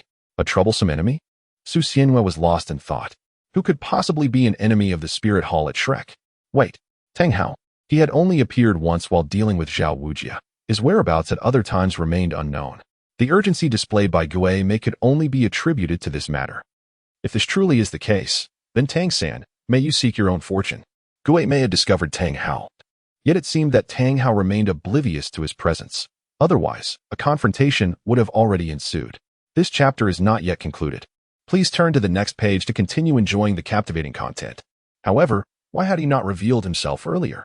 Perhaps he was uncertain whether Tang Hao was still around and could only wait until Su Xianhua departed Shrek, just in case.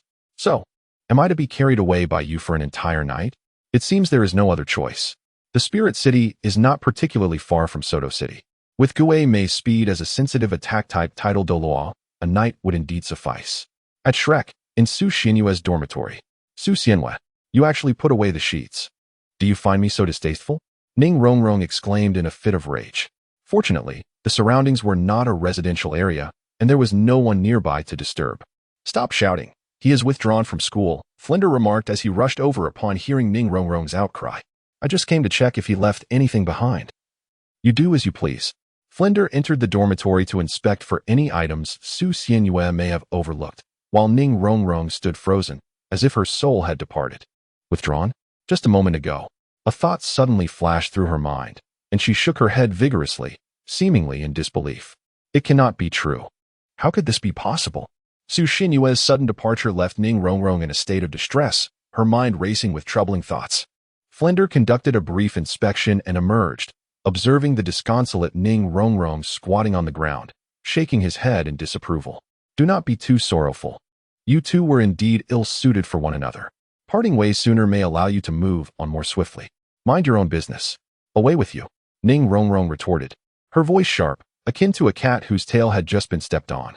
Flinder shook his head once more and walked away. Get some rest, he advised. Ning Rongrong continued to gaze at the ground, idly toying with the grass beneath her fingers. Alas, have I become someone to be despised?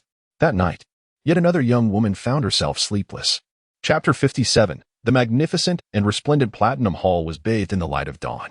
Above this sacred sanctuary, a dark shadow appeared. An unsightly presence. The shadow moved swiftly, silently infiltrating the hall, unnoticed by the armored knight standing guard. The shadow glided purposefully to a particular area, as if well acquainted with the surroundings, and soon arrived at a door. Your Holiness, a specter has matters to report. The shadow landed, transforming into a figure that knelt before the door. Specter? Why have you returned? Were you not tasked with protecting Su Xianhua? The crisp, authoritative voice of Bibi Dong resonated, accompanied by the sound of rustling garments. The door creaked open to reveal Bibi Dong, adorned in casual palace attire.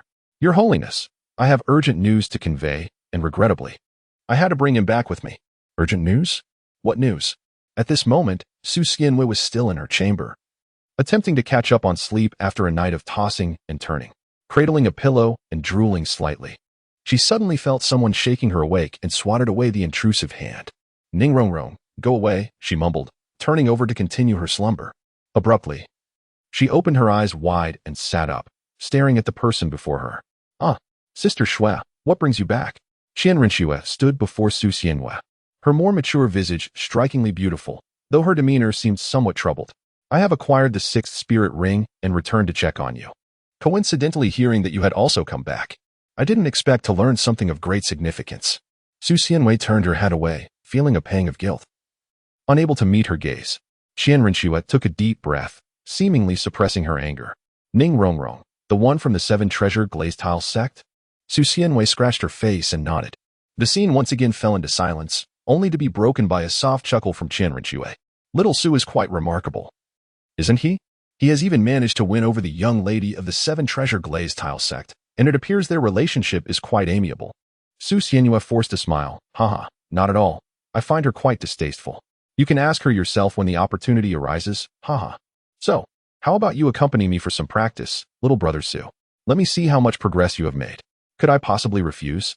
What do you think? Tang Hao, regarding this matter, you should discuss it with the grand offering. The less we involve ourselves, the better. Understood. Bibi Dong stood before her room, gazing up at the sky, seemingly indifferent to Tang Hao. It is hardly surprising. Bibi Dong held no animosity towards Tang Hao. And given that he had helped her severely injure Qiang Sunji, she had more reason to be grateful than to confront him. Suddenly, Bibi Dong recalled something and turned around. That little rascal Su Xianhua has returned as well. I should go check on him. Meanwhile, Su Xianhua found himself in a situation akin to purgatory. Stop hitting. If you continue, the child will be ruined. Su Xianhua let out a cry. Yet the formidable Qian Ringshu before her continued her relentless assault, utterly indifferent to Su Xianhua's pleas for mercy. It is not over yet. Angelic strike. Clang. Boom. The two swords collided fiercely, and the explosive shockwave of their soul power sent them sprawling apart. Once more. Sister, relinquish your divine powers. After a harrowing battle, Qian Ringshu took deep swigs from her water flask, and after finishing, she boldly wiped her mouth, casting her gaze upon the prostrate Su Xianhua, who lay on the ground, questioning her existence. Why are you lying there? Are you in existential doubt? Do not disturb me. Su Xianhua was somewhat perplexed by why Qian Ringshu was so enraged.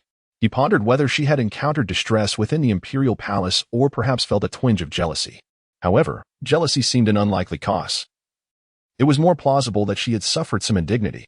In truth, Su Xianhua had significantly underestimated himself. Meanwhile, Bibi Dong had been observing them from a distance, patiently awaiting the conclusion of their confrontation before approaching them. Upon seeing her, Qian Ringshu trembled momentarily and then bowed respectfully. Your Holiness. Su Xianhua also rose to her feet and hurried to stand behind Bibi Dong, pointing at Qian Ringshu. Teacher, my sister is bullying me. Qian Ringshu responded. Is it of any use to report her? She won't pay me any mind. Bibi Dong gently patted Su Xianhua's head before turning her gaze to Qian Ringshu. You may go and rest. With this simple utterance, Qian Ringshu was dismissed, and once she departed with a sense of reluctance, Bibi Dong looked at Su Xianhua. Show me your soul rings.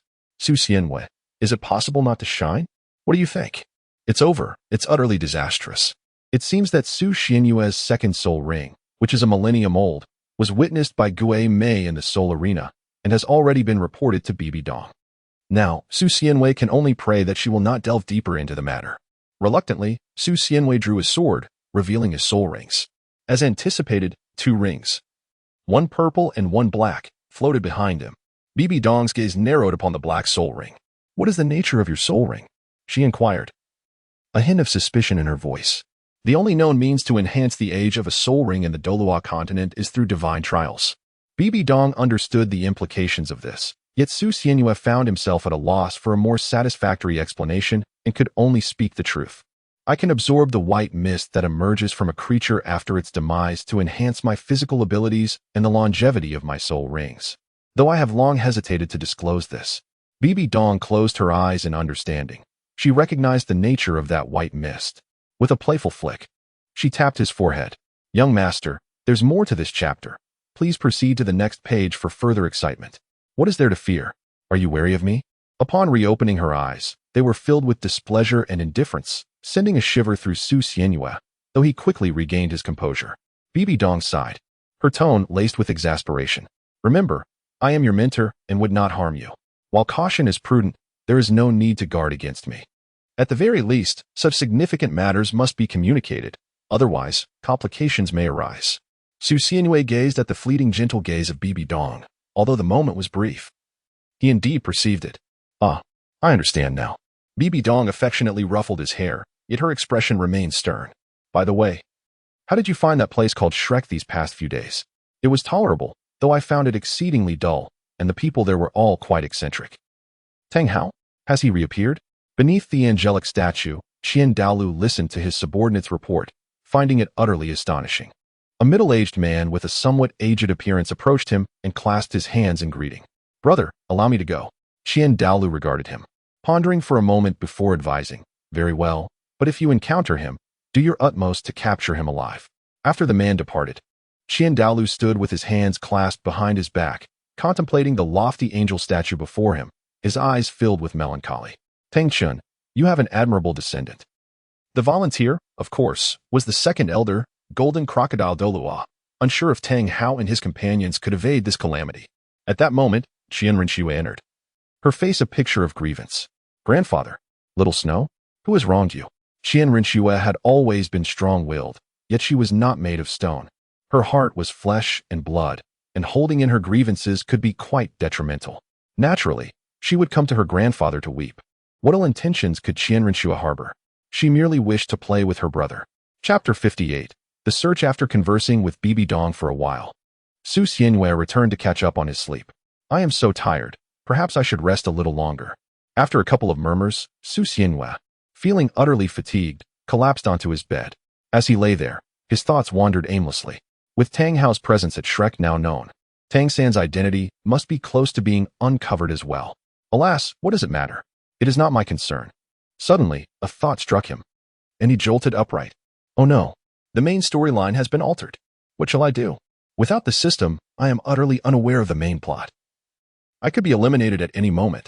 Su Xianwei certainly cannot afford to indulge without a system to assist him.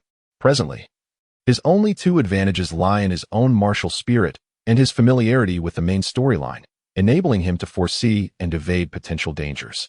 If the Spirit Hall were to discover Tang San's existence, would that not alter the narrative? How could Tang San possibly remain at Shrek? The ensuing plot would descend into chaos. The Spirit Hall does not represent an advantage. Rather, it looms like a sword above him, unpredictable in its descent. Alas, this time, it appears he is truly in dire straits. Su Xianwei lay on the bed, cradling his head, occasionally rolling about. A profound sense of crisis and unease permeated his heart and mind, leaving him utterly bewildered. At that moment, Qian Rinxue entered the room. Su Xianwei, stay with me. What troubles you? She gazed at Su Xianwei, who was on the verge of tears, and approached him to investigate. What is the matter? Are you injured? Su Xianwei turned her tear-filled eyes towards Qian Rinxue, her voice trembling with uncertainty. Sister Shui, if someone were to bully me, would you come to my aid?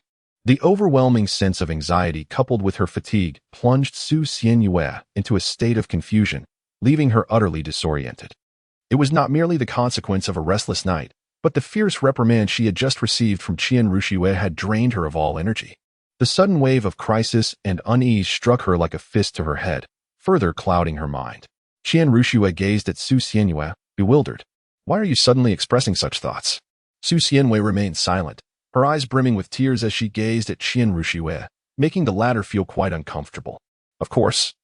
Are you unwell? Have you caught a fever? Or perhaps I have rendered you dazed? Qian Rinxue placed her hand on Su Xianwei's forehead, but suddenly, Su Xianwei collapsed, slipping into slumber. Eh? Qian Rinxue grasped her face, inspecting it from left to right, and upon confirming there were no abnormalities, she exhaled in relief. Oh. She merely fell asleep. Yet, despite being a boy, you possess such an intriguing visage, Su Xianwei. Gently touching Su Xianwei's forehead, she tucked him in before departing. In the presence of the Shrek Academy, all the students had gathered.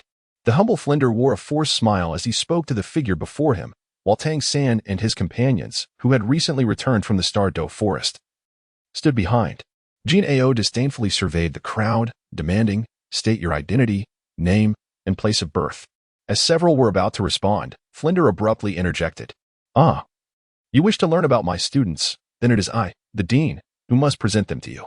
Behold, this blonde-haired youth is Daimo Bai, hailing from the Stardo Empire. Flinder reported faithfully, yet Jin Ao displayed little reaction, for such details were not his primary concern. However, when Flinder introduced Tang San, the tone shifted. This is Zhang San, a disciple of an old acquaintance of mine, from a nameless little mountain village. Tang San, feeling quite puzzled, noted Flinder's obsequious demeanor, realizing the significance of the person before them, and chose to remain silent. A disciple of an old acquaintance? What is the name of this acquaintance? You may have heard of him. He is Yu Xiaojiang. Jin Ao pondered this for a moment, then dismissed it, while Flinder felt a wave of relief wash over him as he continued to introduce the others. Upon reaching Xiao Wu, Jin Ao's gaze shifted entirely, fixating on her. Xiao Wu felt a surge of panic, her body trembling. You come with me, he commanded, enveloping her in a formidable aura of soul power, rendering her utterly powerless to resist. Xiao Wu, Tang San shouted, rushing forward, only to be swiftly restrained by the quick-witted Flinder. Your Excellency, may I inquire as to the reason for this? My student has not offended you in any way, has she? Jean Ao unleashed a powerful wave of soul energy that rippled through the surroundings, causing nearby structures to tremble precariously. Humph, what a fine academy, Shrek, colluding with soul beasts. Do you not realize your crimes? 9 soul rings illuminated, the most prominent red one causing a shudder among the onlookers. Soul beasts? What do you mean by that? Your Excellency? Flinder, barely maintaining his composure, still had the strength to speak, but others had already been swept away by the force of the soul energy. At that moment, Xiaowu, trapped, gritted her teeth and addressed him defiantly. This has nothing to do with them. It is I who concealed my identity. If there are consequences, let them fall upon me. The golden crocodile retracted its soul power with a commanding presence. Very well, I shall refrain from harming them, but you shall bear the consequences. Ultimately, it would merely result in transforming into a soul ring and a soul bone. When Xiaowu resolved to step into the realm of humanity, she had already come to terms with this fate, yet now she was engulfed in regret. Glancing back at Tang San, who struggled to rise from the ground, her tear-filled eyes brimmed with unspoken words, but alas, the opportunity had slipped away. Xiao Wu. Tang San reached out, but he lacked the strength to continue. Darkness enveloped him as he succumbed to unconsciousness. This chapter is not yet concluded. Please turn to the next page to continue reading.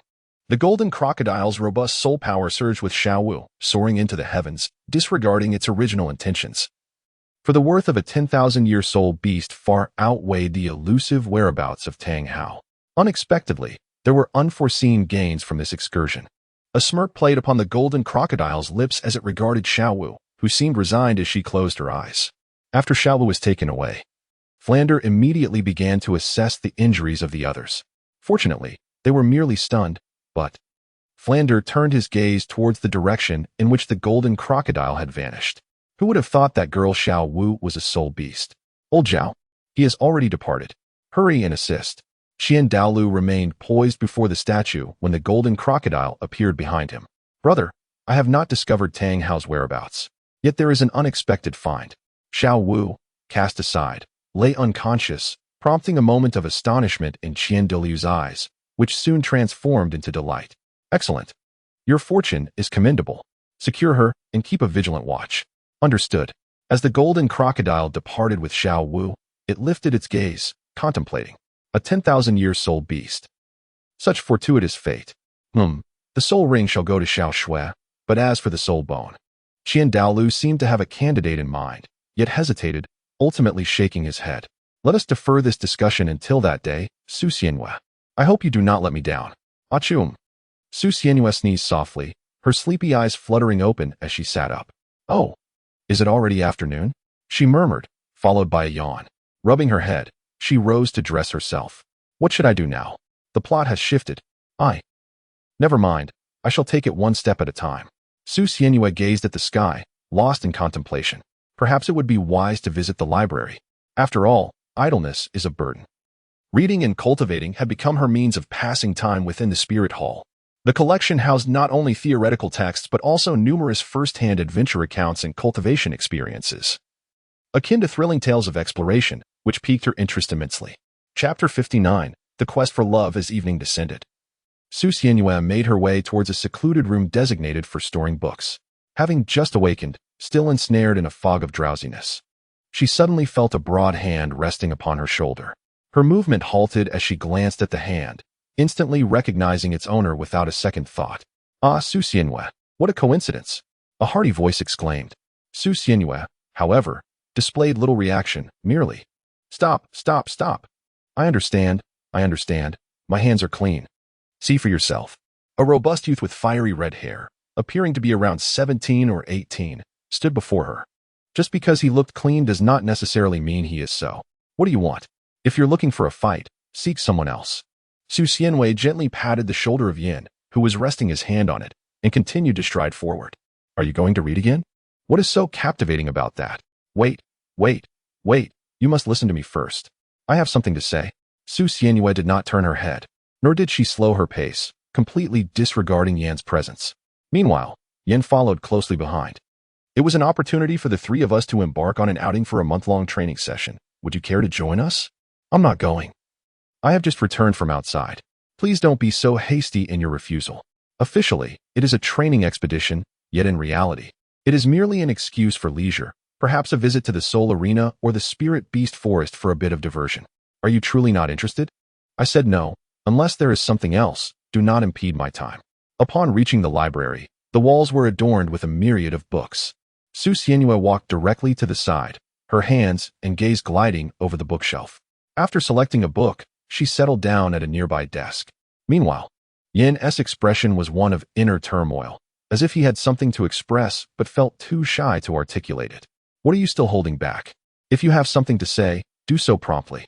Su Xianhua perused the book in her hands, her gaze averted from Yan. I shall speak candidly. I have failed once more. I had anticipated as much, Yan remarked. What he referred to, of course, was his pursuit of Hulaina, which invariably ended in rejection or was fraught with the prospect of it. He had also persistently sought Su Xianhua's counsel on flirtation techniques. So, have you truly made up your mind? Su Xianhua inquired, turning a page of her book. I have resolved it. My body is yours to torment. Very well. Su Xianhua closed the book and approached Yan, thoughtfully stroking her chin as she regarded him. You ought to reconsider your hairstyle. It resembles something rather disheveled. Furthermore, your attire could use an upgrade. Perhaps take a cue from Xieyue's fashion sense. Wearing this garish shade of red only serves to highlight your lack of appeal. Su Xianhua continuously pointed out numerous shortcomings in Yan, pushing his mentality to the brink of collapse. Wow, I never noticed it before, but now that I look closely, there is not a single aspect of you that a girl would find appealing. No wonder no one is interested in you. What? I refuse to believe it. Surely, I am not as deplorable as you claim. Yan's stubbornness. Su Xianhua disdainfully curled her lips into a smile. Setting aside your appearance for a moment, the expression you wear, as if the world owes you a debt, speaks volumes. 0 points. Furthermore, your demeanor, perceiving everyone as beneath you, is quite telling. It might be forgivable when directed at strangers, but even in conversation with those close to you, the condescension remains palpable, another 0 points. Moreover, Yan's once unwavering confidence gradually solidified into a stony silence before slowly dissipating, leaving him in a state of dejection. In the end, after a long period of refraining from banter, Su Xianhua relished the moment, her face reflecting utter satisfaction. It has been quite some time since I've spoken so freely. Hey, why are you just sitting there? Come over here. Su Xianhua called out to Yan, who was huddled in the corner, consumed by sorrow. At this moment, Yan was grappling with existential doubts. What purpose does this talent serve? What value does this martial soul hold? What significance does this identity possess? Woe is me. Su Xianhua? I never realized how fragile this individual's heart was before. Hey, get up. What I just mentioned, let us refine that. Never mind, just follow me. Su Xianhua waved at Yan and walked outside. In Su Xianhua's room. You brought me here for what purpose? Surely, you cannot be inclined that way. Oh, bang. Su Xianhua swiftly slapped Yan on the head. What are you thinking? Go sit over there. I shall style your hair for you. Su Xianhua gestured towards the dressing table beside her, and Yan, somewhat skeptical, took a seat. A hairstyle makeover? I think it looks quite fine as it is, doesn't it? You can style hair as well. Su Xianhua approached him with a small pair of scissors and a comb. Of course, during my school years, I was known as the Tony teacher of the institution. Rest assured, I am quite proficient in my craft. Su Xianhua winked with one eye and smiled, then raised the scissors and comb in her hand. What is this? It seems rather impressive. I shall trust you this once. Come on, I am ready. Yin struck a pose as if embracing death. Very well, I shall proceed. Snip, snip, snip. Su Xianhua styled Yan's hair into a small slicked-back look.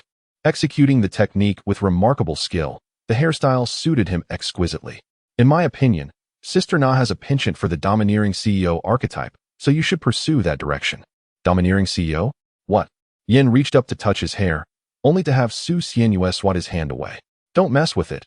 It's easily disturbed. Also, you need to adjust that boisterous demeanor of yours. Try to appear more austere. Austere? Like this?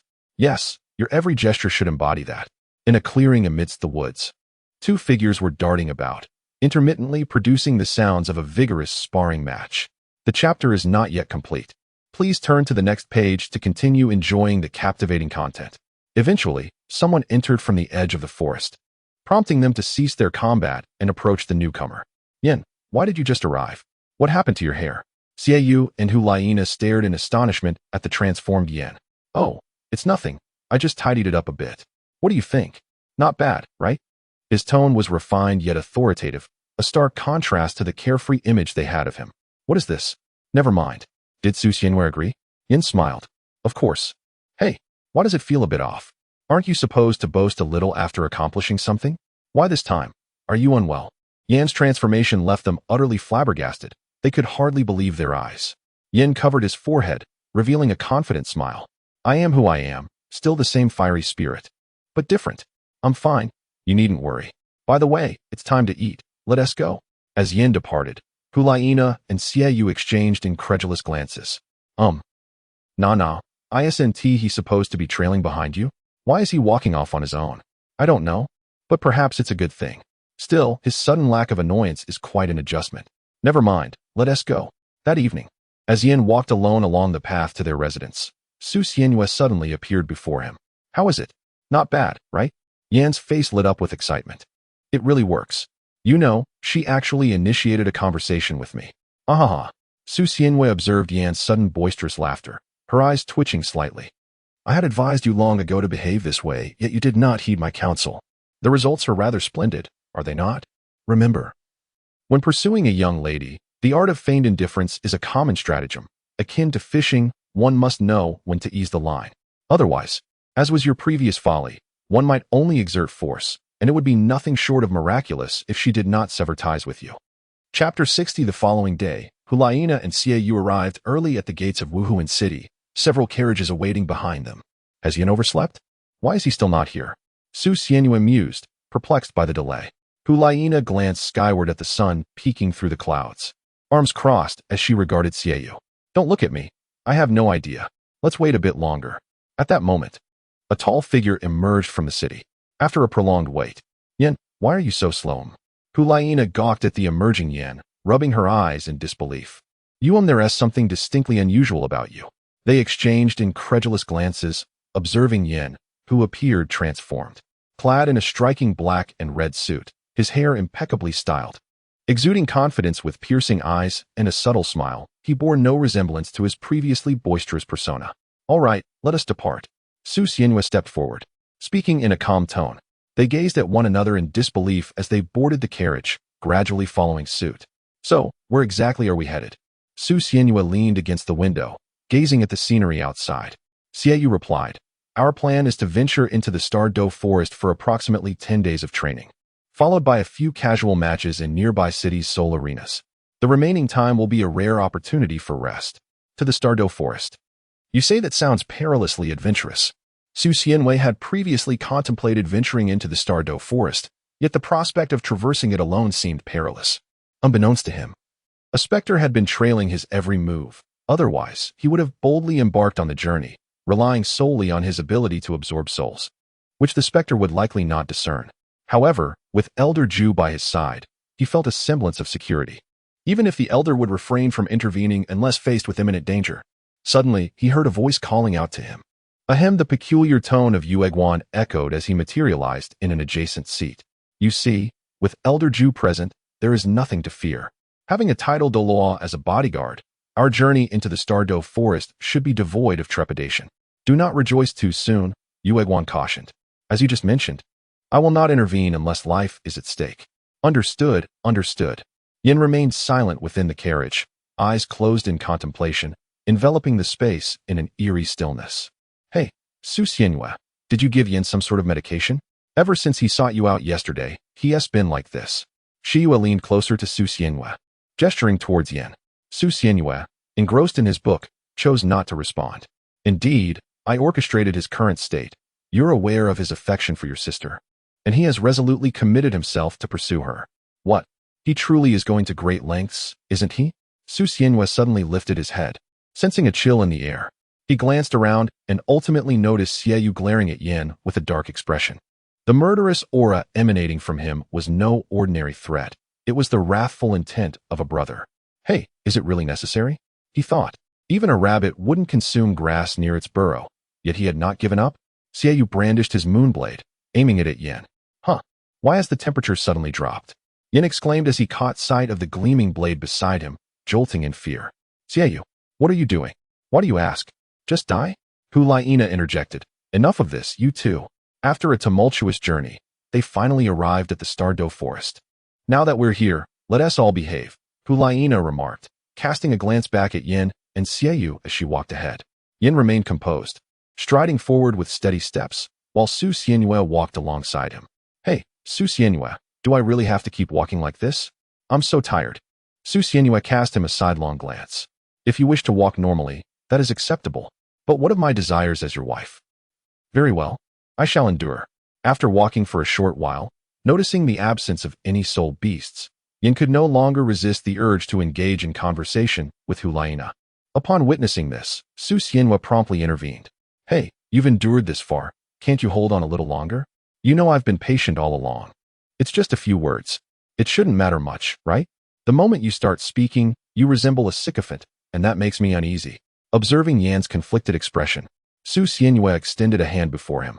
How about you settle my reward now, and then I shall leave you be. All right. I'll continue to endure. I suppose. Ultimately, Yan had no choice but to shake his head and move on. Hey, what are you all discussing? Xiaoyu's haunting voice drifted over from the side. Nothing much, just that it seems strange we haven't encountered any soul beasts after walking for so long. Really? Xiaoyu's gaze, filled with skepticism and murderous intent, bore down on Yin, who averted his eyes, unable to meet his stare. I swear. Please don't look at me like that. Wait. Something's off. They sensed a hint of killing intent, their expressions instantly turning grave as they became alert to their surroundings. The faint yet palpable aura of danger was unmistakable. Did everyone feel that? It must not be an illusion. There's a soul beast nearby, and it's at least 10,000 years old. From the thicket, a thick, elongated creature slowly approached them. The group assumed defensive stances, remaining vigilant as the atmosphere grew eerily silent, as if the air itself had solidified. Suddenly, a massive serpent's head burst forth from the nearby grass, its gaping maw lunging directly at them. Reacting swiftly, they all leapt aside to evade the attack. The serpent's head smashed into the ground, sending clouds of dust and grass flying, creating a deep crater in the earth. 10,000-year white ice python. Yin, you take the lead. Su Xianyue recognized the species of the serpent at a glance, determining that it would be most advantageous for Yin, who possessed the fire element, to take the lead in the attack. The Stardo Forest harbors few ice attribute soul beasts, and among those that do possess ice attributes, most are not primarily defined by them. Take, for instance, the massive python before her, which primarily relies on its sheer physical strength to launch its assaults, with ice serving merely as a supplementary element. The white giant python, with its formidable jaws, surveyed the surroundings when suddenly, a torrent of scalding magma struck its form. The creature writhed in a frenzy, emitting a thunderous roar, while a shroud of white mist enveloped it, an attempt to counter the overwhelming heat. As the magma cascaded to the ground, it revealed the nearly unblemished scales of the serpent. This white ice python appeared somewhat extraordinary, even as a 10,000-year soul beast. It seemed implausible that Yan's attack would leave no impact whatsoever. At that moment, Su Xianyue noticed peculiar, faintly visible markings on the scales of the white python. Though subtle, her instincts suggested that these markings were troubling. This serpent is not ordinary. It may have undergone a mutation. Everyone, tread carefully. The python, having failed in its previous ambush, refrained from any rash movements, wary of the group before it. Likewise, the others stood their ground, engaging in a tense standoff with the serpent, hesitant to make any impulsive actions. Su Xianyue turned to glance at Yin and the others, who all appeared poised for action, though their combat abilities were relatively evenly matched. Engaging in a fight would yield no benefits. It would be wise to flee at the first opportunity. Su Xianyue spoke softly, her voice gentle enough not to provoke the white ice python, yet audible to Yin and the others. The three nodded in agreement, then slightly shifted their feet. Run! The four of them dashed backward simultaneously, with the serpent hot on their heels. Chapter 61. Soul Bone. As the three fled, they realized the enormous python was relentless in its pursuit, compelling them to seek an alternative strategy. Should they split up or confront the beast?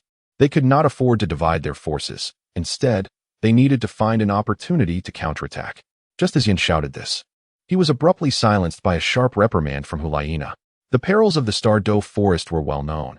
If they separated and encountered a soul beast alone, their fate would be sealed, and even Yueguan might not have the chance to assist them. Meanwhile, the massive python continued its relentless chase, prompting them to prepare for a counteroffensive. We must not linger in battle. We must aim to repel it within a few moves. Brother, use that technique. Huh? Are you certain? It's still unstable, and the risks are too. Stop hesitating. Otherwise, we will have no choice but to call upon Elder Ju for assistance. Very well. Hulaina and Xiaoyu embraced, while Su Xianyue and Yin quickly grasped their intentions. They needed to buy them some time. A radiant beam of light emanated from Su Xianyue's forehead, transforming into a long sword as she charged towards the colossal python. I understand. Fiery crimson stripes adorned Yan's entire body, gradually spreading and encompassing him. An eruption of flames burst forth, propelling him alongside Su Xianyue in their fierce advance. After Su Xianyue struck the colossal python twice, she pulled it in another direction, while Yin, this reckless fool, charged straight into it. Alas, this simpleton. Enveloped in molten lava and flames, Yan's collision was indeed formidable, causing the python to let out a thunderous roar, thrashing wildly. Oh, foolish brute. Do not collide directly with it. Instead, tug at it. Do you comprehend the concept of pulling? Su Xianyue shouted at him, and Yin suffered as a consequence. Struck by the tail of the colossal python, imbued with frigid energy, he was flung a considerable distance. However, thanks to the protective layer of lava enveloping him, his injuries were not severe. He merely sustained some internal damage from the impact. Wiping the blood from the corner of his mouth, Yin revealed a bold smile as he gazed at the irate white serpent before him. I certainly understand, but how can one ascertain their strength without a confrontation? Su Xianyue cast him a sidelong glance. Even without colliding with me, it's evident that you cannot prevail. The giant python had already engaged in a fierce struggle with Yin, who, it must be said, demonstrated considerable resilience. Don't just stand there watching the show.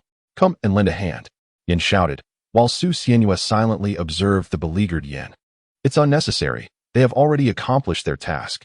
Su Xianyue cast her gaze to the other side, where the fusion technique of Xiaoyu and Hulaina had reached completion. A radiant figure emerged amidst the brilliance, appearing neither distinctly male nor female, resembling a fusion of Hulaina and Xiaoyu's features. Clad in violet-red armor and wielding two crescent blades, the figure charged towards the colossal python, striking down with a swift motion, producing a resonant clang. However, the scales remained unscathed. Realizing that her physical attacks were ineffective, the enchanting being began to employ her soul skills. A vast cloud of violet-red mist began to envelop the giant serpent, shrouding it within. Su Xianyue and Yin swiftly evaded, striving to avoid being enveloped by the ominous mist. They appeared to be unharmed.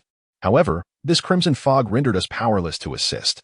Yin, clutching his chest, settled beside Su Xianyue, gazing at the colossal mass of fog before them and remarked, if a martial soul fusion technique cannot even subdue a 10,000-year soul beast, can it truly be deemed a martial soul fusion technique? Su Xianyue harbored considerable confidence in them, for it was a martial soul fusion technique. And the serpent was not of particularly high caliber. Surely they could. Bang! A figure soared past Su Xianyue, colliding forcefully with the stout tree behind them. The figure immediately rose to its feet, intent on charging forward once more. However, before them, the gigantic python roared, unleashing a formidable wave of soul power that dispersed the crimson mist, which had lost its enchanting hold. What on earth? How did you all take flight? Su Xianyue gazed at the towering demon serpent beside her, exclaiming in astonishment. This snake is peculiar. We have indeed been detected. The voice carried a magnetic quality, indistinguishable between genders, yet one could discern the tone of Hulaina within. The gigantic python had already descended into a frenzy.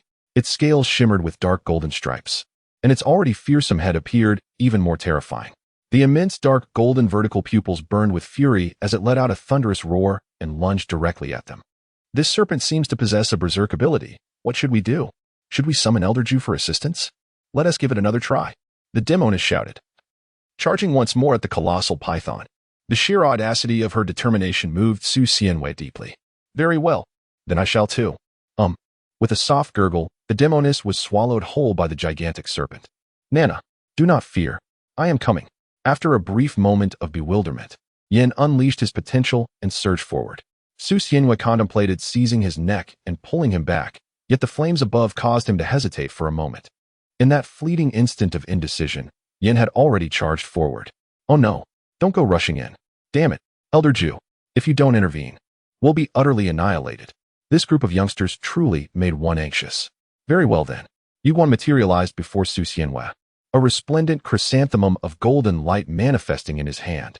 With the third soul skill, the breath barrier, and the eighth soul skill, radiant flow, he unleashed a series of rapid strikes. A colossal beam of golden light erupted from the chrysanthemum, crashing directly into the giant python. The scene felt somewhat peculiar.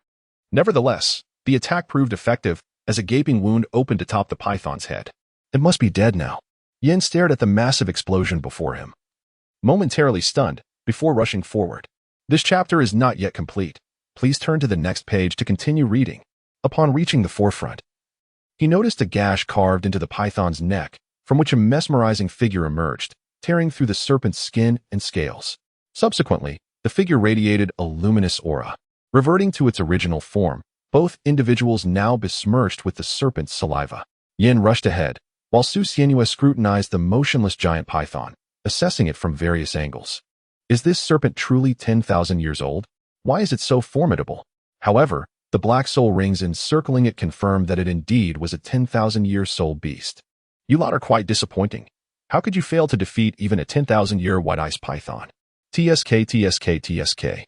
The sarcastic tone emanating from Yuguan only served to exacerbate their frustration, though it did not include Su Xianhua, who was still pondering whether this serpent was edible.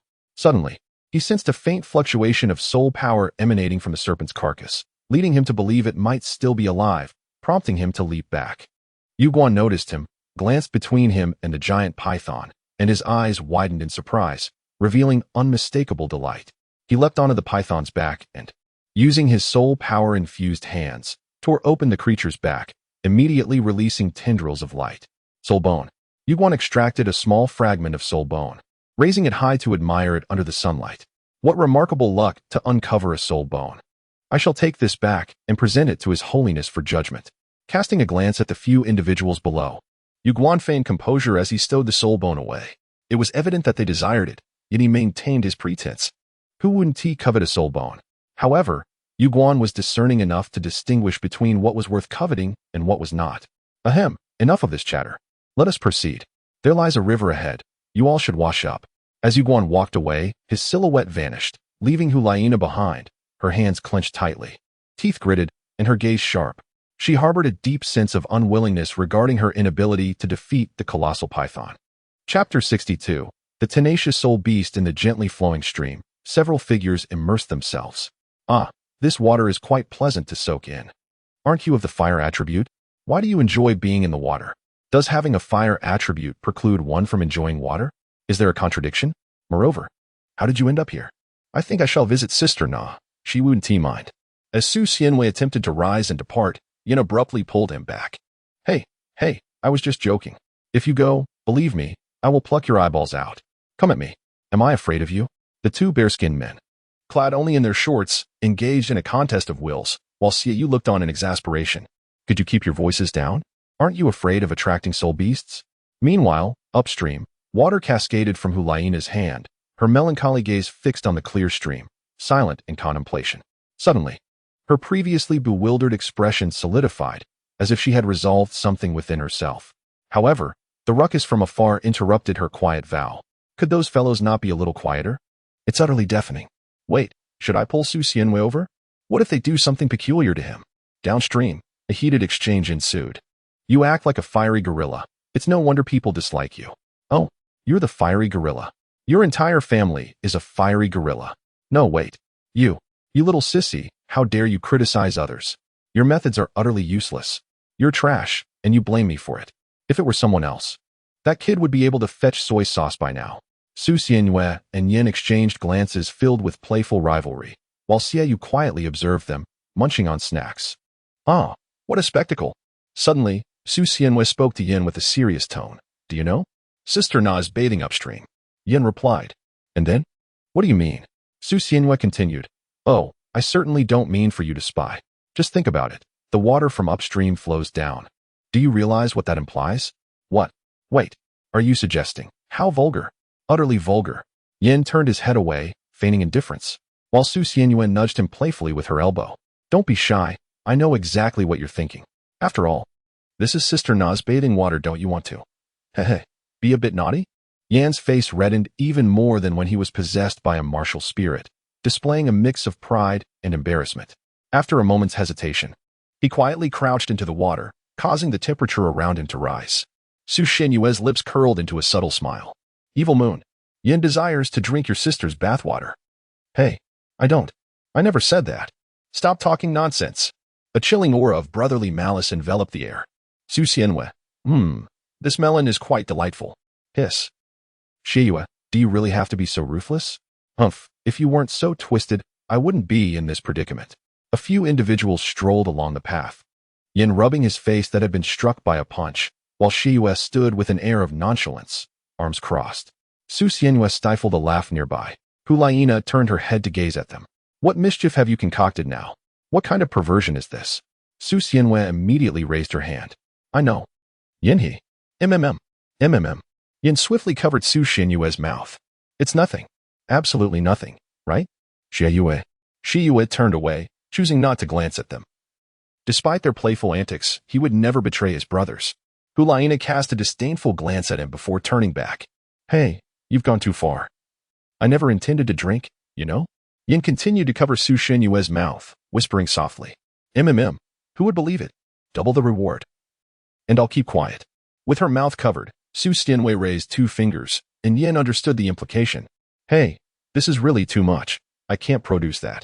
Su Xianyue, with an exasperated gesture, swatted his hand away, brandishing 2 fingers.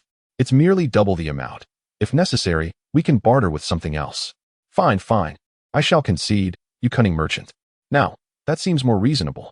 At that moment, Xianyue approached, extending a hand towards Yin. Shouldn't I also receive a share of the hush money? You are being excessive. During those unremarkable days, the spirit beasts they encountered were rather mundane. Save for one notable encounter with a 5,000-year-old tortoise, which was quite fortuitous amidst their otherwise smooth journey. This one should be around 5,000 years old, I presume. As Su Xianyue absorbed the energy of his first soul ring, he estimated its age to be approximately 5,000 years. However, aside from the reduction in mana consumption and cooldown time, the enhancement of soul skill efficacy was disappointingly absent, which was rather frustrating. Sigh. Perhaps the effectiveness would only improve after a change in color. Nevertheless, the decrease in mana cost and cooldown was still a commendable benefit. It was the night, and Su Xianyue was on watch. He raised his gaze to the slender crescent moon and the myriad of twinkling stars, feeling the gentle breeze caressing his temples and cheeks, while the chirping of insects filled the air, prompting a deep sigh of contentment. Suddenly, an unusual sensation surged from the depths of his heart, abruptly disrupting this tranquil feeling. Something feels amiss. His previously pleasant mood vanished in an instant, a foreboding sign indeed. Su Xianyue cautiously approached the tent of Yin and Xianyue, gently tapping on its surface. Residing within the confines of the forest, they dared not indulge in a deep slumber. And thus, at the sound of her knock, they were roused from their rest. What is it? Xianyue inquired, emerging from the tent, seemingly sensing a hint of something amiss. As Su Xianyue was about to summon Hulaina, she found that the latter had already emerged. A formidable soul beast lurked nearby, its power palpable, instinctively. She sensed the impending danger. Beastly martial souls possess an inherent wildness, granting them acute awareness of threats. The group formed a defensive circle, with Xianyue and Su Xianyue drawing forth their martial souls, while Hulaina and Yin refrained from doing so, aware that the manifestation of their beast martial souls would be too conspicuous and could alert their adversary. The once gentle breeze transformed into an eerie gust, rendering the atmosphere oppressive. It must be a soul beast of considerable lineage, as only such a creature could instill such a sense of dread. Hulaina whispered, her mind briefly entertaining thoughts of retreat, only to immediately dismiss them with a shake of her head. At that moment, Yuguan appeared before them, urging, stay behind me. This soul beast is beyond your capabilities. His earnest demeanor underscored the gravity of their predicament. What manner of soul beast could it be? There was no time for explanations. It was upon them. With a swift whoosh, an imperceptible shadow darted past. Yuguan hastily deployed his soul skill. The third soul skill, Aura Barrier, enveloped them in a vast array of chrysanthemum petals forming a protective shield. Yet, it was in vain, as the shadow simply pivoted and fled. Though they had thwarted its attack, it became evident that the soul beast was no ordinary foe. What could possess such speed? In the distance, a bird gracefully alighted upon a branch. Despite the darkness, the residual glow of Yuguan's soul skill cast a faint light ahead. An owl materialized within their line of sight, seemingly unremarkable and only slightly larger than an average owl, tilting its head curiously at them. However, its eyes were a striking crimson, blood red. This was dire. How could such a soul beast appear? Even I might struggle to protect you from it. This is a red-eyed night owl? Given the intensity of its coloration, it must be over 70,000 years old. The red-eyed night owl is reputed to be one of the premier soul beasts among avian species, second only to mythical creatures like the phoenix, though perhaps not as exaggerated. It is nonetheless formidable. Chapter 63.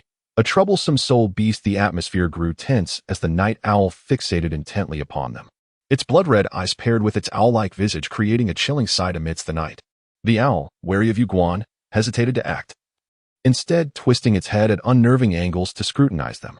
Yuguan's expression hardened, beads of cold sweat trickling down his forehead. Be cautious. This bird possesses a mental confusion ability. Do not gaze into its eyes. The red-eyed night owl embodies a triad of attributes: speed, attack, and mental prowess, with speed being the most pronounced. However, this does not imply that its other two attributes lack strength. The others remained silent, and Yuguan dared not divert his attention to them, fearing that a moment's distraction would allow the night owl to launch an assault, leaving even him, a titled Douluo, unable to react in time. At this moment, the four of them found themselves in a state of bewilderment. What just happened to me? Su Xianwei suddenly shivered, and then quickly regained her senses. Before her stood the silhouette of Yuguan and the owl perched upon the tree, while beside her, three individuals with vacant expressions stood there in a daze. What was happening? Su Xianwei gently patted Yan's face beside her, then glanced at the others. Could it be that they have fallen victim to some mental-type soul technique? Ah dear. Su Xianwei delivered a sharp slap to Yan's face, causing him to emit a cry of anguish as he stumbled, nearly losing his balance.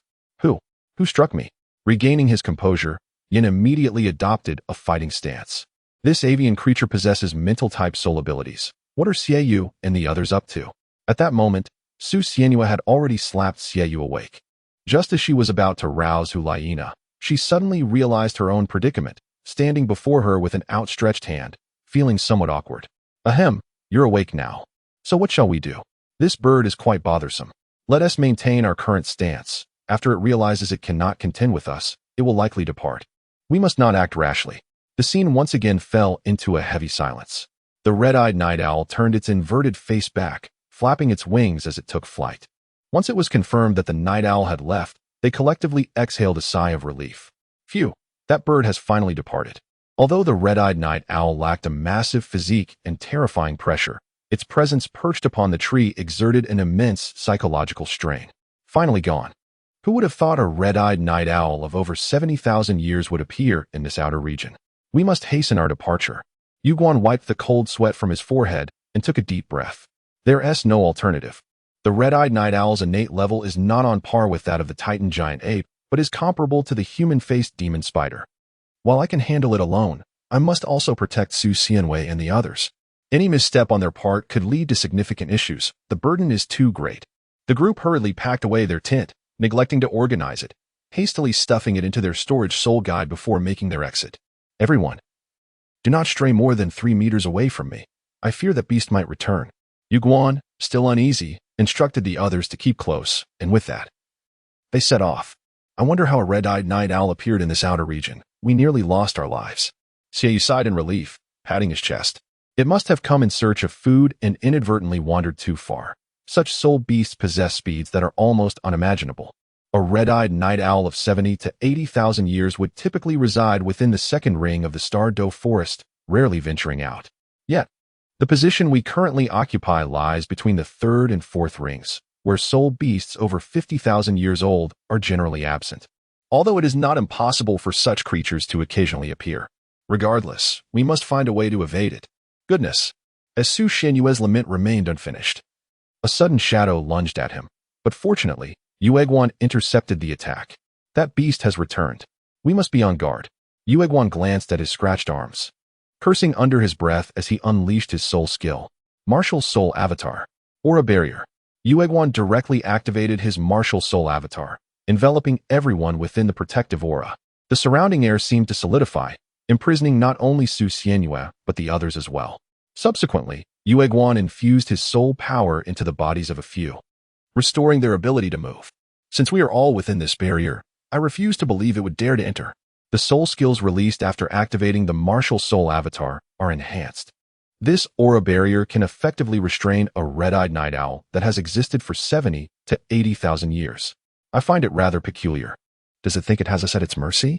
There is no turning back now. We shall wait until dawn.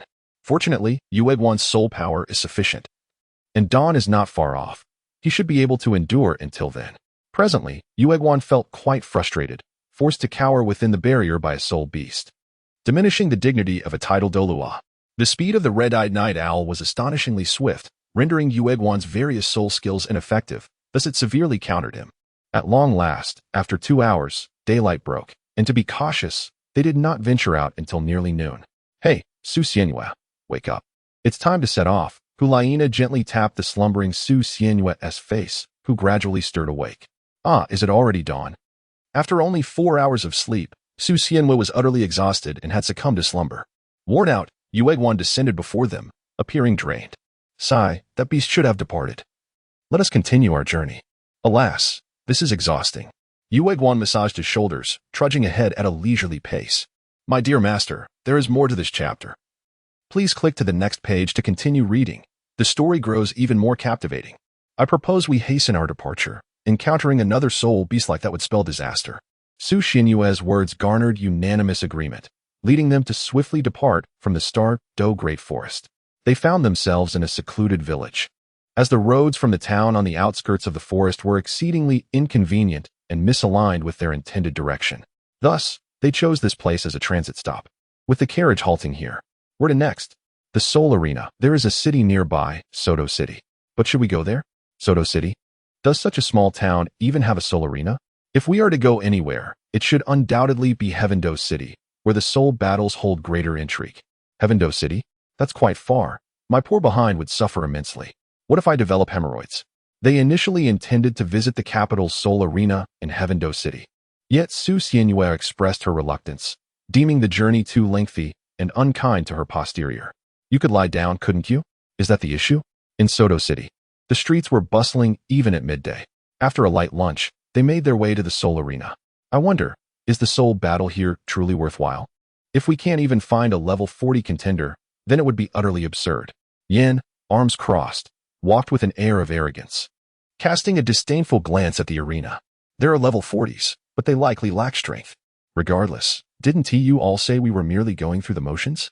Still, we must hold ourselves accountable, right? Xiaoyu spoke coolly, prompting them to cast sidelong glances at Su Xianyue, who stood a head shorter. Please don't look at me like that. Let us have a match, and if it doesn't work out, we can always head to Heavendo City afterward. Only then did they retract their gazes. Meanwhile, in the shadows, a pair of crimson eyes watched them intently. Chapter 64. The Battle with Tang San. After completing the registration, they deliberated on their match format. Are we competing in singles or in pairs? If it's both pairs, how will we match our opponents? How about this? Yin and I take on singles, while the two of you engage in doubles. They negotiated the team allocation, ultimately agreeing that Xiaoyu and Hulaina would participate in the 2-on-2 team battle, while Yin and Su Xianyue would face off in singles, as their levels did not align for a match. Then it's settled. Let us go register. Meanwhile, in the resting area, Xiao-san, your current condition is quite poor. You should take a proper rest. It's nothing, teacher. I can still go on. I must be able to. Tang-san appeared somewhat possessed. His disheveled hair reminiscent of Tang Hao's, his bloodshot eyes framed by dark circles, clearly indicating his deteriorating state. Yu Xiaojing, seated before him, could only shake his head in resignation. Alas, why endure this? Since Xiao Wu was captured, Tang San has engaged in a self-destructive form of training. Aside from the merciless drills administered by Yu Xiaojing, he has been undertaking challenges that far exceed his current level. At this moment, a staff member approached him. Mr. Qianshou Xiu Luo, there is a matter that requires your consent, he began. In accordance with your specifications, we have identified a highly suitable opponent for you. However, he is a Grand Spirit Master and has stipulated that his adversary must be a Spirit Master of level 30. Hence, we intend to assign him as your challenger. His words elicited frowns from both Yu Xiaojing and Tang San. A level 20 Grand Spirit Master as an opponent? The staff member hastily continued, rest assured. He has fought 8 battles in the Spirit Arena, remaining undefeated, and has single-handedly faced a team of level 20 opponents, utterly dominating them. This revelation sent a shiver down their spines. They understood the implications of one person challenging a team of 7 at the same level. Tang San, too, had to rely on hidden weapons to attain such combat prowess. Xiao San, if what he claims is true, this individual is exceedingly dangerous. However, Tang San extended his hand to refuse him. No, teacher, this is precisely the type of opponent I need right now. If you agree, we can arrange the battle immediately. Yu Xiaojing looked at Tang San, shaking his head in resignation. Very well, just be cautious and avoid injury. Ladies and gentlemen, I trust you have been eagerly anticipating this moment.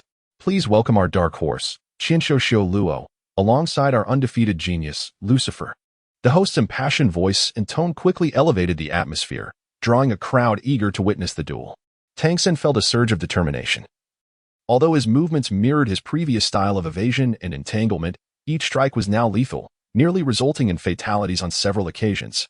This formidable display garnered him a burgeoning reputation. There is no need to elaborate on Su Xianyue. As a prominent figure in the gambling arena, his reputation is undoubtedly formidable. And many have heard of him. Lucifer? That ruthless individual whose strikes leave either death or devastation in their wake. Alas, with a record of 1-7. I should have anticipated his involvement. Below the stage, Yu Xiaojing, upon hearing Lucifer's name, felt a twinge of anxiety. Sigh, I can only hope, dear San, that you remain unharmed. Meanwhile, Tang San, also familiar with Lucifer's illustrious name, gazed at Su Xianyue, who donned a mask of a malevolent spirit and seemed to recognize him. You, Su Xianyue? Tang San inquired, yet Su Xianyue offered no response. Su Xianyue polished the sword in her hand, disregarding his presence, and then pointed the blade forward. Tang San, I trust you will not let me down. Tang San gazed at the glimmering sword, a subtle smile forming beneath his mask. I knew it. My teacher's theory is not flawed. You are indeed not a twin martial soul, yet you are also not the so-called black feather. Su Xianyue, I hope you prove to be a fine whetstone. Tang San summoned his blue-silver grass, his bloodshot eyes reflecting unwavering determination. After the referee delivered a lengthy speech filled with motivational platitudes, the announcement finally came. Contestants, take your positions. Ready. Begin. Bang. With an explosive surge of energy, Su Xianyue lunged forward, sword in hand. He understood that as long as he unleashed a barrage of close-range attacks on Tang San, the latter would have no opportunity to evade, preoccupied solely with defense. This tactic proved effective, as Tang San's hidden weapons were primarily designed to disrupt Su Xianyue's onslaught, while he himself executed the ghost shadow displacement, retreating continuously. Blue-silver bind. Countless strands of blue-silver grass erupted from the ground, surging towards Su Xianyue, only to be effortlessly evaded by a graceful spin and leap. Seizing this moment, Su Xianyue descended from the heavens, delivering a powerful strike aimed at Tang San. The sword crashed into the ground. The soul power encasing it unleashed a shockwave that sent Tang San hurtling through the air. As their flurry of attacks subsided, Su Xianyue regarded the panting Tang San with an air of nonchalance. You are not as formidable as I had envisioned. I recall you possessing something else. The dragon beard needle, was it? Do reveal it for me to see. Su Xianyue was well aware that Tang San primarily relied on hidden weapons for his offensive capabilities, while the rest of his prowess stemmed from commanding his teammates. Therefore, she understood that if she could effectively counter those hidden weapons, Tang San would pose little threat. However, this was far from an easy task. Even Zhao Wujia had suffered losses. Yet, Su Xianyue was not a simple-minded brute merely capable of absorbing blows as a mere shield. With both hands clasped behind his back, Tang San retrieved a plethora of hidden weapons from his belt. You shall pay dearly for your underestimation, he intoned. Closing his eyes momentarily, he reopened them to reveal a striking purple hue. Subsequently, he unleashed a flurry of movements, his hands swirling with such fervor that they appeared to conjure afterimages, akin to a chaotic dance of phantoms. The chapter is not yet concluded. Please turn to the next page to continue indulging in the enthralling narrative.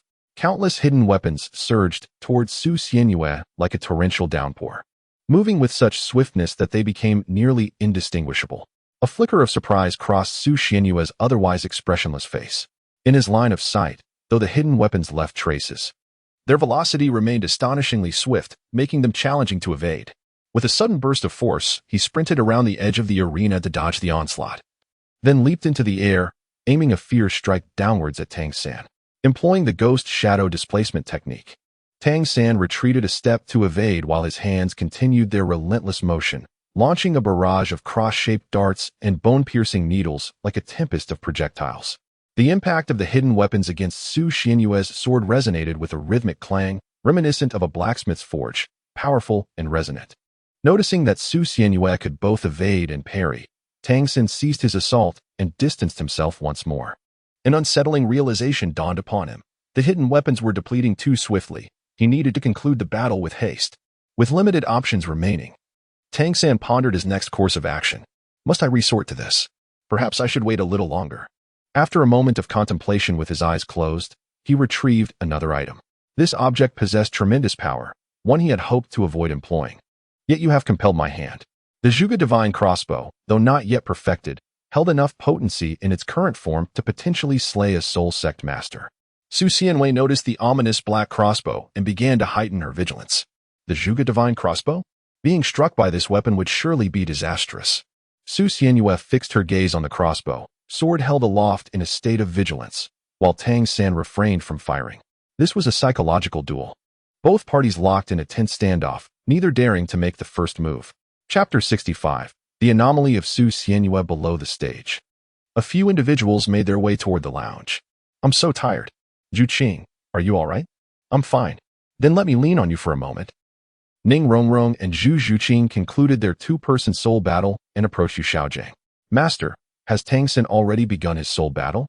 Yu Xiaojing peered through the window at Tang Xin and his opponent, nodding slightly. Indeed, they are currently engaged. Take a look.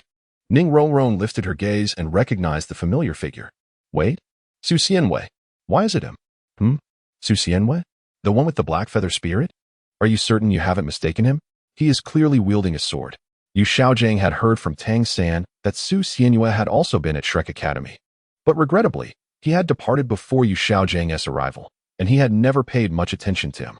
Hey, master, do you know Su Xianyue as well? That's him. No mistake about it. Yu Xiaojing observed Ning Rongrong's exuberance. Although she had always been lively, she now appeared even more animated than before. It seems you share a good rapport with him. Do you know what his soul abilities are? This question struck a blind spot for Ning Rongrong. She was indeed unaware of the specifics of Su Xianyue's soul abilities. I only remember, his first soul ability creates numerous feathers that explode. But the power is minimal, a rather useless ability. As for the second soul ability, I have no knowledge. Yu Xiaojing pondered this. A useless ability. It shouldn't be so simple. He might conceal his martial spirit. Perhaps he is also hiding his soul abilities.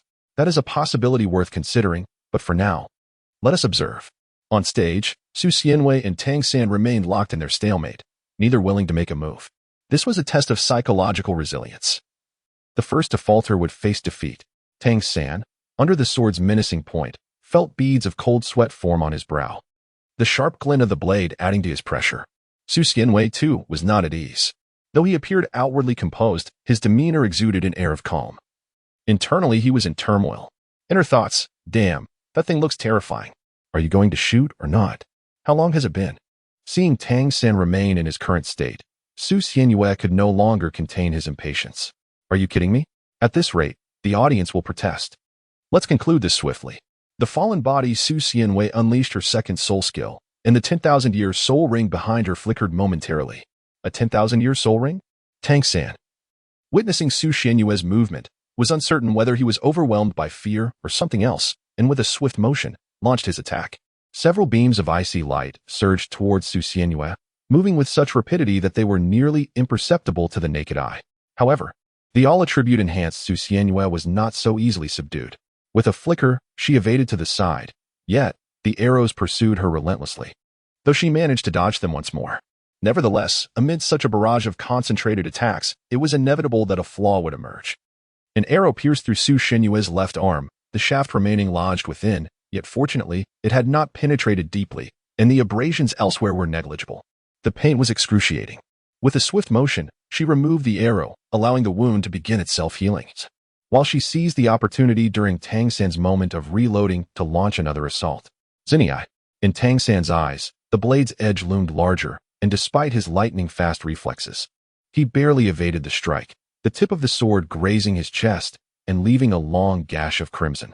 Though the wound was shallow, measuring half a centimeter, he braced himself on one hand against the ground, droplets of blood steadily falling from the injury. The encounter was far from over. as Su Xianyue's second strike aimed for Tang San's neck. As Su Xianyue believed that the dust had settled, a sharp sound caught his attention. Behind Tang San, 8 slender spider legs obstructed Su Xianyue's attack, while another set retaliated against him. Reeling from the impact, Su Xianyue glanced at the 8 spider legs, and then at the sword in his hand. That was close. He nearly struck down Tang San. Who knows what would have happened if he had perished? Wait, can my sword absorb already harvested soul bones? The wound in front of Tang San had ceased to bleed. He wiped away the trickle of blood seeping from his internal injuries and once more grasped a handful of hidden weapons. That's enough, Xiao San. You can come back now, shouted Yu Xiaojing, urging Tang San, as it was truly not worth risking everything for a mere game. Tang San's external soul bones had attracted the envy of many present. Yet it was fortunate that Yu Guan had not turned his attention to Su Xianyue's match. Otherwise, Tang San would likely have been in dire straits. No. Who knows where Tang Hao might be lurking? If Yu Guan spotted him, he would surely flee in terror. Huh. Wait a moment. Why is Tang San still in Shrek? Shouldn't he be on the run? Su Xianyue observed Yu Xiaojing, who was shouting towards Tang San, and suddenly recalled the matter. Tang San smiled at Yu Xiaojing before turning to face Su Xianyue. You are a worthy opponent. Come, let us conclude this with our final move. Su Xianyue raised her sword once more, charging towards Tang San. Unwilling to yield, Tang San swiftly maneuvered his 4 spider legs, positioning them to strike. With a whoosh, he attempted to disrupt her with a concealed weapon just before engaging, but it proved futile as Su Xianyue evaded it effortlessly. Tang San, allow me to showcase my ultimate technique. Huh. Su Xianyue raised her sword, radiating a profound wave of soul power, a clear manifestation of her most formidable strike. Consolidating all her energy. Let it commence. The chapter is not yet finished. Please turn to the next page to continue savoring the enthralling content. Tang San anchored himself to the ground with his legs and 4 spider limbs, firmly securing his body, while his spider legs and hands were poised for defense. As Su Xianyue approached, her sword poised to strike, she suddenly shouted, severing the lineage kick. Tang San was taken aback, exclaiming in astonishment.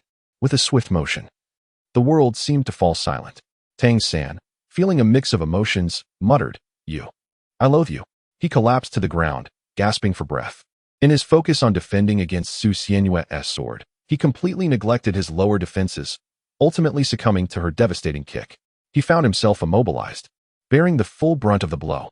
The sensation was painfully acute. Su Xianyue kicked Tang Shan, who lay sprawled on the ground. Well, I called out. So if you're slow to react, that's on you, she remarked. The referee, discreetly covering a certain area, announced the result. I declare, in this match, Lucifer is victorious. Oh dear, what a trial it's been. Yu Xiaojing gazed at Tang San, who was resting on the hospital bed, lost in thought. Su Xianyue, a millennium soul ring. He is indeed a pervert. Doctor, how serious is his injury? It's a minor injury. Just some medicine and plenty of rest will suffice. However, he must avoid any vigorous activity, or it could worsen his condition. The protagonist's halo proved quite useful. Such a substantial blow resulted in only a minor injury. It seemed the child's protagonist aura played a role. Considering Tang San was incapacitated, he wouldn't be making any further appearances in the subsequent chapters. After the doctor departed, Ning Rongrong and Zhu Zhiqing entered from outside. Master, what's wrong with Tang San? Nothing serious, just a light injury. He needs to rest for a while. A light injury? Then why did he faint? Oh, he must have been overly fatigued. Yu Xiaojing interjected. Women don't understand pain. Even a minor injury can hurt more than carrying 3 bags of rice up 3 flights of stairs. Chapter 66. It comes again. A relaxed Su Xianyue awaited in the lounge, and soon after, the others returned, though they seemed rather glum. What's wrong with you all? Yin pouted. We encountered a weirdo. He looked as perverse as one could imagine, and his martial spirit was, too. Shields? Ugh. She shivered, clearly repulsed. Xiaoyu and Hulaina's expressions were slightly better, but still not uplifting. We're in a similar boat. Although the person we faced had a more normal martial spirit, he was hardly any better. At least we managed to vent our frustrations by defeating those fellows. So what now? Should we leave or stay a bit longer? Yin leaned in, interrupting them. Why linger? Let's get out of here. I can't stand this wretched place for another moment. Seeing Yan's aversion to the location, they conferred briefly and ultimately agreed to depart. Let us leave now while it's still light out. As they rose to leave, an urgent figure rushed towards them. Ning Rongrong, slightly out of breath, came straight to Su Xianyue. Su Xianwei, Ning Rongrong, what brings you here? Ning Rongrong leaned on her knees to catch her breath, then looked up at Su Xianwei. Why did you drop out? Is it because? Suddenly, Ning Rongrong appeared bashful, leaving the three beside her in surprise. You all continue your conversation. We'll wait outside, Xiaoyu suggested, ushering the others out. After watching them depart, Su Xianwei turned to Ning Rongrong. What do you wish to convey? Please be quick. I am pressed for time. Suddenly, Ning Rongrong lifted her head, seemingly gathering her courage, and inquired of Su Xianwei, is it that you dislike me? Which prompted your withdrawal from school? Su Xianwei, this is not the case. If you despise me, just say it directly, and I shall amend my ways. No. Listen to me. I am not an unreasonable person. I will correct any missteps. There is no need for you to leave so abruptly. Please, let me speak. Now that we are at school, I have already restrained my behavior from home. Why must you? Just let me finish. A single shout was effective against the incessant chatter of Ning Rongrong. Once she fell silent, Su Xianwei slowly began. My decision to drop out has nothing to do with you, truly. If you intend to persuade me to return, spare your breath. I shall not go back. Shrek holds no value for me, and with that, I shall take my leave. Ning Rongrong, momentarily bewildered by the outburst, finally responded after Su Xianwei finished, nothing else, then. Farewell. Su Xianwei hurriedly dashed outside, leaving Ning Rongrong standing in place, clutching her chest in bewilderment. Outside the Seoul arena, Yin teased Su Xianwei, inquiring when she had become acquainted with such a lovely young lady. Yet, the name Ning Rongrong struck a familiar chord within him. Xiaoyu responded, of course it's familiar. It's the one from the Seven Treasure Glazed Tile School. However, the one from that prestigious sect would never visit such a humble locale. It must be a case of sharing the same name. Su Xianwei gently rubbed her previously injured arm and replied nonchalantly, it's the one from the Seven Treasure Glazed Tile School. I came to Shrek out of curiosity and happened to strike up a pleasant conversation with her. The three of them responded in unison.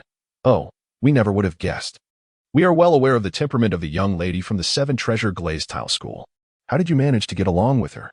Yin attempted to engage Su Xianwei but was met with a disdainful glance, prompting him to quickly withdraw. How did I manage it? I only taught you a few things. If you fail, don't blame the road for being uneven. Yin fell silent. The group wandered around Soto City for a while, casually purchasing some souvenirs.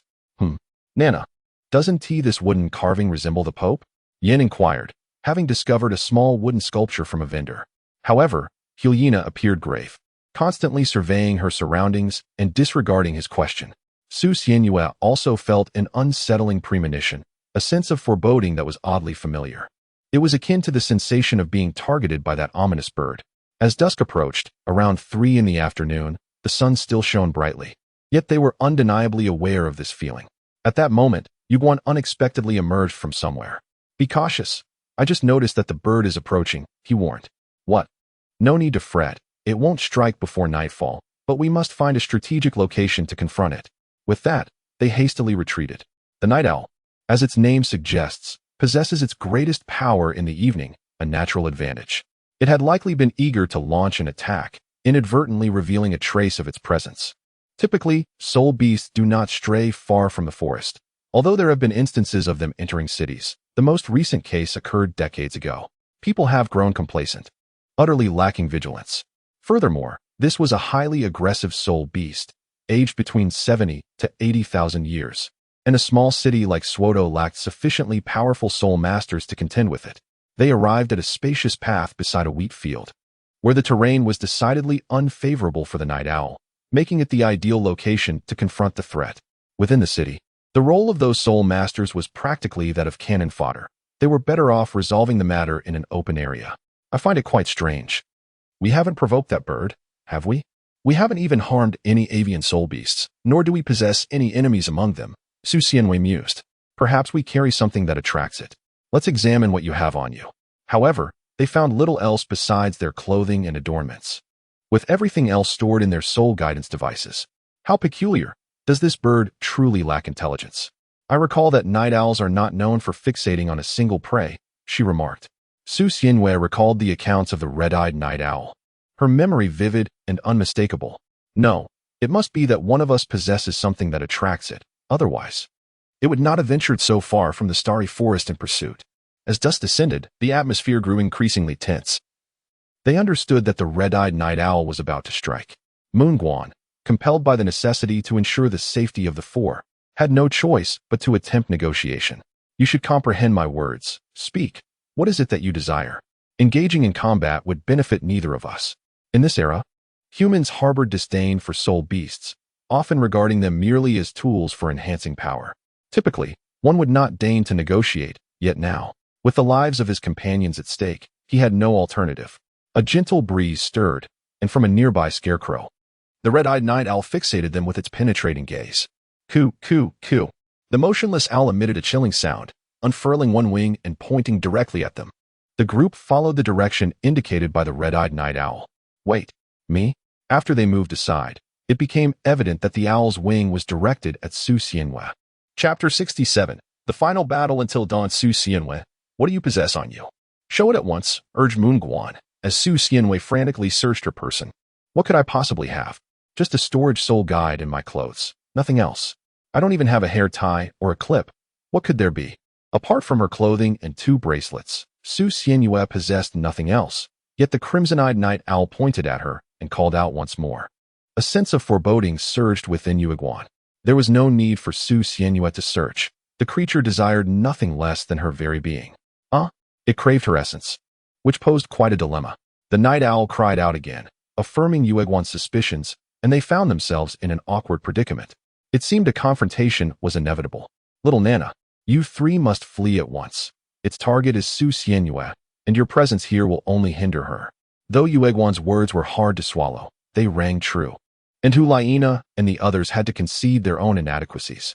Elder Ju, please take extra care of Su Xianwei. The group hastily made their way towards a nearby village. While the night owl did not pursue them, its focus remained steadfastly on Su Xianwei. Once the trio departed, Yuiguan glanced at his hands and addressed the crimson-eyed night owl in a sardonic tone. I cannot relinquish her to you. Be wise and depart before I am compelled to act. The night owl screeched in response, unfurling its wings and shrieking at them. Yuiguan unleashed the formidable soul power of a tidal Douluo, yet the night owl remained undeterred, displaying no signs of fear. Was it prepared to gamble with its life? How profoundly it must yearn for Su Xianwei. Yuiguan mused aloud, and Su Xianwei heard every word distinctly. How could I possibly know? Just take care of yourself. It can bypass me at any moment to target you. Holding a chrysanthemum in hand, Yuiguan's gaze fixated on the crimson-eyed night owl, which was poised for an assault. Suddenly, the night owl vanished in an instant, leaving behind a blurred afterimage, and the next second, a clash resonated behind Yuiguan. Su Xianwei had parried an attack with her sword. Disaster. The speed was astonishing. As Yuiguan cursed inwardly, his soul skill was already activated. A breath barrier surrounded Su Xianwei, enveloped by chrysanthemum petals, establishing a protective shield. Yet, the night owl had already retreated, and Su Xianwei managed to deflect that strike. Aside from a slightly breathless Su Xianwei and a few drops of blood on the ground, it seemed as if nothing had transpired. Everything had occurred too swiftly. Su Xianwei gazed at the few drops of blood on the ground. A sudden wave of trepidation washing over her. Thankfully, my instincts proved to be astute. As she parried an attack with her sword, the nocturnal creature that had seized her blade was inevitably wounded by it, leaving behind a trace of blood. Enclosed within the barrier, Su Xianwei found temporary safety, and the onslaught of the crimson-eyed night owl had momentarily ceased. Its speed appeared to have increased, and its stealth was such that even she found it challenging to detect. If only the old ghost were here. Moonguan struggled against the agile assault type, especially when faced with a creature that was nearly wholly agile and possessed psychic attributes. However, the night owl's combat style was rather predictable, primarily relying on ambush. Should an ambush fail, it would resort to psychic confusion followed by an attack. As long as Moonguan could guard against its surprise strikes, he would be fine. Thus, they found themselves in an awkward stalemate, neither able to gain the upper hand. After a prolonged psychological battle, Moonguan's patience began to wear thin. This wretched beast is truly forcing my hand. 9th soul skill. Withering chrysanthemums, wounds abound, flowers fall, hearts broken. Why does that phrase feel oddly peculiar? Su Xianwei gazed at the radiant figure of Yuiguan, who leapt into the air, emanating a brilliant light. Countless chrysanthemum petals materialized in the sky, each one as sharp as a blade, cascading downwards towards the earth. Oh dear, this is no jest. As Su Xianwei gazed at the falling chrysanthemum petals cascading towards him, A sense of panic enveloped him. Suddenly, he felt himself being swept off his feet by someone, moving at a rapid pace. Turning his head, he saw Yueguan's stern expression. "We must flee quickly. This soul technique should delay that beast momentarily." However, fate can be unpredictable. A piercing shriek echoed, and a gust of wind brushed past Su Xianyue's face as Yueguan narrowly evaded it. Has it caught up? Humph, if I still possessed my martial soul's true form, I would not fear it. The cooldown for the martial soul's true form is notoriously long. Most individuals experience a cooldown of around 7 days. Although a tidal Douluo may have a shorter duration, it is still not significantly reduced. What should we do now? You can't even defeat it. How rude. Who says I cannot defeat it? I shall prove you wrong. Just watch. Oh, that was merely a casual remark. If you can run, then do so. There's no need to rush. I have thought of a way to deal with that beast. It is unclear whether Su Xianyue's words provoked Yueguan or if he genuinely conceived a plan, but Su Xianyue felt a surge of anxiety. Su Xianyue, I shall borrow your blood. Huh. A petal grazed Su Xianyue's arm, drawing forth a drop of blood. Yueguan cast that droplet away, and a shadow, too swift to discern, flashed by, causing the blood to vanish. Ha. Indeed, your blood possesses a captivating allure for it. With that, Yueguan threw another drop of Su Xianyue's blood. His gaze fixated on it. Just before the shadow re-emerged, Yueguan activated his soul technique, the breath barrier. Several petals flew forth simultaneously. At the very moment the droplet of blood disappeared, the soul technique was unleashed. The night owl emitted a piercing cry, its body suspended in midair, perilously close to breaching the barrier's edge. A resplendent beam of golden light surged forth, striking the crimson-eyed night owl directly. Finally, it is over. Let us see if it is truly dead. Wait, do not approach just yet. Fire another shot at it, in case that creature feigns death. Su Xianyue was apprehensive about the possibility of being ambushed while attempting to deliver the final blow, and Yueguan found this reasoning quite valid. Indeed, the sixth soul skill, golden petal flowing twilight, transformed the petals in the air into streaks of luminous light, gracefully descending towards the ground, following a relentless bombardment reminiscent of a bomber laying eggs. The surrounding forest lay in ruins, reduced to mere rubble, while the broken body of the night owl lay lifeless upon the ground. Still alive? Life truly is fragile. Su Xianyue gazed at Yueguan, who raised his hand, preparing to unleash another attack, and her eyelids twitched. Why hadn't he used it earlier? Oh, it was on cooldown. The damage of area of effect skills wasn't particularly high, and even if it hit, it might not guarantee a kill. Just as Yueguan was about to strike, that nocturnal owl rose once again. Its already crimson eyes began to shift, transforming into a deep, dark hue. The ordinary owl-like appearance underwent a dramatic change. Its wings began to grow uncontrollably, and the tufts of feathers atop its head twisted, enveloped by tendrils of black mist. How annoying. It still had a trick up its sleeve. Perish. With a brilliant flash, another beam of light was released. Yet, the severely wounded owl seemed unfazed, gently fluttering its wings and vanishing from sight. The surroundings fell into an eerie silence, a heavy aura of murderous intent mingling with the gentle breeze, suffocating Su Xianyue. What on earth is happening? How can it still move? Yueguan cried out in despair. Chapter 68. The end with its menacing visage and teleportation-like speed. This crimson-eyed owl had become a foe beyond Yueguan's capability to contend with. What? That now fearsome face suddenly loomed before Yueguan, its size having increased significantly. Its claws enlarging as they tore through his defensive spirit technique, ripping a chunk of flesh from the crossed arms he had raised in defense. My hand. This beast shall not escape my wrath. In a state of desperation, Yueguan forcibly invoked his true martial spirit, risking backlash. Beast. Die. A multitude of resplendent skills erupted from the furious Yueguan, leaving Su Xianyue momentarily at a loss. Elder Ju, please, calm down. Though her reassurances held little weight, she felt compelled to speak nonetheless. The surrounding hills and the nearby wheat fields suffered the brunt of Yueguan's relentless barrage, plowed through by his frenzied attacks. In the distance, figures seemed hesitant to approach, likely paralyzed by fear. A tempest of chrysanthemum petals swirled, illuminating the night sky with its radiant glow. It appeared breathtakingly beautiful. Yet Yueguan's furious cries contradicted any sense of beauty. Die. Perish. He continued to unleash skills, but the shadowy figure weaved through the chaos, occasionally darting toward Yueguan. Were it not for his defensive spirit technique, he would have been covered in wounds by now. Su Xianyu gazed at the nearby petals, her attention drawn to a shadow that was nearly invisible amidst them, and she couldn't help but mutter to herself. This chrysanthemum realm seems rather feeble, she thought, particularly with such a haphazard array of soul skills. To make matters worse, there isn't a single enhancement-type soul skill to be found. What were they thinking? The soul skills within the moon realm are predominantly focused on offense and defense, with the sole exception being the true embodiment of the martial soul. It is no wonder that without the presence of the ghostly figure, their accomplishments are rather lackluster. Now, being toyed with by an agile soul beast is quite the embarrassment. However, does the red-eyed night owl possess a frenzy skill? Such information was never mentioned in the texts. The ancient records of the Spirit Hall state that the red-eyed night owl is inherently agile, awakening a mental attribute upon reaching a millennium and upon attaining 10,000 years. It gains an elusive spatial attribute, which is why it is regarded as being nearly on par with the phoenix. Yet, there was no mention of a frenzy-type soul skill. Elder Ju. In a moment, Elder Ju. Su Xianyu called out Yue Guan, yet it seemed he had fallen into a trance, continuously unleashing his soul techniques without response. Damn, Chrysanthemum Guan. Do not call me that. Yue Guan abruptly turned his head to gaze at Su Xianyu. Well, let us not dwell on that. In a moment, use my blood to bait it, feign a weakness, and then seize the opportunity. Yue Guan, while casting his soul techniques, listened to Su Xianyu's words. Very well, I wonder if we can attempt this again.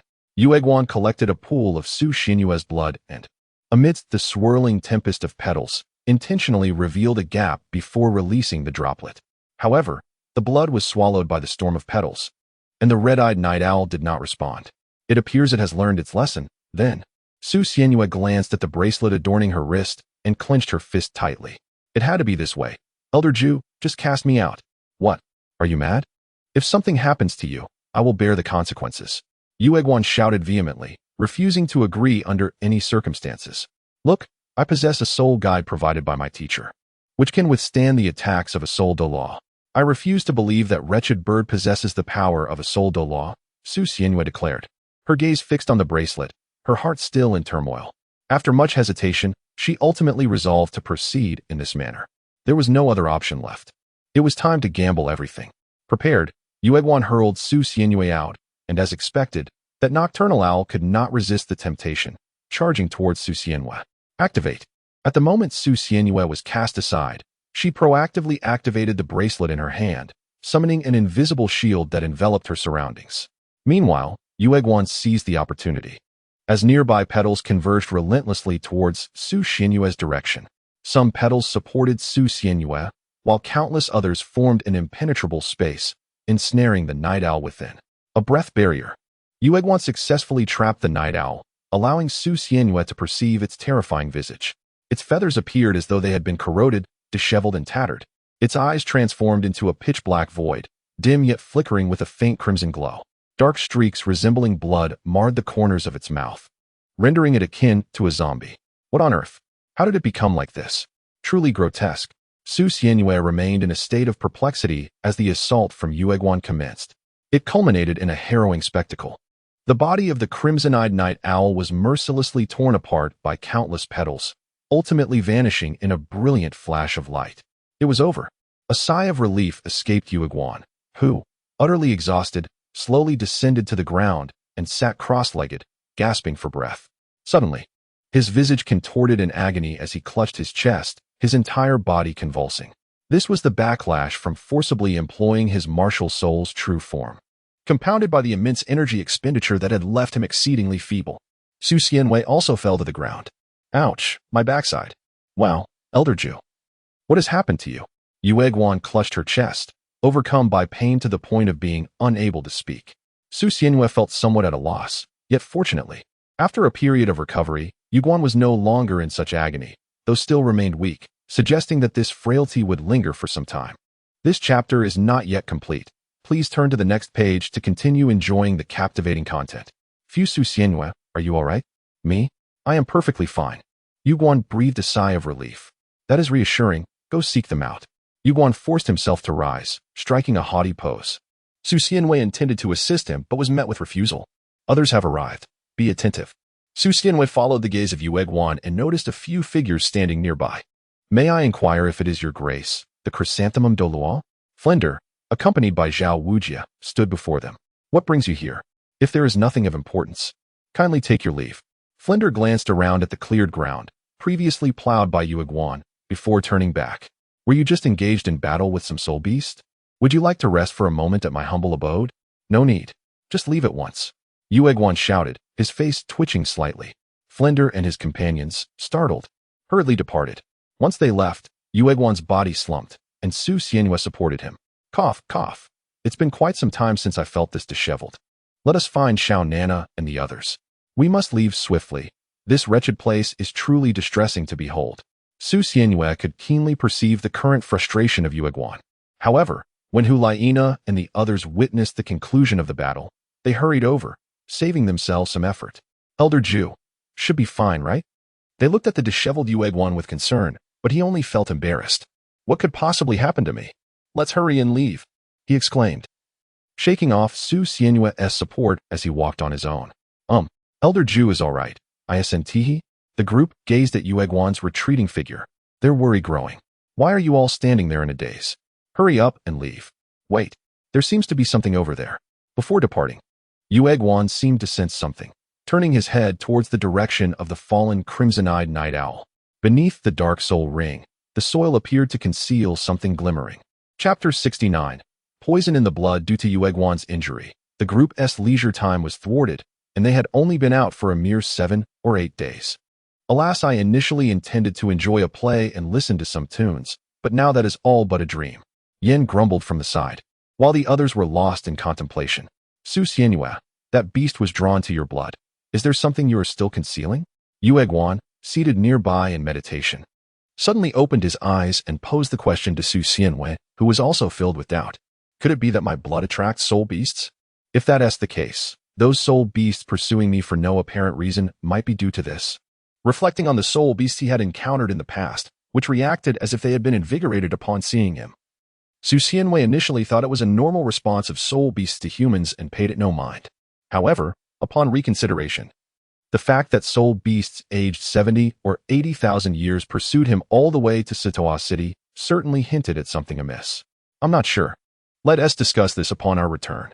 Su Xianhua lifted her head, meeting the gaze of several individuals. Su Xianhua wore an expression of uncertainty, and few cared to delve deeper into the matter. Let us return and discuss this later. It may be related to the reason for your slow cultivation progress. With that, Yu closed her eyes, continuing her meditation, while the others likewise refrained from idle chatter, settling into their own practices. After several days of diligent travel, the carriage driver brought them back to the spirit hall.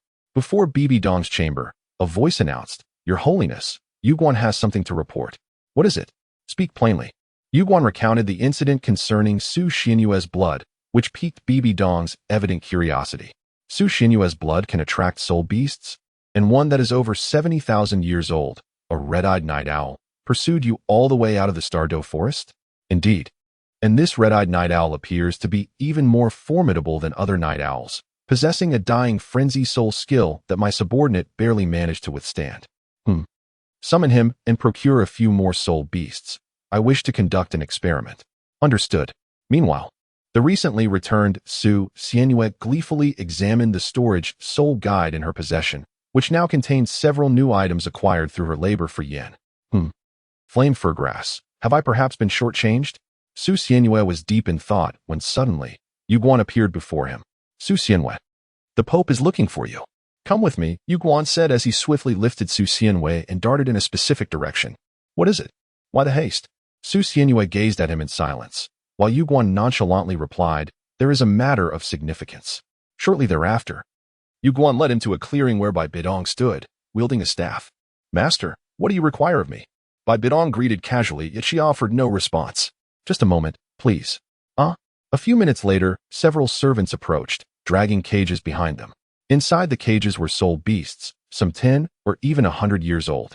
Though still alive, they appeared utterly listless and devoid of vitality. They can't possibly have been taken from the kitchen, can they? What is the purpose? Su Xianhua's assumption was correct. These soul beasts frequently graced his dining table, making him quite acquainted with them. Master, perhaps we could consider a different location for the outdoor barbecue? The scenery here is rather unsuitable. Taha. Yu Guan burst into an unrestrained laugh. Su Xianyue glanced at him in confusion before turning her head towards Bibi Dong. According to Yu Guan, they had encountered a crimson-eyed night owl, which had pursued them out of the Stardo Forest. He suspected that your blood had attracted it, and thus he was conducting an experiment. After speaking, Yu Guan swiftly sliced open Su Xianyue's palm, drawing a few drops of blood. Could you not give a warning before you cut? Su Xianyue lamented. Yu Guan disregarded her complaint, using his soul power to carry the droplets of blood towards the caged soul beasts. Strangely, the seemingly lethargic soul beasts became invigorated upon sensing the blood, howling and violently colliding against their iron cage. A few attendants nearby, alarmed, hastily drew their weapons intending to intervene, but were halted by Bibi Dong. Everyone, stand back. Subsequently, she gestured towards Yu Guan, who nodded and tossed portions of the blood into the mouths of the soul beasts. The creatures, appearing ravenous, fixated on the blood, and once it entered their mouths, they displayed expressions of sheer delight. Why does this feel so terrifying? As Su Xianyue gazed upon the soul beasts, an involuntary shiver coursed down her spine. After consuming her blood, the group of soul beasts seemed to have become significantly more animated, a stark contrast to their previous demeanor. It appears that your blood possesses a certain allure for the soul beasts. However, this alone cannot lead to any definitive conclusions. Even with the extensive resources of the Spirit Hall, they were unable to uncover the peculiarities surrounding Su Xianyue, and now, yet another enigma had emerged. The only entities capable of attracting soul beasts, aside from those formidable beast martial souls, were non-existent, yet her martial soul was that of a sword. While Bibi Dong was deep in contemplation, her thoughts were abruptly interrupted by a piercing scream. "What is happening?" she exclaimed, her irritation evident as she directed her voice towards the source of the disturbance. Before them, the soul beasts within their cages appeared to have gone into a frenzy, thrashing violently with grotesque expressions. It was clear that their eyes were beginning to turn black from the outer edges, and their fur appeared corroded, with patches falling away while others became tangled and matted. Young master, there is still more to this chapter. Please click the next page to continue reading. The ensuing events are even more thrilling. A servant nearby was desperately attempting to restrain the frenzied soul beasts, but was dismissed by Bibi Dong. Do not impede them. I am curious to witness their behavior. The agitated soul beasts began to undergo physical transformations, swelling in size and becoming even more menacing. Their fangs and claws elongated and darkened, while thick saliva dripped uncontrollably. One particular century-old mouse soul beast let out a roar and charged through the iron bars of its confinement, barreling towards Su Xianyue. With a swift motion, several razor-sharp petals, akin to those of a meat grinder, enveloped the mouse and shredded it to pieces, leaving behind a pool of dark, viscous flesh and blood, along with a soul ring. This is what has transpired. Su Xianyue hid behind Bibi Dong, peeking out to observe the frenzied soul beasts in the cages before them. This was reminiscent of the chaotic skill exhibited by that bird. Could it be that Su Xianyue's blood had driven these creatures into such a state? They all gazed intently at Su Xianyue. Would you believe me if I said I have no idea what's going on? Faced with Su Xianyue's innocent expression, they found themselves at a loss for words. Bibi Dong collected a sample of Su Xianyue's blood and placed it in a small jade vial before sending him away. You may return to rest now. Feeling perplexed, Su Xianyue departed, leaving Bibi Dong deep in contemplation with the vial, while Yu Guan wrestled with his own thoughts. Eventually, he seemed to reach a decision, retrieving 2 items from his storage soul guide. Your Holiness, this is the bounty from our expedition. Soul bones. 2 of them? What fortuitous luck have you encountered? He presented the severed trunk bone of a colossal python and the skull of a crimson-eyed night owl. Soul bones were still quite rare, with the trunk and skull bones being especially precious, aside from the external soul bones. Chapter 70. The Search for Ascension Methods. Bibi Dong examined the 2 relatively small soul bones in her hand, and then looked at Yu Guan. These are your spoils, to be contributed to the Spirit Hall. Do you harbor any grievances? I am but a humble servant, loyal to the Spirit Hall. It is my duty, he replied. Yet, despite his words, Yu Guan could not truly suppress his discontent. Bibi Dong, well aware of this, presented the ancient trunk bone to Yu Guan. Such a rare soul bone, and you selflessly surrender it without complaint. It would be remiss of me not to offer you some reward. Tentatively, Yu Guan reached out, finding it hard to believe, and glanced up at Bibi Dong. Upon seeing her slow nod, he accepted the trunk bone with gratitude. Thank you, Your Holiness. I shall devote myself entirely to your service. They all understood the worth of soul bones, and lacking the protagonist's halo, Yueguan considered himself fortunate to possess even one, unlike the titled Douluo, who had none. The Spirit Hall reserved its scarce and precious soul bones for the youth, and opportunities to vie for them had become exceedingly rare in the current era. Thus, the joy Yueguan felt in acquiring a soul bone was unspoken but profound. However, the once rampant soul beasts had fallen silent, turning their heads. They beheld that all the soul beasts had bled from their orifices and lay lifeless, their faces frozen in horrific expressions. At this moment, in Su Xinyue's chamber, he sat cross-legged on his bed, immersed in cultivation, surrounded by scattered boxes containing various herbs, though few remained. As the soul power within Su Xinyue began to wane, he opened his eyes and seized the last sprig of herbs from the box before placing it in his mouth, resuming his cultivation. After a span of several minutes, he once again opened his eyes. Yet, the struggle persisted. Why was it so arduous to attain a level? In one moment, he was immersed in his practice, and in the next, he found himself sprawled upon the bed, pounding the wooden surface in frustration. The agonizing pace of his cultivation nearly drove Su Xinyue to the brink of despair. Just as the bed was on the verge of splintering, he seemed to reach a resolute decision. Once I reach level 30, I shall focus solely on enhancing my physical form, let the levels rise or fall as they may. With that thought, he sprang from the bed and unleashed his soul rings for inspection. 2 dark soul rings gradually materialized behind him, and Su Xinyue deftly maneuvered the first soul ring to hover before him. The essence of that bird's soul appeared remarkably potent, ascending to 10,000 years in an instant, significantly augmenting his physical prowess. Su Xinyue clenched his fist, sensing the power surging within him. When he elevated his first soul ring to 10,000 years, the remaining soul energy was entirely absorbed by his body, resulting in a slight loss of control over his physical strength. Su Xinyue extended her hand to retrieve the box from the bed. Upon bringing it before her, she exerted a slight force. With a sharp crack, the wooden box shattered into pieces. Su Xinyue gazed at the fragments of the box, her eyelids twitching. It seems I must return to my old profession. Su Xinyue was still in the process of honing her control over strength. At that moment, Tang San from Shrek Academy was performing push-ups with a large stone weighing heavily on his back, his bare skin glistening with sweat, his face flushed from exertion. Yet, he gritted his teeth and persevered. Beside him, Yu Xiaojing watched intently, hesitant to voice his thoughts. This seemingly simple physical training had taken on an almost obsessive quality for Tang San, for he found himself unable to calm his mind to meditate. This was more an outlet for his pent-up fury. Eventually, he faltered, nearly collapsing, but Yu Xiaojing swiftly moved to remove the stone from his back. Xiao San, that's enough. Take a break, Yu Xiaojing urged. Breathing heavily, Tang San reached for a water bottle beside him. After quenching his thirst and wiping his mouth, he looked at the worried expression on Yu Xiaojing's face. I'm sorry, teacher. I didn't mean to make you worry, but I can't help it. Xiao Wu is still waiting for me. Yu Xiaojing shook his head. Is it worth it? Look at you now, and the one who took Xiao Wu is. Never mind. Teacher, who exactly took Xiao Wu? Who was that person that day? Flinder and Yu Xiaojing had refrained from revealing that the Spirit Hall was responsible for Xiao Wu's abduction, fearing that Tang San might act recklessly and put himself in danger. You don't need to know that right now.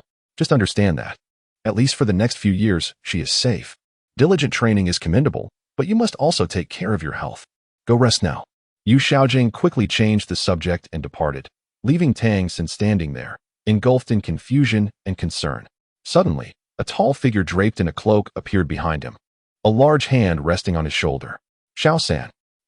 Father? Upon hearing the familiar voice, Tang San turned around swiftly. Before he could pose any questions, Tang Hao removed his hood, revealing his weathered face. I know about your situation, though these matters may be premature for you. I hope they can serve as motivation for your progress. Furthermore, I will stay here for a while to teach you proper training methods. Faced with his father, whom he had not seen in a long time, Tang San was overwhelmed with emotions and unsure of how to respond. Father, will you help me? You are my son. Who else would I help? I also have a fondness for your future wife, so of course I will assist you. Are you prepared to accept my guidance? Tang Hao's piercing gaze fixed upon Tang San, and in that moment, Tang San felt a stark difference in the man before him compared to the jovial figure he once knew. A newfound sense of confidence and security blossomed within him. A smile crept onto Tang San's lips, and the previous confusion vanished, leaving only determination in his eyes. The chapter is not over. Please turn to the next page to continue reading. I have always been prepared. Months passed swiftly. 13-year-old Su Xianyue gazed out the window, lost in thought, captivated by the verdant landscape bathed in gentle sunlight. How dreadfully boring. The daily routine consists solely of eating, drinking, and cultivation, devoid of any semblance of entertainment. After several months, Su Xianyue has managed to ascend a level, now standing at the 29th rank, on the verge of reaching the 30th. Yet, he suspects that this milestone may prove to be a prolonged endeavor. Is there a swift method to level up?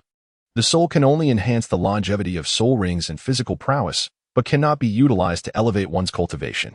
The herbs meant for leveling up have proven ineffective, and the supplies acquired from Yin have been exhausted, leaving him with scant resources of his own, none of which bear any substantial value. Could it be? Should he venture to Douluo to procure some celestial herbs? However, the justification for such a visit poses a dilemma.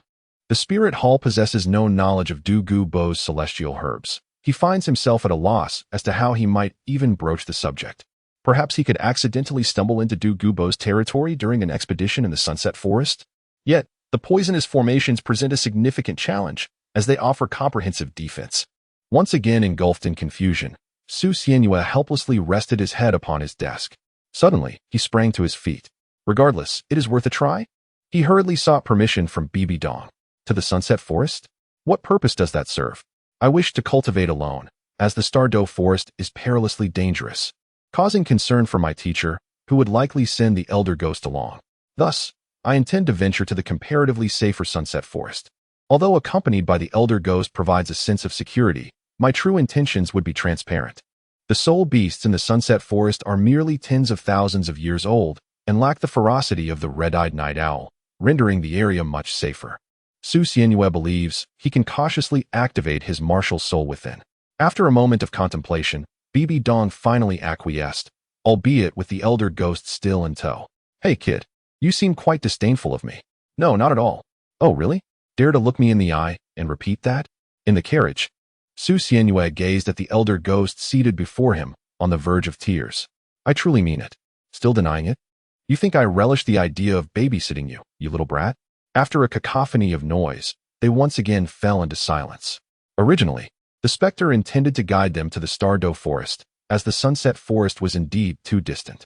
However, Su Xianyue was resolutely determined to venture to the Sunset Forest, fearing encounters with soul beasts akin to the red-eyed night owl, and thus preferred to attain a higher level before proceeding to the Stardo Forest. Consequently, Su Xianyue embarked on a quest for the elusive celestial herb. A method must be devised to locate the mountain peak where Douluo resided.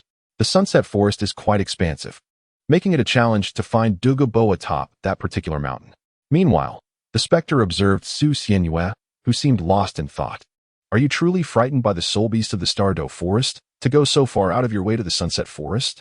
There. One must contend with a rather bothersome old poison master. Su Xianyue raised her head, gazing at the specter, as if recalling something. Her face adorned with an endearing smile directed at him. Why are you looking at me like that? Oh, it's nothing. I merely thought of something delightful. I can't shake off the feeling that something ominous is approaching. The Sunset Forest, a realm starkly different in character from the Starry Forest, teems with vibrant life, yet feels as though it is missing something essential. Let me make it clear, I shall not intervene lightly, unless you find yourself in peril. I understand. You are all the same, incessantly chattering. Su Xianyue impatiently waved her hand and continued on her way. The Sunset Forest is one of the three major gathering places for soul beasts, yet it is the smallest in area and has the fewest number of soul beasts. While one cannot claim to see soul beasts at every turn, it is at least possible to catch sight of them after walking for a short distance. However, they did not launch any attacks on Su Xianyue, perhaps due to their lower levels, rendering them oblivious to the allure she emanated. As she walked, Su Xianyue turned to the specter beside her and inquired, by the way, what was that old toxic you mentioned earlier? He is a titled Douluo skilled in poisons, with a peculiar temperament. It is best for you to avoid any entanglement with him. Otherwise, I cannot guarantee your safety. The venom deployed by Douluo can only be neutralized by himself and Tang San. Should Su Xianyue fall victim, no one in the Spirit Hall would be able to assist her. Of course, whether he dares to provoke the Spirit Hall is another matter altogether. In which direction is he? Let us steer clear of him. To the north. Su Xianyue's lips curled into a smile imbued with profound significance. The specter glanced at him momentarily, yet he swiftly reverted to his usual demeanor. Had he just smiled? Why did it feel so peculiar? Su Xianhua envisioned a conceptual map in her mind. They approached from the southeast, and when the time came, a mere detour would suffice to feign being lost, arriving unawares. Ahem, just a little detour. The spirit beasts encountered along the way were not particularly formidable, mostly around 1,000 years in age. And with a few swift strokes of her sword, Su Xianhua dispatched them effortlessly. Ah, the day has grown late. It is time to find a place to rest for the night. After dispatching a spirit beast, Su Xianhua withdrew her sword and gazed up at the crimson sunset. Exhaling softly, Gui Mei, perched on a nearby tree, also glanced at the sky. Indeed, it was getting late. There was a cave over yonder that seemed quite suitable for their overnight stay. Gui Mei raised a finger to indicate the direction, and as they approached the entrance of the cave, a pungent stench wafted out. What on earth is that smell? Su Xianhua swore that this was the most intoxicating scent he had ever encountered. It seemed to be the lair of a soul beast. The aroma was overwhelming. Yet the safety it provided was undeniable, as there were no soul beasts within. Presumably, they had ventured out. What? Absolutely not. If I succumb to this overpowering stench and perish inside at midnight, what then? Gui Mei prepared to step inside, while Su Xianhua stood his ground in protest. Are you certain you won't enter? Gui Mei cast a fleeting glance back at him. I, Su Xianhua, would rather freeze to death. I'd rather be devoured by soul beasts outside than enter such a foul cave. 1 minute later. Oh my, it's surprisingly warm in here. Why didn't you bring that item out earlier? In the cave, a fire blazed, and Su Xianhua sat beside it, extending his hands to bask in its warmth. A look of contentment on his face. Gui Mei held a small vial, sprinkling some powder around. This is the special odor-eliminating powder given by old Gio. I thought he had given you some as well. That miserly fellow would never part with such treasures. The last time I asked him for some honey for tea, he was so stingy, he only gave me a tiny vial. The fire crackled as it consumed the wood, filling the cave with warmth. You should rest now. I'll keep watch. After spreading the powder around, Gui Mei settled down in front of the fire. It's only just nightfall. How could I possibly sleep? It's around 6 or 7 in the evening. Who goes to bed this early? Gui Mei scrutinized a tuft of fur in his hand. This cave likely belongs to a millennia-old tiger-type soul beast. It poses no threat. Gurgle, gurgle. Ah, Elder Ghost, do you have anything to eat? Gui Mei. So, I've truly become your caretaker, haven't I? Young master, this chapter has more to unfold. Please click to the next page to continue reading. The best is yet to come. The following morning, a hefty portion of tiger meat became their breakfast, though the taste was tart and particularly tough to chew. The rest was acceptable. Per tiger, its den was occupied, and it had become their morning meal. So, do you plan to stay here for a few days? The two continued to meander through the forest, with Gui Mei inquiring of Su Xianhua, who was still gnawing on a piece of meat. Once we've had our fill of fun, we'll head back. Inner thoughts. I need to concoct a reason to visit Douluo for a root of celestial herbs. As Su Xianhua contemplated how to procure celestial herbs from the ice and fire yin-yang eye, a soul beast suddenly sprang forth before her. The soul beast roared at them, causing Su Xianhua to startle greatly. What the hell? You nearly scared me to death. She leapt back, her gaze fixed upon the soul beast as information about it flashed through her mind. A human-faced demon spider? It appears to be 6,000 years old. Hey, can you handle this? The ghostly figure had already drifted a short distance away, while the intention of the human-faced demon spider was unmistakably directed towards Su Xianhua. If I say I can't, will you lend a hand? Su Xianhua turned around and shouted at the ghostly figure, who sat perched on a tree, resembling a spectator at a performance. Not unless you are on the brink of death. Then what do you have to say?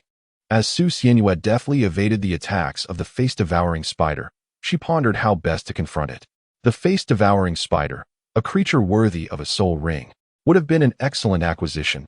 Alas, she had yet to attain the requisite level, nor did she feel any compelling attraction towards it.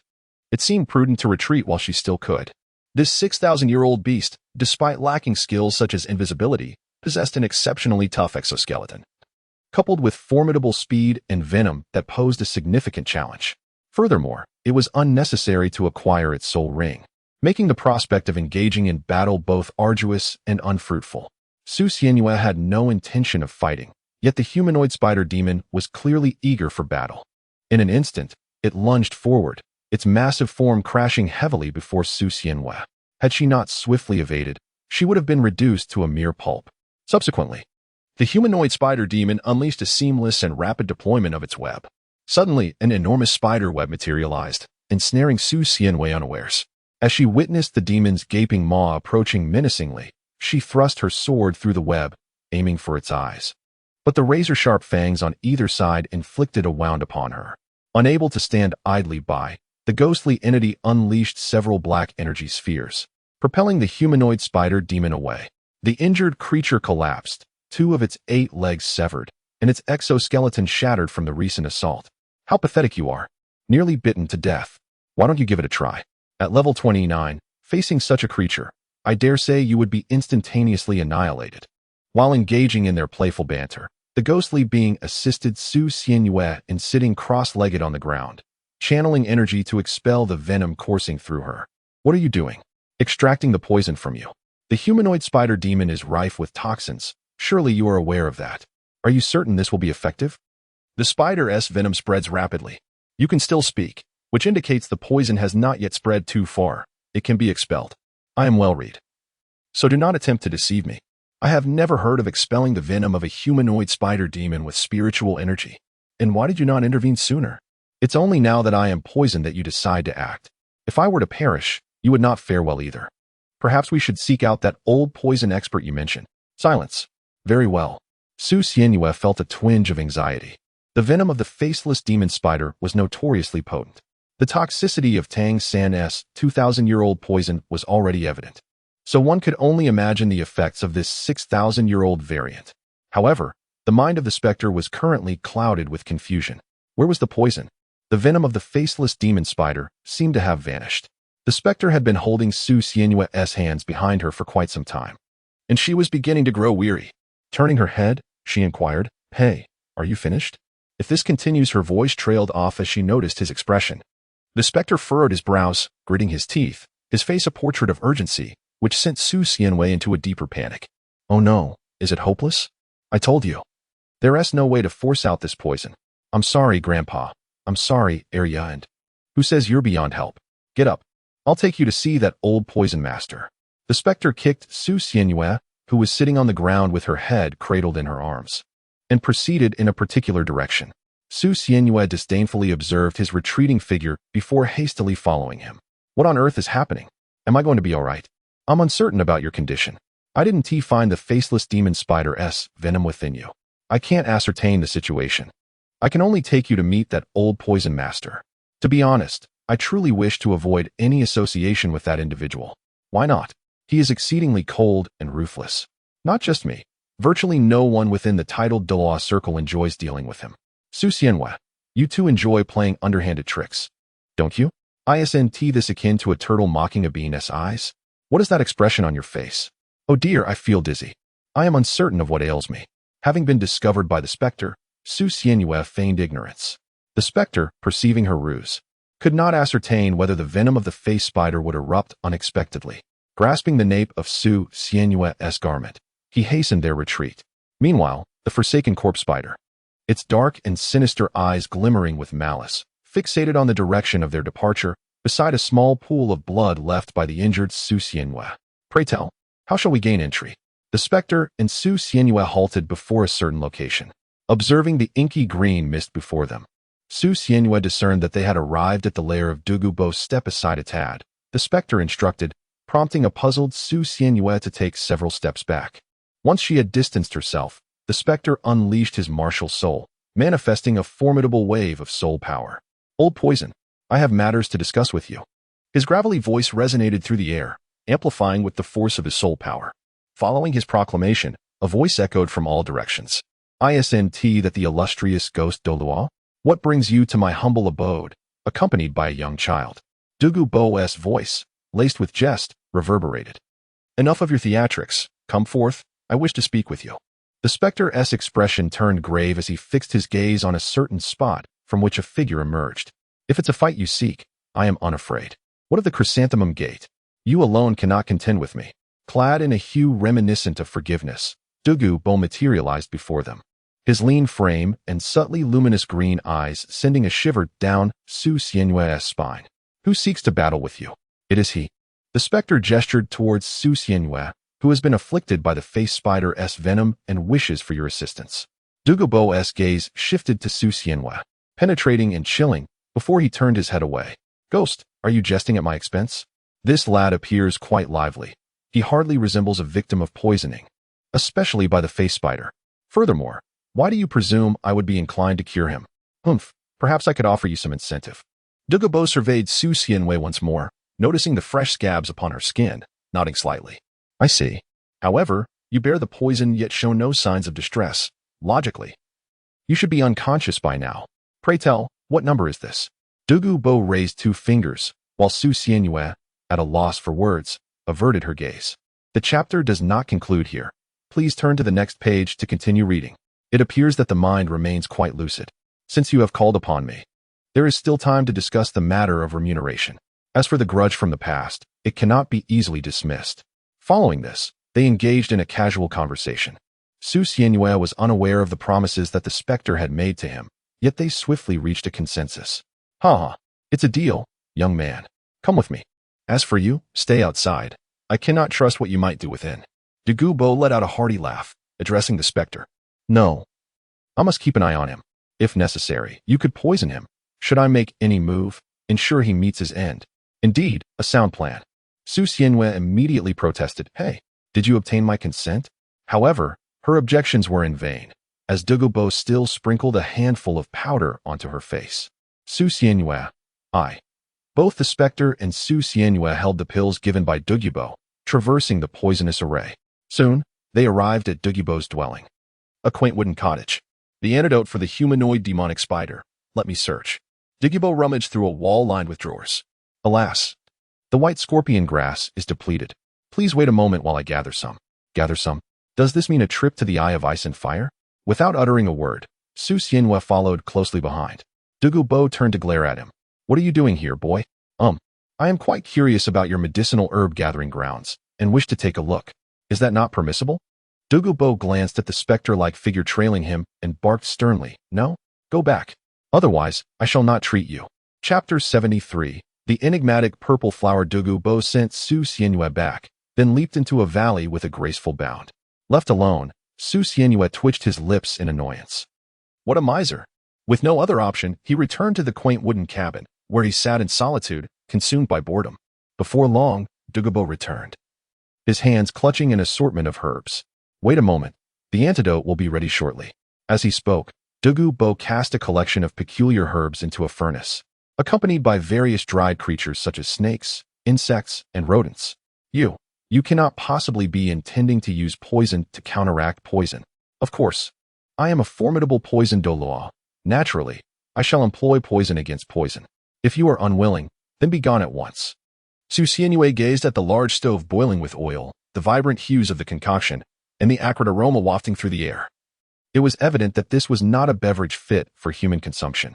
Douluo observed Su Xianhua, who was pinching her nose and appeared both curious and hesitant, and chuckled, Do not be deceived by its unappealing appearance. In truth, the taste is slightly better. No, it is even less palatable. Before long, the thick mixture reached its desired consistency, and Douluo ladled a bowl of it, presenting it to Su Xianhua. Hurry and drink it. Do not forget our agreement. Ghostly spirit. The ghostly spirit disdainfully clicked its tongue and turned away, saying nothing further. Su Xianhua still held that bowl of dark, viscous paste, her expression one of nausea, as if she were on the verge of retching but unable to do so. This is sesame paste. This is sesame paste. This is sesame paste. Su Xianhua continuously hypnotized herself, trembling as she tilted her head back to take a sip. A pungent taste reminiscent of aged, foul socks erupted in her mouth, leaving her feeling as though her lips were no longer her own. Is it too much to ask for a flavorless and odorless concoction? Su Xianhua heaved with dry heaves, while Douluo busied himself with his alchemical furnace. It would require several types of herbs to create a tasteless and odorless potion. Are you willing to pay? Douluo revealed a vindictive smile. No, you are capable of doing this. Then why? You get what you pay for. Enough with the chatter. Drink the potion and leave quickly. Do not disturb me. Douluo began to usher them out, while the ghostly figure also pulled Su Xianhua, intending to depart. Drink the potion and hurry away. Su Xianhua, cradling the potion in her hands, stared vacantly at the gelatinous substance within, lost in thought. Su Xianhua? Su Xianhua. I understand now. Huh. What is it? The ghostly figure called out to Su Xianhua twice, prompting her to spring to her feet. What have you realized? Quickly drink the potion and go outside. Yet, Su Xianhua disregarded him and ran to Douluo. Senior Poison, do you have any herbs that assist in cultivation? I am willing to purchase them. Douluo continued tidying up the various vials and containers from his recent concoction. Herbs that aid in cultivation? How would I know about such herbs? Go away and do not bother me. Please, don't be like that. It's all right if you don't know. I do. So just take me to your herb garden and let me select some. They hold no grudge against me. And I can simply agree not to oppose you in the future. At this moment, Douluo lifted his gaze, scrutinizing her from head to toe. All right then. But you may choose only one. Can't I select more? Don't even think about it. Under the persuasive entreaties of Su Xianhua, I finally secured the privilege to select a singular herb from the celestial garden. Fortunately, Douluo lacked discernment, unaware of the preciousness of the herbs within his medicinal sanctuary. Otherwise, he would not have acquiesced so readily. Regrettably, our lack of familiarity, coupled with my own ignorance of herbal lore, precluded me from emulating Tang San's approach of treating him in exchange for a coveted herb. The Spirit Hall, too, maintained a cordial distance from Douluo, for had they chosen to intervene, they would have seized the opportunity without hesitation. The thought of so many extraordinary herbs ultimately benefiting Tang San, while I could only choose one, was rather disheartening. The audacity to attempt herbal cultivation in this place, when the Spirit Hall could acquire any herb with ease, was incomprehensible. As Gui Mei and Su Xianhua followed Douluo into the herb garden, they were surrounded by an abundance of exquisite flora, yet Gui Mei, equally uninformed, could not recognize a single specimen. Alas, if only old Zhu were present. He possessed a far greater understanding of such matters. Su Xianhua paid no heed to the specters, wandering amidst the flora and foliage with an air of self-absorption. This, unfamiliar, that, equally unrecognizable. The herbs surrounding her appeared to transcend her understanding, presenting myriad forms she had never encountered before. Soon, they arrived at a hot spring where pale blue and fiery orange hues intertwined. The duality of ice and fire was evident. No wonder she had detected the odor of rotten eggs moments ago. Indeed, it was the scent of sulfur. Su Xianhua gazed wide-eyed at the two-colored spring water converging into a taiji pattern before her. Most striking were the two opposing plants flanking either side. Well, have you made your choice? Urged Douluo, yet Su Xianhua had yet to decide which one to select. Do not rush me. I am still contemplating, she replied. As Su Xianhua pondered, an extraordinary sensation suddenly enveloped him, prompting him to lift his head abruptly. There it was again, that same feeling. This intense sense of attraction had already rewarded him twice before, and its resurgence now indicated that something truly splendid awaited him not far away.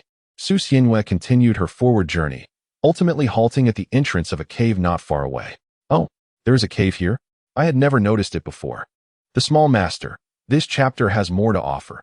Please turn to the next page to continue reading. The subsequent content is even more thrilling. Douluo gazed at the modest cave, expressing his admiration. This location is rather remote, and Douluo had never visited it before. The cave, standing at a height of 1 meter, required one to crawl inside, where the very thing enticing Su Xianhua awaited her. Without hesitation, Su Xianhua dove into the narrow, damp cave, which, while humid, was not unpleasantly so and devoid of sludge. As she crawled further, darkness enveloped her, rendering her sightless. However, after some distance, a faint purple glow emerged in her vision. At last, she reached a spacious area where a strange purple flower stood gracefully, radiating a soft violet luminescence. Was it a spider lily? Outside, the specter and Douluo awaited, when suddenly, a faint, distant shriek echoed from afar, imperceptible to ordinary ears, yet unmistakable to their tidal Douluo senses. Trouble arose, and had breached the entrance. Go on, together. It's difficult for me to handle a that can penetrate my poison array alone, Douluo insisted, for typically, even Soul Douluo would hesitate to confront his poison traps. The audacity of such a beast suggested formidable strength, causing Douluo considerable concern. If he were to engage the beast and suffer mutual harm, those two could easily take advantage of the situation. The specter, however, declined. My task is to ensure Su Xianhua's safety. Really now, I can forego the reward for the herbs. Hurry and follow me. That lad is safer in the cave than we are out here, Douluo urged, unable to wait any longer. He grasped the specter's collar and began to pull her along, but she broke free and, after a moment of contemplation, decided to accompany him. As they departed, Su Xianyue emerged from the cave. I found, huh? Where is everyone? I just heard voices. Hello? Sawasti Ka meanwhile. The specter and Douluo arrived at the location where the had intruded. Found it, right there. Following Douluo's indication, they beheld a massive spider, cloaked in a shroud of black mist, rampaging furiously. Chapter 74, Tang San. Here as some extra fuel, a pitch-black spider was heedlessly dismantling Douluo's poison array. And upon noticing the two, it let out a roar and lunged toward them, its colossal form hurtling like a missile. They dodged just in time, gaining a clearer view of the creature. Was this a human-faced demon spider? Had it mutated? How had it come to be in such a state?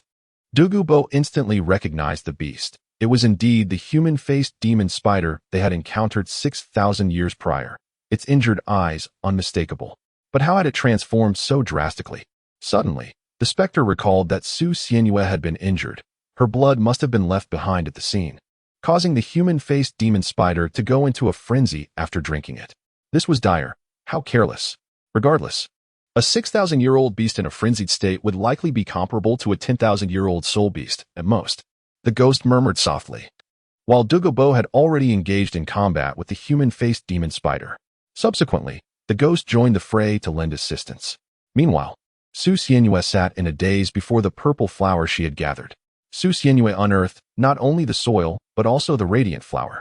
The question of how to absorb it perplexed her. Should she consume it directly? Lacking any knowledge of medicinal practices, Su Xianyue was troubled by how to utilize this exquisite blossom. However, her attention was inadvertently drawn to the other celestial herbs surrounding her. So many wondrous herbs. And yet they would be a bargain for Tang San. What a pity. While contemplating how to absorb the flower, Su Xianyue suddenly had a bold thought and turned her gaze towards those celestial herbs. Su Xianyue unsheathed her sword and approached the nearest celestial herb. With her first soul skill, the curse of the feather, a feather descended upon the herb, and as Su Xianyue focused her intent, the feather astonishingly transformed into an energy form that penetrated directly into the celestial herb. Well, I wonder if this curse will transfer.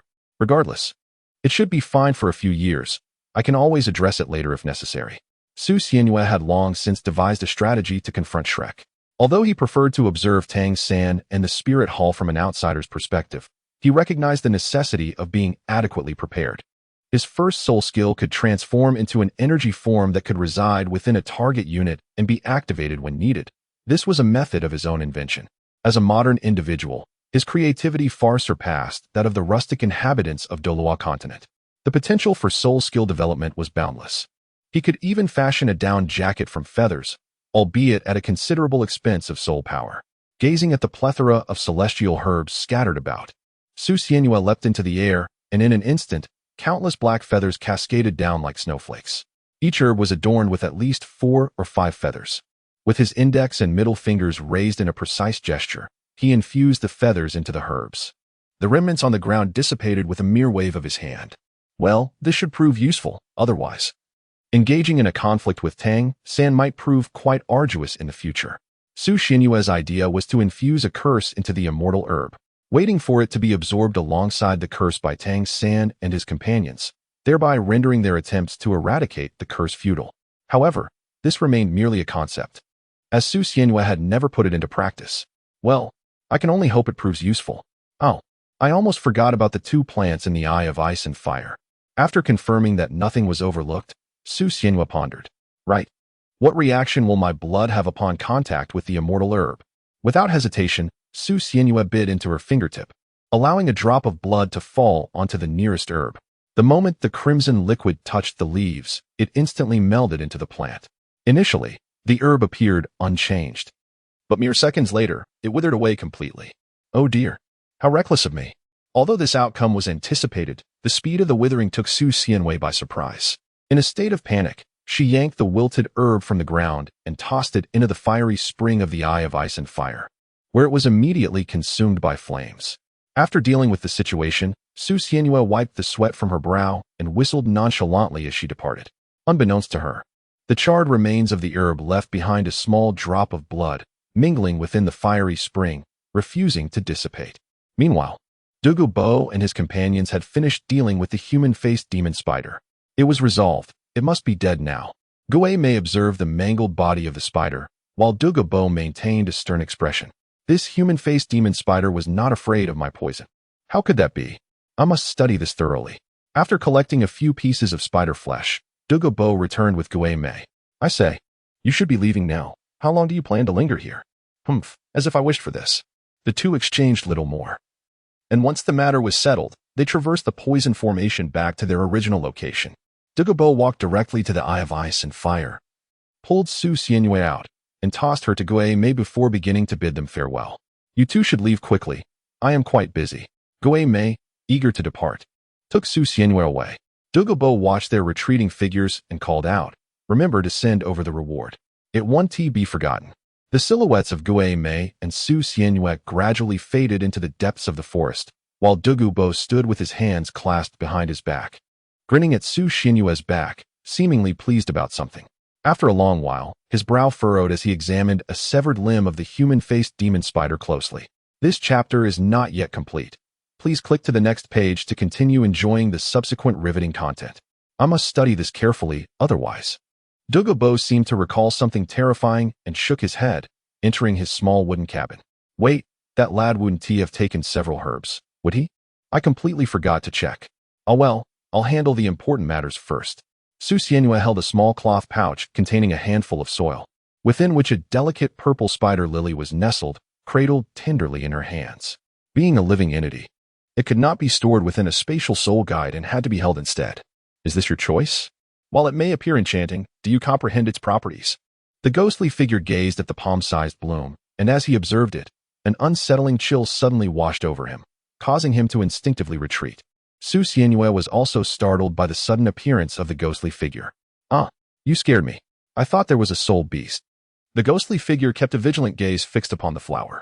I sense a dangerous aura emanating from this thing. Are you certain you wish to consume it? Su Xianyue glanced at the flower in her hand. However, apart from a profound sense of longing, she felt nothing else. Naturally, she was at a loss as to how to absorb it. Otherwise, she would have done so already. Simply consuming it did not seem feasible. Perhaps she could take it home and brew it into tea? Each mystical herb possesses its own unique method of utilization. And with Su Xianyue's ignorance, she feared that reckless application might lead to waste. Perhaps she should consult old Ju, for he would surely possess the knowledge. The specter gazed at the flower, pondering to himself, such a terrifying bloom could hardly be ordinary. It seemed likely that it was a rare treasure. Who would have imagined that Douluo possessed such a remarkable item? The violet flower continued to emit a faint purple glow, appearing particularly enchanting amidst the darkness of night. Su Xianyue occasionally cast glances at it, her heart filled with perplexity as she pondered why she felt such an irresistible attraction to this flower, reminiscent of the allure she experienced when acquiring her soul ring from a soul beast. Could it be a soul ring? Chapter 75. The mysterious purple Miyu flower. They did not linger for long and proceeded directly towards their original path, with the carriage halting in the city of Tiando. The distance from here to Tiando City was not great, and there were no small towns nearby the Sunset Forest, leaving them no choice but to stop within the city itself. Tiando City. Qianrenshu, it must be here, right? Should I go take a look? Never mind. There is nothing much to do anyway. Su Xianyue and Qianrenshu shared a cordial relationship, yet their time together was merely a fleeting few days, and she found herself missing her. Stop wandering aimlessly. Let us return. After locating the carriage and the driver at the inn, the duo set forth without delay. After what felt like an eternity of travel, my goodness, we have finally arrived. I nearly suffocated in that carriage. Upon her arduous return to the spirit hall, Su Xianyue intended to rest for a moment, but was promptly seized by Guei. First, let us clarify the matter of that flower you hold. Could you not allow me a moment's respite? Why not take the flower and inquire yourself, while I catch up on some sleep? Guei turned back, forcing a smile. Don't even think about it. You shall keep that. It seemed Guei harbored a disdain for the flower, while Su Xianyue reluctantly accompanied her to the residence of Yuguan, in a sprawling estate adorned with a plethora of vibrant blossoms. The gentle spring breeze stirred a cascade of petals. Yuguan was humming a tune while watering the plants. Upon sensing their presence, he turned to face them. Ah, little Mei, what brings you to my abode today? And look who has accompanied you. Oh, Yuguan greeted them with playful banter, but his expression shifted to one of astonishment upon noticing the flower in Su Xianyue's hand. Surely, it cannot be. Halt. Do not bring that in. What is the matter? Su Xianyue placed the flower she held at the entrance and stepped inside. Do you recognize that flower? Gui Mei pointed towards the flower at the door, glancing at the visibly alarmed Yuguan. If I am not mistaken, that is the fabled and most terrifying flower. The purple mysterious fright flower. Where did you acquire it? Yuguan's face was marked with panic, while Gui Mei and Su Xianyue exchanged bewildered looks. Observing their expressions, Yuguan's furrowed brow remained unyielding. I have encountered it in ancient texts. It is said to possess the power to strip away life and soul. Prolonged exposure to it causes any living being's essence to be directly siphoned away, transforming into its sustenance. Shouldn't such a flower be extinct? Where did you obtain it? Su Xianyue wore an expression of newfound enlightenment, her mouth agape. Oh, it truly is akin to a knife grazing one's posterior. In that case, this flower seems rather suitable for me. Suddenly, a voice interrupted. Hey, Su Xianyue, you aren't contemplating consuming it, are you? I strongly advise against it. If something were to go awry, it could spell disaster. Yu Eguan, observing Su Xianyue's demeanor, quickly discerned his intentions and urged him to reconsider. It's fine. How could anything possibly happen? I'm heading back now. As Su Xianyue prepared to depart, both Gui Mei and Yu Eguan swiftly seized him by the arms. This substance is exceedingly perilous. You cannot be serious about ingesting it. If you must, you ought to consult the Pope first. She is your mentor, and her approval is imperative. Su Xianyue, in front of Bibidong's room. Teacher, are you there? What is it? Bibidong suddenly appeared from behind Su Xianyue, blocking the sunlight that shone upon him. Su Xianyue turned her head, gazing at Bibidong beneath the sun, and raised the flower in her hand. Teacher, may I absorb this flower? Do you agree? Su Xianyue spoke directly, while Bibidong gazed at the flower in her hand, her previously icy gaze faltering momentarily. Is this the Zimi Yofu flower? Where did you procure it? Oh, I obtained it when I visited Douluo to obtain an antidote, and casually asked for it. However, that Douluo did not recognize its worth, mistaking it for an ordinary herb. He. Su Xianyue wore a shrewd expression, while Bibidong maintained a serious demeanor, her brows furrowed in contemplation. Xianyue, you would be wise to dispose of that. It is exceedingly perilous. I am aware of that, yet my intuition insists that it is remarkably suited for me. You are aware, master, that my instincts have always proven to be remarkably accurate. Bibidong regarded the impassive Su Xianyue, then glanced at the flower in his hand, closing her eyes in deep thought. Very well. I shall remain on standby. Should any danger arise, I will intervene. Sounds good. As for the method of absorption, Su Xianyue had a notion in mind. Since this flower evoked sensations akin to those of soul rings, he resolved to utilize his spiritual power to absorb it as one would with a soul ring. In the chamber of Su Xianyue, he sat cross-legged upon the bed, preparing to absorb the essence before him. Standing in front of him was Bibidong, with the enigmatic Yu Eguan positioned behind her. Your Holiness, must we truly allow Su Xianyue to absorb this? Yu Eguan could not restrain herself from speaking, yet Bibidong remained silent, merely shaking her head in response. Meanwhile, Su Xianyue closed his eyes, attuning his spiritual energy to the gently swaying purple flower of the other shore that danced before him. In Su Xianyue's perception, the radiance emanating from the flower continuously converged upon him, enveloping him in its luminous embrace. This is advantageous. Overjoyed, Su Xianyue promptly commenced the formal process of absorption. Within the line of sight of Bibidong and the others, the flower's glow gradually dimmed, and then a white soul ring emerged from its stamen, floating towards Su Xianyue and circling around him. A soul ring? Has this flower transformed into a soul beast? For a plant to evolve into a soul beast, it must first awaken its intelligence and possess a fundamental level of wisdom to actively absorb soul power. However, most plants lack this innate gift. A sapling may grow into a towering tree without necessarily becoming a soul beast. This chapter is not yet complete. Please turn to the next page to continue enjoying the captivating content.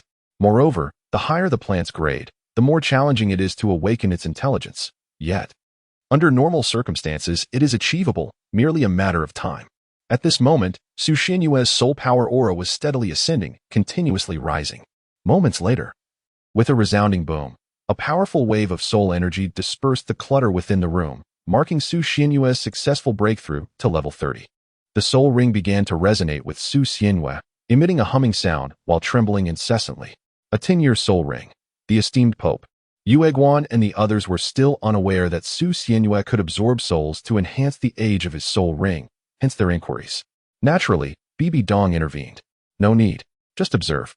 Yueguan and the others ceased their chatter and quietly watched Su Xianyue before them. The gusts generated by the humming and vibrating soul energy flowed around them. And Bibi Dong, witnessing the spectacle, couldn't help but feel a premonition stir within her. This soul skill should be remarkably powerful. Meanwhile, a group of individuals, comprising men, women, and children, arrived in Tiando City. Hey, Xiaojiang, where's the Tiando Royal Academy? It's not marked on the map, Flandre remarked, scrutinizing the map in his hands, perplexed by the absence of any indication. Yu Xiaojiang cast a glance at him. How would I know? You call yourself a dean, yet you exhibit no leadership whatsoever. Hey, I cannot overlook that comment. What do you mean, call myself a dean? I am one indeed. Lao Zhao, are you aware of this? Zhao Wujie and the other Shrek teachers shook their heads. At that moment, Ning Rongrong sprang forth. I know. I visited the Tiando Royal Academy before. Follow me. Chapter 76. Before long, the group reached the foot of the mountain where the Tiando Royal Academy was situated. This is quite a mountain, Flandre exclaimed, gazing at the towering peak. Several buildings were faintly visible atop the mountain, though most were obscured by trees. The entire mountain is part of the Tiando Royal Academy, and the surrounding forest and lake are also under its jurisdiction, Ning Rongrong explained, leaving Flandre feeling somewhat embarrassed as he blinked. Nestled by the mountains and beside the water, this is indeed a splendid place. Yet, even within the realm of academia, disparities abound. A retort from Yu Xiaojiang. Ahem, what are we discussing? Let's enter. The fare within should be quite satisfactory, and it is indeed mealtime. Quick, quick. Flandre hastily diverted the conversation, striding inside. However, trouble soon followed in their wake. What are you doing? Stand there. A group of teenagers, clad in uniforms and brimming with arrogance, approached, loudly proclaiming their presence. Undoubtedly, they were the Avalanche crew. Flandre stepped forward, courteously extending a greeting. We are from Shrek Academy, here at the invitation of your Tiando Royal Academy to engage in an exchange of knowledge. Might you kindly guide us? Though the words were polite, the raucous shouts from the others were somewhat irksome. Avalanche and his companions surveyed the weary newcomers, their lips curling into disdainful smiles. You country bumpkins dare to speak of learning? I reckon you must have crawled out from some back alley as beggars. Scram, or we shall resort to violence. No sooner had the words left their lips than a lightning-quick figure sprang forth, sending Avalanche hurtling backward. If you're not here to guide us, then do not obstruct our path. Tang Sen retracted his fist, his violet eyes locking onto the others. The flunkies, momentarily stunned by the sudden turn of events, glanced between Avalanche and Tang San. Do you know who we are? Do you know who he is? How dare you? Before the sycophant could finish his sentence, Tang San delivered another punch, sending him flying. The others, initially paralyzed by shock, quickly regained their composure. You dare to strike? Brothers, let us kill him. Just as Tang San prepared to retaliate, a hand landed on his shoulder. Turning, he found Yu Xiaojiang shaking his head. Meanwhile, Dai Mubai and his companions swiftly dispatched the brash nobles. Tang San was about to act again, but Yu Xiaojiang and Flandre held him firmly in check. Little San, take a deep breath and remain calm. At that moment, Tang San's eyes were ablaze with fury and savagery, but after Yu Xiaojiang's counsel, he began to regain his composure. Phew, I am fine now, teacher. Only then did Yu Xiaojiang and Flandre release their grip. Little San, control yourself. Your father is not here, and creating trouble would be most unfortunate. Tang Hao had departed when Tang San and the others were preparing to head to Tiando City, and his whereabouts were unknown. After the noble youths had been subdued, a robust voice rang out. Stop! What are you doing? Upon hearing this voice, the noble youths rushed over, wailing for assistance. Teacher's son, you must stand up for us. This group is trying to invade the academy, and when we tried to stop them, they attacked us. Just look, His Highness Avalanche has been beaten to this state. However, that individual rushed over to examine the unconscious Avalanche, administered some medicine, and then approached them. Who are you, and why did you take action? Flandre inquired. He continued, your student was initially arrogant, while we, from Shrek, were merely engaging in civil discourse, yet they responded with harsh words. Pray tell, why would we resort to violence? Upon hearing the name Shrek, the previously displeased expression on the man's face transformed into one of utmost respect. Are you from the Shrek Academy of Soto City in the Barak Kingdom? Please, follow me. He gestured for them to proceed and instructed the students, take Avalanche to rest. Subsequently, he led a few individuals away. After taking the healing medication, Avalanche, initially intended to be escorted for treatment, awakened shortly thereafter. Phew, you nearly frightened me to death. Luckily, I used a defensive soul tool. Boss, were you feigning death? You scared me. Avalanche, irritated, delivered a slap to him. Feign death? Such a harsh term. This is called tactical deception. I planned to ambush them, but who knew teacher's son would arrive so swiftly? Avalanche stood up, brushing himself off, gazing in the direction they had departed. This group is remarkably formidable, yet I cannot allow this grudge to go unavenged. I must seek out my imperial uncle. Let us see how they remain here. One of the lackeys appeared somewhat reluctant. Your Highness, this may not be wise. Not wise? What do you mean? If I do not avenge a grievance, does that not undermine my status as a wayward prince? Ah, I may have spoken too freely. Meanwhile, the members of Shrek were admiring the surrounding scenery. The air here is quite pleasant, although the students' qualities leave much to be desired. It serves as a splendid place for retirement. Haha, I'm glad you all enjoy it, they converse casually, listening to Qin Ming's introduction as they unwittingly approached the college's committee, where three elderly gentlemen stood quietly. After a brief self-introduction, the main event commenced. This child must be Tang San. I have heard of you. You are quite the prodigy. Tang San politely responded, I am unworthy of such a title, just. Suddenly, he felt the air around him becoming dense, as a tremendous soul power pressure enveloped him. Is this pressure a test? Very well, let it come. Rather than using his soul power to resist, Tang San relied solely on his physical strength, eager to discover his limits. Oh, it appears that the pressure of level 30 was an underestimation. The oppressive pressure continued to escalate, and before long, it had reached the formidable level of 40. Tang San could no longer restrain himself and unleashed his martial soul for defense, yet he appeared to be in considerable distress. The pressure gradually subsided, seemingly indicating a desire to relent. However, Tang San shouted, I can endure more, please proceed. Jilin gazed at Tang San with surprise, but his admiration outweighed it. Well then, let's continue. The soul power steadily climbed, eventually reaching the level of 45. Suddenly, the 8 spider lances erupted forth, causing the 3 soul Douluos to spring from their seats in astonishment. Is this an external soul bone? Yu Xiaojing stepped forward to express his gratitude. Thank you. Jilin's soul Douluo. Now, this child's soul bone has fully integrated with him. Oh, I can still take it, please continue. Tang San's declaration interrupted their conversation, even as they struggled to maintain their composure. His muscles subtly swelled, a testament to the arduous training he had undergone. You wish to continue? Young man, are you? Jilin regarded him with concern, yet there was a glint of ferocity in Tang San's resolute gaze. You possess a fighting spirit, but, sigh, let us proceed. Clearly moved by his determination, Jilin intensified the pressure. Be cautious, this is the pressure of level 50.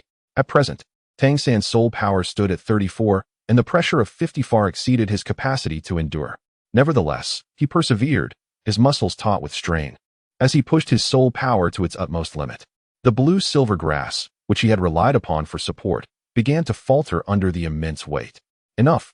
This child has surprisingly withstood the pressure of 55. Jilin and the others marveled as they watched Tang San, propped up and gasping for breath, rising from the ground. Chapter 77. Su Xianyue's third soul skill. Having endured the pressure of 55, Tang San had now opened his meridians, significantly enhancing his physical prowess.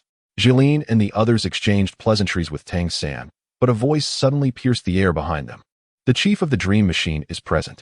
Without a doubt, Xuesheng had arrived with Douluo to support Xuebing. Your Highness, what brings you here? Xuesheng swept past them, addressing the dream machine with urgency. How can the Academy allow this group of unknown origins to enter freely? As the two sides debated, Tang San noticed a pair of icy eyes fixed upon him. Turning to meet the gaze, he found himself locked with Douluo's green eyes. Are you Tang San? Douluo strode directly before Tang San, seemingly intrigued by him for reasons unknown. May I inquire, esteemed sir, who you are? The elder replied, I am Douluo, and it is said you have dispelled the poison afflicting my granddaughter. In combat, you exhibit a reckless abandon for your own life.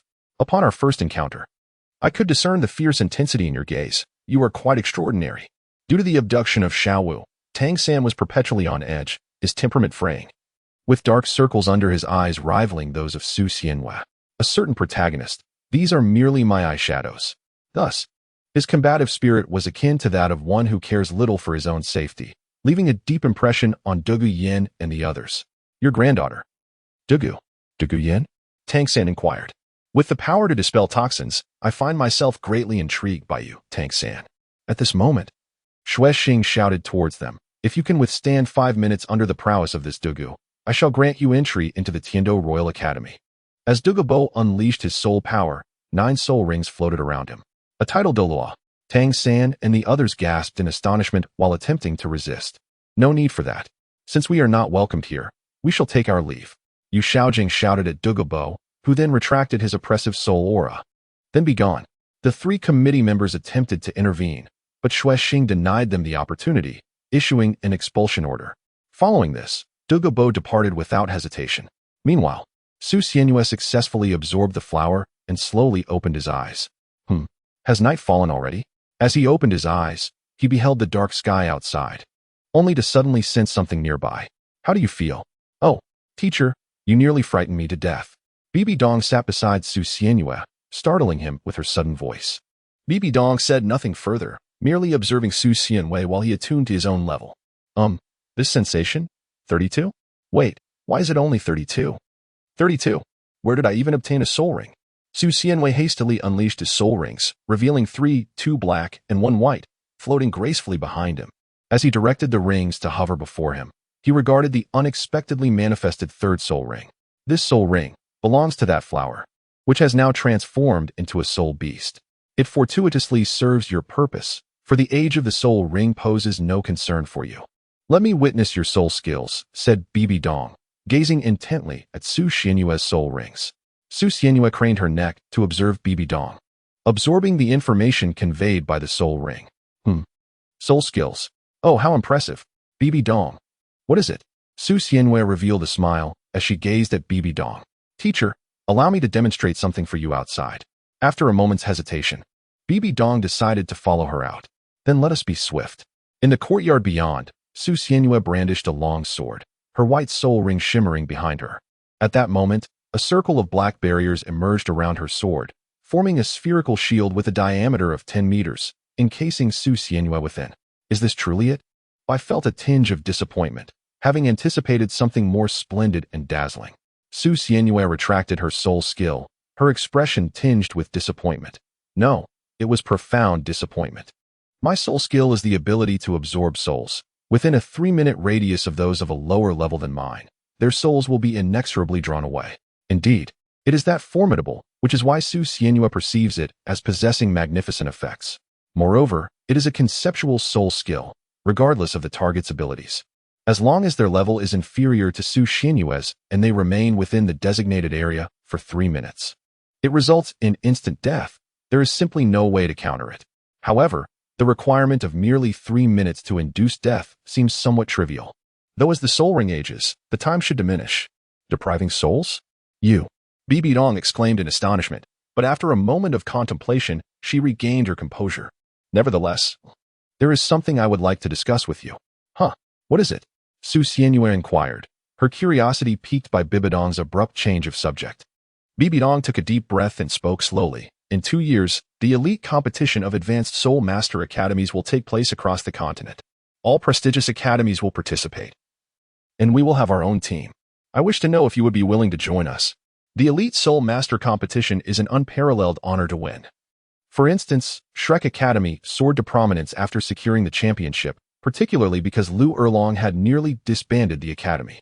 The sheer volume of applicants was overwhelming. Well, I suppose participating would be fine, just as a form of amusement. However, do you truly have such confidence in me, teacher, to allow me to partake in such a competition? Su Xianyue felt a twinge of curiosity regarding why Bibi Dong insisted on participating in the competition. However, intrigued by this curiosity, she acquiesced. I have immense confidence in you. The mere fact that you managed to draw with Yin is commendable, not to mention the array of skills you possess.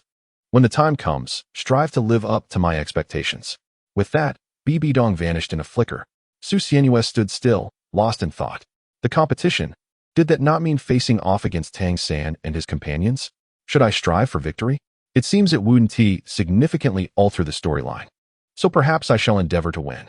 The soul bones obtained from the tournament may hold little value for Tang San and his group. After all, The halo of the protagonist remains with them. Without these soul bones, they might still encounter others.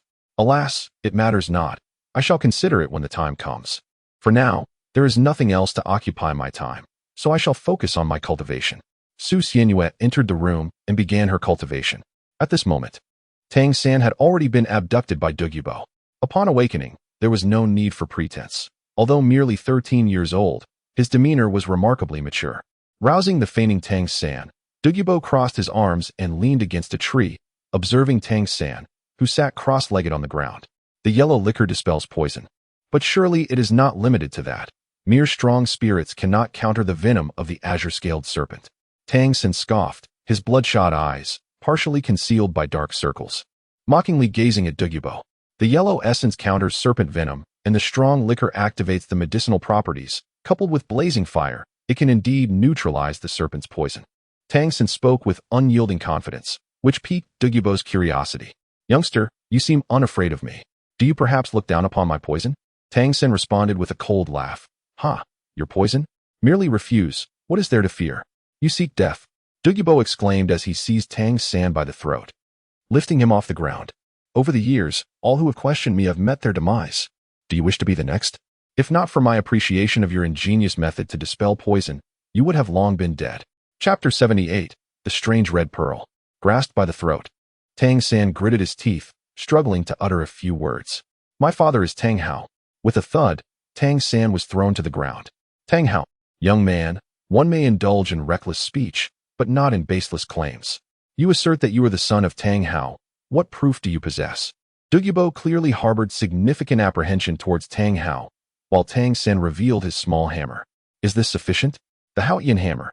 If that madman Tang Hao were to discover that I had killed his son, I would have to flee with Yan Yan. However, as long as I am not discovered. Thus, Douluo concluded that he could not afford to let Tang San live. As he spoke, a swirl of green mist coalesced in Douluo's hand, and with a flick, it lunged toward Tang San. Yet, Tang San remained undaunted, a smirk gracing his lips. Even if I perish, it matters not. Your prideful poison will soon accompany me. The toxic mist abruptly halted, mere inches from its target. What nonsense are you spouting? My poison could never harm me. I have lived 78 years and have always poisoned others. Never have I been harmed by my own poison, not even by myself. Observing Douluo's unstable emotions, Tang San's smile grew ever more sardonic. He is agitated. He is agitated. Let me inquire. On rainy days, do you not feel an itching sensation in your sides, which gradually intensifies, manifesting twice at noon and midnight, lasting a full hour? Furthermore, at the witching hour, do you not experience a piercing pain atop your head, yet you claim you are not poisoned? Tang San's words darkened Douluo's expression, for he had struck a nerve. It is no exaggeration to say that only I can cure your poison. Now, do you still wish to kill me? With a resounding thud, a formidable pressure of soul power enveloped Tang San, though it did not linger for long. Enraged and humiliated, Douluo crossed his arms and regarded him with disdain. So, what do you desire? He asked, his tone dripping with arrogance. Taking a moment to regain his composure, Tang San glared at Douluo. What about your attitude? Is this how you treat someone you seek help from? But then again, your demeanor reveals your lack of refinement. I am genuinely curious how you have managed to survive for so long. The severity of your poisoning is beyond what soul power can suppress. As Tang San spoke, Douluo's face displayed a myriad of colors, clearly agitated. You insolent brat, continue with your arrogance, and I will take you down with me. Douluo threatened. Oh, then come at me. I doubt your beloved granddaughter will be long in following us. I wouldn't mind having company on the road to the underworld. Tang San's words struck a sensitive chord with Douluo very well. You possess courage. I admire that. Follow me. Douluo utilized his soul power to transport Tang San towards the Eye of Ice and Fire. Upon arrival, Tang San's eyes sparkled with wonder at the sight before him. Now I understand why you, old monster, have lived for so long. You occupy such a treasure. Treasure? Let us set that aside for now. I do not believe you can cure my poison. You must first prove it to me. Prove? Very well.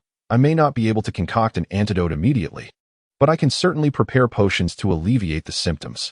Douluo regarded the confidently smiling Tang San, then closed his eyes in contemplation. All right. Since you are Tang Hao's son, I will trust you this once. You may utilize my herbal garden, but if you do not produce an antidote within a day, I will take my family and flee, ensuring your demise. With that, Douluo waved his sleeve and departed.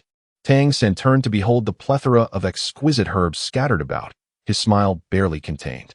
That old monster possesses the eye of ice and fire. No wonder he clings to life so tenaciously. Allowed to use it. Haha. Filled with excitement, Tang Sen rushed to gather herbs, stuffing the precious ones into his storage soul guide. As he harvested, he arrived at the springs of the eye of ice and fire. Upon seeing the two herbs growing at either end of the spring, he trembled with anticipation. Octagonal Shinbin grass, fiery apricot blossom. These two celestial herbs, though both highly toxic, possessed opposing attributes that could counterbalance each other, allowing for perfect absorption. Heaven is aiding me. Employing a special technique, he harvested the herbs and eagerly stuffed them into his mouth. Tang San's body was overwhelmed by the extreme properties, with the two energies intertwining within him, resisting yet merging with one another. This is not sustainable. I will not last long like this. With these thoughts swirling in his mind, Tang San leaped and plunged directly into the confluence of the ice and fire yin-yang eyes. This leap marked a pivotal transformation in Tang San's future journey. The forging of his body through the interplay of ice and fire. My physique can be significantly enhanced, and I shall gain immunity to both ice and fire attributes, rendering me impervious to all toxins. Wait, what is happening? It seems that something has emerged within Tang San's body, as if conjured from thin air. My consciousness is becoming hazy. What is this phenomenon? As a disturbance ripples through his awareness, the protective soul power falters, leading to his garments being dissolved by the spring water. At this moment, it becomes apparent that his muscles are convulsing, his form contorting as if he is enduring some unbearable agony.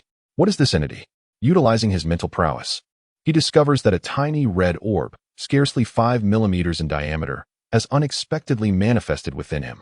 The energy radiating from this crimson orb unsettles Tang San's mind. Beyond the torment of forging his body, the primary obstacle arises from this very object. This chapter is not yet complete. Please turn to the next page to continue experiencing the enthralling narrative. I seem to sense power emanating from this object. An inexplicable surge of greed suddenly surfaces, compelling Tang San to begin absorbing it. His soul power becomes wild, and his mind feels increasingly filled by an unknown force, pushing his consciousness aside. No, this entity is far too perilous. I must cease at once. But can I truly stop? Tang San realizes that this entity is gradually encroaching upon his consciousness. If he does not devise a strategy soon, he will succumb to madness, either dissolving into the spring water or becoming a mere shell of his former self. Strategies. Eureka! The 8 spider lances burst forth violently, as Tang San strives to channel the chaotic energy towards them. If my body cannot withstand it, then this is the only recourse. The 8 spider lances, drenched in blood, undergo a transformation, twisting and growing in an unsettling manner. Simultaneously, Tang San absorbs a significant amount of this ferocious energy. Though his eyes remain closed, the whites of his eyes begin to darken.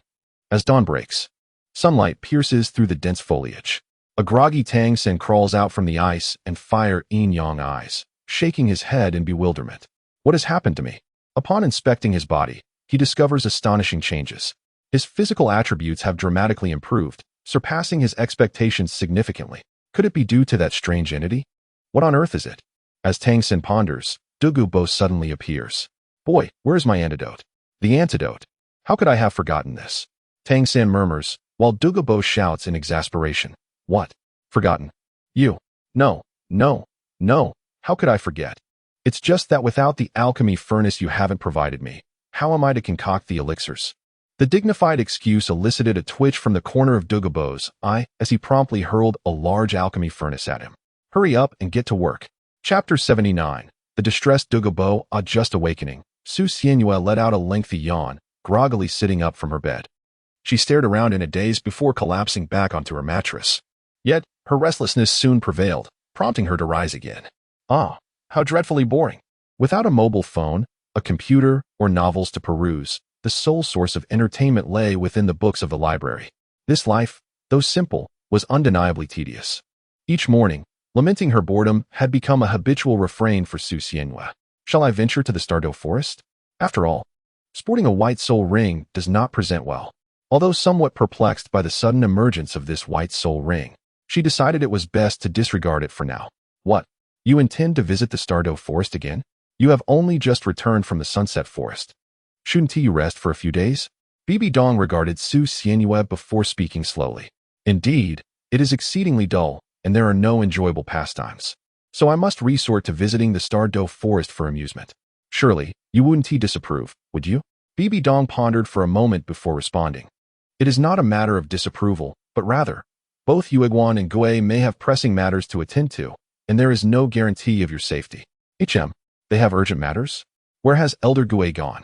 Yueguan is responsible for Hu Laiina's safety, and she has been away recently. But it is indeed curious where Gui may has ventured. He has gone to deliver a reward to Douluo. Wasn't that promised for your sake? I had forgotten about that. Wait, does that mean I am left unattended? Su Xianyue felt a wave of relief wash over him. Finally, he was free from supervision and could roam freely. However, after a moment's contemplation, he decided against it. Encountering a soul beast like the red-eyed night owl would be disastrous. Thus, he resolved to take his leave. Without a bodyguard accompanying him, Bibi Dong would certainly disapprove of Su Xianyue venturing outside, a fact he was well aware of. So he chose not to linger. Alas, he would have to retreat to the library. How dreadfully dull. Meanwhile, in the Sunset Forest, the phantom was swiftly soaring towards the location of Douluo, carrying the agreed-upon reward. This Douluo was truly greedy, demanding such items. Muttering to himself, he finally arrived before the poisonous formation. Old poison, your reward. Douluo descended slowly from the skies. Oh, has it arrived so promptly? The phantom retrieved a small pouch from his storage soul guide and tossed it to Douluo. As Douluo opened the bag to inspect its contents, he remarked, This is high-quality merchandise. You haven't tampered with it, have you? The phantom scoffed. Don't flatter yourself. It's already in your hands, the antidote. Su Xianyue still bore the poison inflicted by Douluo, a fact that the ghostly charm was well aware of. Otherwise, the Spirit Hall would not have been so compliant in dispersing their reward. Furthermore, the Spirit Hall had no means to neutralize Douluo's venom. While a tidal Douluo could withstand it, Su Xianyue was not afforded such protection. Once afflicted, there was no remedy. All right, I will give it to you. Douluo tossed him a pill and turned to leave, a smile perpetually gracing his lips, seemingly unceasing. The ghostly charm examined the pill in his hand, harboring concerns over its authenticity as an antidote, yet he had no choice but to place his trust in Douluo, if only momentarily. Douluo, I warn you. Should you dare to play tricks, the Spirit Hall will not let you off lightly. Douluo, upon hearing the ghostly charm's outburst, merely shook his head with a smile. Such fiery temper. Returning to the vicinity of the ice and fire yin-yang eye, Tang San was seated in meditation. Little monster, do take a look at this. Douluo waved a small pouch in front of him and then tossed it over. What? Are these the seeds of the 10-leaf? You don't even have these in your apothecary. Where did you procure them? Tang San marveled at the pouch of seeds, astonished. I acquired them from the Spirit Hall. Impressive, don't you think? Douluo replied with a smug expression. But, how did you manage to get them from them? With an air of pride, Douluo slowly explained. I neutralized the poison of the human-faced demon spider for a certain pompous individual, and, in exchange, I bartered with a rare purple herb. That individual appeared to be of similar stature to you, and while I am unfamiliar with that herb, it should be less valuable than the 10-leaf. At this revelation, Tang San's eyes widened in disbelief. What? You exchanged for a herb from the ice and fire yin-yang eye? Why are you so agitated? Douluo inquired, bemused. Tang San, naturally, was excited, for part of the flora surrounding the ice and fire yin-yang eye consisted of celestial herbs. Although the 10-leaf was indeed precious, it paled in comparison to certain divine varieties. If Douluo had traded for something particularly rare, it would be a significant loss. Quickly, tell me what the herb you exchanged was like.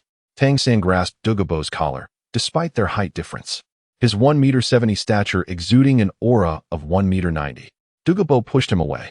All right, no need to be so worked up. I recall it was a purple flower, resembling the red spirit flower, and there was. Tang San began to piece together the information. A purple red spirit flower? Is it about this tall, glowing, and does it evoke a sense of heart-pounding when gazed upon for too long? He gestured as he spoke. And Douluo pondered for a moment before nodding. I cannot say whether it is heart-pounding, but it does match your description. It looked quite beautiful. Yet what use could the red spirit flower serve? The purple variant must be a mutation. Don't you think I've struck a good deal? This chapter has not concluded. Please click the next page to continue reading. Apart from the seeds of the 10-leaf rejuvenation, the Spirit Hall also assured that they would cease their pursuit of him, unless he acted with dishonesty. Contemplating this, Douluo felt an overwhelming sense of pride, his face adorned with a beaming smile. Meanwhile, Tang Xin gaped in astonishment, subsequently covering his forehead in disbelief. Old monster, you have suffered a tremendous loss. That is the purple, mysterious, terrifying flower, a rarity even among celestial-grade flora. What? Purple what flower? The purple, mysterious, terrifying flower. Legend has it that the red spirit flower can communicate with the realm of the deceased, but that is merely a myth. The purple, mysterious, terrifying flower, however, possesses that very ability. Not only have you incurred a great loss, but you are left with nothing but your undergarments. Douluo was rendered speechless, his lips trembling as he struggled to articulate a response, before exclaiming, "In my flower." He covered his face, tears of regret streaming down his cheeks. Tang Xin seized the moment to add insult to injury. While the 10-leaf rejuvenation is indeed precious, the majority of the herbs in your garden are far more valuable. Alas, you have fallen victim to your own ignorance. In frustration, Douluo let out a howl towards the heavens. Achuo? Have you caught a cold? Su Xianwei sneezed, wiped her nose, and touched her forehead. Alas, it is midday, time to feast. At the dining table, she gazed at the dishes before her, pondering the intricacies of life. Where should she go to pass the time? The city of carnage? No, it is still too early for that. Venturing there would likely lead to demise. The frozen north? That too would likely end in disaster. So where to go? The Douluo continent offers little assistance to Su Xianwei, as most places are fraught with peril, and she is not yet prepared for such challenges. Chapter 80. A toast to revelry. Days later, the enigmatic Gui Mei returned, accompanied by Yin and others. Upon hearing of their return, Su Xianwei promptly sought them out, as they were among his few cherished friends. However, it appeared that Yin was not in the best of spirits. In a tavern within the martial Soul City, Yin was indulging in copious amounts of alcohol, while Su Xianwei sat beside him at a loss for words. What on earth transpired? Why, upon your return, do you drag me into this drinking spree? Meanwhile, Yin lamented. Wu hic, I am utterly lost, Wu. Su Xianwei, so, what exactly happened, do tell. The usually proud and unrestrained Yin now resembled a heartbroken partner, drowning his sorrows in solitude, utterly devoid of his former demeanor. Because of my. Due to his recklessness, Xiao Nana and the others suffered some injuries. Although they were not severe, he has become the object of disdain. Yueguan suddenly appeared beside them, sipping his drink lightly. Upon hearing this, Yan's sorrow deepened even further. Su Xianwei sighed. This has happened more than once or twice. Little Nana and the others can hardly bear it, so they urged him to reflect on his actions. The Pope, feeling uneasy, asked me to come and take a look.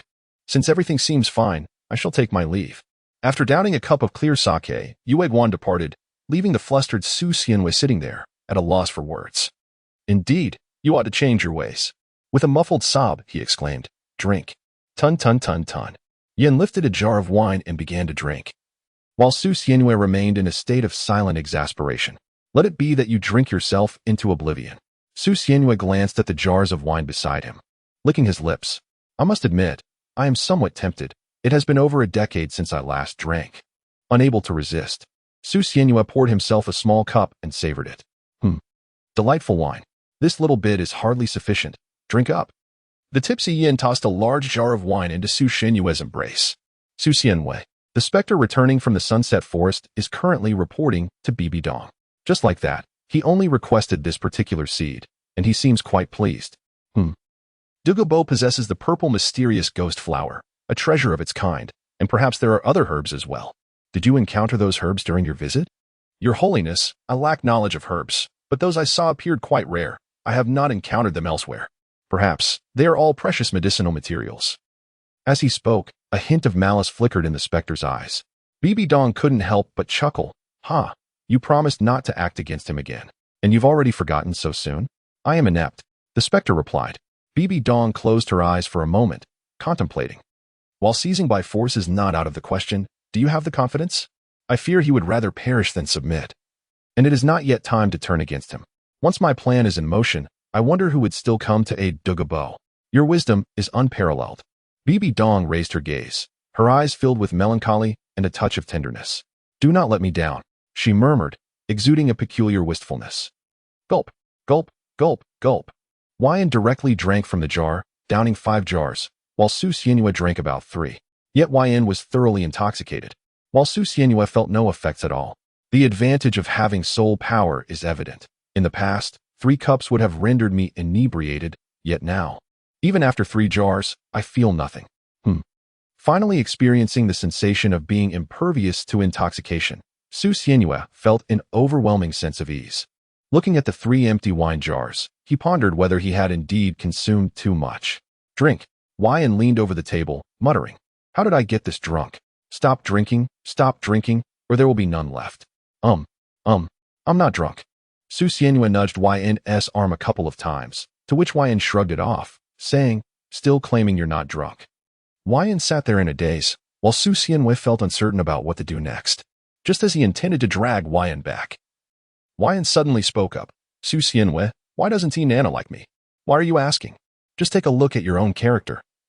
How can you even pose such a question?" The current situation resembled that of a college student advising a heartbroken roommate, feeling helpless yet compelled to counsel. "What character? I possess high talent, and I look decent enough. Why wouldn't she be interested in me?"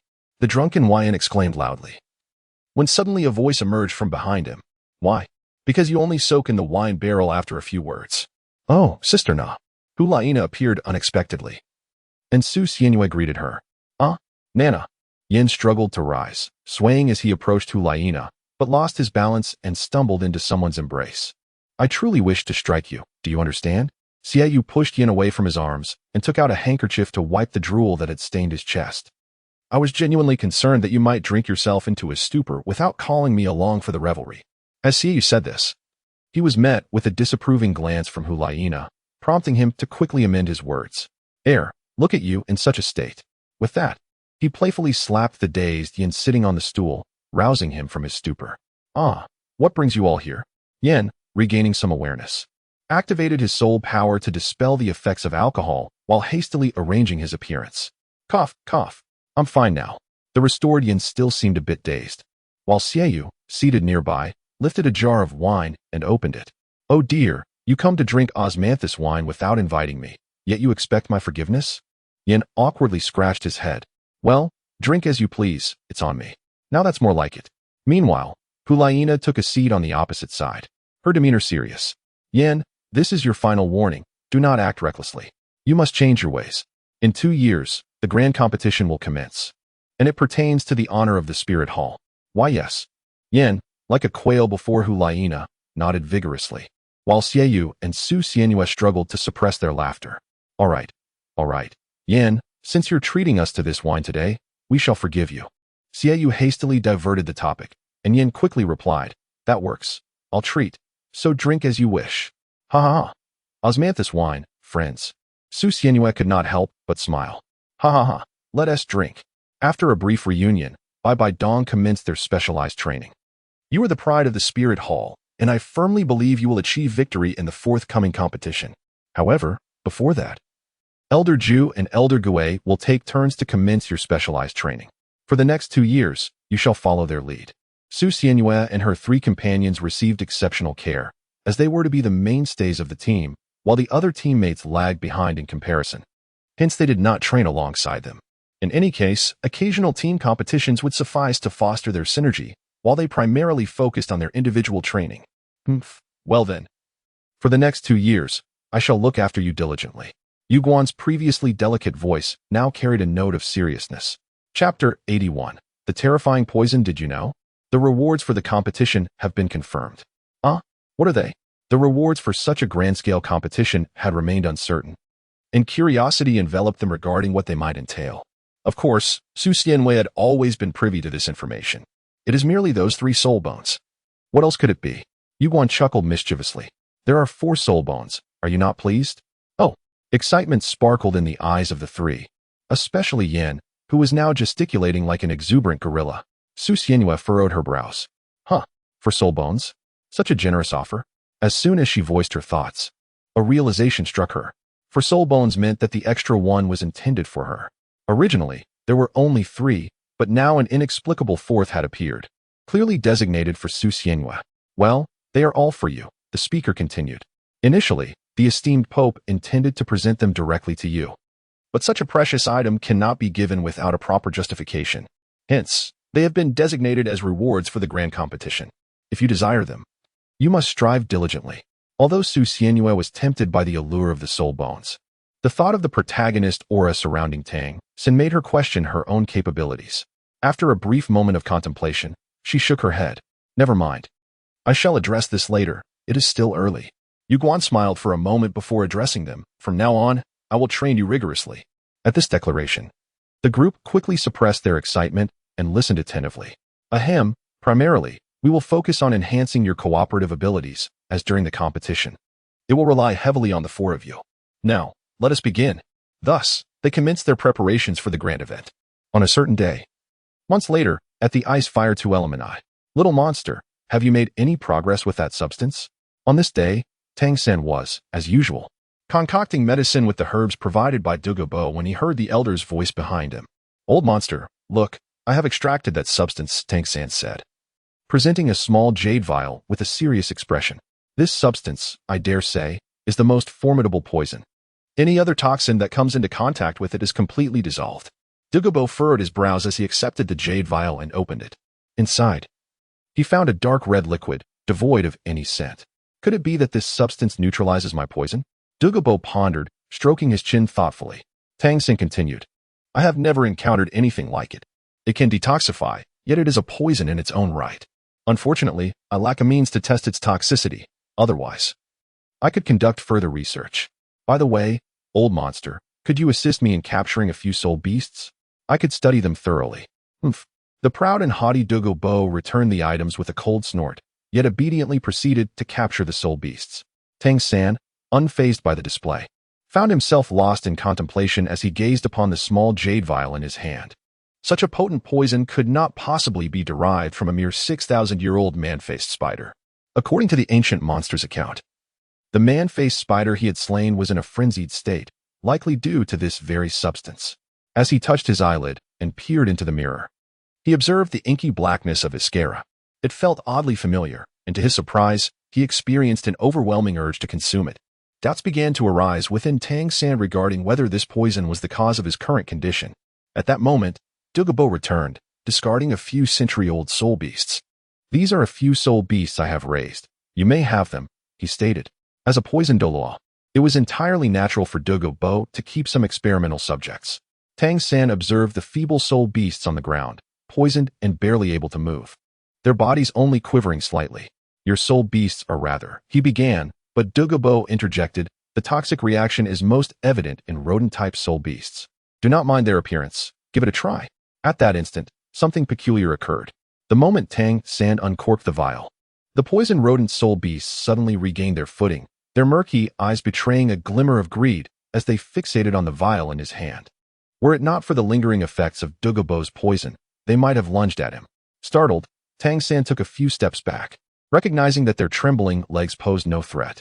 He extracted a drop of liquid from the jade vial and flicked it into the mouth of the nearest soul beast.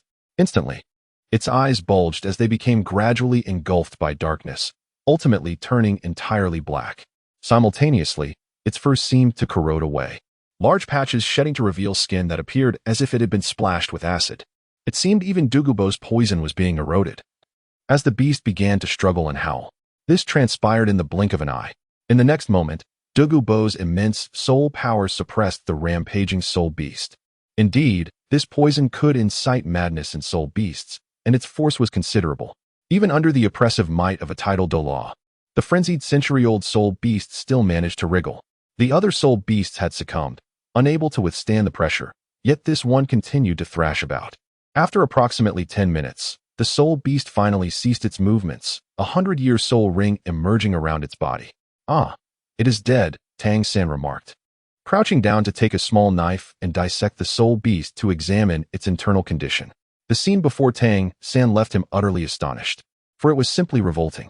All the muscle tissue was eroded, resembling a wasp's nest, soft, gelatinous, and oozing with a meager amount of foul blood that trickled slowly to the ground.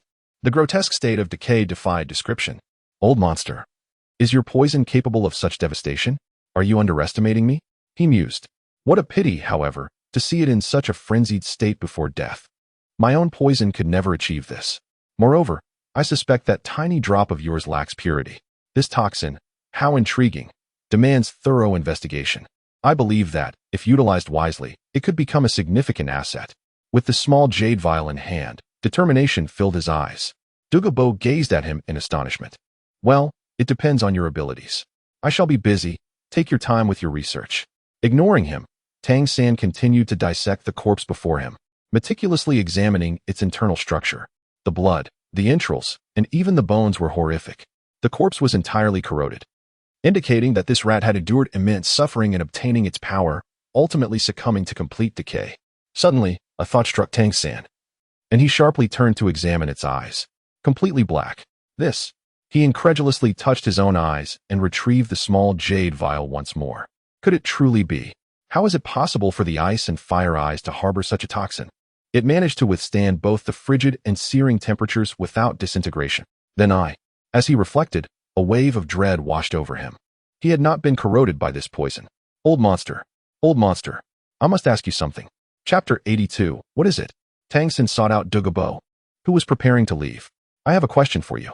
On the day you encountered the frenzied man-faced demon spider, did anything unusual occur with the ice and fire eyes, or did any suspicious creatures pass by?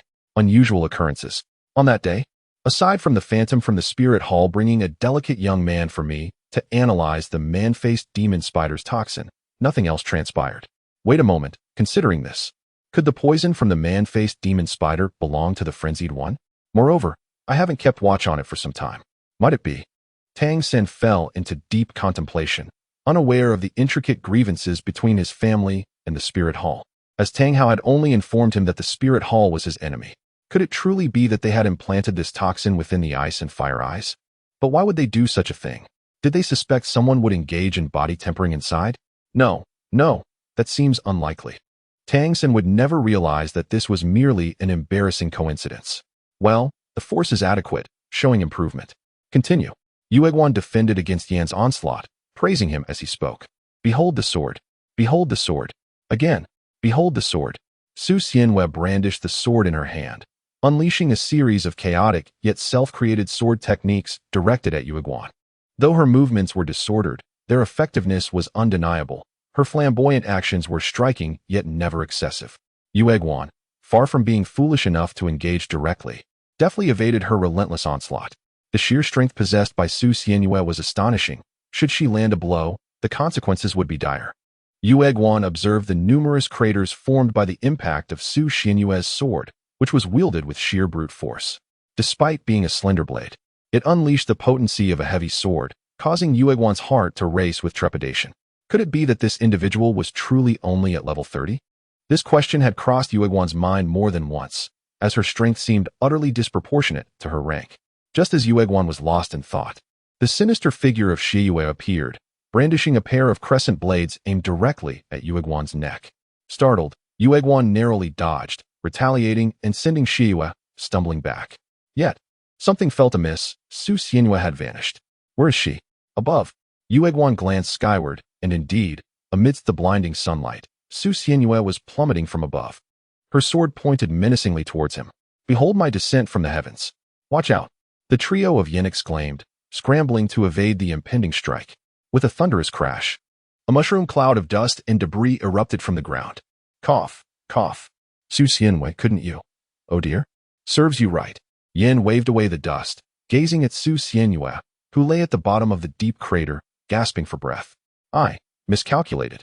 Su Xianwei struggled to utter these few words, signifying that she was still alive. Hey, Su Xianwei, are you all right? If you are, hurry and get up. Yueguan suddenly appeared beside her, prodding her gently with his foot. Su Xianwei abruptly rose to his feet, shaking his head and patting his body. Cough, cough, cough. Phew, I'm fine. He expelled the sand from his mouth, inspecting his own condition. Yueguan glanced at him and, upon confirming that he was unharmed, let out a sigh. I told you, refrain from employing techniques that you lack confidence in. Look at you, you nearly injured yourself again. But I'm perfectly fine now, right? Is today's training over? Su Xianwei wiped her face with the handkerchief handed to her by Hulaina and inquired about Yueguan. Yueguan looked up at the sky, where the sun hung brightly in the southern expanse, indicating that it was indeed midday. Ah, it's time for a meal. You are always so punctual with your meals. Let us disperse, she continued. Oh, I almost forgot. This afternoon, you all should rest well. Tomorrow morning, you will accompany me for training. Nana, as I mentioned before. Be well prepared. After saying this, Yueguan sauntered away. Going out again? How delightful. Su Xianyue let out a spontaneous cheer and departed with a few companions. I asked Sister Na, where are we headed this time? We are going to apprehend several wanted criminals, approximately 3 in number. Among them is a Soul Emperor and 2 Soul Kings. I surmise they are likely affiliated with the group we confronted previously. Yin nodded in agreement. Indeed, normally, such matters of fugitive apprehension do not require the intervention of our spirit hall. However, this presents an excellent opportunity for practical combat training. I had intended to bring you along last time, but you hadn't yet reached the 30th level, so I left you behind. During their previous drinking escapades, Yan's recklessness nearly led to disaster, but fortunately, Yueguan was there to assist. Growth through real combat is far more effective than in the soul fighting arena. If the intelligence is accurate, my brother and I's martial soul fusion technique should pose little challenge to that Soul Emperor. You two should be able to handle one each and keep the Soul Kings occupied, correct? As they chatted and devised their strategy, Su Xianyue became aware of their adversaries. The Soul Emperor possessed a blood-sucking bat martial soul, while the martial souls of the 2 Soul Kings were a bell and a sword. Their martial souls were particularly peculiar, especially the bats, which could enhance cultivation through blood. Hu Laina spoke eloquently, and Su Xianyue grasped the implications. Isn't that just an evil spirit master?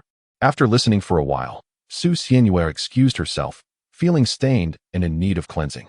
With no time to wait for bathwater prepared by the maidservants, she hurried to the lake outside the spirit city to wash. Leaning against the shore, her head resting on the soft grass, she gazed up at the azure sky. Her eyes still devoid of spirit. It had been some time since they last met. Why did she feel a pang of longing? Memories of foraging for bird eggs and catching little fish with Qian Renshua stirred an inexplicable sadness within her. In the serene forest lake, her solitary figure appeared particularly desolate. The following day, once everyone had gathered, they set off. Yueguan stepped gracefully onto the carriage. For this expedition, they had made ample preparations. Hu Laina was still checking her supplies on the carriage. Antidote, hemostatic, hydration. Yes, everything is in order. I understand the rest, but why the hydration? The others looked at Hu Laina, accustomed to her bringing skincare products on every outing. Yet they were puzzled by her inclusion of a hydration item this time. We are heading southeast, near the frozen forest, where the climate is arid. Of course. I must bring this. The frozen forest lies on the northern edge of the Tiando Empire, close to the periphery of the extreme north. A desolate expanse seldom trodden by human feet, thus becoming a refuge for fugitives. Their destination this time was the eastern side of the frozen forest, an even more remote locale. As the journey wore on, the tedium became unbearable for Yin, who began to strike up a conversation. Tell me, why don't we establish a place specifically to shelter these individuals? We could confine those troublemakers there, preventing them from disrupting the peace of ordinary citizens and saving the hassle of chasing them down. The others responded with skepticism. You think they would willingly go? They would still have to be captured, an ISNT that essentially a prison? Slander. They slander me. Chapter 83, The Emergence of the Target.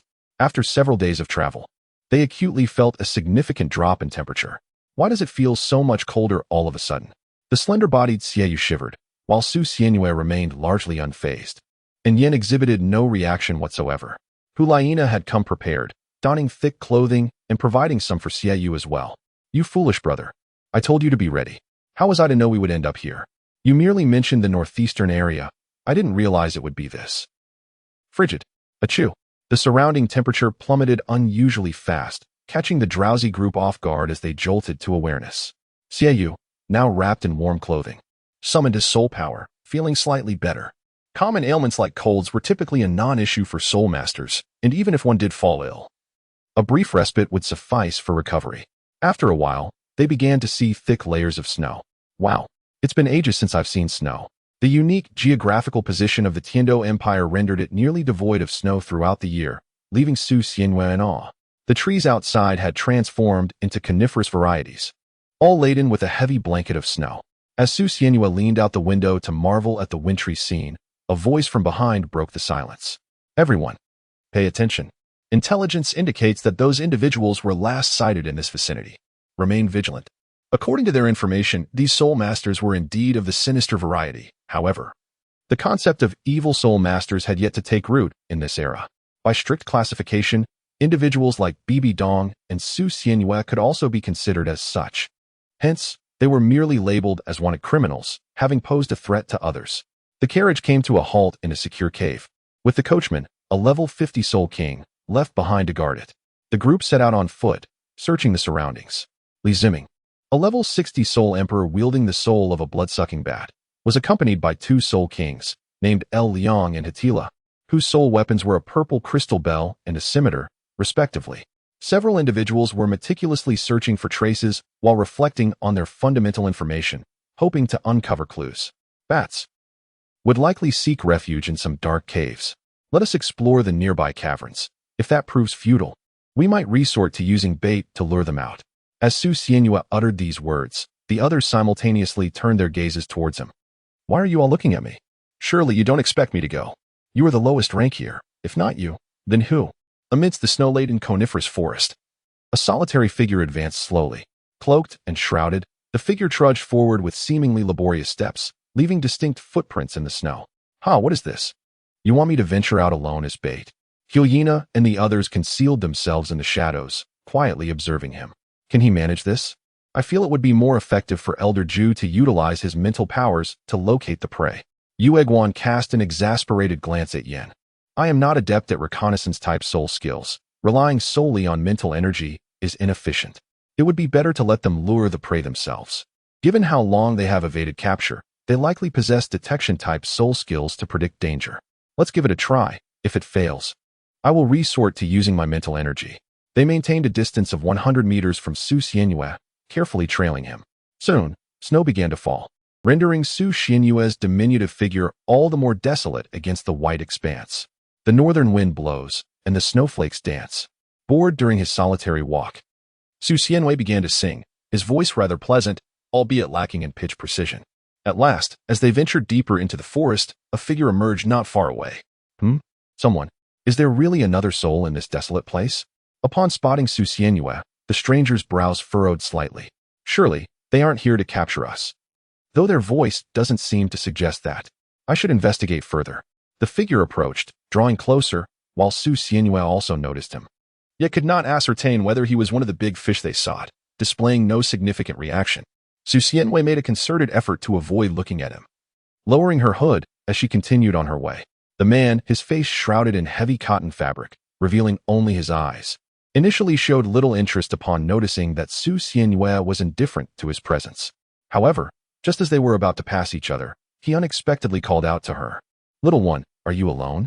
His voice was resonant, yet tinged with a hint of hoarseness. Su Xianyue turned her head and looked up at him, yet the hood still obscured his eyes. "Sir, is there something you need?" she inquired. "Oh, I merely wished to ask, in this frigid and snowy expanse, with no villages nearby, what brings you here all alone?" The man asked with a smile, his tone quite amiable. "Oh, wait, that is not right. Then, sir, what brings you here?"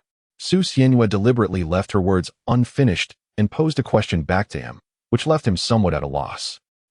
I have matters to attend to here, and what about you? Have you lost your way with your family?" "Well, one could say that," she replied. "Are you free, mister? I happen to be a bit lost as well. Is this the road heading south?" Su Xianyue pointed towards the direction he initially intended to pursue, and the man glanced in that direction, a subtle smile gracing the corner of his concealed mouth. "That path is not what it seems. How about this? I also plan to head south. Shall we go together then? It would afford us mutual protection." The notion of deliberately enticing a minor is bound to raise suspicions, thought Su Xianyue momentarily before acquiescing. "Very well, let us introduce ourselves. I am called Xiaoya. And you, esteemed sir?" "I am Hartla, a woodcutter." "Hartla? Ah, indeed. You are one of the wanted fugitives." Hartla regarded Su Xianyue, intending to say more, but suddenly, Su Xianyue pointed towards the sky ahead. "Look, dear sir.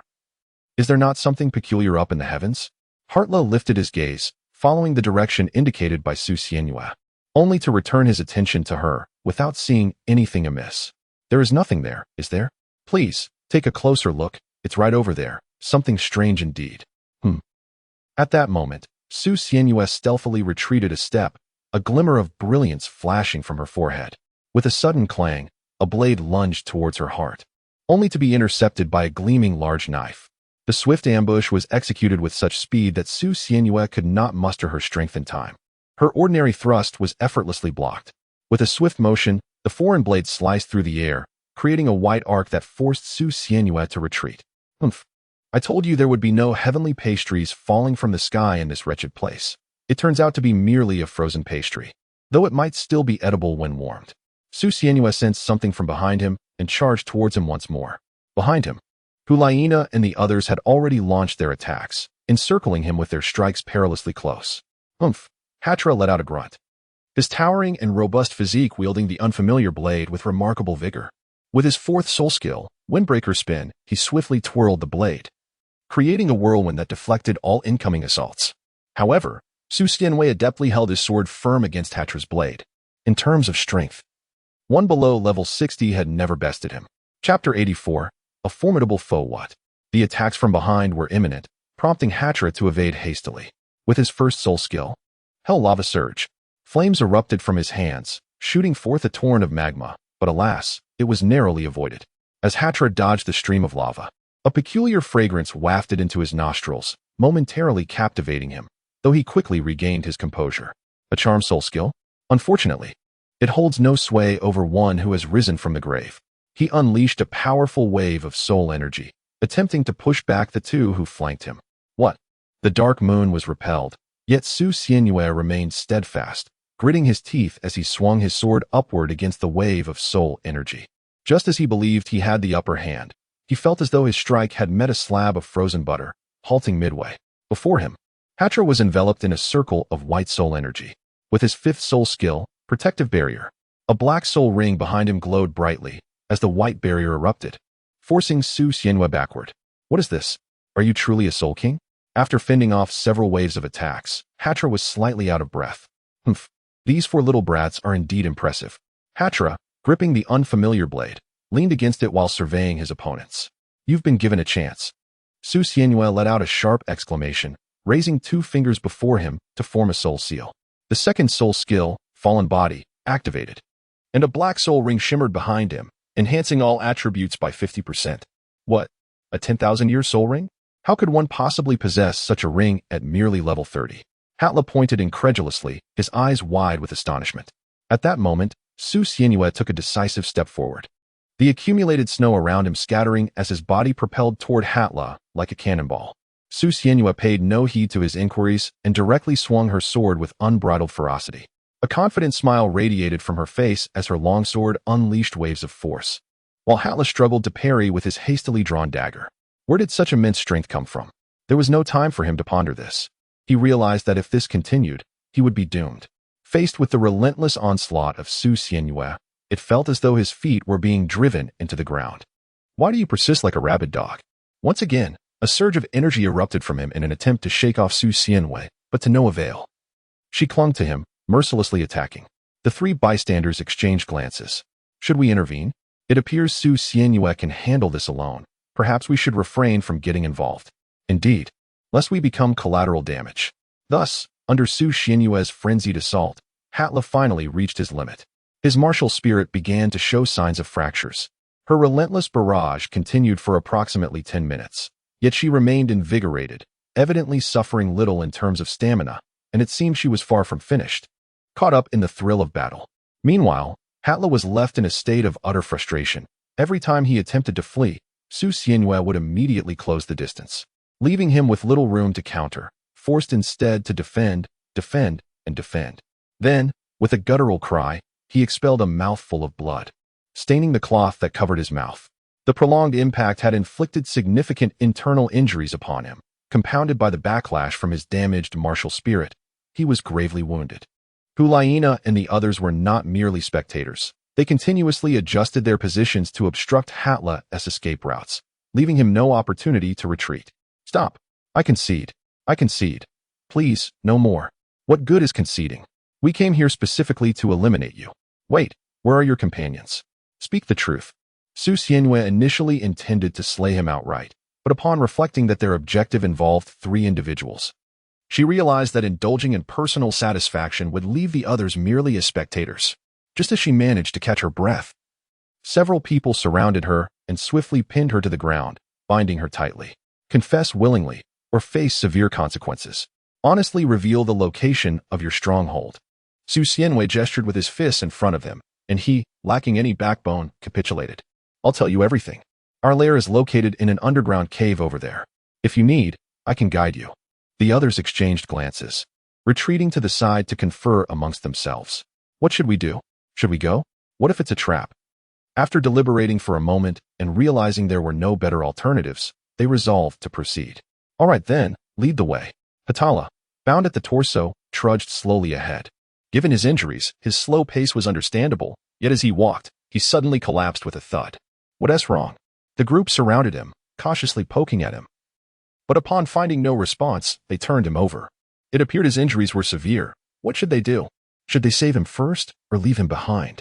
They still depended on him for guidance, and while they were contemplating their next move, an eerie ringing sound suddenly filled the air. Ding, ding, ding. The sound began with just a few chimes before accelerating in a bizarre rhythm. This sound is a psychic attack. Everyone cover your ears. Juliana quickly recognized it as a mental confusion assault, immediately sealing her ears with her soul power while turning to shout at them. However, it was too late. The mentally weaker Xieyu and Yin had already fainted, while Su Xianyue was slapping their faces. This chapter isn't over. Please click to the next page to continue reading. After a lengthy series of slaps, their faces were flushed, yet they remained unconscious. Alas, how useless. What should they do now? At this point, Juliana had blocked her ears, unable to hear Su Xianyue's voice, and closed her eyes, relying on her martial spirit to sense her surroundings. Juliana was primarily trained in mental power.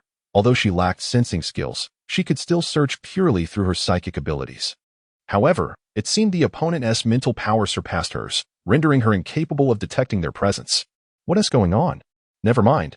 I'll just prepare for defense. She turned back to gesture at Su Xianyue, who found her motions a bit peculiar, but soon realized. Oh, right, covering my ears. Su Xianyue also covered his ears.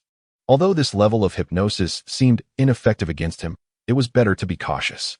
The two stood back to back, encircling the unconscious figures in the center. What to do? They were still unaware of their surroundings. After a brief moment, the sound of the bell ceased, indicating that the other had blocked their ears, rendering it ineffective. However, just seconds later, the bell chimed once more, though this time the tone appeared slightly altered, yet they remained oblivious to it. They maintained their vigilance. While Yin and Sheiyue, who lay on the ground, gradually rose to their feet. Sensing something amiss, the two instinctively distanced themselves, gazing at the still sleeping figures before them, who moved like puppets. Mind control? Corpse guiding from Xiangxi? Such thoughts simultaneously flickered in their minds, and now trouble brewed. They were on the verge of inciting a conflict among Su Xianyue and the others. Chapter 85. A fierce duel. Those under control truly resembled zombies. Observing the two before him, their movements stiff and relentless as they lunged forward to attack with ordinary biting motions, Su Xianyue hesitated to strike. Fortunately, their speed was not particularly swift, allowing him to dodge while remaining alert to his surroundings.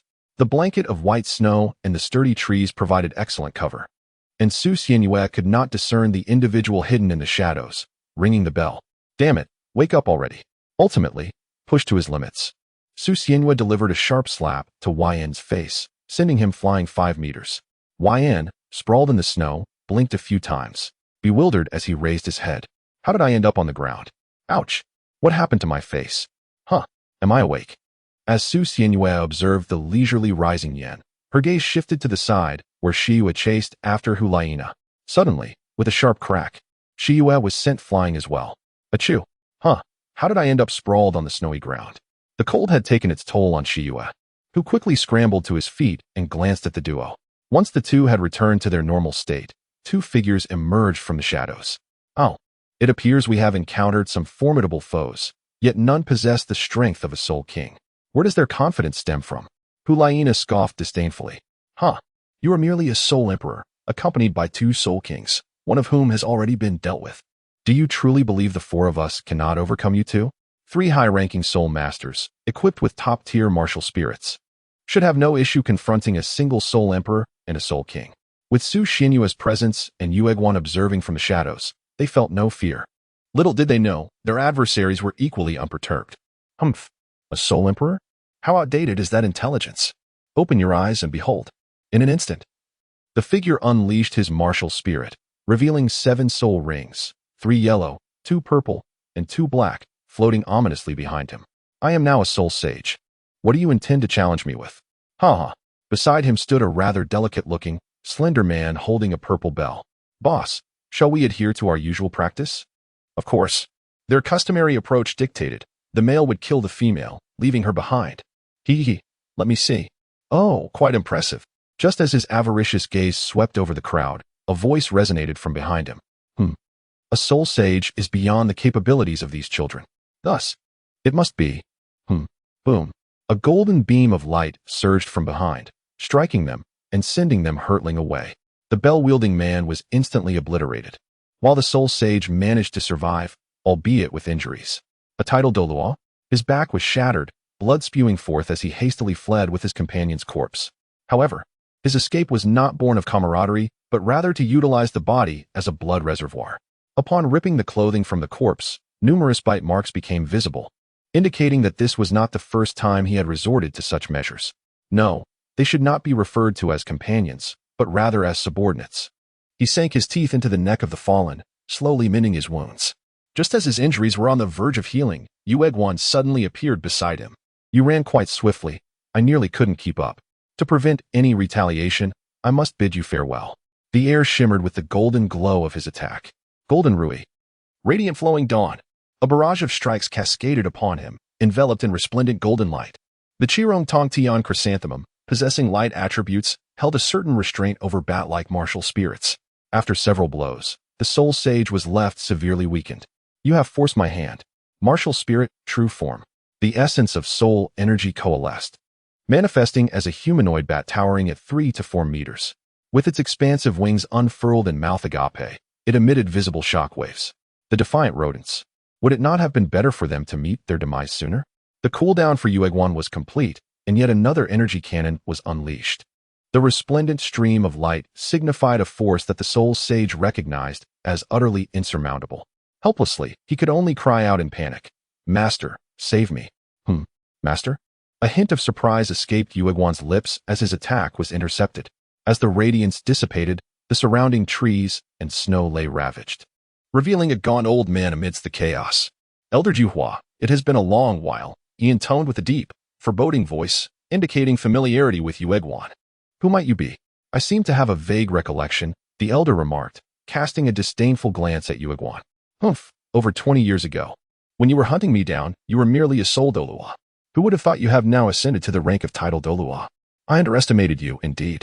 Yuegwan pondered for a moment, yet could not place the elder's identity.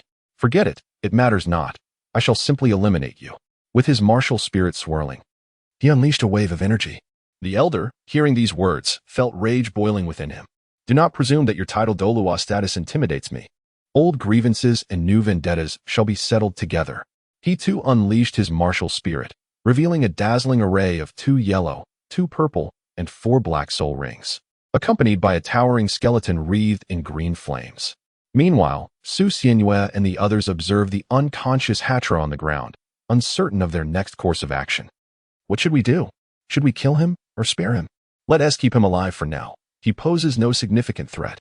Suddenly, a powerful wave of soul energy erupted in the distance, drawing their attention. Is Elder Juhua all right?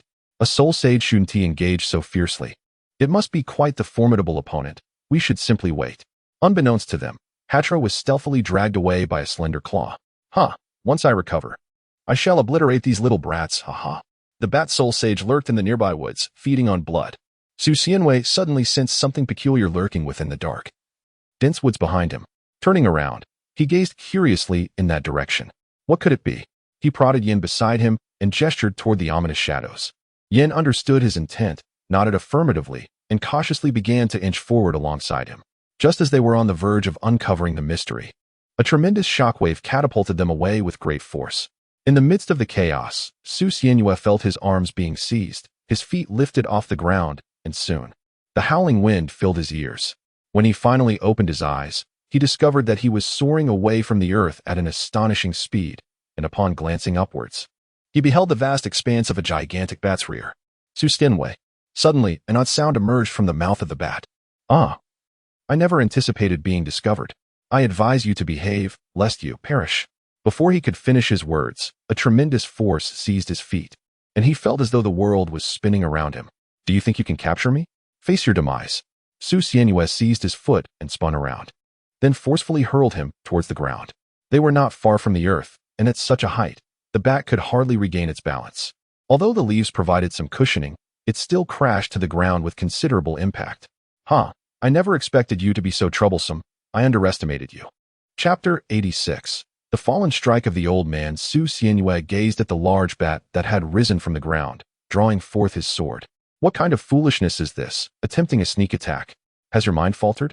The enormous bat paid no heed to Su Xianyue's peculiar words, flapping its wings and vanishing into the woods behind him. It fled? The sudden disappearance of the bat lulled Su Xianyue into a false sense of security. But soon after, the creature lunged out of the thicket. Goodness! Thankfully, my instincts are sharp. The massive claws of the bat clashed against Su Xianyue's sword, resulting in a stalemate until the blade finally inflicted a wound, prompting the bat to retract its claws. Oomph! The bat emitted a cold snort and once more vanished into the forest. The woods were dense and layered, typically a hindrance for flying soul beasts.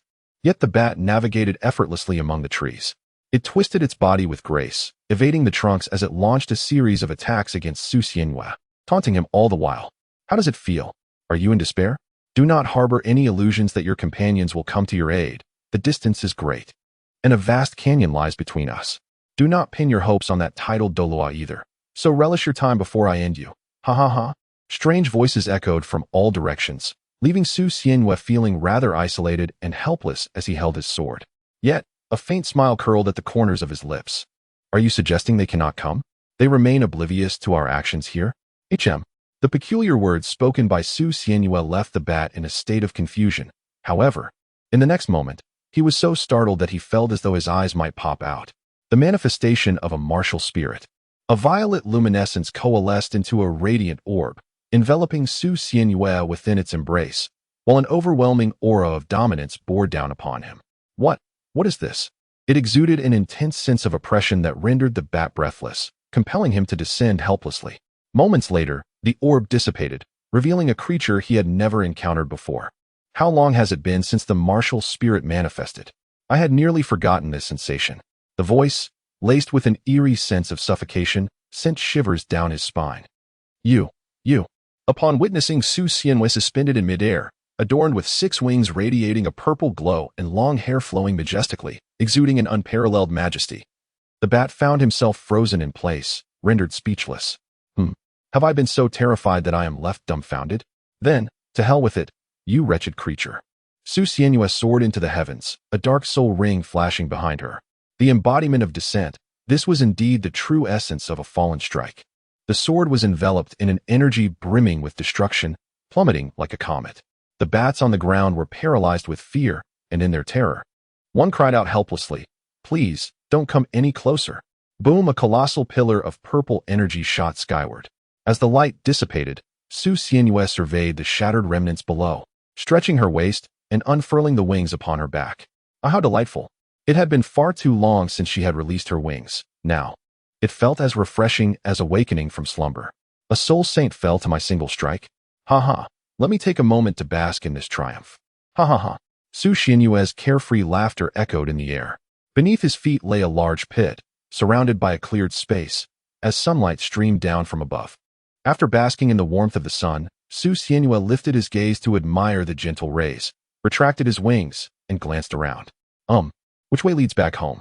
As Su Xianyue emerged from the deep pit, he was suddenly aware of a faint fluctuation of soul power, so subtle that he nearly missed it. Behind him, partially exposed from the soil, was a rounded black object. Could it be a soul bone? This object was indeed smooth, yet its texture and material strongly resembled that of a soul bone. Typically, soul bones possess numerous angles, even those that have been absorbed. However, this one, could it be that my recent attack has smoothed it out? To his surprise, this creature possessed a soul bone, an unexpected boon, indeed. Soul bones were so rare that Su Xianyue could scarcely harvest them alone. Thus, his sword had only absorbed a couple of lower-tier soul bones thus far. Although this particular soul bone exhibited some wear, it should still be viable. Time to absorb it. Of course, not directly by him, but through his sword. He plunged the blade into the soul bone for a few moments, and after several seconds, the soul bone began to soften. gradually transforming into a fluid state that spread along the sword's edge and eventually was entirely absorbed. The sword, now complete, seemed to glimmer with enhanced sharpness, imparting a subtle yet distinct feeling, though the change was imperceptible to the naked eye. Amidst the chaos, Su Xianyue had no inclination to inspect for any dropped equipment. Most likely, they would not surpass the treasures bestowed upon him by the Spirit Hall. Well then, all set, time to return. Playfully tapping the sword, he sheathed it and prepared to leave. Oh wait, my clothes have torn again. Fortunately, I have a spare. Meanwhile, the battle involving Yueguan was nearing its conclusion. Ah, I recall now, your name is Wu Hu, correct? It is Wugu. The injured elder glared at the seemingly unperturbed Yueguan, erupting in a fit of rage. A massive green fire skull, with a gaping maw, charged towards Yueguan but was deftly evaded. The skull collided with a nearby tree, instantly withering several branches. The surrounding area was cleared, the ground resembling freshly plowed earth. This chapter is not over. Please click the next page to continue reading. Sensing the dire turn of events, the elder contemplated fleeing. Want to escape? Huh. Yueguan discerned his intentions and acted swiftly. Yet the man scoffed, throwing his head back in laughter. Huh. I managed to escape from you before, and I shall do so again. You cannot hinder my departure. Suddenly, green flames erupted from his body, leaving a skeleton of equal size in his place. TSK, not this trick again. Years ago, Wugu expertly evaded capture using this very tactic, leaving behind a skeletal doppelganger while his true form teleported to a predetermined location. Though the skeletal replica was not particularly formidable, it proved to be a nuisance. Capable of flight and combat with remarkable speed, it could only be vanquished through complete disintegration of its bones. The whereabouts of Wugu's true form remained a mystery. He could have fled or, as before, launched a surprise attack. However, it seemed he had genuinely escaped this time, as he was not only at a disadvantage due to attribute mismatches, but also faced a significant level disparity. Once again, he slipped away. Oh well, it mattered little. He posed no real threat. With this thought, Yueguan turned to leave. Meanwhile, the three individuals, having just regained their composure, anxiously remained in place. Upon seeing Yueguan return, they hastily approached him for assistance. This is terrible, Elder Ju. Su Xianyue has been taken. What? Wait, that bat from earlier. Oh no, this is disastrous. They were frantic. Which direction did they go? As Yueguan continued to inquire, a sudden, thunderous noise erupted from afar. They turned to see a radiant beam of light. Over there, Yueguan exclaimed, darting towards it, with Hulina and the others following closely behind. After a strenuous journey across mountains and valleys, Yueguan located Su Xianyue, who was still searching for a way. Su Xianyue, are you unharmed? Su Xianyue gazed at Yueguan. It's nothing, I'm perfectly fine, she replied. As for that recent explosion, Yueguan looked at Su Xianyue, who wore a foolish grin. I have no idea, that bat seemed to have seen something terrifying, then abandoned me and fled, resulting in that explosion. Although Su Xianyue's feigned ignorance aroused Yueguan's suspicion, he chose not to dwell on it at this moment. Seeing that Su Xianyue was unharmed reassured him that his own safety was secured. Chapter 87. A world where nothing is hidden. Yueguan had also gone to inspect the large pit, but found nothing significant. He merely sensed an odd residual soul energy at the site. Not wanting to ponder it further, he hurriedly led a few companions away to avoid any potential future troubles. On the way back, the group lamented their misfortune. This outing yielded no results. Alas, one complained, my situation is dire. Not only did I accomplish nothing, but I also caught a cold. Yin and Shiyue engaged in a lamenting contest, while Hulina gnawed at her fingernails, her expression filled with resentment. Clearly, the group was dissatisfied with the outcome of their expedition. Observing their dismay, Yueguan attempted to console them.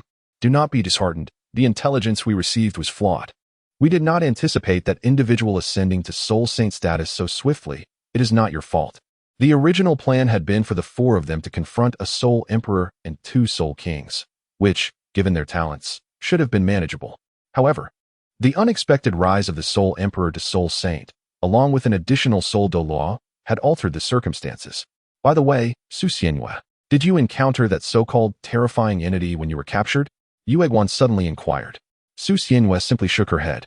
No, but that thing must have been particularly fearsome. I saw how that bat panicked and fled in a frenzy. Looking at Su Xianyue, whose expression was inscrutable and whose eyes resembled bottomless pools, Yueguan refrained from further questioning. Instead, he produced a fragment of a soul guide device. Let us take this back to show the Pope. Su Xianwei gazed curiously at the object in Yueguan's hand. Mildly perplexed by its nature, yet she chose not to dwell on it.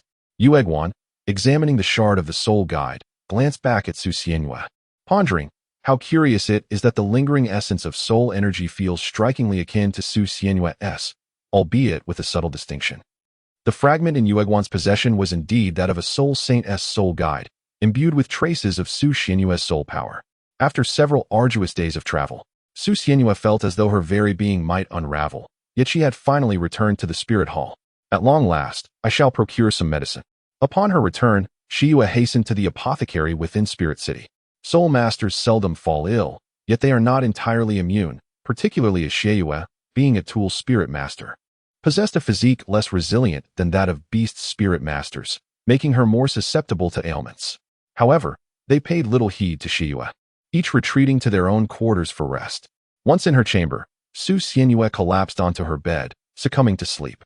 Meanwhile, Bibi Dong meticulously scrutinized the fragment in her possession. Indeed, it bore a striking resemblance to Su Xianwei's soul energy. As you have mentioned, the residual fluctuations of soul energy evoke a sense of trepidation, do they not? Bibi Dong inquired while observing, addressing Yueguan. Indeed, the remnants of soul energy upon this shard are so scant that little can be discerned. However, my subordinate is confident that the ominous entity spoken of by Su Xianwei is intrinsically linked to her, perhaps a manifestation of her intense emotions. This matter, coupled with Su Xianwei's blood, assuredly indicates that she harbors further secrets. Bibi Dong was cognizant of this as well. She had shown Su Xianwei's blood to Qin Douluo, whose reaction was significant, yet he refrained from taking action, uncertain of the implications. Bibi Dong tossed the shard back to Yueguan, resting her hand upon the armrest. Her eyes slightly ajar. Su Xianwei, what else are you concealing from me? Come, let us seek her out. In the next scene, Bibi Dong had already arrived in Su Xianwei's chamber, where she found her sprawled on the bed, drooling in slumber. Bibi Dong gave her a gentle shake, only to be swatted away by Su Xianwei's unconscious hand. Do not disturb, she murmured, flipping over to continue her rest.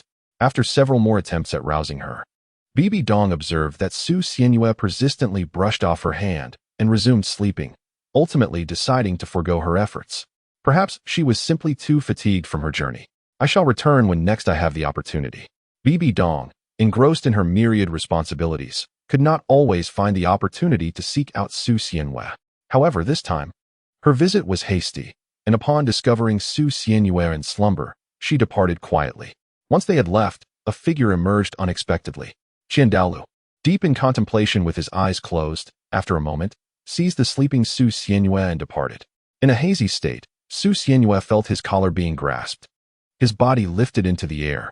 Awakening from his slumber, the brightness before him was blinding, prompting him to shield his eyes with his hand. After a brief moment, he regained his composure and surveyed his surroundings. The hall, crafted from crystal, sparkled brilliantly under the golden radiance emanating from the towering statue of a six-winged angel at its center. Where am I? You are awake, came the voice of Qin Douluo, who stood with his hands clasped behind him, gazing down at the still-sitting Su Xianwei, who was rubbing his eyes. In his drowsy state, Su Xianwei finally recognized Qin Douluo's visage and instinctively replied, "Old Biting, what brings you here?" In an instant, he became fully alert. Old Biting? What does this mean? Su Xianwei remained unresponsive, while Qin Douluo pondered the implications of his words. No. It holds no significance, merely the meaning of an old man. Your reaction, never mind. The purpose of summoning you today is to ascertain a particular matter. Recently, I have been examining your blood and discovered something quite peculiar. There must be a secret within you, especially concerning your martial spirit, which cannot merely be a simple sword. Ever since Su Xianwei displayed his dominance over Qian Ringshu, Qin Douluo has been intrigued by him, yet he had refrained from taking action until now. With the recent revelations regarding his bizarre blood, Qin Douluo could no longer afford to overlook it. What is it that you wish to pursue? Su Xianwei sat cross-legged on the ground, her hands resting on her legs, her expression devoid of emotion as she gazed at Qin Douluo before her. Qin Douluo let out a cold chuckle and slowly approached her. What I intend to do, you shall soon discover. Su Xianwei watched as he approached her step by step with a smile, suddenly filled with an ominous premonition. What do you intend to do? If you come any closer, I will call for help. Su Xianyue hastily rose and retreated, while Qian Daolu remained steadfast in his original position. Prepared. A tremendous pressure instantly enveloped Su Xianyue. This intensity was the result of his full exertion. In that fleeting moment, Su Xianyue felt not only the air solidifying around him, but his entire being seemed to plunge into the depths of a 10,000-meter ocean, where the overwhelming force expelled the air from his lungs. He swiftly channeled his soul power to resist, while his martial spirit instinctively yearned to surge forth and join the struggle. Yet, he managed to suppress it forcefully. However, akin to a warm current trapped within a constricting space, such pressure was unbearable. Ultimately, a resonating hum heralded the emergence of a violet orb of light, causing Qian Daolu to retreat sharply, as if faced with a formidable adversary. This sense of oppression. What is this entity? Qian Daolu fixed his gaze intently upon the luminous sphere, its radiant streams overshadowing the golden light emitted by the angelic statue, simultaneously unleashing rippling waves of energy. As the brilliance dissipated, Su Xianyue, in the state of martial spirit manifestation, stood bewildered, appearing as though he had just risen from the ground. What martial spirit is this? Qian Daolu cried out, while a sinking feeling gripped Su Xianyue's heart, realizing that the situation had become dire. Alas, it seems I truly must flee. There's no other option. Chapter 88. 88. Why did you not say so earlier? Su Xianyue gazed at Qian Daolu, whose round eyes seemed to bulge with astonishment, and she instinctively conjured the words he was about to utter. Such a nefarious martial spirit. Behold as I vanquish evil and uphold justice today. Without further ado, she took flight. Ahead loomed a formidable, closed door. Su Xianyue intended to break through it directly. However, with a resounding thud, she found herself crashing into the door, leaving a dent in her wake. How could it be so solid? Rubbing her aching face, she was just about to draw her sword to cleave the obstacle when Qian Daolu materialized before her. Why are you running? I have no intention of devouring you. Oh. Su Xianyue raised her sword, poised in defense against the seemingly harmless Qian Daolu, tilting her head in confusion. You are not going to strike me? She inquired. Why would I strike you? Have you perhaps committed some offense against me? Qian Daolu retorted, observing the unease on Su Xianyue's face. She shook her wings, her bewildered eyes fixed upon him. Given my martial spirit, should you not be shouting I shall act on behalf of heaven as you come to cleave me? Qian Daolu responded. Why would you think that? Do you take me for some stubborn old fool? Just because a martial spirit has a sinister aspect, does it warrant eradication? Su Xianyue, why didn't you say so earlier? You startled me. Su Xianyue let out a sigh of relief and withdrew her martial spirit. Qian Daolu bent slightly, his gaze fixed intently upon her. By your demeanor, it seems you have long awakened this martial spirit. Why have you not disclosed this? Could it be that Bibi Dong has instructed you to conceal it from me? Qian Daolu's ire surged at the thought. Naturally, he would suspect that Bibi Dong was nurturing Su Xianyue as a means to confront him. Yet the truth was, Bibi Dong herself remained unaware. Alas, you may return for now, he sighed, allowing Su Xianyue to depart. Oh, then I shall. Take my leave. Go on. I truly am leaving. Do not have a change of heart. I will not, just go. Then I. Scram. Startled, Su Xianyue hastily exited, while Qian Daolu shook his head, cradling his temples. Alas, this Bibi Dong, how could she entertain such thoughts? I must have a serious conversation with her. At that moment, Su Xianyue poked her head back through the door. In truth, my martial spirit is something even my teacher is unaware of. With that, she swiftly vanished. Qian Daolu stood in stunned silence. After a moment, he helplessly waved his hand. Su Xianyue's martial spirit, he had never encountered anything like it before, and its resemblance to the six-winged angel was uncanny. Could it be a descendant of the Qian family lost to the outside world? Yet that could not be. The lineage of the six-winged angel was continuous, and surely such an individual would be known. How perplexing. Left in a state of confusion, Qian Daolu pondered, eventually shaking his head once more. When she matures, I suppose I will also. Best not dwell on this. Oh, what a fright she gave me. This old fellow did not strike me down. Have I been fretting for nothing these past years? Blast it. Su Xianyue. 8 years. Do you have any idea how I have spent these 8 years? Do you know? With a shake of his head, Su Xianyue chose to disregard his worries. All he desired was to catch up on some sleep, having been abruptly awakened just as he had drifted off. Yawned suddenly. Su Xianyue felt his forehead collide with something soft and bouncy. Taking a step back and looking up, he found Bibi Dong gazing at him with a serious expression. Were you not just sleeping? Why are you now wandering around bare-chested? In a fleeting moment, Su Xianhua found herself utterly at a loss, aimlessly fidgeting as she attempted to articulate her thoughts, yet the words eluded her. You, old geezer. Bah, great elder. It is I who seeks him. At that moment, Qin Dao Lu descended from the heavens, standing beside them with his hands clasped behind his back. Bibi Dong, I indeed have matters to discuss with you. Su Xianhua, you may return for now. Su Xianhua was dismissed with a wave of Qian Daoliu's hand, as he gazed at Su Xianhua's departing figure.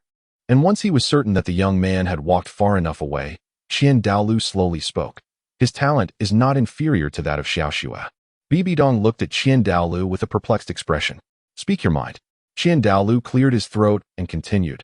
His martial soul resembles that of a six-winged angel. Yet it is imbued with a terrifying energy that sends shivers down one's spine. I can discern that its quality is no less than that of a six-winged angel, and in fact, it surpasses it by a considerable margin. With proper nurturing, he could one day bear the weight of the spirit hall. Upon hearing this, Bibi Dong let out a cold laugh. Bear the weight. It would suffice if he doesn't bring ruin to your spirit hall. Do you truly wish for him to inherit it? Qian Daolu, observing Bibi Dong's sinister smile, let out a helpless sigh. I have spoken to you before. Our family has wronged you. Yet Xiao Xue is your daughter. Regardless of your disdain, you must consider her future. You should also contemplate the future of your disciple. No matter your stance, I firmly believe in Su Xianhua. Think it over. With that, Qian Daolu swept away. Bibi Dong remained rooted in place, her expression dark, biting her lip tightly. After a long while, her clenched fist relaxed, her face revealing a sense of relief. Very well, providing them with a promising future is not such a bad idea. Su Xianhua lay comfortably on her bed, a profound sense of drowsiness washing over her once more. Xianhua, rise. Suddenly, the voice of Bibi Dong echoed in her ears, as if her very earlobes were being tugged. Hey, teacher, do not pull my ears. Bibi Dong firmly grasped Su Xianhua's ears and yanked her from the bed, instantly rousing her from her slumber. What is it? What could it possibly be?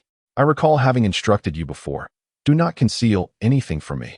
Su Xianhua looked up and was met with the unsettling gaze of Bibi Dong, whose face was adorned with an expression that suggested a voracious appetite for children, instantly filling her with unease.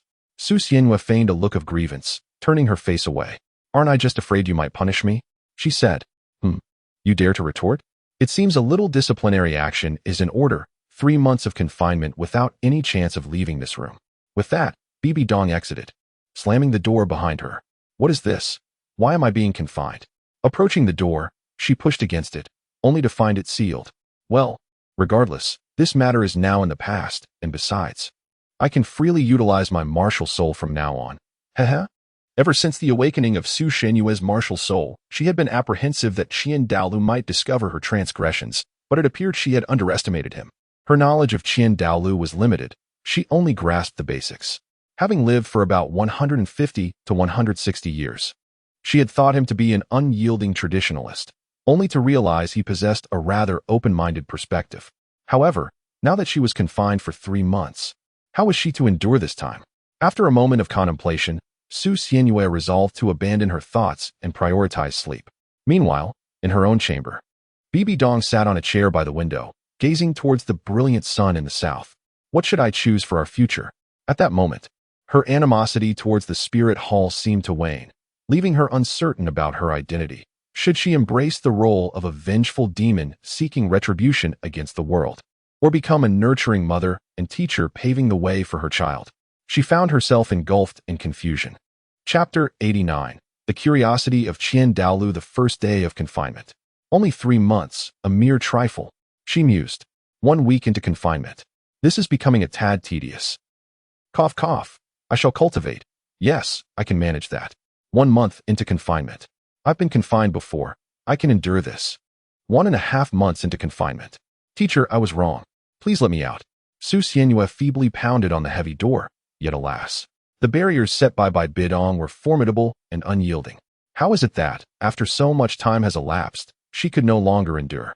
Outside, Bibi Dong's voice resonated, prompting Su Xianhua to hastily plead for mercy.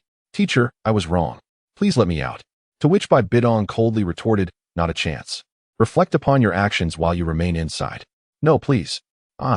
However, before Su Xianhua could finish her sentence, Bibi Dong interjected. unless you have some hidden secrets to divulge. I shall not release you. What secrets could I possibly have? Haven't you all already uncovered my secrets? Su Xianhua wept bitterly, yet alas, Bai Bidong remained unconvinced. Very well. Let us wait and see. With her current level not exceeding 36, she would soon witness the unfolding events. Hey, teacher, please no? Sighing in despair, Su Xianhua ultimately relinquished her pleas. This is hopeless. I might as well remain here quietly. Powerlessly collapsing onto the bed, she gazed at the immaculate ceiling, her mind swirling with countless thoughts. The constraints of her martial spirit had dissipated, granting her the freedom to wield it at will. However, Su Xianhua was not naive enough to believe that Qian Douluo and his ilk harbored no ill intentions. They might very well seek to ensnare her within the martial spirit hall through treachery. Yet, it mattered little. Remaining here was rather pleasant, surrounded by individuals of great talent, with their words as melodious as a gentle breeze. Su Xianhua had contemplated this matter more than once or twice. Yet he could not fathom how Qian Douluo intended to tether him to the spirit hall. It was perplexing that there was no record of it. In a room brimming with an array of ancient tomes, surrounded by a plethora of seemingly aged texts, Qian Douluo stood with a furrowed brow. The spirit hall's archives bore no mention of the violet-black six-winged angel. What could Su Xianhua's martial soul possibly be? He paced restlessly, his brow furrowing deeper with each step. A martial soul that had never been seen before, yet it bore an uncanny resemblance to the six-winged angel. Could it be that a branch of the Qian family had experienced a martial soul mutation? However, a mere village could not possibly be the origin. I must investigate.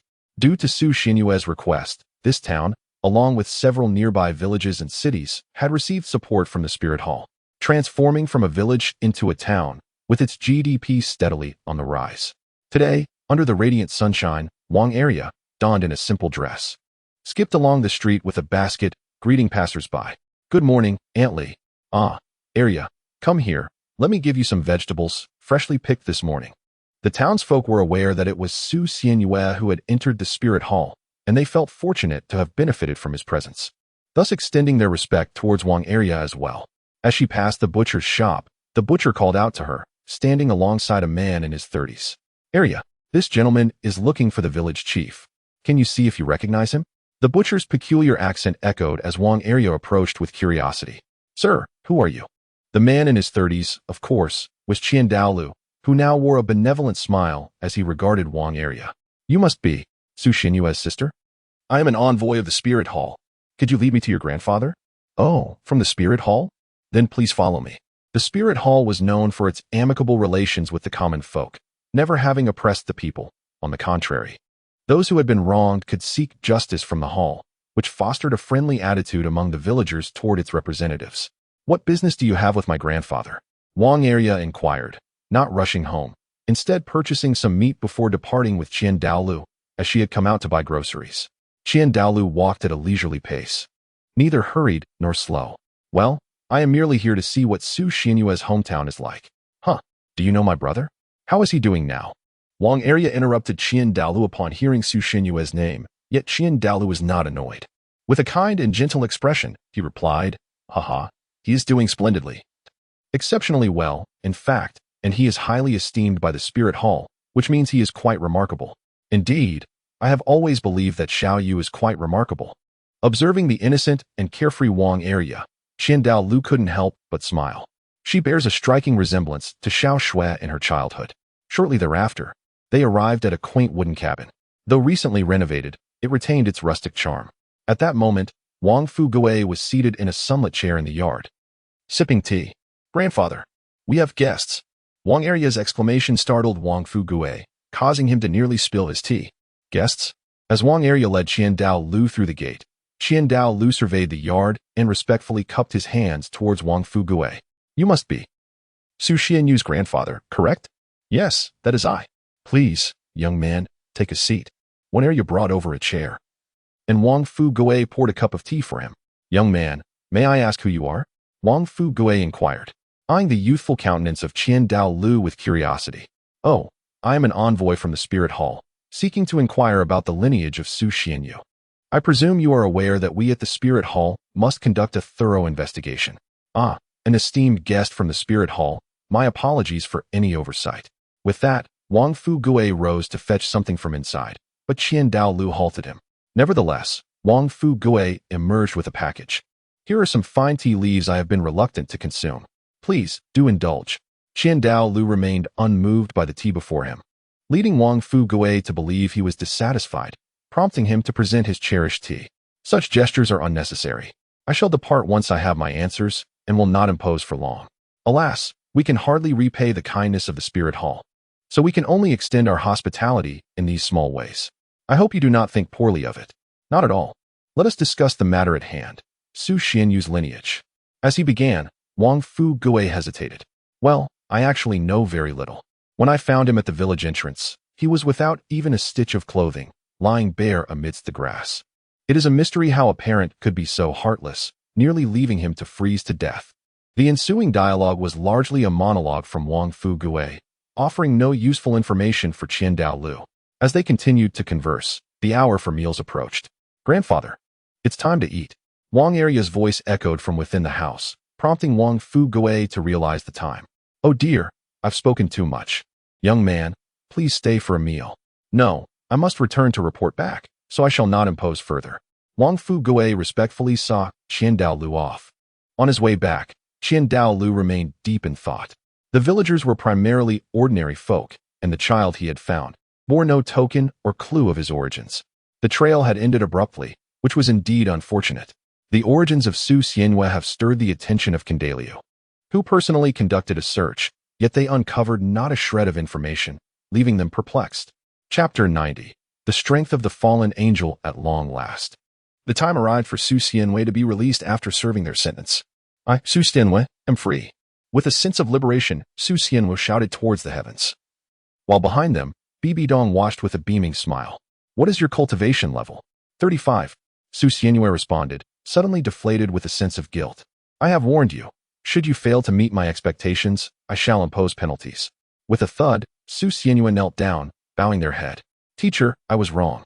The truth is, leveling up is exceedingly arduous. Su Xianyue was genuinely afraid of Bibidong's punishments. It was either various forms of physical discipline or sparring against a high-ranking soul master. They could not cease until utterly exhausted, and occasionally, she would personally intervene, making things quite challenging for Su Xianyue. Observing Su Xianyue kneeling in supplication, Bibi Dong could not help but smile slightly, though she quickly reverted to her usual stern demeanor. Very well, Nana and the others are eager to see you. Engage in a match with them, and we shall consider this matter settled. Huh, fight with them. Indeed. Use your full strength. Boom. The battle was exceptionally intense, with Hulaina and her companions being pushed back relentlessly. What on earth is this? Brother. Martial soul fusion skill. Ahaha. Bow before my overwhelming power. Wahaha. In the skies, Su Xianyue, in a martial soul-embodied state, wielded a longsword, unleashing waves of explosive energy that continuously drained their foes. The sheer force of this sword energy rendered them disoriented, leaving them unable to counter, while they could scarcely touch the hem of Su Xianyue's pants. With a flash of red light, the seductive spirit made its entrance. Yet it proved to be of little use. Su Xianyue, come down here. I refuse. Come up here if you can. Unable to land a hit, they resorted to taunting. But they knew they could not outmatch Su Xianyue in verbal sparring, so they conceded after a few insults. Teacher, we cannot win, we concede. The seductive spirit addressed Bibi Dong, who understood the reasoning.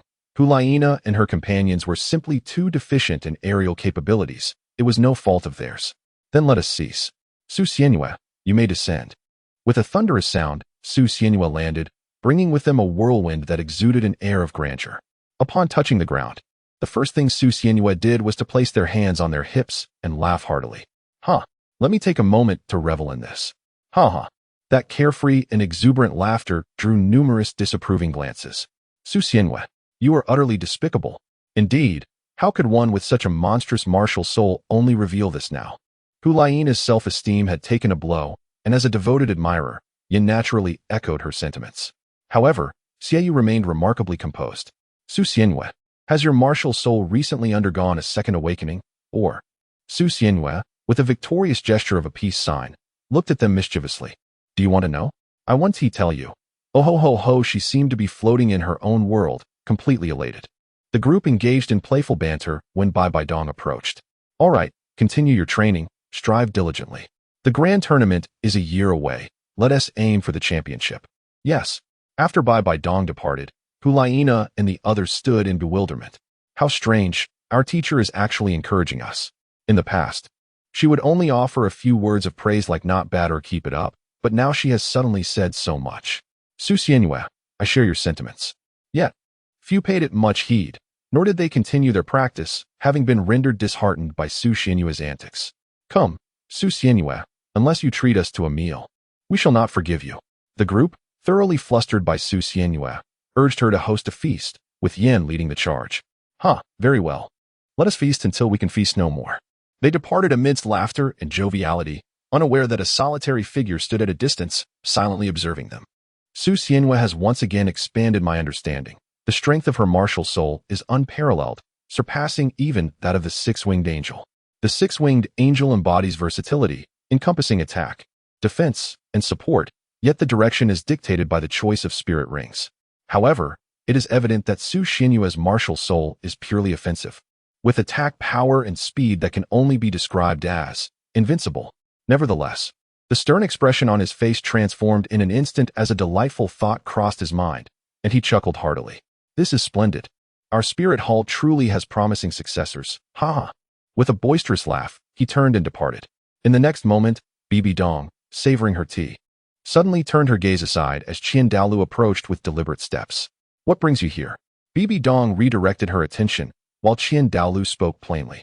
My mind is made up. Within 5 years, at most, they must wed. This time, I am not here to seek your counsel but to inform you. So do endeavor to bring Xiao Shui back promptly. With that, he took his leave. Bibi Dong remained in her tea-holding stance, momentarily stunned, before continuing to sip. What nonsense is this old fool prattling about? 5 years until their marriage. Why does Bibi Dong seem so irked by Su Xianyue? Perhaps it is contagious. Subsequently, she leaned back in her chair, gazing at the ceiling, a contented smile gracing her lips. This is quite agreeable. This chapter has not concluded. Please turn to the next page to continue reading. Drink, drink, drink. We shall not return until we have drained Su Xianyue's trousers of all liquor. In the tavern, Yin shouted boisterously, pouring wine into his mouth from a jug. Su Xianyue, are you serious? Losing to me is nothing to be ashamed of, wouldn't you agree? Shiyue? Shiyue? Beside her, Shiyue shouted to the patrons of the tavern. Tonight's expenses are on young Master Su. Enjoy your meals and drinks. This is outrageous. The three boisterous men continued their ruckus, while Hulaina sat alone, sipping her drink in silence. Hic, heh. Su Xianyue, let me tell you, I refuse to accept this. Hic, glug, glug, glug. Sound of drinking, unbeknownst to her. Hulaina had already consumed enough to be on the verge of toppling over the table, a clear indication of her inner turmoil. Su Xianyue beheld the current state of Hulaina and promptly delivered a firm slap to Shiyue's back. Are you not going to take care of her? She is completely inebriated. Upon noticing Hulaina's condition, Shiyue hurriedly lifted her into his arms. I shall take her back to rest. You all may continue drinking. As Su Xianyue watched them depart, she forcefully pushed away the drunken Yin, who was flailing about. Is it really necessary for sister not to act this way? Have I truly gone too far? Along the way, Shiyue carried the disheveled Hulaina, who was humming incoherently. Nana, how did I end up drinking so much without realizing it? What am I to do now? Hic, it's none of your business. I want. Hic, I'm willing.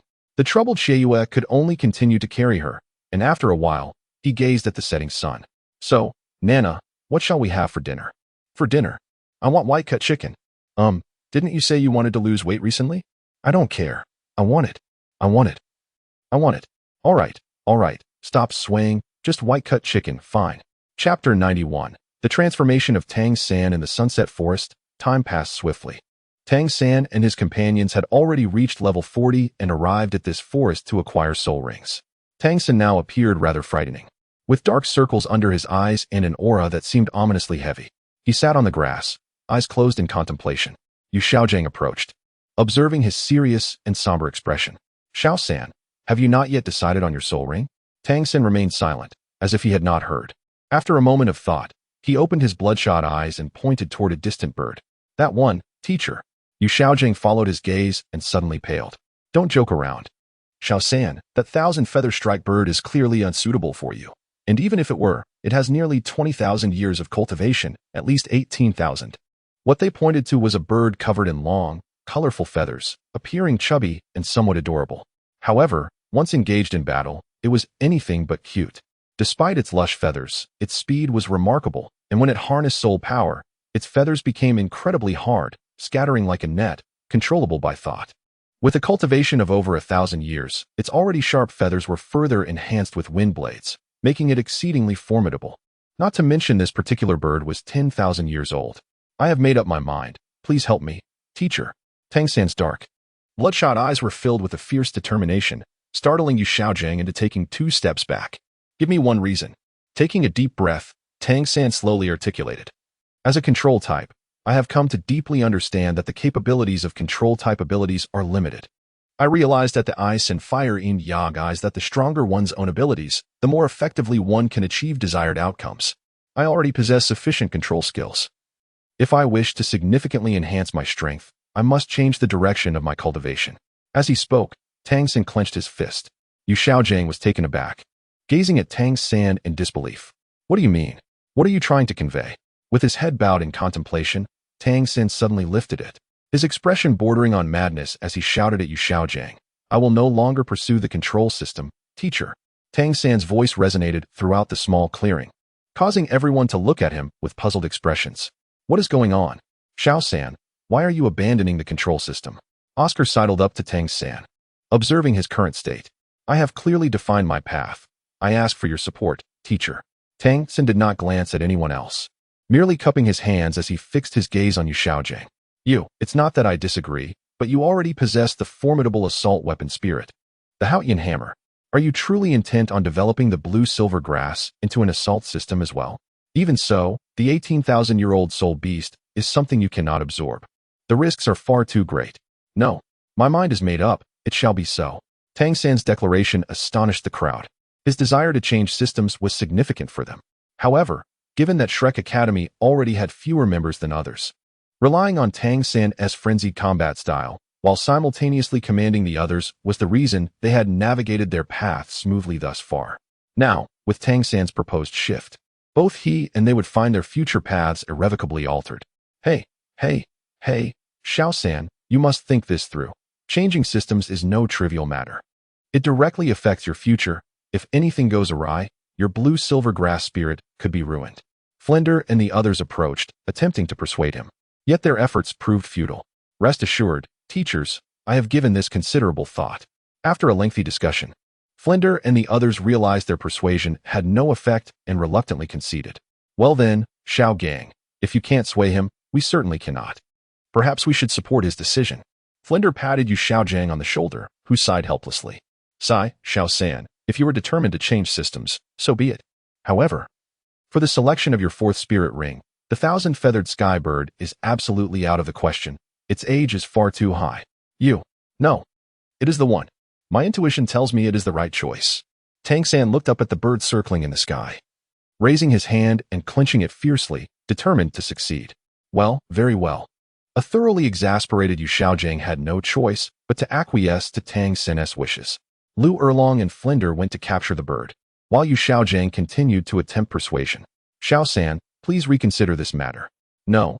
Teacher, please do not speak further. I am well aware of my limits. The ice and fire yin-yang eye is a treasure. I absorbed 2 immortal grasses from Douluo, so I have an 80% assurance of success in absorbing the immortal grasses there. You may rest easy. Alas, I understand your relentless dedication to Xiao Wu. Yet I implore you to consider your own well-being as well. Enough of this. I shall refrain from further admonitions and leave it to your discretion. Before long, the elusive 1,000-feathered bird was subdued, requiring considerable effort from several individuals. The magnificent creature, with a wingspan of 7 meters, was firmly pinned to the ground by their combined strength, and Tang San swiftly approached to deliver the final blow. With a sigh of gratitude towards his mentors, he announced his intention to absorb the soul ring. Tang San, accompanied by the newly emerged soul ring, made his way towards the eye of ice and fire, leaving the others in a state of silent contemplation. Xiao Gang, will you not offer any further counsel? That is a soul ring aged 18,000 years. He is but a soul master. Do you think I am not concerned? I am powerless to dissuade him. However, Tang San possesses his own convictions and has never failed to meet my expectations. I have faith in him. The chapter is not yet concluded. Please proceed to the next page to continue reading. Within the eye of ice and fire, Tang Sin's resolve ignited like a spark upon a vast prairie. Gradually expanding after an interminable wait, he emerged enveloped in a chilling black aura. The black-8 spider lance behind him twisted and cut through the air with a sound that pierced the eardrums of those present. Shao-san, what is happening? Tang-san. His visage contorted in agony, clutched his head as veins bulged across his body, resembling a frenzied beast on the brink of chaos. However, after several minutes, he gradually calmed. Seeing him still, Yu Xiaojing approached cautiously. Shao-san, how do you feel? Can you hear me? Tang Sin knelt on the ground, his eyes devoid of focus. Yu Xiaojing shook him repeatedly until he finally opened his pitch-black eyes and smiled faintly. I succeeded, master. A warm smile graced Tang Sin's face, alleviating Yu Xiaojing's concerns. It is well. By the way, what soul skill did you acquire? Please demonstrate the fruits of your impulsiveness. The others chimed in, eager for a display as Tang Sin slowly rose. Everyone, please step back. The group cleared a space for him, and Tang Sin closed his eyes, attuning himself to the information imparted by the soul ring. A patch of blue-silver grass sprouted around him, and then he suddenly opened his eyes. Blue-silver thousand leaves break. Countless strands of blue-silver grass were severed by the wind, swirling and coalescing in his palm, forming a sphere brimming with explosive wind energy, which he hurled forward. The expansive area ahead was affected, the ground trembling beneath the force. Blue-silver thousand leaves break, a large-scale, short-range explosive soul skill, with damage increasing proportionally to proximity. Chapter 92. New team member, is this really my attire? Early that morning, Su Xianyue stood in a daze, holding a specially crafted form-fitting battle suit from the Spirit Hall. The deep purple and black hues complemented him well, yet the attire felt rather revealing. As the attire would sustain damage upon his spirit manifestation, His Holiness the Pope had commissioned the design of this battlesuit specifically for him. Observing the respectful explanations from the attendant who delivered the outfit, Su Xianyue turned the garment around and remarked, "But this is rather too revealing, isn't it?" The back. Indeed, it is a backless design. The rear was mostly exposed, showcasing a rather frugal use of fabric. Please, young Master Su, to try it on to see if it fits. Adjustments can be made promptly, the maid urged, leaving Su Xianyue somewhat bewildered as he held the attire. How does one even wear this? I have never donned such a garment before. Su Xianyue turned her clothes around, but found not a single zipper. Please, young Master Su, do not move, the maid said as she approached Su Xianyue. After some adjustments. Oh, so that's how it is. It feels quite comfortable to wear, though I do sense a chill on my back. Huh, why are you bleeding from your nose? Are you injured? Su Xianyue turned around in front of the mirror, and upon glancing back, she noticed the maid with a serious expression, blood trickling from her nose. I'm fine. If there's nothing ill-fitting, I shall take my leave. It was quite comfortable. She encouraged the maid to depart. After the maid left, Su Xianyue regarded her reflection in the mirror, revealing a lewd smile. Who would have thought? I clean up rather well. Oh ho ho. Yet the chill on my back remains unsettling. Perhaps I should don a coat. At that moment, in the plaza of the Spirit Hall, several individuals stood together. These three were among the most distinguished students selected from the academy, set to be your teammates on stage. Make sure to get along, Yu Egwan cheerfully remarked, pointing at the three timid young individuals before departing. Why you all. Hello. I am Zhang Ping, with the Spirit Golden Feather Swallow, a level 46 agility type battle spirit master. One of the girls stepped forward, stuttering through her introduction. The others, also slightly nervous, followed suit, emboldened by her lead.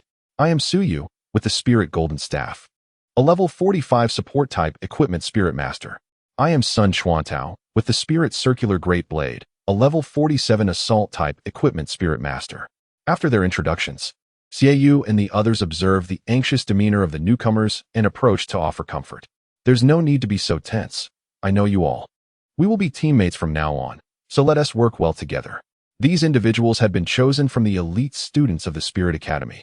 And while Yin and the others were somewhat acquainted with them, in truth, they were merely cannon fodder.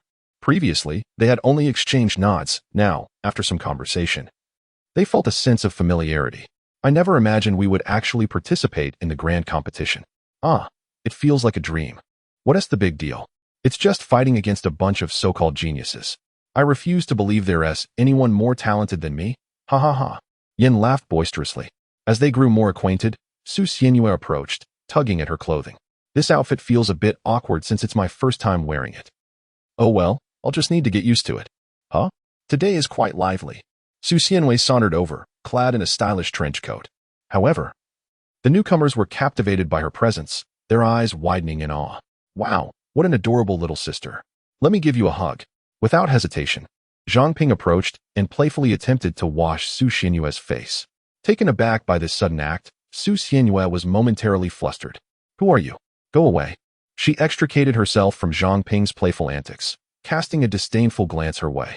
I apologize for my abruptness. Forgive me, little sister. But how is it possible that such a young child is here?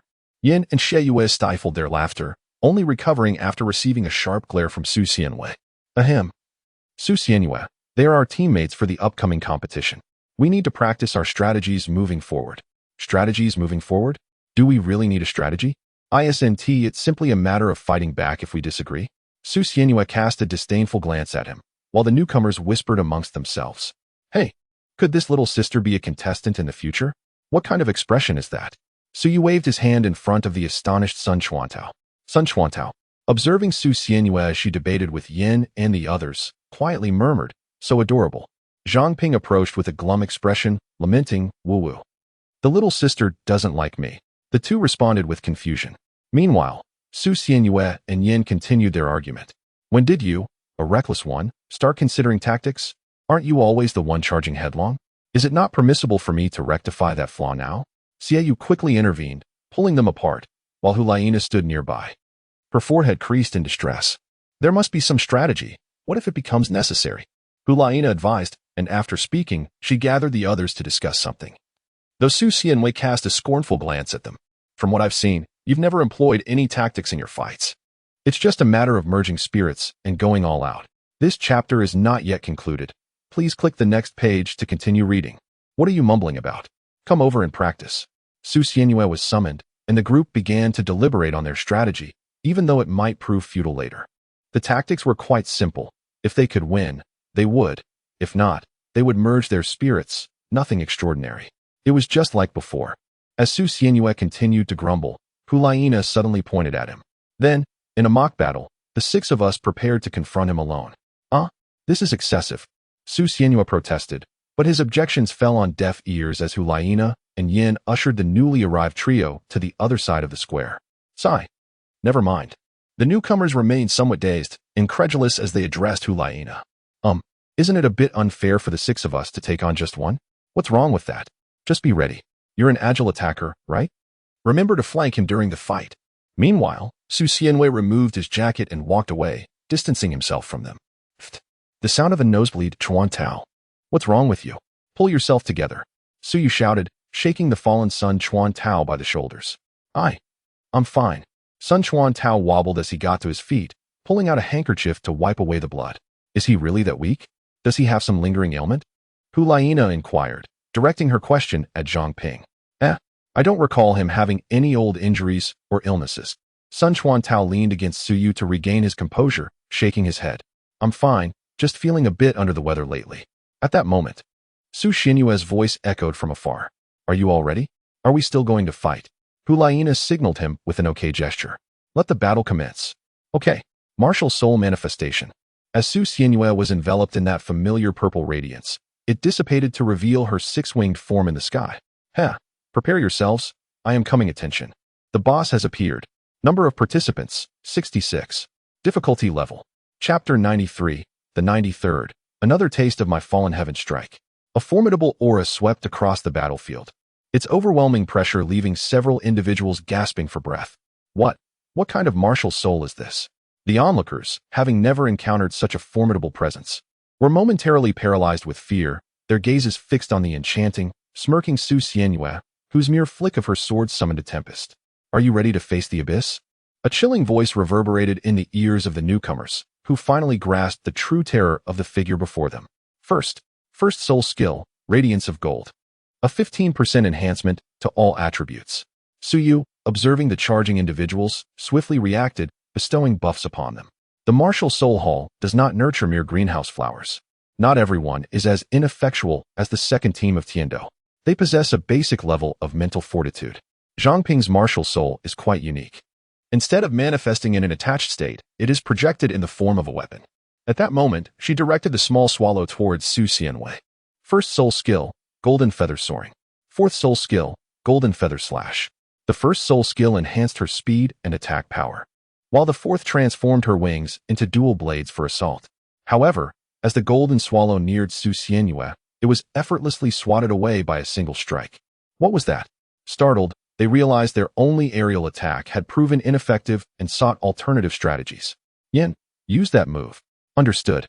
Hulaina shouted to Yen, who plunged his hands into the ground and closed his eyes, attuning himself to something. First soul skill, hellish lava surge. Yen suddenly opened his eyes, and at that moment, a plume of lava erupted directly beneath Su Xianyue, surging towards her. Humph, though I know not if it will be effective. I have practiced this move for quite some time. He continued his motions, unleashing a steady stream of lava, albeit at a considerable cost. While the lava itself required minimal energy, being merely a first soul skill, directing its flow and eruption demanded significant soul and mental power. Nevertheless, it served as a useful distraction. Even if it did not strike, it could effectively divide the battlefield. Second soul skill, blessing of holy light. Behind them, Suyu released a restorative soul skill, capable of replenishing soul and physical energy. Golden light flowed into the bodies of his comrades, dispelling their fatigue. Rejuvenated, Yen continued to deploy soul skills to manipulate Su Xianyue's movements, while the golden swallow incessantly searched for an opportunity to strike, yet to no avail. We cannot hold on any longer. Let us fuse our martial souls. As Xiaoyu and Hulaina commenced their martial soul fusion technique, an extensive duration was required. The fusion technique, my fourth soul skill, the golden song. Xiu directed his staff towards the two, channeling his soul power. Could it be that the speed of the martial soul fusion is accelerating? They found themselves in a state of fusion, immobile, yet this thought synchronously emerged in their minds. My fourth soul skill can indeed hasten the accumulation speed of charge-type soul skills. Observing now, it appears that the martial soul fusion technique can also be expedited, albeit with a noticeable consumption of soul power. Remarkably, what initially would have taken 2 to 3 minutes to complete has now transpired in mere seconds. However, Suyu collapsed to the ground, exhausted, as his consumption of soul power far exceeded his estimates. This skill is truly formidable. Now, Su Xianyue, let us engage in a serious battle. The alluring figure brandished her moon blade towards the sky, and Su Xianyue beheld the completion of their fusion. Oh, the fusion occurred so swiftly? It must be due to that support type ability. Su Xianyue was still puzzled by how quickly they could merge. However, upon seeing the fallen support mage, understanding dawned upon him. He then raised a middle finger at them. I dare you, come and fight me. Since reaching level 50, the enchanting figure had acquired a mask, yet it was evident that she was currently seething with anger. Yen, are you ready? All right then. The enchanting figure dashed towards Yen, who positioned his hands in a manner reminiscent of a springboard. With a swift motion, the enchanting figure stepped onto Yan's hands, and he propelled her into the air. As she ascended, she crossed her moon blades and aimed a slash at Su Xianyue, but he nimbly evaded the attack. Wow, you all have quite the repertoire to deal with me. Su Xianyue gazed at the fallen demon with a hint of sarcasm. At that moment, he seemed to sense something and abruptly turned around, only to hear a loud shout. It's not over yet. At this juncture, Sun Chuantao was propelled forward by Yen, wielding a massive circular blade. Although this formidable weapon lacked the agility of the moon blade, its power was not to be underestimated. With a fierce motion, he hurled the circular blade, which began to revolve around Su Xianyue in a graceful arc, slicing through the air. However, there were limitations. It could only rotate around the point of launch, which was precisely why Yen had assisted in its delivery. What on earth is this? Su Xianyue swiftly evaded the area where the circular blade danced menacingly, casting a glance at the crowd on the ground, their faces etched with disbelief. A grin spread across his face. Haha, it's my turn now. With the activation of his second soul skill, the fallen heaven body, a millennium soul ring shimmered into existence. Su Xianyue began to spiral around the plaza, continuously channeling soul power into the sword he wielded. After a moment, sensing he had gathered sufficient energy, he leaped skyward with great force. As he ascended to a height where the entire Soul Master City came into view, he began his rapid descent. Those on the ground heard a resounding cry. Prepare to face my fallen heaven strike. A purple meteor hurtled towards them at an alarming speed, an unstoppable aura weighing heavily upon their hearts. Don't joke around. Su Xianyue, you're going too far. Yen shouted at Su Xianyue, who was soaring through the sky. I can't hold back. You all need to run. Boom. As soon as Su Xianyue finished speaking, before anyone had the chance to flee, she had already descended. A wave of soul power swept through the air. However, this time, there was no familiar black beam or mushroom cloud. When everyone opened their eyes, they found Bibi Dong standing before them, intercepting Su Xianyue's attack. The arena I have provided is for your training, not for destruction. Su Xianyue. 3 days of confinement. Bibi Dong pressed her staff against the head of the prostrate Su Xianyue, reproaching her with a few sharp words, before dragging her away by the collar, leaving the others in stunned silence. What just occurred? It was terrifying. The newcomers, particularly Zhang Ping, were so frightened that they curled up on the ground, clutching their heads, their faces filled with dread. I thought I was going to die. Sun Chuantao collapsed onto the ground, exhaling deeply, feeling slightly relieved. Giggling, Su Yu, exhausted from depleting his soul power, trembled uncontrollably, his expression dazed, clearly shaken. He often loses control like this. Be cautious when training with him in the future. Yin explained as she helped Sun Chuanao up from the ground. We promise we won't train with him. Shouldn't you promise to be careful instead? Never mind. You just joined. Let me treat you to drinks. Let us meet at the tavern. Chapter 94. Seeking methods of cultivation break for me. With a loud shout from Su Xianyue, a wave of energy erupted as she sat cross-legged on the bed, marking a breakthrough in her level. Level 36. My goodness, this is so challenging. Su Xianyue's face bore little expression, yet it was evident that he felt immense joy. Since absorbing that mystical herb, his cultivation speed had not seen significant change. The purpose of the herb was to enhance the body and accelerate the flow of soul power, thereby improving the rate of cultivation. However, it seemed that aside from providing Su Xianyue with a soul ring, the herb had not improved his physique. Nonetheless, his cultivation speed had slightly increased, albeit by a mere fraction. Damn it, never mind. Whatever the amount of soul power, I shall focus on strengthening my body instead. With that thought, Su Xianyue casually swung his fist forward, releasing a powerful gust of wind that scattered the books on the shelf before him. Content with his display. He clenched his fist and began to tidy up the books. After all, having been confined, it was a decent way to pass the time to organize the disarray. To put it plainly, he was simply bored. After a few months of this, it's time to venture outside. Going out again. With just 2 months until the Soul Master competition, are you certain you want to leave now? What if? There is no choice. The pace of my cultivation is far too slow. I just wish to see if I might stumble upon a soul bone or something of the sort. Su Xianyue wished to venture forth to hunt soul beasts and enhance her physical prowess, yet Bibi Dong appeared somewhat hesitant. She feared the possibility of encountering peculiar soul beasts that might pose a threat to her safety. As you are well aware, your blood. Previously, a mere red-eyed night owl, aged around 70 to 80,000 years, had left Yueguan utterly confounded. This time, there was a genuine concern that Su Xianyue might come across something bizarre that Yueguan and the others could not handle. It's all right, at worst. I can exchange 10 years of solitude for my safe return, she reassured. Bibi Dong refrained from saying much more, recognizing Su Xianyue's ambition. She would not stand in her way. Then let Yueguan accompany you. He can ensure your safety. Oh, very well. Teacher, I shall prepare and set off shortly. Go ahead. Su Xianyue left with a cheerful heart, while Bibi Dong reclined on her seat with her eyes closed. This child certainly does not make it easy for others. Now that you and the others have departed, I have my hands full. Sigh, youngster, what prompts you to venture into the Stardo Forest this time? You do not yet require a soul ring. As Su Xianyue tidied up her belongings, the enigmatic Yueguan stood waiting outside her door. You may not comprehend, but it is merely a journey for training. All that is required is to ensure my safety. Very well, let us commence our expedition.